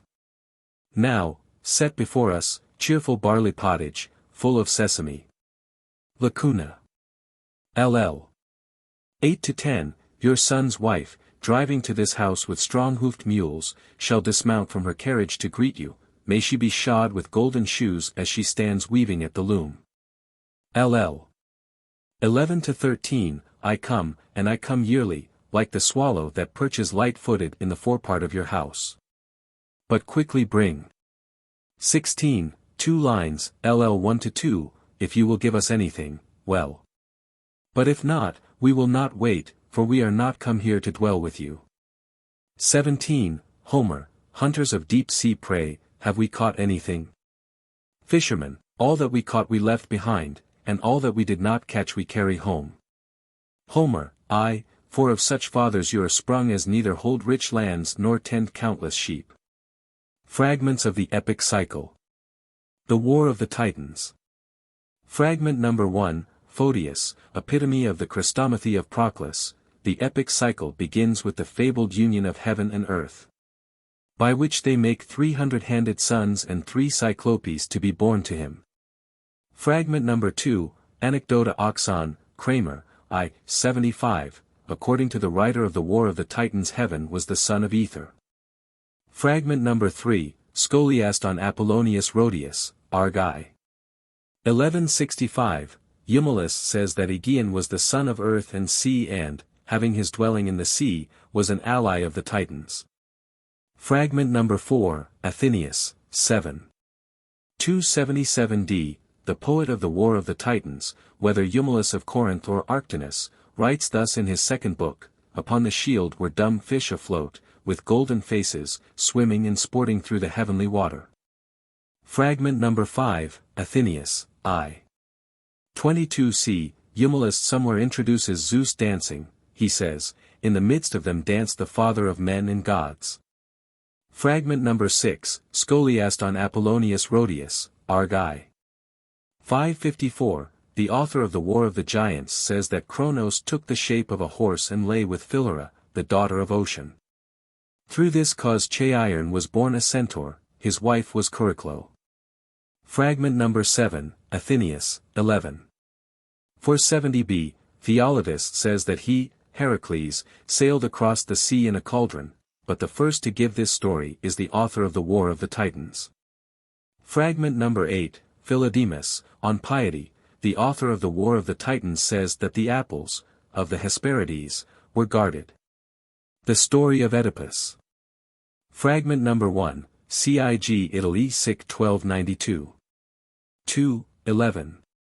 The story of Oedipus by Xenophon in 6,600 verses. Fragment number 2, Pausanias, 9. 5.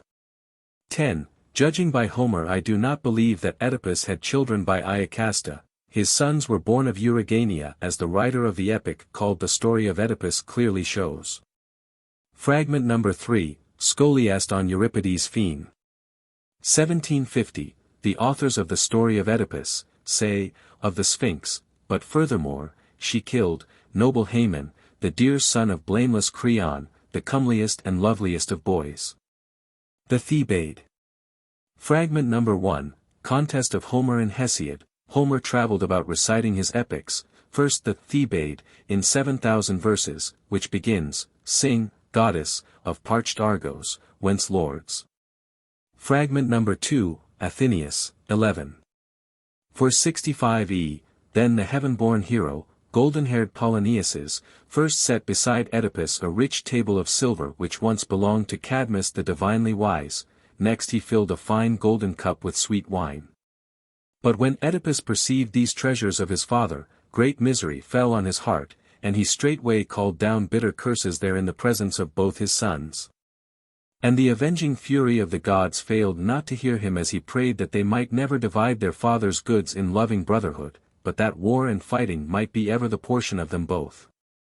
Fragment number 3, Laurentian Scholiast on Sophocles, OC 1375, and when Oedipus noticed the haunch he threw it on the ground and said, Oh! Oh! My sons have sent this mocking me. So he prayed to Zeus the king and the other deathless gods that each might fall by his brother's hand and go down into the house of Hades. Fragment number 4, Pausanias, 8. 25. 8. Adrastus fled from Thebes, wearing miserable garments, and took black-maned Arion with him. Fragment number 5, Pindar, OL. 6. 15. But when the 7 dead had received their last rites in Thebes, the son of Telos lamented and spoke thus among them, Woe is me, for I missed the bright eye of my host, a good seer and a stout spearman alike. Fragment number 6, Apollodorus, I. 74, Ennius married Peribia the daughter of Hipponus. The author of the Thebais says that when Olynis had been stormed, Ennius received her as a prize. Fragment number 7, Pausanias, 9. 18.6, near the spring is the tomb of Asphodicus. This Asphodicus killed Parthenopaeus the son of Telos in the battle against the Argives, as the Thebans say, though that part of the Thebais which tells of the death of Parthenopaeus says that it was Periclymenus who killed him. The Epigoni. Fragment number 1, Contest of Homer and Hesiod. Next, Homer composed, the Epigoni in 7,000 verses, beginning, And now, Muses, let us begin to sing of younger men. Fragment number 2, Photius, Lexicon, Temesia. Those who have written on Theban affairs have given a full account of the Temesian fox. They relate that the creature was sent by the gods to punish the descendants of Cadmus, and that the Thebans therefore excluded those of the house of Cadmus from kingship. But, they say, a certain Cephalus, the son of Dion, an Athenian, who owned a hound which no beast ever escaped, had accidentally killed his wife Procris, and being purified of the homicide by the Cadmeans, hunted the fox with his hound. And when they had overtaken it, both hound and fox were turned into stones near Temessus. These writers have taken the story from the epic cycle. Fragment number 3, Scholiast on Apollonius Rhodius, Argai. 308, the authors of the Thebais say that Manto the daughter of Tiresias was sent to Delphi by the Epigoni as a first fruit of their spoil, and that in accordance with an oracle of Apollo she went out and met Ratius, the son of Lebs, a Mycenaean by race. This man she married, for the oracle also contained the command that she should marry whomsoever she might meet, and coming to Colophon, was there much cast down and wept over the destruction of her country. The Cypria. Fragment number 1, Proclus, Chrestomathia, I. This is continued by the epic called Cypria, which is current as 11 books. Its contents are as follows. Zeus plans with Themis to bring about the Trojan War. Strife arrives while the gods are feasting at the marriage of Peleus and starts a dispute between Hera, Athena, and Aphrodite as to which of them is fairest. The three are led by Hermes at the command of Zeus to Alexandrus on Mount Ida for his decision, and Alexandrus, lured by his promised marriage with Helen, decides in favor of Aphrodite. Then Alexandrus builds his ships at Aphrodite's suggestion, and Helenus foretells the future to him, and Aphrodite orders Aeneas to sail with him, while Cassandra prophesies as to what will happen afterwards. Alexandrus next lands in Lacedaemon and is entertained by the sons of Tyndareus, and afterwards by Menelaus in Sparta, where in the course of a feast he gives gifts to Helen. After this, Menelaus sets sail for Crete, ordering Helen to furnish the guests with all they require until they depart. Meanwhile, Aphrodite brings Helen and Alexandrus together, and they, after their union, put very great treasures on board and sail away by night. Hera stirs up a storm against them and they are carried to Sidon, where Alexandrus takes the city. From there he sailed to Troy and celebrated his marriage with Helen. In the meantime Castor and Polydeuces, while stealing the cattle of Idas and Lynceus, were caught in the act, and Castor was killed by Idas, and Lynceus and Idas by Polydeuces. Zeus gave them immortality every other day. Iris next informs Menelaus of what has happened at his home. Menelaus returns and plans an expedition against Ilium with his brother, and then goes on to Nestor. Nestor in a digression tells him how Hippopius was utterly destroyed after seducing the daughter of Lycus, and the story of Oedipus, the madness of Heracles, and the story of Theseus and Ariadne. Then they travel over Hellas and gather the leaders, detecting Odysseus when he pretends to be mad, not wishing to join the expedition, by seizing his son Telemachus for punishment at the suggestion of Polymedes. All the leaders then meet together at Aulis and sacrifice. The incident of the serpent and the sparrows takes place before them, and Calchas foretells what is going to befall. After this, they put out to sea, and reach Tithrania and sack it, taking it for Ilium. Telephus comes out to the rescue and kills Thersander and son of Polynices, and is himself wounded by Achilles.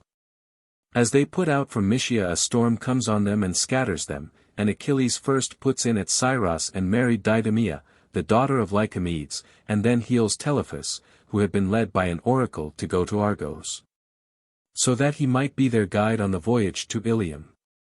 When the expedition had mustered a second time at Aulis, Agamemnon, while at the chase, shot a stag and boasted that he surpassed even Artemis. At this the goddess was so angry that she sent stormy winds and prevented them from sailing. Calchas then told them of the anger of the goddess and bade them sacrifice Iphigenia to Artemis. This they attempt to do, sending to fetch Iphigenia as though for marriage with Achilles. Artemis, however, snatched her away and transported her to the Towery, making her immortal, and putting a stag in place of the girl upon the altar. Next they sail as far as Tenedos, and while they are feasting, Philoctetes is bitten by a snake and is left behind in Lemnos because of the stench of his sore. Here, too, Achilles quarrels with Agamemnon because he is invited late. Then the Greeks try to land at Ilium, but the Trojans prevent them, and Protesilaus is killed by Hector. Achilles then kills Cycnus, the son of Poseidon, and drives the Trojans back. The Greeks take up their dead and send envoys to the Trojans demanding the surrender of Helen and the treasure with her. The Trojans refusing, they first assault the city, and then go out and lay waste the country and cities round about. After this, Achilles desires to see Helen, and Aphrodite and Thetis contrive a meeting between them. The Achaeans next desire to return home, but are restrained by Achilles, who afterwards drives off the cattle of Aeneas, and sacks Lyrnessus and Pedasus and many of the neighboring cities, and kills Troilus. Patroclus carries away Lycaon to Lemnos and sells him as a slave, and out of the spoils Achilles receives Briseis as a prize, and Agamemnon Chryses. Then follows the death of Palamedes, the plan of Zeus to relieve the Trojans by detaching Achilles from the Hellenic Confederacy, and a catalogue of the Trojan allies. Fragment number 2, Tsetses, Chil. 13. 638, Stasinus composed the Cypria, which the more parts say was Homer's work and by him given to Stasinus as a dowry with money besides. Fragment number 3, Scholiast on Homer, Illinois. I. 5. There was a time when the countless tribes of men, though wide dispersed, oppressed the surface of the deep-bosomed earth. And Zeus saw it and had pity, and in his wise heart resolved to relieve the all-nurturing earth of men by causing the great struggle of the Ilian war, that the load of death might empty the world. And so the heroes were slain in Troy, and the plan of Zeus came to pass. Fragment number 4, Volumina Herculean, 2. 8. 105, the author of the Cypria says that Thetis, to please Hera, avoided union with Zeus, at which he was enraged and swore that she should be the wife of a mortal. Fragment number 5, Scholiast on Homer, Illinois. 17. 140, for at the marriage of Peleus and Thetis, the gods gathered together on Pelion to feast and brought Peleus gifts. Cheiron gave him a stout ashen shaft which he had cut for a spear, and Athena, it is said, polished it, and Hephaestus fitted it with a head. The story is given by the author of the Cypria. Fragment number 6, Athenaeus, 15. 682d, f, the author of the Cypria, whether Hegesias or Stasinus, mentions flowers used for garlands. The poet, whoever he was, writes as follows in his first book. LL. 1-7, she clothed herself with garments which the Graces and Hours had made for her and dyed in flowers of spring, such flowers as the seasons wear, in crocus and hyacinth and flourishing violet and the rose's lovely bloom, so sweet and delicious. And heavenly buds, the flowers of the narcissus and lily. In such perfumed garments is Aphrodite clothed at all seasons. Lacuna. LL. 8-12, then laughter-loving Aphrodite and her handmaidens wove sweet-smelling crowns of flowers of the earth and put them upon their heads, the bright coiffed goddesses, the nymphs and graces, and golden Aphrodite too, while they sang sweetly on the mount of many-fountained Ida. Fragment number 7, Clement of Alexandria, Protrept 2. 35, Castor was mortal, and the fate of death was destined for him, but Polydeuces, scion of Ares, was immortal. Fragment number 8, Athenaeus, 8. 334b, and after them she bare a third child, Helen, a marvel to men. Rich-tressed Nemesis once gave her birth when she had been joined in love with Zeus the king of the gods by harsh violence. For Nemesis tried to escape him and liked not to lie in love with her father Zeus the son of Cronos, for shame and indignation vexed her heart, therefore she fled him over the land and fruitless dark water. But Zeus ever pursued and longed in his heart to catch her. Now she took the form of a fish and sped over the waves of the loud roaring sea, and now over ocean's stream and the furthest bounds of earth, and now she sped over the furrowed land. Always turning into such dread creatures as the dry land nurtures, that she might escape him. Fragment number 9, Scholiast on Euripides, Andr. 898, the writer of the Cyprian Histories says that, Helen's third child was, Pleisthenes, and that she took him with her to Cyprus, and that the child she bore Alexandrus was Agonis. Fragment number 10, Herodotus, 2. 117, for it is said in the Cypria that Alexandrus came with Helen to Ilium from Sparta in 3 days, enjoying a favorable wind and calm sea. Fragment number 11, Scholiast on Homer, Illinois. 3. 242, for Helen had been previously carried off by Theseus, and it was in consequence of this earlier rape that Aphidna, a town in Attica, was sacked and Castor was wounded in the right thigh by Aphidnus who was king at that time. Then the Dioscuri, failing to find Theseus, sacked Athens. The story is in the Cyclic Writers. Plutarch, Thes. 32, Herias relates that Alacus was killed by Theseus himself near Aphidna, and quotes the following verses in evidence: "In spacious Aphidna Theseus slew him in battle long ago for rich-haired Helen's sake." Fragment number 12, Scholiast on Pindar, Nem. X. 114, LL 1-6, straightway Lynceus, trusting in his swift feet, made for Taygetus. He climbed its highest peak and looked throughout the whole isle of Pelops, son of Tantalus. And soon the glorious hero with his dread eyes saw horse-taming Castor and athlete Polydeuces both hidden within a hollow oak. Philodemus, on piety, Stasinus, writes that Castor was killed with a spear shot by Idas the son of Apharius. Fragment number 13, Athenaeus, 35c, Menelaus, know that the gods made wine the best thing for mortal man to scatter cares. Fragment number 14, Laurentian Scholiast on Sophocles, elect. 157, either he follows Homer who spoke of the three daughters of Agamemnon, or, like the writer of the Cypria, he makes them four, distinguishing, Iphigenia and Iphianassa. Fragment number 15, contest of Homer and Hesiod, so they feasted all day long, taking nothing from their own houses, for Agamemnon, king of men, provided for them. Fragment number 16, Louvre Papyrus, I never thought to enrage so terribly the stout heart of Achilles, for very well I loved him. Fragment number 17, Pausanias, 4. 2. 7. The poet of the Cypria says that the wife of Protesilaus, who, when the Hellenes reached the Trojan shore, first dared to land, was called Polydora, and was the daughter of Meleager, the son of Ennius. Fragment number 18, Eustathius, 119. 4. Some relate that Chrysis was taken from Hypoplatian Thebes, and that she had not taken refuge there nor gone there to sacrifice to Artemis, as the author of the Cypria states, but was simply a fellow townswoman of Andromache. Fragment number 19, Pausanias, X. 31. 2. I know, because I have read it in the epic Cypria, that Palamedes was drowned when he had gone out fishing, and that it was Diomedes and Odysseus who caused his death. Fragment number 20, Plato, Euthyphron, 12a, that it is Zeus who has done this, and brought all these things to pass, you do not like to say, for where fear is, there too is shame. Fragment number 21, Herodian, on peculiar diction, by him she conceived and bare the Gorgons, fearful monsters who lived in Sarpedon, a rocky island in deep eddying Oceanus. Fragment number 22, Clement of Alexandria, Stromatize 7. 2.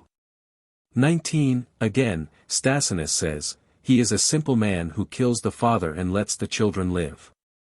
The Aethiopus. Fragment number 1, Proclus, Chrestomathia, 2, the Cypria, described in the preceding book, has its sequel in the Iliad of Homer, which is followed in turn by the 5 books of the Aethiopus, the work of Arctinus of Miletus. Their contents are as follows. The Amazon Penthesilea, the daughter of Ares and of Thracian race, comes to aid the Trojans, and after showing great prowess, is killed by Achilles and buried by the Trojans. Achilles then slays Thersites for abusing and reviling him for his supposed love for Penthesilea.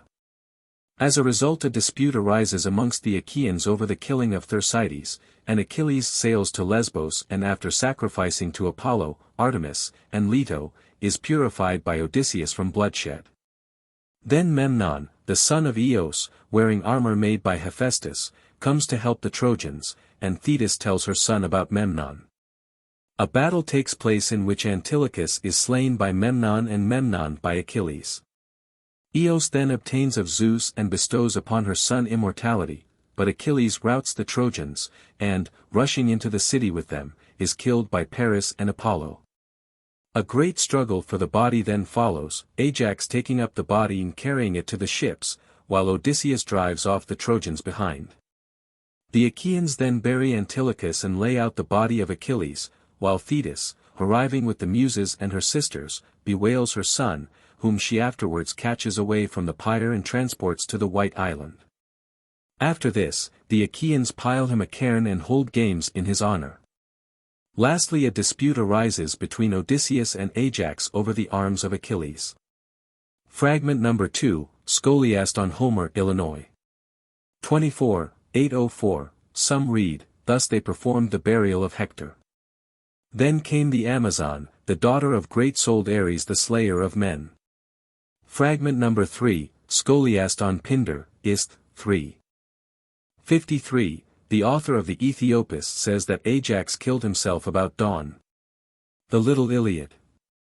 Fragment number 1, Proclus, Chrestomathia. 2, next comes the Little Iliad in 4 books by Lesches of Mytilene. Its contents are as follows. The adjudging of the arms of Achilles takes place, and Odysseus, by the contriving of Athena, gains them. Ajax then becomes mad and destroys the herd of the Achaeans and kills himself. Next Odysseus lies in wait and catches Helenus, who prophesies as to the taking of Troy, and Diomed accordingly brings Philoctetes from Lemnos. Philoctetes is healed by Machaon, fights in single combat with Alexandrus and kills him. The dead body is outraged by Menelaus, but the Trojans recover and bury it. After this Deiphobus marries Helen, Odysseus brings Neoptolemus from Scyros and gives him his father's arms, and the ghost of Achilles appears to him. Eurypylus the son of Telephus arrives to aid the Trojans, shows his prowess and is killed by Neoptolemus. The Trojans are now closely besieged, and Hippias, by Athena's instruction, builds the wooden horse. Odysseus disfigures himself and goes into Ilium as a spy, and there being recognized by Helen, plots with her for the taking of the city. After killing certain of the Trojans, he returns to the ships. Next he carries the Palladium out of Troy with help of Diomedes. Then after putting their best men in the wooden horse and burning their huts, the main body of the Hellenes sail to Tenedos. The Trojans, supposing their troubles over, destroy a part of their city wall and take the wooden horse into their city and feast as though they had conquered the Hellenes. Fragment number 2, Pseudo-Herodotus, Life of Homer. I sing of Ilium and Dardania, the land of fine horses, wherein the Danai, followers of Ares, suffered many things. Fragment number 3, Scholiast on Aristophanes, Knights 1056 and Aristophanes IB. The story runs as follows: Ajax and Odysseus were quarreling as to their achievements, says the poet of the Little Iliad. And Nestor advised the Hellenes to send some of their number to go to the foot of the walls and overhear what was said about the valor of the heroes named above. The eavesdroppers heard certain girls disputing, one of them saying that Ajax was by far a better man than Odysseus and continuing as follows. For Ajax took up and carried out of the strife the hero Peleus' son, this great Odysseus cared not to do. To this another replied by Athena's contrivance. Why, what is this you say? A thing against reason and untrue. Even a woman could carry a load once a man had put it on her shoulder, but she could not fight. For she would fail with fear if she should fight. Fragment number 4, Eustathius, 285. 34. The writer of the Little Iliad says that Ajax was not buried in the usual way, but was simply buried in a coffin, because of the king's anger. Fragment number 5, Eustathius on Homer, Illinois. 326. The author of the Little Iliad says that Achilles, after putting out to sea from the country of Telephus, came to land there. The storm carried Achilles the son of Peleus to Scyros, and he came into an uneasy harbor there in that same night. Fragment number 6, Scholiast on Pindar, Nem. 6, 85. About the spear shaft was a hoop of flashing gold, and a point was fitted to it at either end. Fragment number 7, Scholiast on Euripides Troats, 822. The vine which the son of Cronos gave him as a recompense for his son. It bloomed richly with soft leaves of gold and grape clusters. Hephaestus wrought it and gave it to his father Zeus, and he bestowed it on Laomedon as a price for Ganymedes. Fragment number 8, Pausanias, 3. 26, 9. The writer of the epic Little Iliad says that Machaon was killed by Eurypylus, the son of Telephus. Fragment number 9, Homer, Odyssey 4. 247 and Scholiast. He disguised himself, and made himself like another person, a beggar, the like of whom was not by the ships of the Achaeans. The cyclic poet uses beggar as a substantive, and so means to say that when Odysseus had changed his clothes and put on rags, there was no one so good for nothing at the ships as Odysseus. Fragment number 10, Plutarch, Moralia, p. 153f, and Homer put forward the following verses as Lesches gives them: Muse, tell me of those things which neither happened before nor shall be hereafter. And Hesiod answered. But when horses with rattling hoofs wreck chariots, striving for victory about the tomb of Zeus. And it is said that, because this reply was specially admired, Hesiod won the tripod, at the funeral games of Amphidamas. Fragment number 11, Scholiast on Lycophor, 344, Sinon, as it had been arranged with him, secretly showed a signal light to the Hellenes. Thus Lesches writes, it was midnight, and the clear moon was rising. Fragment number 12, Pausanias, x. 25.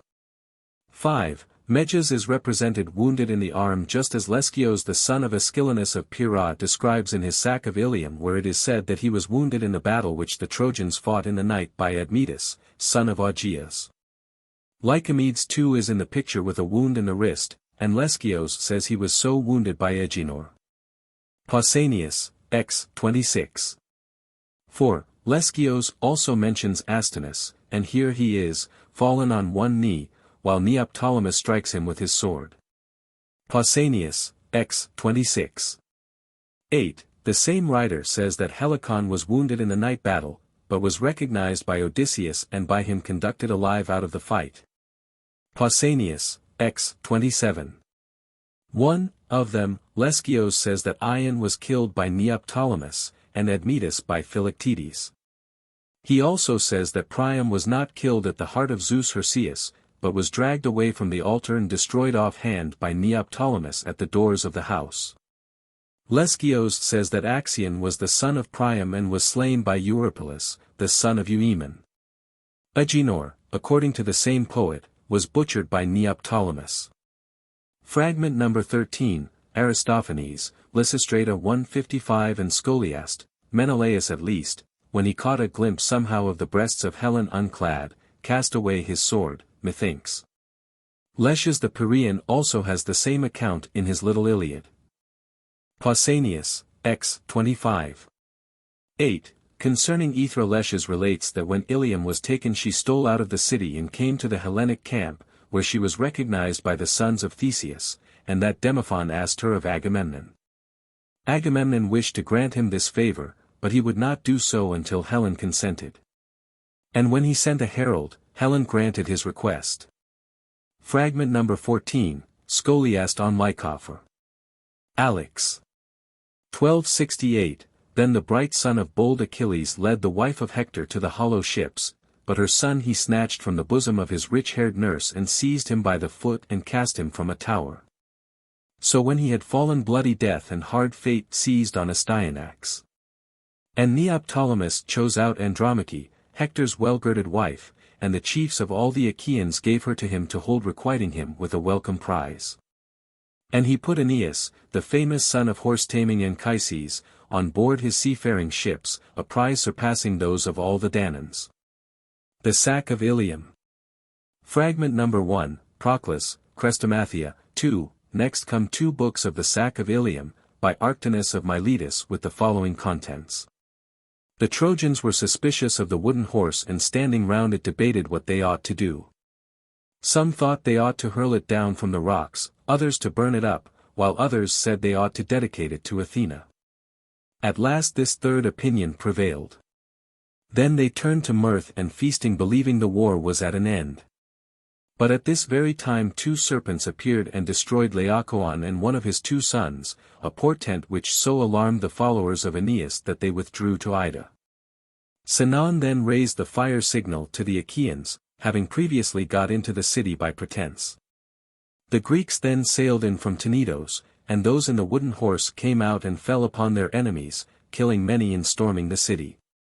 Neoptolemus kills Priam who had fled to the altar of Zeus Hirceus. 1. Menelaus finds Helen and takes her to the ships, after killing Deiphobus. And Ajax the son of Ilius, while trying to drag Cassandra away by force, tears away with her the image of Athena.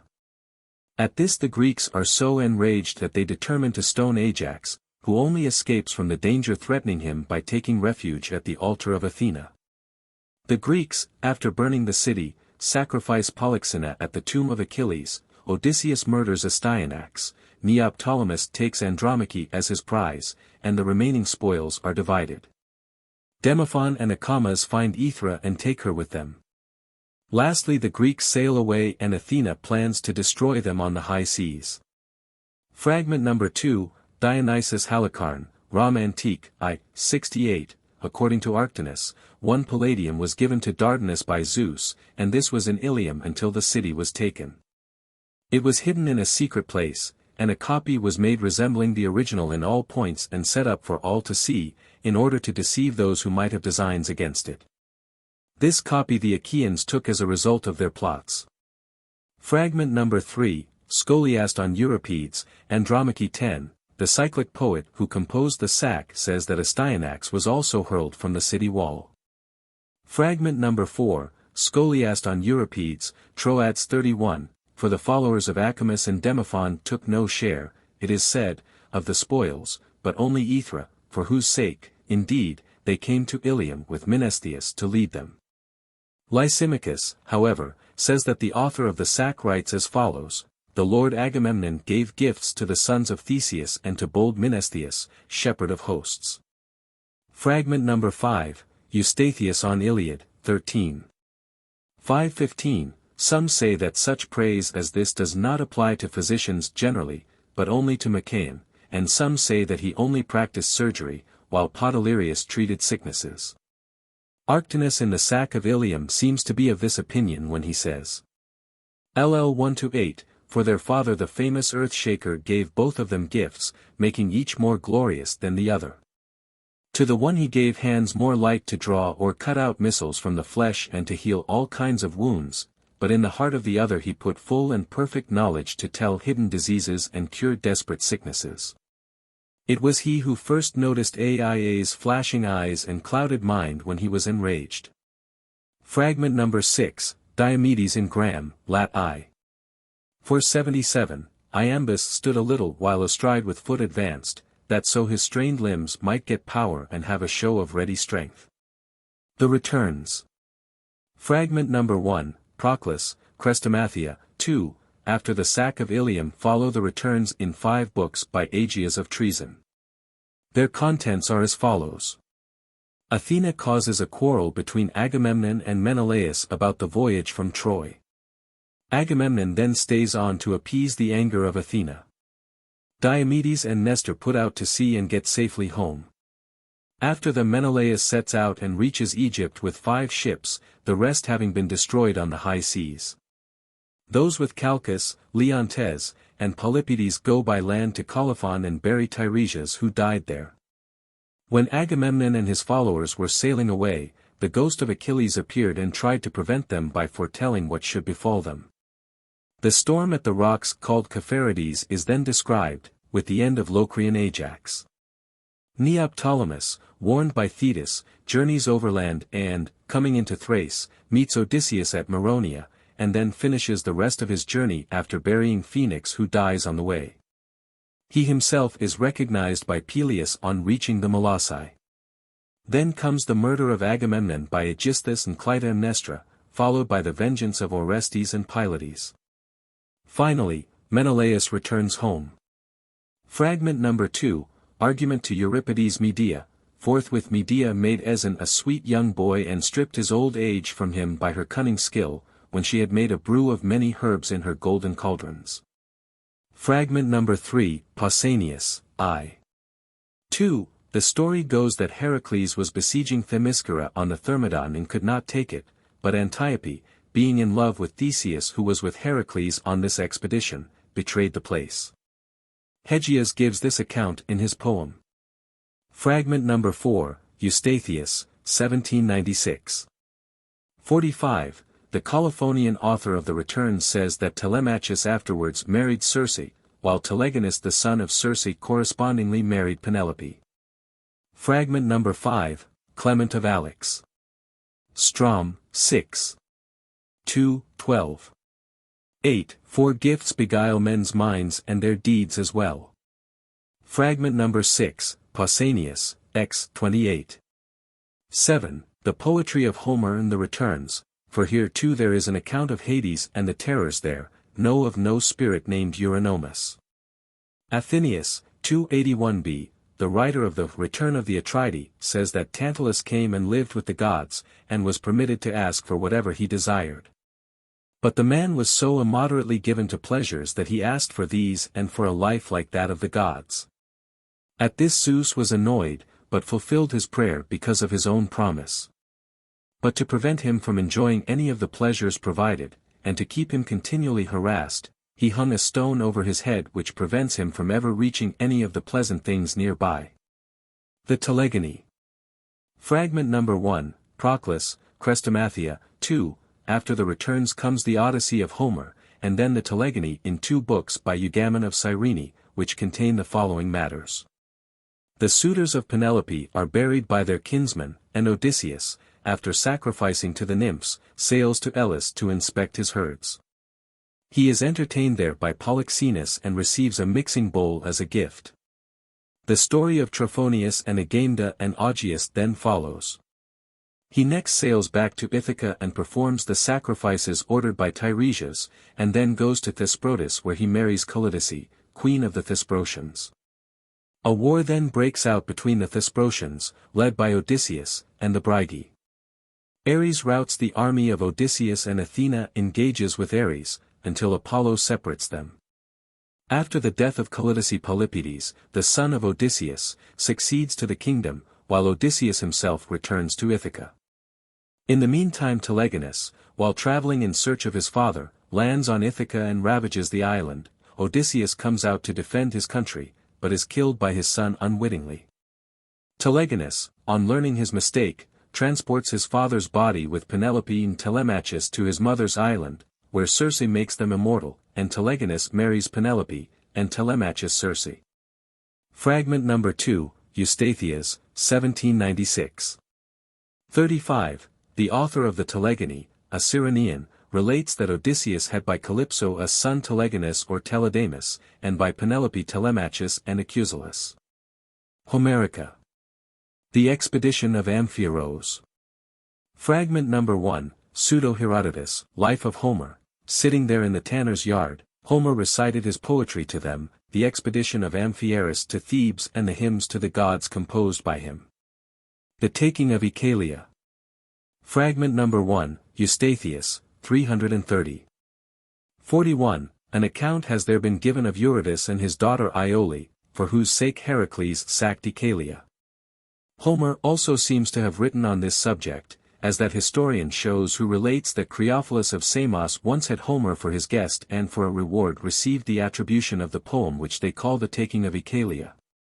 Some, however, assert the opposite, that Creophilus wrote the poem, and that Homer lent his name in return for his entertainment. And so Callimachus writes, I am the work of that Samian who once received divine Homer in his house. I sing of Eurytus and all his woes and of golden-haired Iolia, and am reputed one of Homer's works. Dear heaven! How great an honor this for Creophilus! Fragment number 2, Kramer, Anek. Oxon I, 327, ragged garments, even those which now you see. This verse, Odyssey 14. 343, we shall also find in the taking of Oechalia. Fragment number 3, Scholiast on Sophocles' Trach, 266, there is a disagreement as to the number of the sons of Eurytus. For Hesiod says Eurytus and Antioche had as many as 4 sons, but Creophilus says 2. Fragment number 4, Scholiast on Euripides' Medea, 273, Didymus contrasts the following account given by Creophilus, which is as follows: while Medea was living in Corinth, she poisoned Creon, who was ruler of the city at that time. And because she feared his friends and kinsfolk, fled to Athens. However, since her sons were too young to go along with her, she left them at the altar of Heraclea, thinking that their father would see to their safety. But the relatives of Creon killed them and spread the story that Medea had killed her own children as well as Creon. The Phocies. Fragment number 1, Pseudo-Herodotus, Life of Homer. While living with Thestorides, Homer composed the Lesser Iliad and the Phocies, though the Phocians say that he composed the latter among them. The Margits. Fragment number 1, Suedos, SV. Pigres. A Carian of Halicarnassus and brother of Artemisia, wife of Mausolus, who distinguished herself in war. He also wrote the Margits attributed to Homer and the Battle of the Frogs and Mice. Fragment number 2, Attilius Fortunationis, p. 286, Kiel. There came to Colophon an old man and divine singer, a servant of the Muses and of far-shooting Apollo. In his dear hands he held a sweet-toned lyre. Fragment number 3, Plato, Alcib. 2, page 147a, he knew many things but knew all badly. Aristotle, Nicaeth 6. 7, 1141, the gods had taught him neither to dig nor to plough, nor any other skill, he failed in every craft. Fragment number 4, Scholiast on Aeschines in Ts, section 160, he refers to Margits, a man who, though well grown up, did not know whether it was his father or his mother who gave him birth, and would not lie with his wife, saying that he was afraid she might give a bad account of him to her mother. Fragment number 5, Zenobius, v. 68, the fox knows many a wile, but the hedgehog's one trick can beat them all. The Cercopes. Fragment number 1, Suedos, SV, Cercopes. These were two brothers living upon the earth who practiced every kind of knavery. They were called Cercopes because of their cunning doings. One of them was named Pasilis and the other Acmon. Their mother, a daughter of Memnon, seeing their tricks, told them to keep clear of Black Bottom, that is, of Heracles. These Cercopes were sons of Thea and Ocean, and are said to have been turned to stone for trying to deceive Zeus. Liars and cheats, skilled in deeds irremediable, accomplished knaves. Far over the world they roamed deceiving men as they wandered continually. The Battle of Frogs and Mice. LL. 1-8, here I begin, and first I pray the choir of the Muses to come down from Helicon into my heart to aid the lay which I have newly written in tablets upon my knee. Fain would I sound in all men's ears that awful strife, that clamorous deed of war, and tell how the mice proved their valor on the frogs and rivaled the exploits of the giants, those earth-born men, as the tale was told among mortals. Thus did the war begin. LL 9-12, one day a thirsty mouse who had escaped the ferret, dangerous foe, set his soft muzzle to the lake's brink and revelled in the sweet water. There a loud-voiced pond larker spied him, and uttered such words as these. LL 13-23, Stranger, who are you? Whence come you to this shore, and who is he who begot you? Tell me all this truly and let me not find you lying. For if I find you worthy to be my friend, I will take you to my house and give you many noble gifts such as men give to their guests. I am the King Puffjaw, and am honored in all the pond, being ruler of the frogs continually. The father that brought me up was Mudman who mated with Water Lady by the banks of Eridanus. I see, indeed, that you are well-looking and stouter than the ordinary, a sceptred king and a warrior in fight. But, come, make haste and tell me your descent.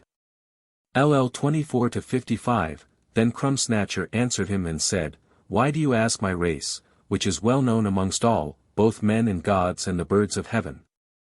Crumb-Snatcher am I called, and I am the son of Bread Nibbler, he was my stout-hearted father, and my mother was Corn Licker, the daughter of Hamnor the king, she bare me in the mouse-hole and nourished me with food. Figs and nuts and dainties of all kinds. But how are you to make me your friend, who am altogether different in nature?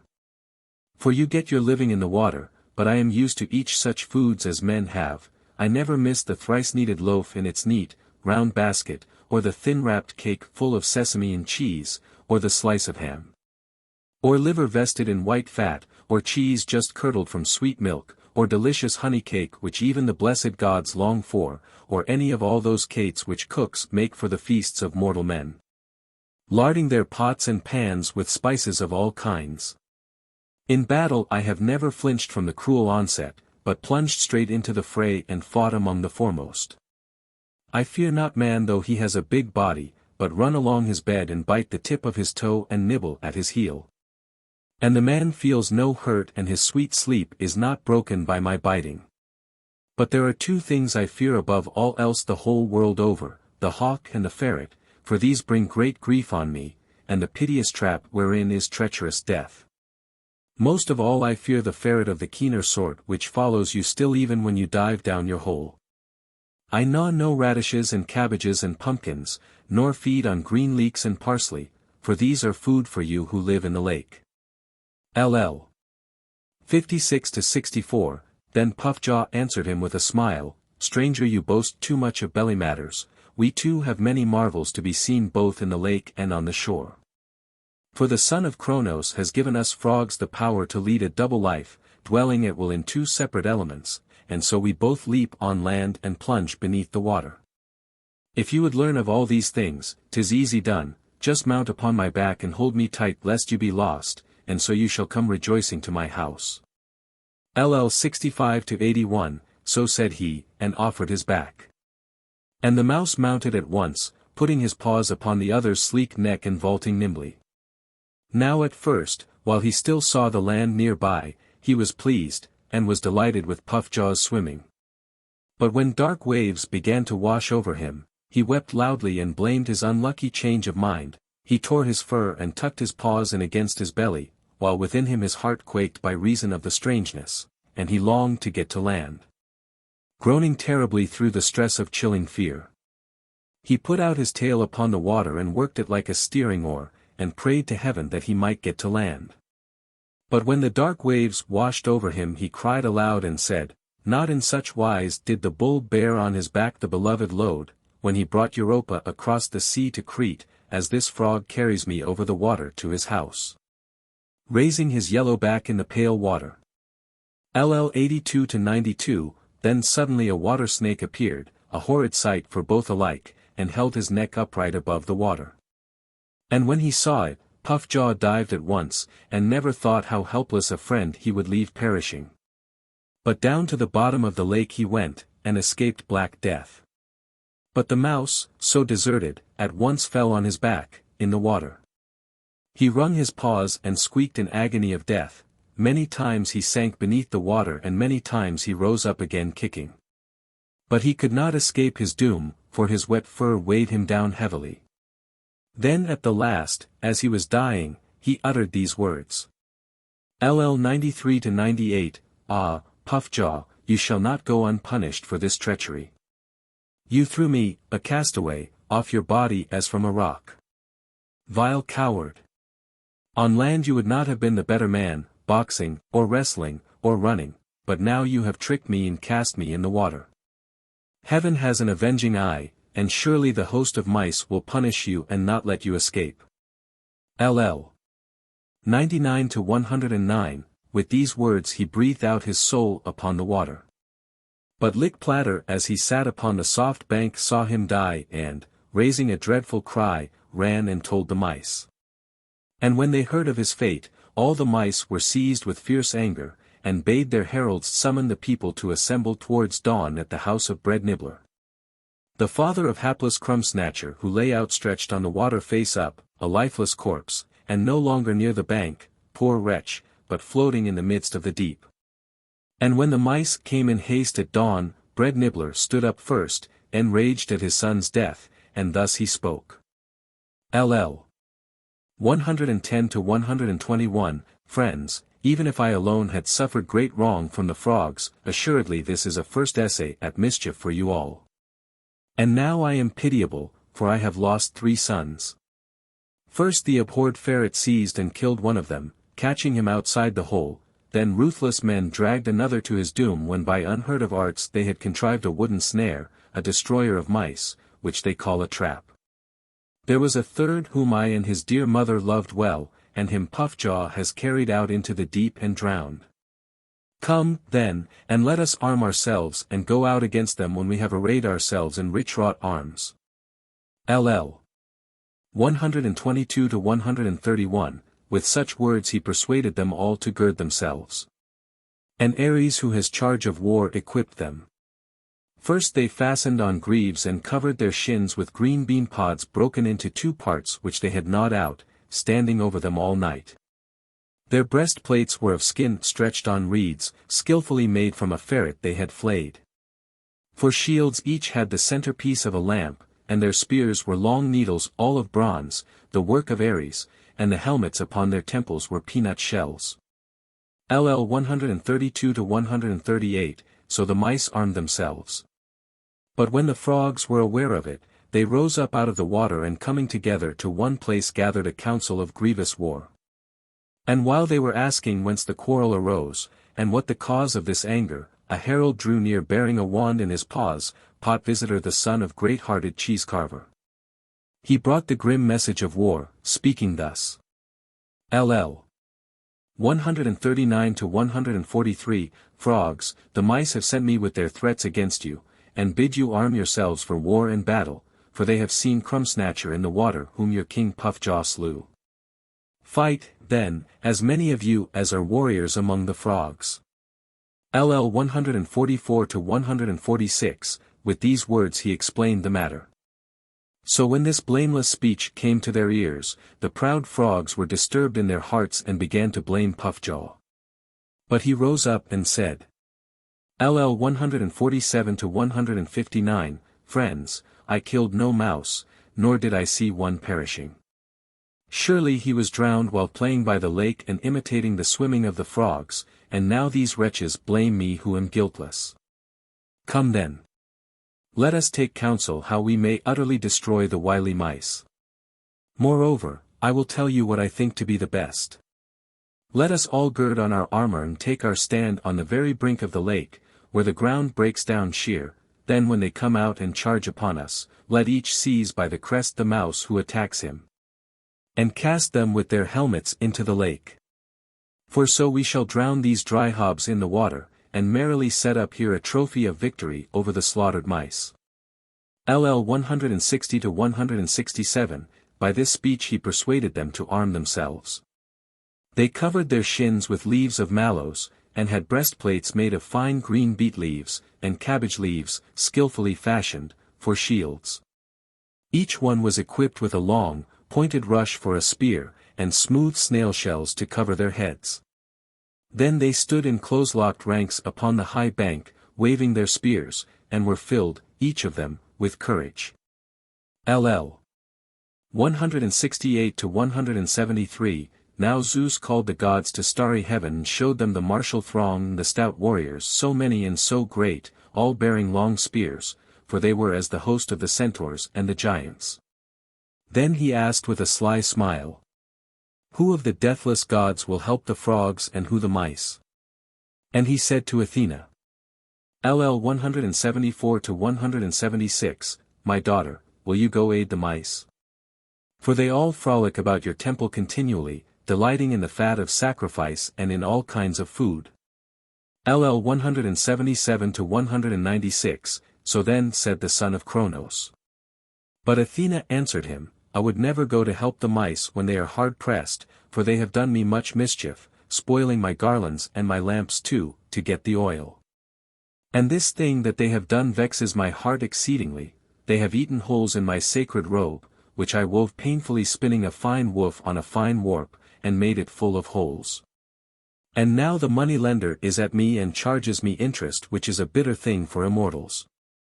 For I borrow to do my weaving, and have nothing with which to repay. Yet even so I will not help the frogs. For they also are not considerable. Once, when I was returning early from war, I was very tired, and though I wanted to sleep, they would not let me even doze a little for their outcry, and so I lay sleepless with a headache until cockcrow.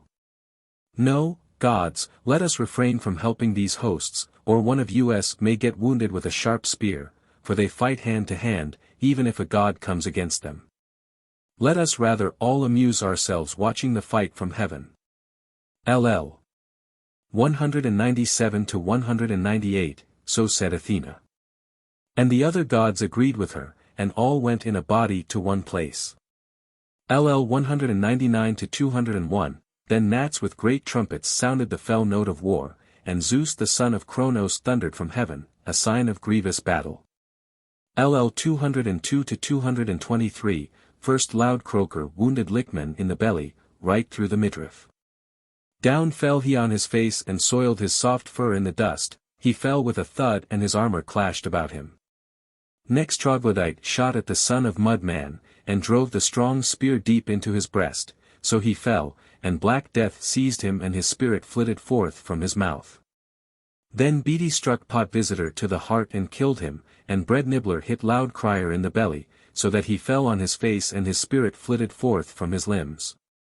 Now when Pond Larker saw Loud Crier perishing, he struck in quickly and wounded Troglodyte in his soft neck with a rock like a millstone, so that darkness veiled his eyes. Thereat Osamides was seized with grief, and struck out with his sharp reed and did not draw his spear back to him again, but felled his enemy there and then.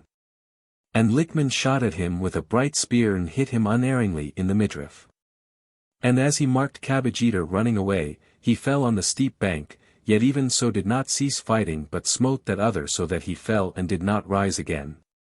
And the lake was dyed with red blood as he lay outstretched along the shore, pierced through the guts and shining flanks. Also he slew Cheese Eater on the very brink. Lacuna. LL 224-251, but Reedy took to flight when he saw Ham Nibbler, and fled, plunging into the lake and throwing away his shield. Then blameless Pot Visitor killed Brewer and Waterlarked killed the Lord Ham Nibbler, striking him on the head with a pebble, so that his brains flowed out at his nostrils and the earth was bespattered with blood. Faultless Muck Coucher sprang upon Lick Platter and killed him with his spear and brought darkness upon his eyes, and Leaky saw it, and dragged Lick Platter by the foot, though he was dead, and choked him in the lake. But Crumb Snatcher was fighting to avenge his dead comrades, and hit Leaky before he reached the land, and he fell forward at the blow and his soul went down to Hades. And seeing this, the Cabbage Climber took a clod of mud and hurled it at the mouse, plastering all his forehead and nearly blinding him. Thereat Crumb Snatcher was enraged and caught up in his strong hand a huge stone that lay upon the ground, a heavy burden for the soil, with that he hit Cabbage Climber below the knee and splintered his whole right shin, hurling him on his back in the dust. But Croakperson kept him off, and rushing at the mouse in turn, hit him in the middle of the belly and drove the whole reed spear into him, and as he drew the spear back to him with his strong hand, all his foe's bowels gushed out upon the ground. And when Troglodyte saw the deed, as he was limping away from the fight on the river bank, he shrank back sorely moved, and leaped into a trench to escape sheer death. Then Bread Nibbler hit Puffjaw on the toes, he came up at the last from the lake and was greatly distressed. Lacuna. LL 252-259, and when Leaky saw him fallen forward, but still half alive, he pressed through those who fought in front and hurled a sharp reed at him, but the point of the spear was stayed and did not break his shield. Then noble Rufel, like Ares himself, struck his flawless headpiece made of 4 pots, he only among the frogs showed prowess in the throng. But when he saw the other rush at him, he did not stay to meet the stout-hearted hero but dived down to the depths of the lake. LL 260-271, now there was one among the mice, Slice Snatcher, who excelled the rest, Deer's son of Nor the son of blameless Bread Stealer. He went to his house and bade his son take part in the war. This warrior threatened to destroy the race of frogs utterly, and splitting a chestnut husk into 2 parts along the joint, put the 2 hollow pieces as armor on his paws, then straightway the frogs were dismayed and all rushed down to the lake. And he would have made good his boast, for he had great strength, had not the son of Cronos, the father of men and gods, been quick to mark the thing and pitied the frogs as they were perishing. He shook his head, and uttered this word. LL 272-276, Dear, dear, how fearful a deed do my eyes behold. Slice Snatcher makes no small panic rushing to and fro among the frogs by the lake. Let us then make all haste and send warlike Pallas or even Ares, for they will stop his fighting, strong though he is. LL 277-284, so said the son of Cronos. But Hera answered him, son of Cronos, neither the might of Athena nor of Ares can avail to deliver the frogs from utter destruction. Rather, come and let us all go to help them, or else let loose your weapon, the great and formidable Titan killer with which you killed Capaneus, that doughty man, and great Enceladus and the wild tribes of giants. Aye, let it loose, for so the most valiant will be slain. LL. 285 to 293, so said Hera, and the son of Cronos cast a lurid thunderbolt, first he thundered and made great Olympus shake, and the cast the thunderbolt, the awful weapon of Zeus, tossing it lightly forth. Thus he frightened them all, frogs and mice alike, hurling his bolt upon them. Yet even so the army of the mice did not relax, but hoped still more to destroy the brood of warrior frogs. Only, the son of Cronos, on Olympus, pitied the frogs and then straightway sent them helpers. LL. 294 to 303, so there came suddenly warriors with mailed backs and curving claws, crooked beasts that walked sideways, nutcracker-jawed, shell-hided, bony they were, flat-backed. With glistening shoulders and bandy legs and stretching arms and eyes that looked behind them. They had also 8 legs and 2 feelers, persistent creatures who are called crabs. These nipped off the tails and paws and feet of the mice with their jaws, while spears only beat on them. Of these the mice were all afraid and no longer stood up to them, but turned and fled. Already the sun was set, and so came the end of the one-day war. Of the origin of Homer and Hesiod, and of their contest. Everyone boasts that the most divine of poets, Homer and Hesiod, are said to be his particular countrymen. Hesiod, indeed, has put a name to his native place and so prevented any rivalry, for he said that his father settled near Helicon in a wretched hamlet, Askra, which is miserable in winter, sultry in summer, and good at no season. But, as for Homer, you might almost say that every city with its inhabitants claims him as her son.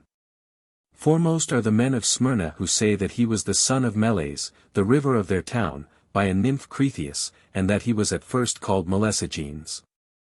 He was named Homer later, when he became blind, this being their usual epithet for such people.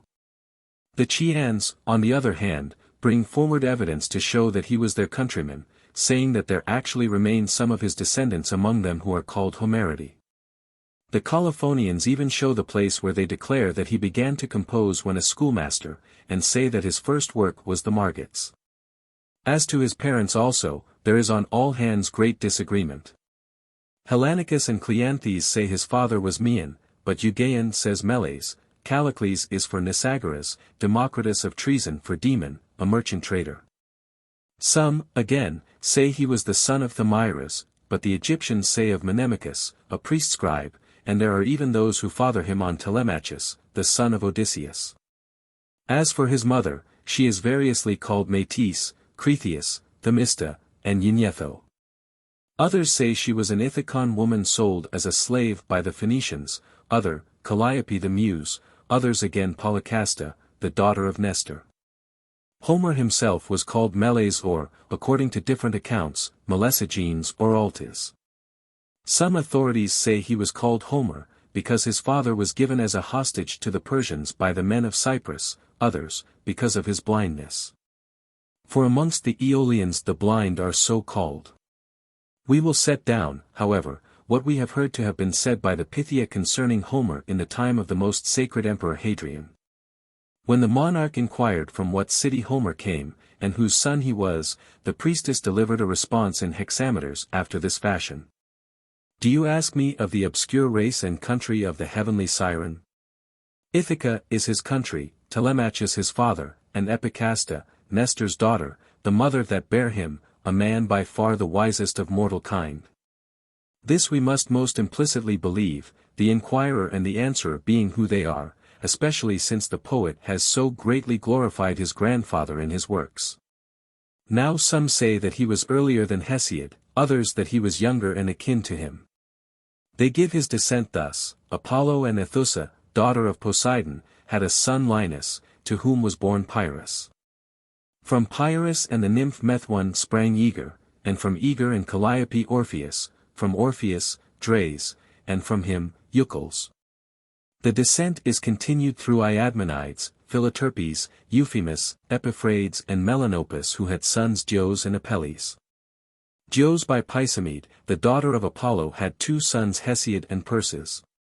While Apelles begot Maeon, who was the father of Homer, by a daughter of the river Meles.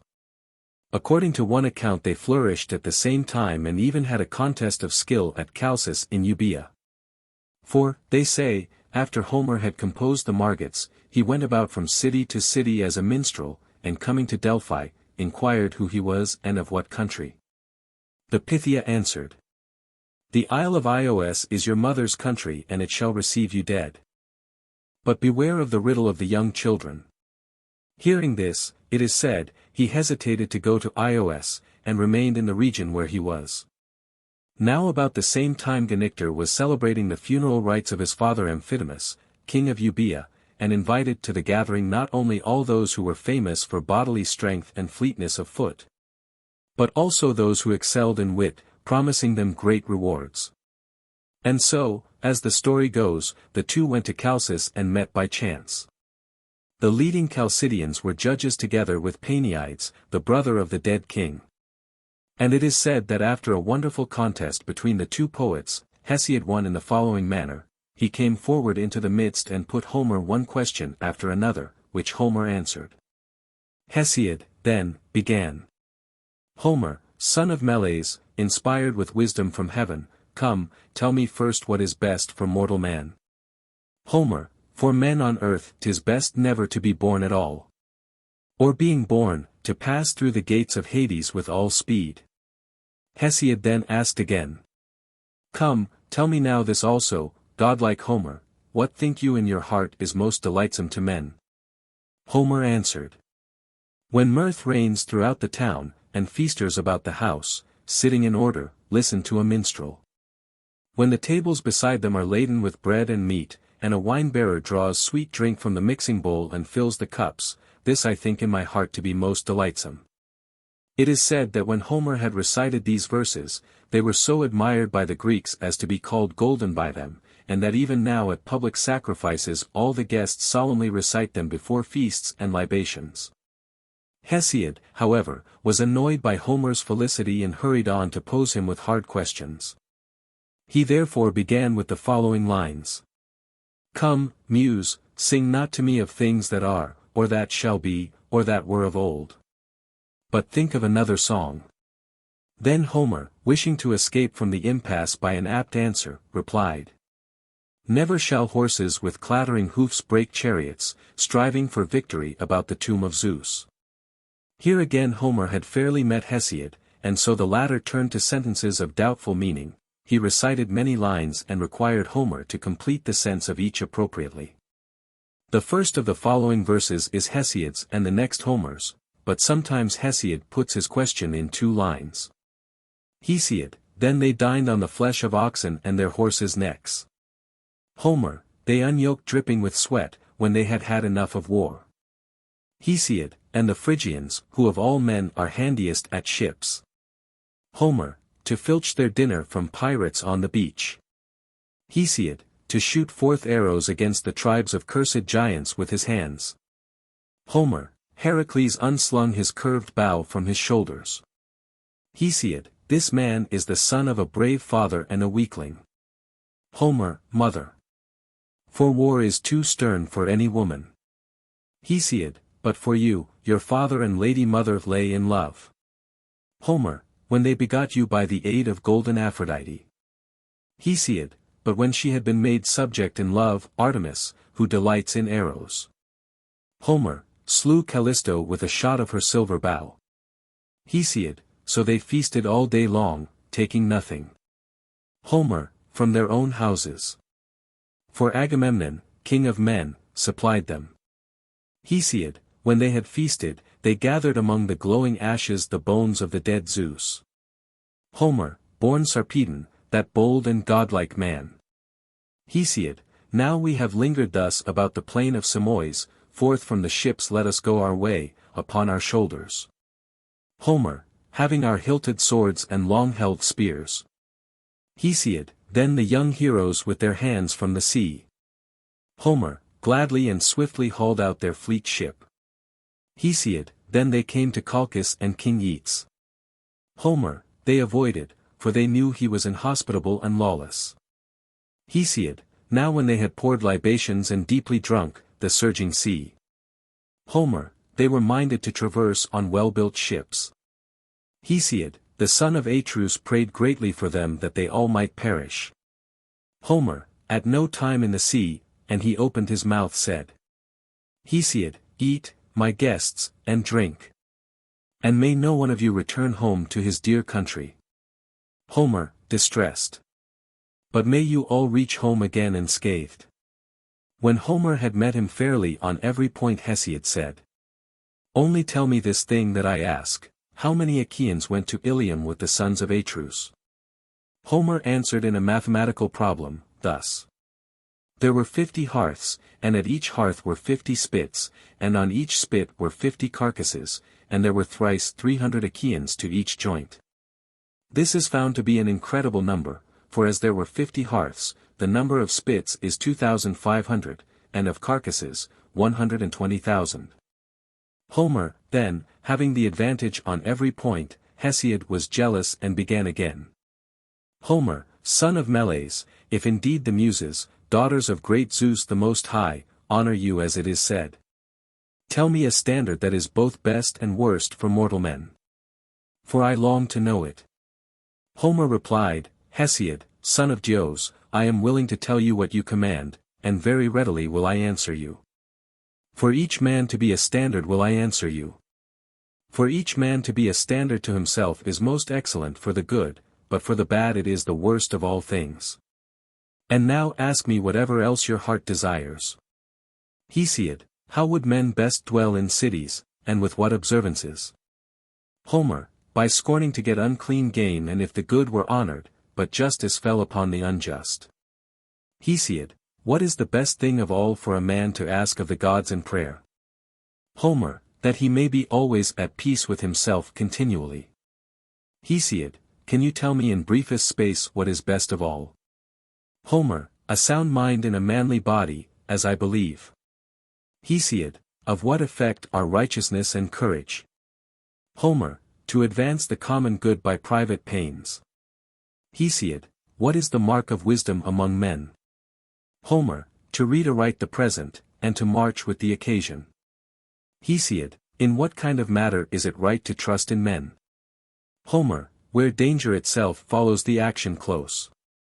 Hesiod, what do men mean by happiness? Homer, death after a life of least pain and greatest pleasure. After these verses had been spoken, all the Hellenes called for Homer to be crowned. But King Paeanides bade each of them recite the finest passage from his own poems. Hesiod, therefore, began as follows. When the Pleiads, the daughters of Atlas, begin to rise, begin the harvest, and begin ploughing ere they set. For 40 nights and days they are hidden, but appear again as the year wears round, when first the sickle is sharpened.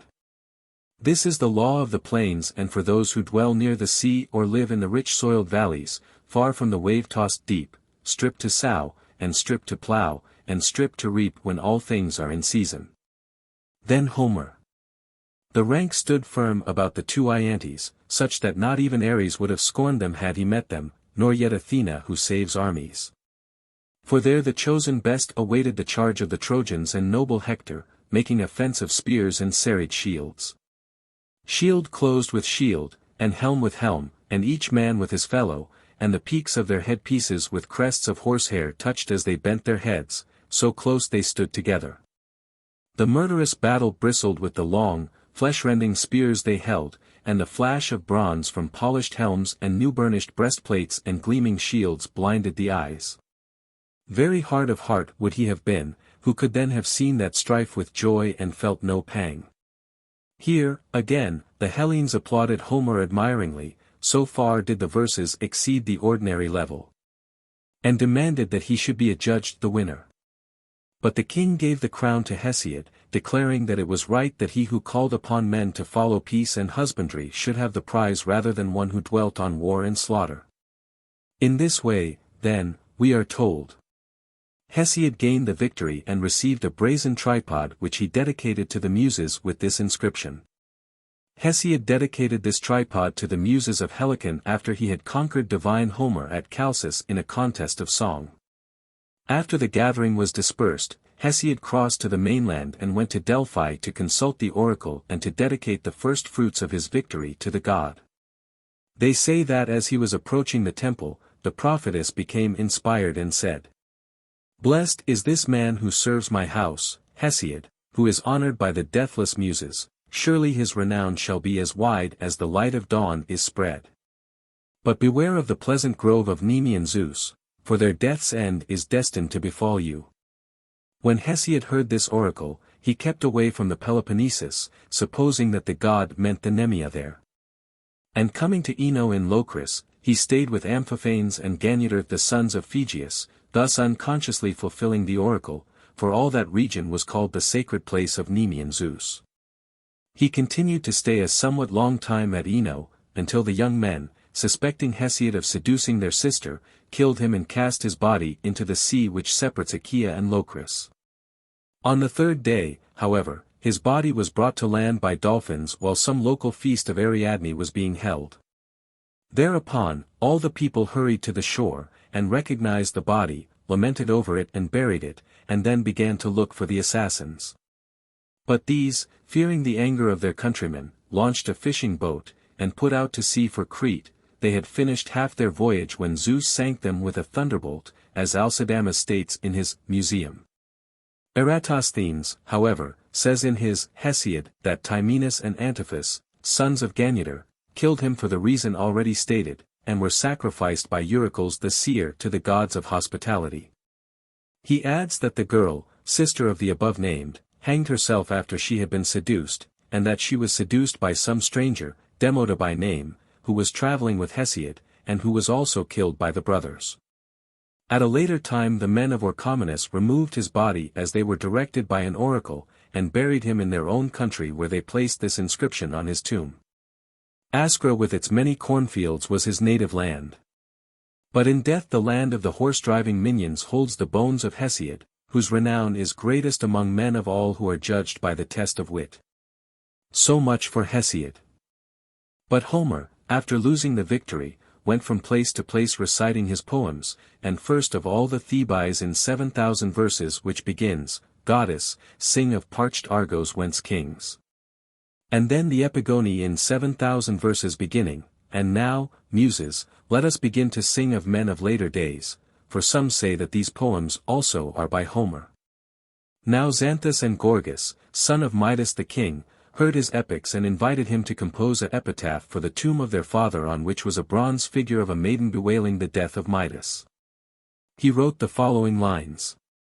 "I am a maiden of bronze and sit upon the tomb of Midas. While water flows, and tall trees put forth leaves, and rivers swell, and the sea breaks on the shore. While the sun rises and shines and the bright moon also, ever remaining on this mournful tomb I tell the passerby that Midas here lies buried."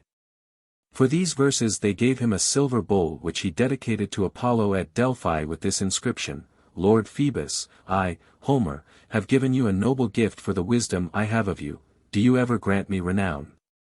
After this he composed the Odyssey in 12,000 verses, having previously written the Iliad in 15,500 verses. From Delphi, as we are told, he went to Athens and was entertained by Medon, king of the Athenians. And being one day in the council hall when it was cold and a fire was burning there, he drew off the following lines. "Children are a man's crown, and towers of a city, horses are the ornament of a plain, and ships of the sea. And good it is to see a people seated in assembly. But with a blazing fire a house looks worthier upon a wintry day when the son of Cronos sends down snow." From Athens he went on to Corinth, where he sang snatches of his poems and was received with distinction. Next he went to Argos and there recited these verses from the Iliad. "The sons of the Achaeans who held Argos and walled Tiryns, and Hermione and Asini which lie along a deep bay, and Treason, and Iones, and vine-clad Epidaurus. And the island of Aegina, and Mazas, these followed strong-voiced Diomedes, son of Tydeus, who had the spirit of his father the son of Ennius, and Sthenelus, dear son of famous Capaneus. And with these two there went a third leader, Eurypylus, a godlike man, son of the lord Mecisteus, sprung of Telos, but strong-voiced Diomedes was their chief leader. These men had 80 dark ships wherein were ranged men skilled in war, Argives with linen jerkins, very goads of war. This praise of their race by the most famous of all poets so exceedingly delighted the leading Argives, that they rewarded him with costly gifts and set up a brazen statue to him, decreeing that sacrifice should be offered to Homer daily, monthly, and yearly, and that another sacrifice should be sent to Chios every 5 years. This is the inscription they cut upon his statue. This is divine Homer who by his sweet-voiced art honored all proud Hellas, but especially the Argives who threw down the god-built walls of Troy to avenge rich-haired Helen. For this cause the people of a great city set his statue here and serve him with the honors of the deathless gods. After he had stayed for some time in Argos, he crossed over to Delos, to the great assembly, and there, standing on the altar of horns, he recited the hymn to Apollo which begins, I will remember and not forget Apollo the far shooter. When the hymn was ended, the Ionians made him a citizen of each one of their states, and the Delians wrote the poem on a whitened tablet and dedicated it in the temple of Artemis. The poet sailed to Ios, after the assembly was broken up, to join Creophilus, and stayed there some time, being now an old man. And, it is said, as he was sitting by the sea he asked some boys who were returning from fishing, Sirs, hunters of deep-sea prey, have we caught anything? To this replied, all that we caught, we left behind, and carry away all that we did not catch. Homer did not understand this reply and asked what they meant. They then explained that they had caught nothing in fishing, but had been catching their lice, and those of the lice which they caught, they left behind, but carried away in their clothes those which they did not catch. Hereupon Homer remembered the oracle and, perceiving that the end of his life had come, composed his own epitaph. And while he was retiring from that place, he slipped in a clayey place and fell upon his side, and died, it is said, the 3rd day after. He was buried in Ios, and this is his epitaph. Here the earth covers the sacred head of divine Homer, the glorifier of hero men. Endnotes 1101. SC in Boeotia, Locris and Thessaly, elsewhere the movement was forced and unfruitful. 1102. The extant collection of 3 poems, Works and Days, Theogony, and Shield of Heracles, which alone have come down to us complete, dates at least from the 4th century AD, the title of the Paris Papyrus, Bibl Nat Supple, Gr. 1099, names only these 3 works. 1103. Der Dialekt des Hesiods, page 464, examples are Enemy, W. and D. 683, and Aramani, IB 22. 1104. T.W. Allen suggests that the conjured Delian and Pythian hymns to Apollo, Homeric Hymns 3, may have suggested this version of the story, the Pythian hymn showing strong continental influence. 1105. She is said to have given birth to the lyrist Stesichorus. 1106. See Kinkel Epic. Grake. Frag. I. 158 ff. 1107. See Great Works, Frag. 2. 1108. Hesiodi Fragmenta, pages 119 f. 1109. Possibly the division of this poem into 2 books is a division belonging solely to this developed poem, which may have included in its second part a summary of the tale of Troy. 1110. Goatlink's Explanation.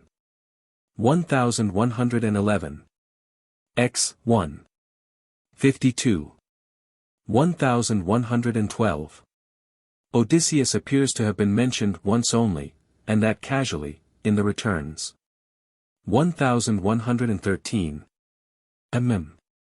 Croizet note that the Aethiopus and the sack were originally merely parts of one work containing lays, the Amazoniae, Ethiopus, Persis, etc., just as the Iliad contained various lays such as the Diomedia. 1114. No date is assigned to him, but it seems likely that he was either contemporary or slightly earlier than Lesches. 1115. C. P. Allen and Sykes, Homeric Hymns, page 15. In the text I have followed the arrangement of these scholars, numbering the hymns to Dionysus and to Demeter, 1 and 2 respectively, to place Demeter after Hermes, and the hymn to Dionysus at the end of the collection seems to be merely perverse. 1116. Greek Melic Poets, page 165. 1117. This monument was returned to Greece in the 1980s. DBK. 1118. C. P. Marxcheffel, Hesiodi Fragmenta, page 35. The papyrus fragment recovered by Petrie, Petrie Papyri, edition Mahaffey, page 70, no. 25, agrees essentially with the extant document, but differs in numerous minor textual points. 1201. C. Schubert, Burl. Classicer Text v. 1.22 ff. The other papyri may be found in the publications whose name they bear. 1202. Unless otherwise noted, all Mizas are of the 15th century. 1203. To this list I would also add the following: Hesiod and Theognis, translated by Dorothea Wender, Penguin Classics, London, 1973. DBK. 1301.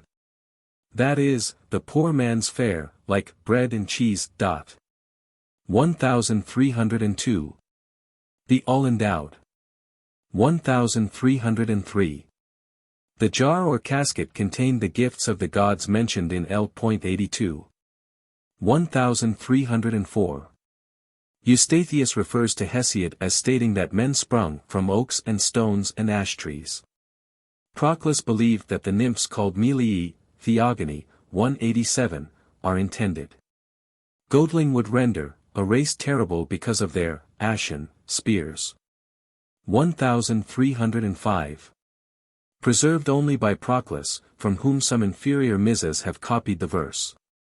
The four following lines occur only in Geneva Papyri No. 94. For the restoration of LL 169b, C. Class. Quart, 7. 219-220, note, Mr. Evelyn White means that the version quoted by Proclus stops at this point, then picks up at L. 170. DBK. 1306. i.e. the race will so degenerate that at the last even a newborn child will show the marks of old age. 1307. Eidos, as a quality, is that feeling of reverence or shame which restrains men from wrong. Nemesis is the feeling of righteous indignation aroused especially by the sight of the wicked in undeserved prosperity. Cf. Psalms, 72. 1-19. 1308. The alternative version is, and, working, you will be much better loved both by gods and men, for they greatly dislike the idol. 1309. i.e. neighbors come at once and without making preparations, but kinsmen by marriage, who live at a distance, have to prepare, and so are long in coming. 1310. Early in May. 1311. In November. 1312. In October. 1313. For pounding corn. 1314. A mallet for breaking clods after plowing. 1315. The loaf is a flattish cake with two intersecting lines scored on its upper surface which divide it into 4 equal parts. 1316. The meaning is obscure. A scholiast renders giving 8 mouthfuls, but the elder Philostratus uses the word in contrast to leavened. 1317. About the middle of November. 1318. Spring is so described because the buds have not yet cast their iron-gray husks. 1319. In December. 1320. In March. 1321. The latter part of January and earlier part of February. 1322. i.e. the octopus or cuttle. 1323. i.e. the darker-skinned people of Africa, the Egyptians or Ethiopians. 1324. i.e. an old man walking with a staff, the third leg, as in the riddle of the Sphinx. 1325. February to March. 1326. i.e. the snail. The season is the middle of May. 1327. In June. 1328. July. 1329. i.e. a robber. 1330. September. 1331. The end of October. 1332. That is, the succession of stars which make up the full year. 1333. The end of October or beginning of November. 1334. July-August. 1335. i.e. untimely, premature. Juvenal similarly speaks of cruda senectus, caused by gluttony. 1336. The thought is parallel to that of, oh, what a goodly outside falsehood hath. 1337. The common feast is one to which all present subscribe. Theognis, line 495, says that one of the chief pleasures of a banquet is the general conversation. Hence the present passage means that such a feast naturally costs little, while the many present will make pleasurable conversation. 1338. i.e. do not cut your fingernails. 1339. i.e. things which it would be sacrilege to disturb, such as tombs. 1340. H. G. Evelyn White prefers to switch LL 768 and 769, reading L. 769 first then L. 768. DBK. 1341. The month is divided into three periods, the waxing, the mid-month, and the waning, which answer to the phases of the moon. 1342. i.e. the ant.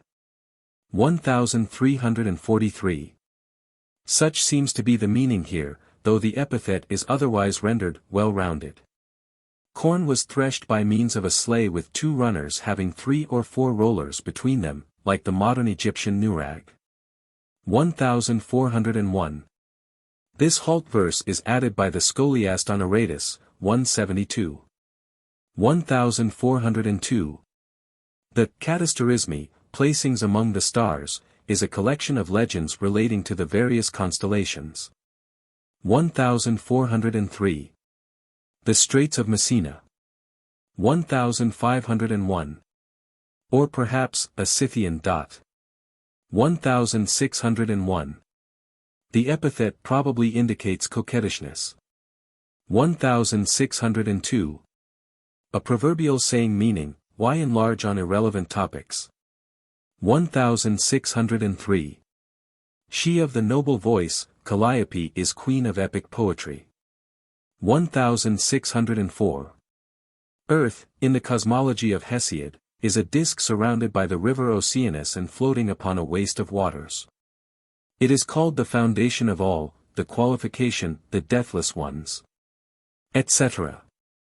Is an interpolation, because not only trees, men, and animals, but even the hills and seas, LL 129, 131, are supported by it. 1605. Ether is the bright, untainted upper atmosphere, as distinguished from air, the lower atmosphere of the earth. 1606. Brontes is the thunderer, Steropes, the lightener, and Argesh, the vivid one. 1607.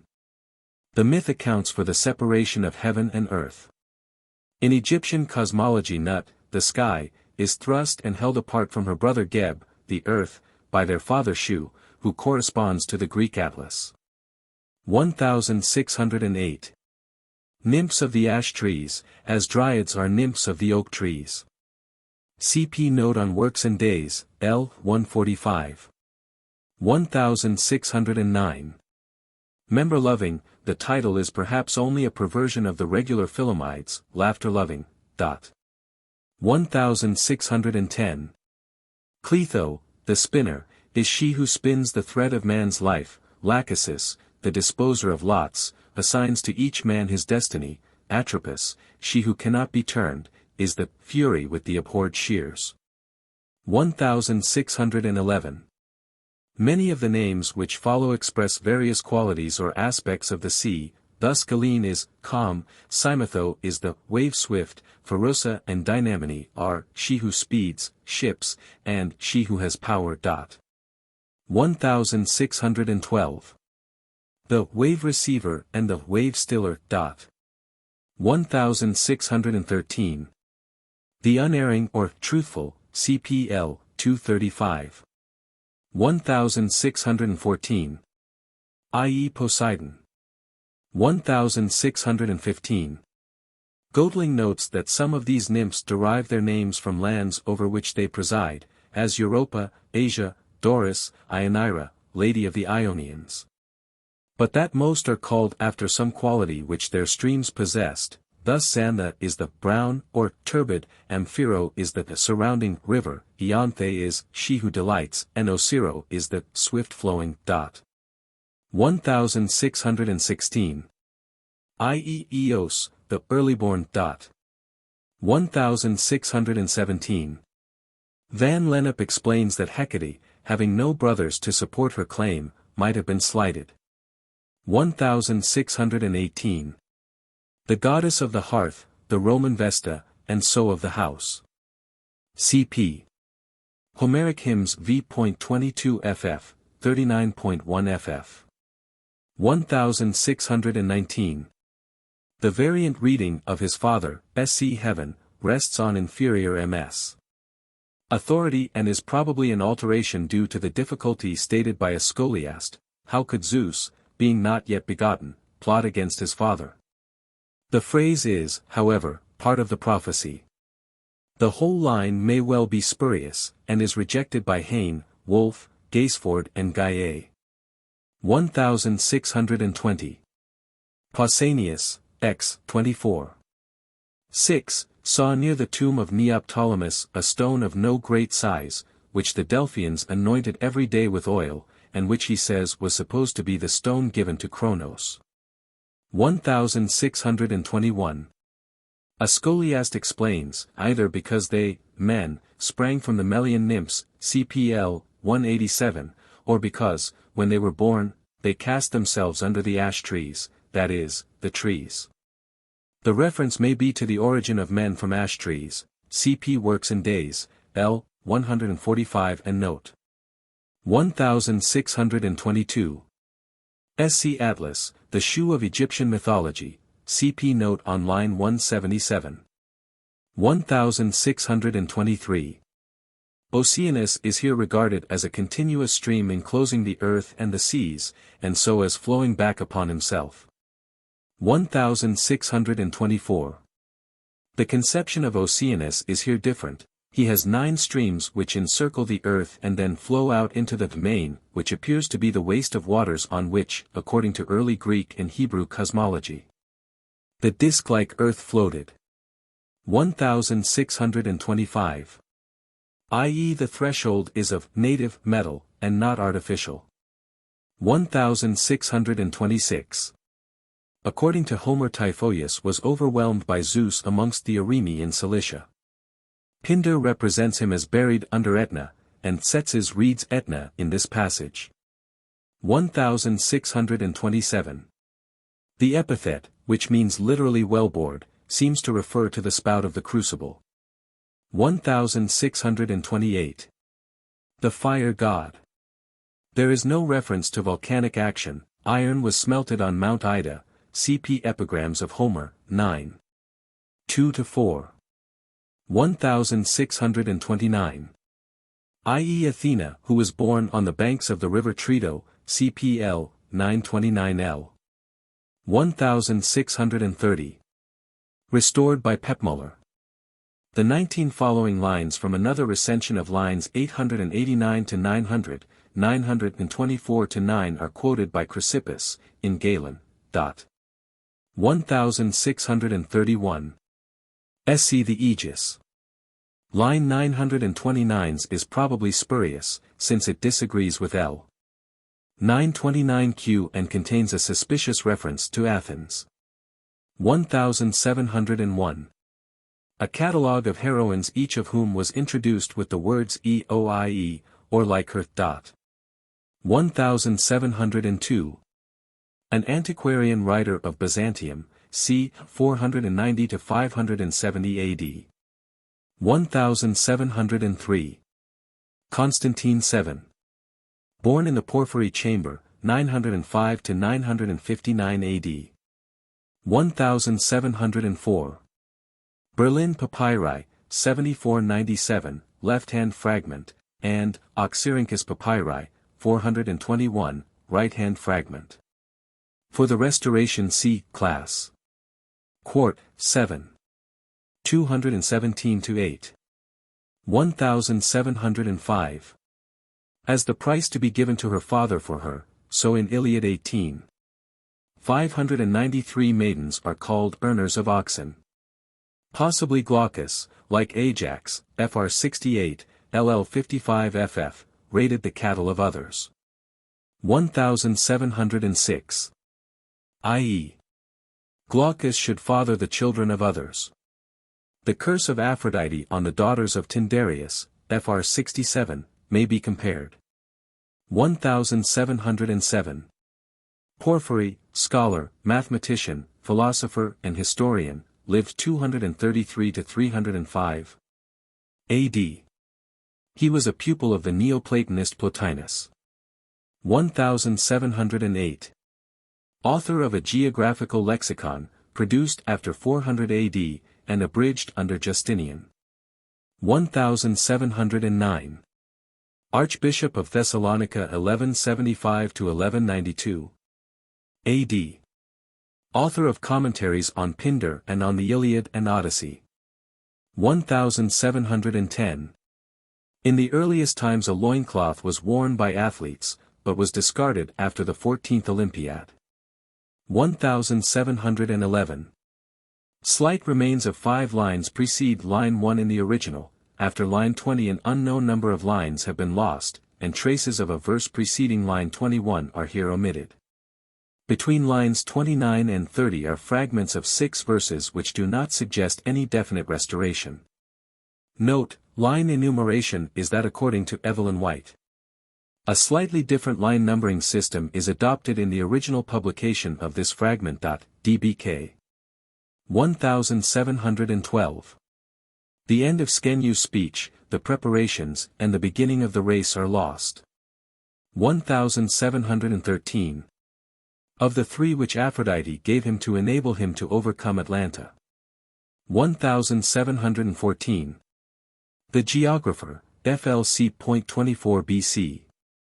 1715. Of Miletus, flourished about 520 BC. His work, a mixture of history and geography, was used by Herodotus. 1716. The Hesiodic story of the daughters of Proetus can be reconstructed from these sources. They were sought in marriage by all the Greeks, Pahellenes, but having offended Dionysus, or, according to Servius, Juno, were afflicted with a disease which destroyed their beauty, or were turned into cows. They were finally healed by Melampus. 1717.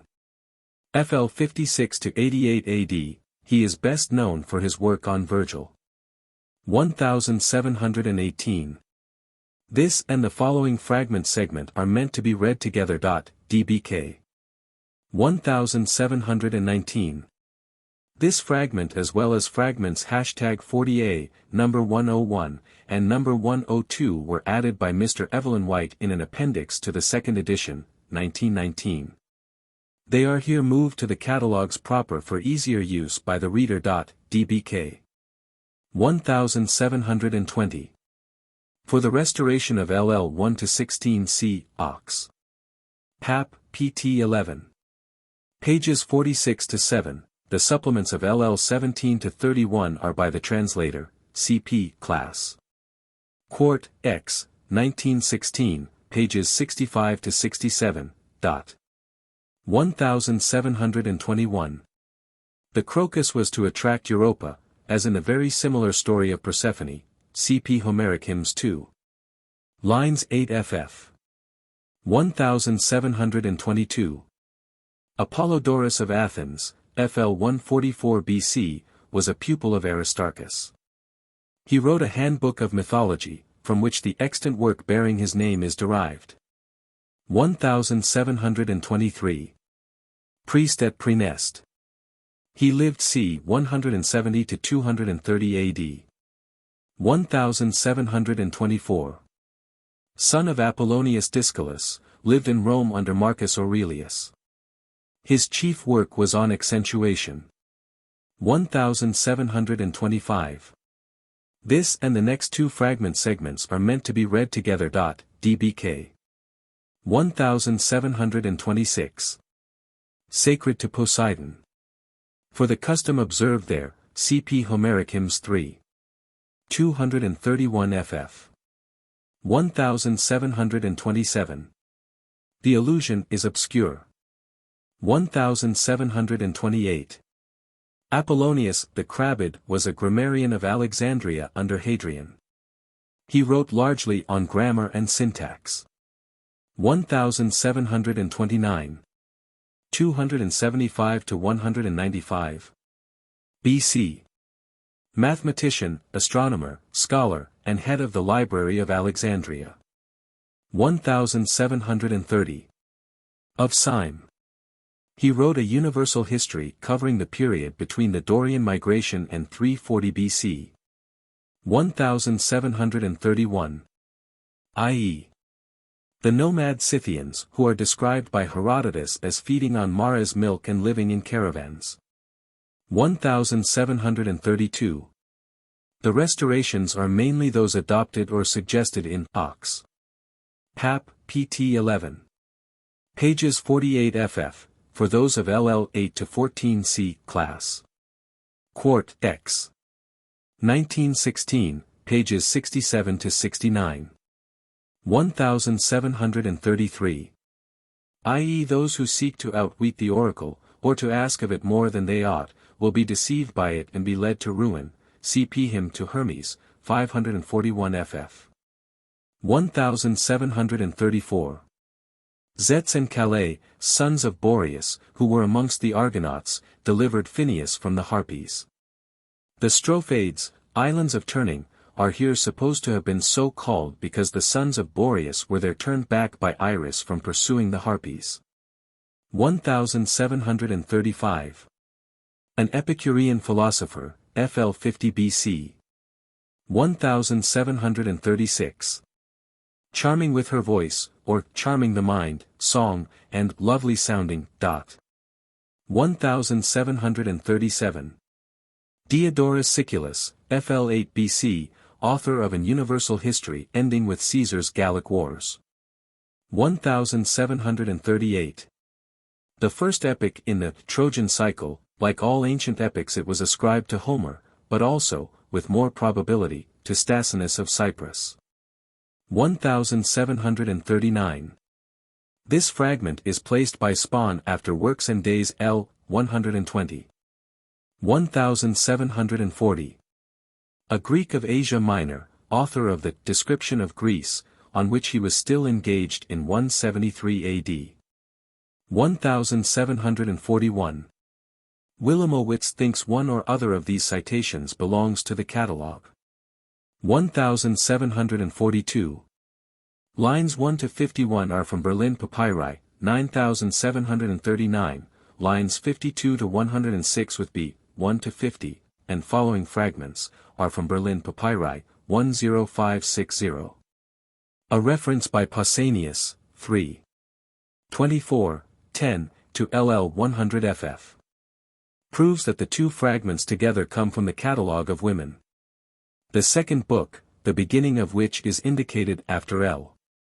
106, can hardly be the second book of the catalogues proper, possibly it should be assigned to the Eoiae, which were sometimes treated as part of the catalogues, and sometimes separated from it. The remains of 37 lines following B. 50 in the papyrus are too slight to admit of restoration. 1743. SC the suitor whose name is lost. 1744. Wooing was by proxy, so Agamemnon wooed Helen for his brother Menelaus, LL. 14 to 15, and Idomeneus, who came in person and sent no deputy, is specially mentioned as an exception, and the reasons for this, if the restoration printed in the text be right, is stated, LL 69 ff. 1745. The papyrus here marks the beginning of a second book, possibly of the Eoiae. The passage, LL 2 to 50, probably led up to an account of the Trojan and Theban war, in which, according to Works and Days LL 161 to 166, the race of heroes perished. The opening of the Cypria is somewhat similar. Somewhere in the fragmentary lines 13 to 19 a son of Zeus, almost certainly Apollo, was introduced, though for what purpose is not clear. With L. 31 the destruction of man, CP LL 4 to 5, by storms which spoil his crops begins. The remaining verses are parenthetical, describing the snake which bears its young in the spring season. 1746.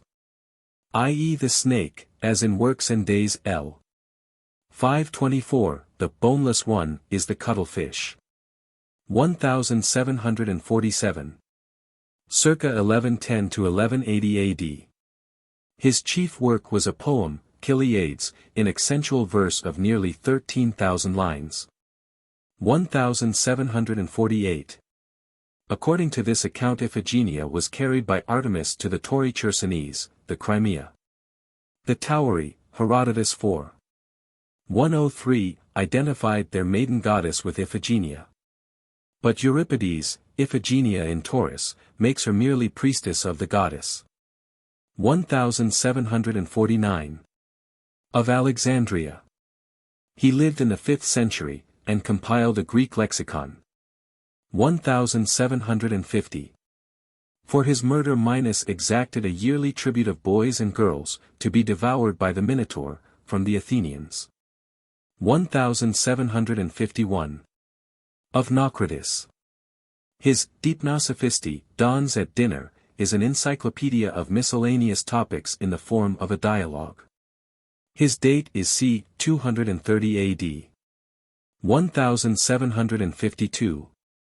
There is a fancied connection between Laas, stone, and Laos, people.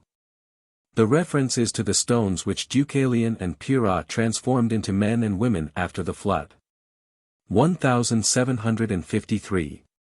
Eustathius identifies Ilius with Oileus, father of Ajax. Here again is fanciful etymology, Ilius being similar to Ileos, complaisant, gracious. 1754. Imitated by Virgil, Aeneid 7. 808, describing Camilla. 1755. c. 600 AD, a lecturer and grammarian of Constantinople. 1756. Priest of Apollo, and, according to Homer, discoverer of wine. Maronia in Thrace is said to have been called after him. 1757. The crow was originally white, but was turned black by Apollo in his anger at the news brought by the bird. 1758. A philosopher of Athens under Hadrian and Antonius. He became a Christian and wrote a defense of the Christians addressed to Antoninus Pius. 1759. Zeus slew Asclepius, fr 90, because of his success as a healer, and Apollo in revenge killed the Cyclopes, fr 64. In punishment Apollo was forced to serve Admetus as herdsman. C.P. Euripides, Alcestis, 1-8. 1760. For Cyrene and Aristeas, C.P. Virgil, Georgics, 4. 315 ff. 1761. A writer on mythology of uncertain date. 1762. In Epirus. The oracle was first consulted by Deucalion and Pyrrha after the flood. Later writers say that the god responded in the rustling of leaves in the oaks for which the place was famous. 1763. The fragment is part of a leaf from a papyrus book of the 4th century AD. 1764. According to Homer and later writers, Meleager wasted away when his mother Althea burned the brand on which his life depended, because he had slain her brothers in the dispute for the hide of the Caledonian boar. C.P.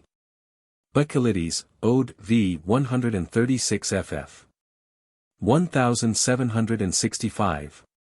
The fragment probably belongs to the catalogues proper rather than to the EOIAE, but, as its position is uncertain, it may conveniently be associated with frags.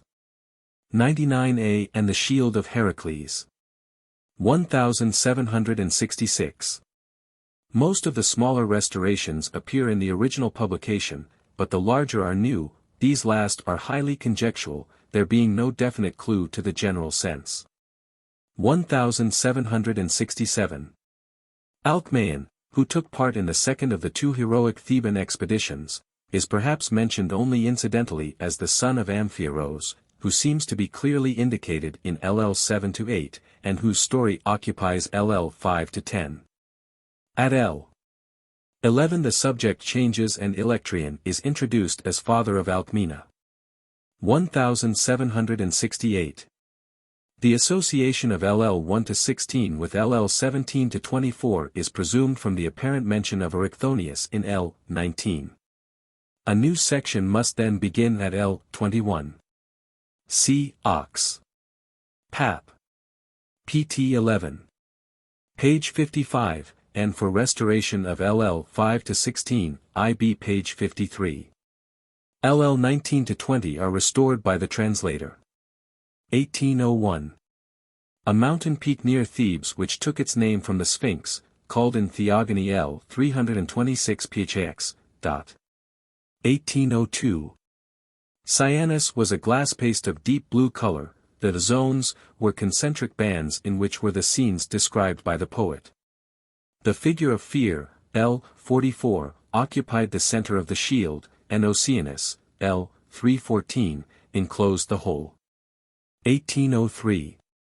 She who drives herds, i.e., the victorious, since herds were the chief spoil gained by the victor in ancient warfare. 1804. The cap of darkness which made its wearer invisible. 1805. The existing text of the vineyard scene is a compound of two different versions, clumsily adapted, and eked out with some makeshift additions. 1806. The conception is similar to that of the sculptured group at Athens of two lions devouring a bull, Dickens, cat. Of the Acropolis Museum, No. 3. 1901. A Greek sophist who taught rhetoric at Rome in the time of Hadrian.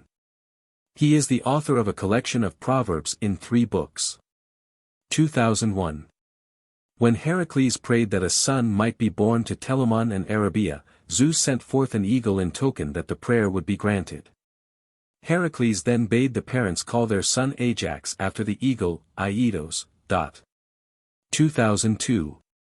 Oenomaus, king of Pisa in Elis, warned by an oracle that he should be killed by his son-in-law, offered his daughter Hippodamia to the man who could defeat him in a chariot race.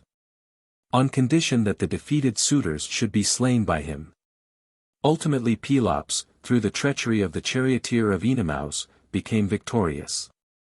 2003. SC to Scythia. 2004. In the Homeric hymn to Hermes, Battus almost disappears from the story, and a somewhat different account of the stealing of the cattle is given. 2101. SC Colophon. Proclus in his Abstract of the Returns, SC. Of the heroes from Troy, says Calchas and his party were present at the death of Tiresias at Colophon, perhaps indicating another version of this story. 2102. LL 1-2 are quoted by Athenaeus, 2. Page 40, LL 3-4 by Clement of Alexandria, Stromatized 6. 2, 26. But man saw that the two fragments should be joined. Note, these two fragments should be read together. DBK. 2201. SC. The golden fleece of the ram which carried Phrixus and Helle away from Athamas and Eno. When he reached Colchis, Phrixus sacrificed the ram to Zeus. 2202. Euboea properly means the island of fine cattle, or cows. 2301. This and the following fragment are meant to be read together. DBK. 2302. CP Hesiod Theogony 81 ff. But Theognis 169, whomso the god honor, even a man inclined to blame praiseth him, is much nearer. 2401. Cf. Scholion on Clement, Protrept, I. page 302. 2402. This line may once have been read in the text of Works and Days after L. 771. 2501. LL 1-9 are preserved by Diodorus Siculus 3. 66, 3, LL 10-21 are extant only in M. 2502. Dionysus, after his untimely birth from Semele, was sewn into the thigh of Zeus. 2503. SC Semele. Zeus is here speaking. 2504. The reference is apparently to something in the body of the hymn, now lost. 2505. The Greeks feared to name Pluto directly and mentioned him by one of many descriptive titles, such as host of many, compare the Christian use of O Diabolos or our evil one. 2506. Demeter chooses the lowlier seat, supposedly as being more suitable to her assumed condition, but really because in her sorrow she refuses all comforts. 2507. An act of communion, the drinking of the potion here described, was one of the most important pieces of ritual in the Eleusinian mysteries, as commemorating the sorrows of the goddess. 2508. Undercutter and woodcutter are probably popular names, after the style of Hesiod's boneless one, for the worm thought to be the cause of teething and toothache. 2509. The list of names is taken, with 5 additions, from Hesiod, Theogony 349 ff. For their general significance see note on that passage. 2510. Inscriptions show that there was a temple of Apollo Delphinius, CP 2. 495-6, at Knossos and a Cretan month bearing the same name. 2511. SC that the dolphin was really Apollo. 2512. The epithets are transferred from the god to his altar. Overlooking is especially an epithet of Zeus, as in Apollonius Rhodius 2. 1124. 2513.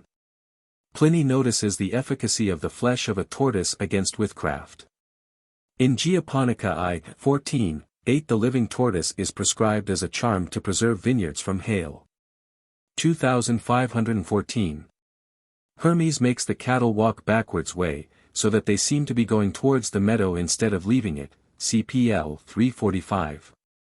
He himself walks in the normal manner, relying on his sandals as a disguise. 2515. Such seems to be the meaning indicated by the context, though the verb is taken by Allen and Sykes to mean, to be like oneself, and so, to be original. 2516. Kuhn points out that there is a lacuna here. In L. 109 the borer is described, but the friction of this upon the fireblock, to which the phrase, held firmly, clearly belongs, must also have been mentioned. 2517. The cows being on their sides on the ground, Hermes bends their heads back towards their flanks and so can reach their backbones. 2518. O.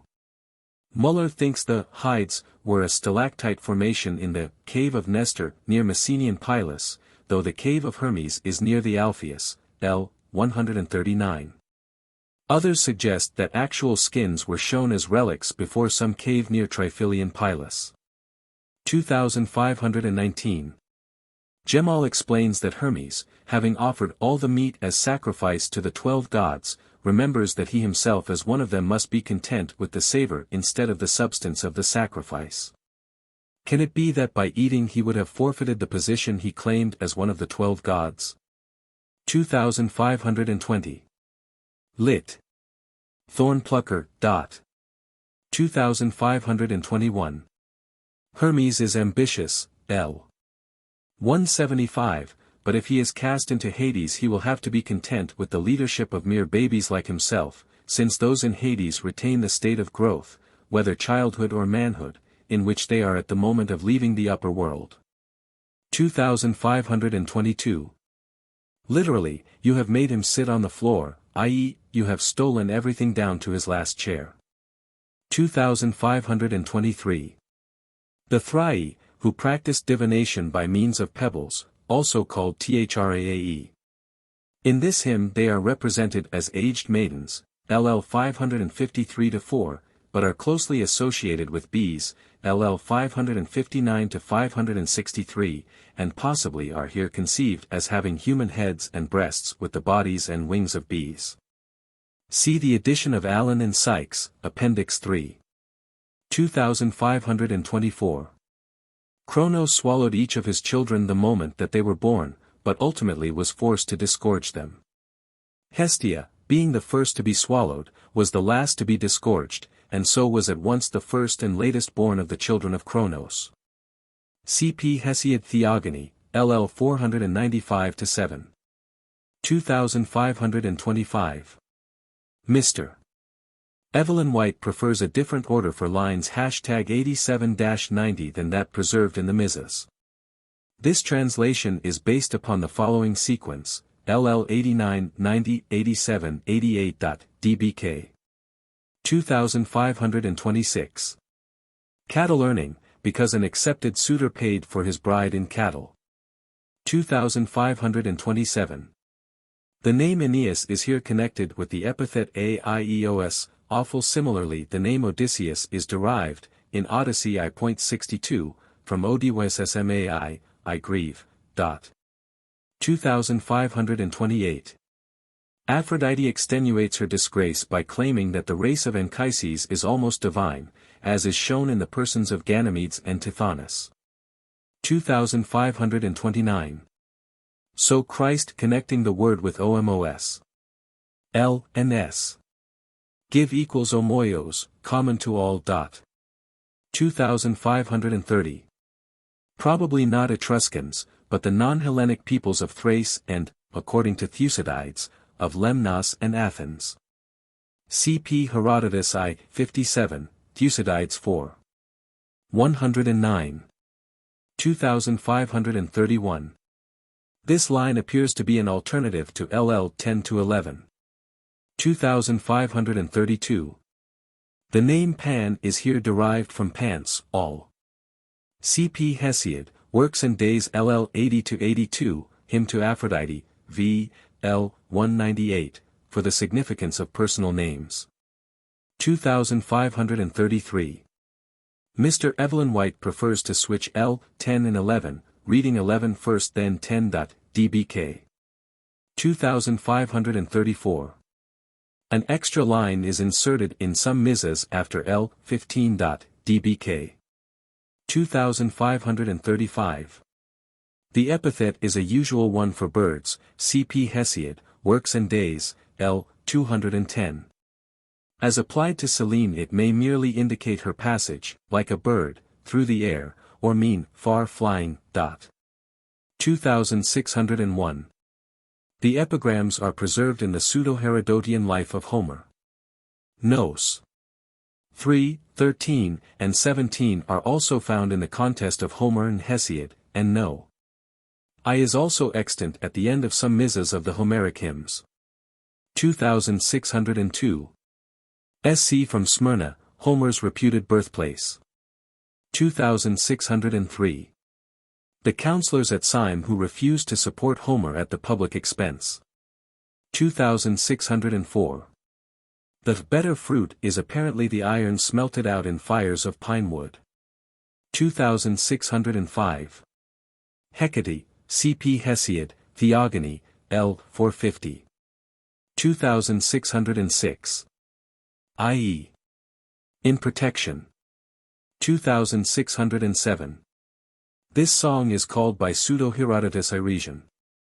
The word properly indicates a garland wound with wool which was worn at harvest festivals, but came to be applied first to the harvest song and then to any begging song.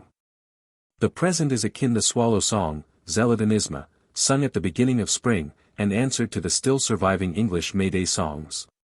C.P. Athenaeus, 8. 360b. 2608.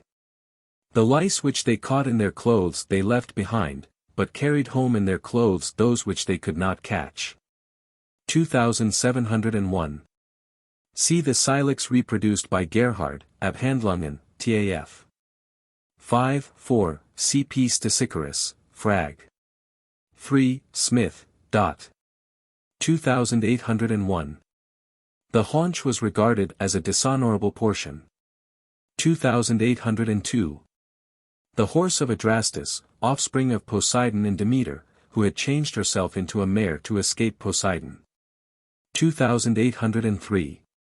Restored from Pindar ol. 6. 15 who, according to Asclepiades, derives the passage from the Thebais. 2901. So called from Temesis, a hill in Boeotia. For the derivation of Temesis C.P. Antimachus Thebais Fr. 3, Kinkel. 3001. The preceding part of the epic cycle. 3002. While the Greeks were sacrificing at Aulis, a serpent appeared and devoured 8 young birds from their nest and lastly the mother of the brood. This was interpreted by Calchas to mean that the war would swallow up 9 full years. C.P. Iliad 2, 299 ff.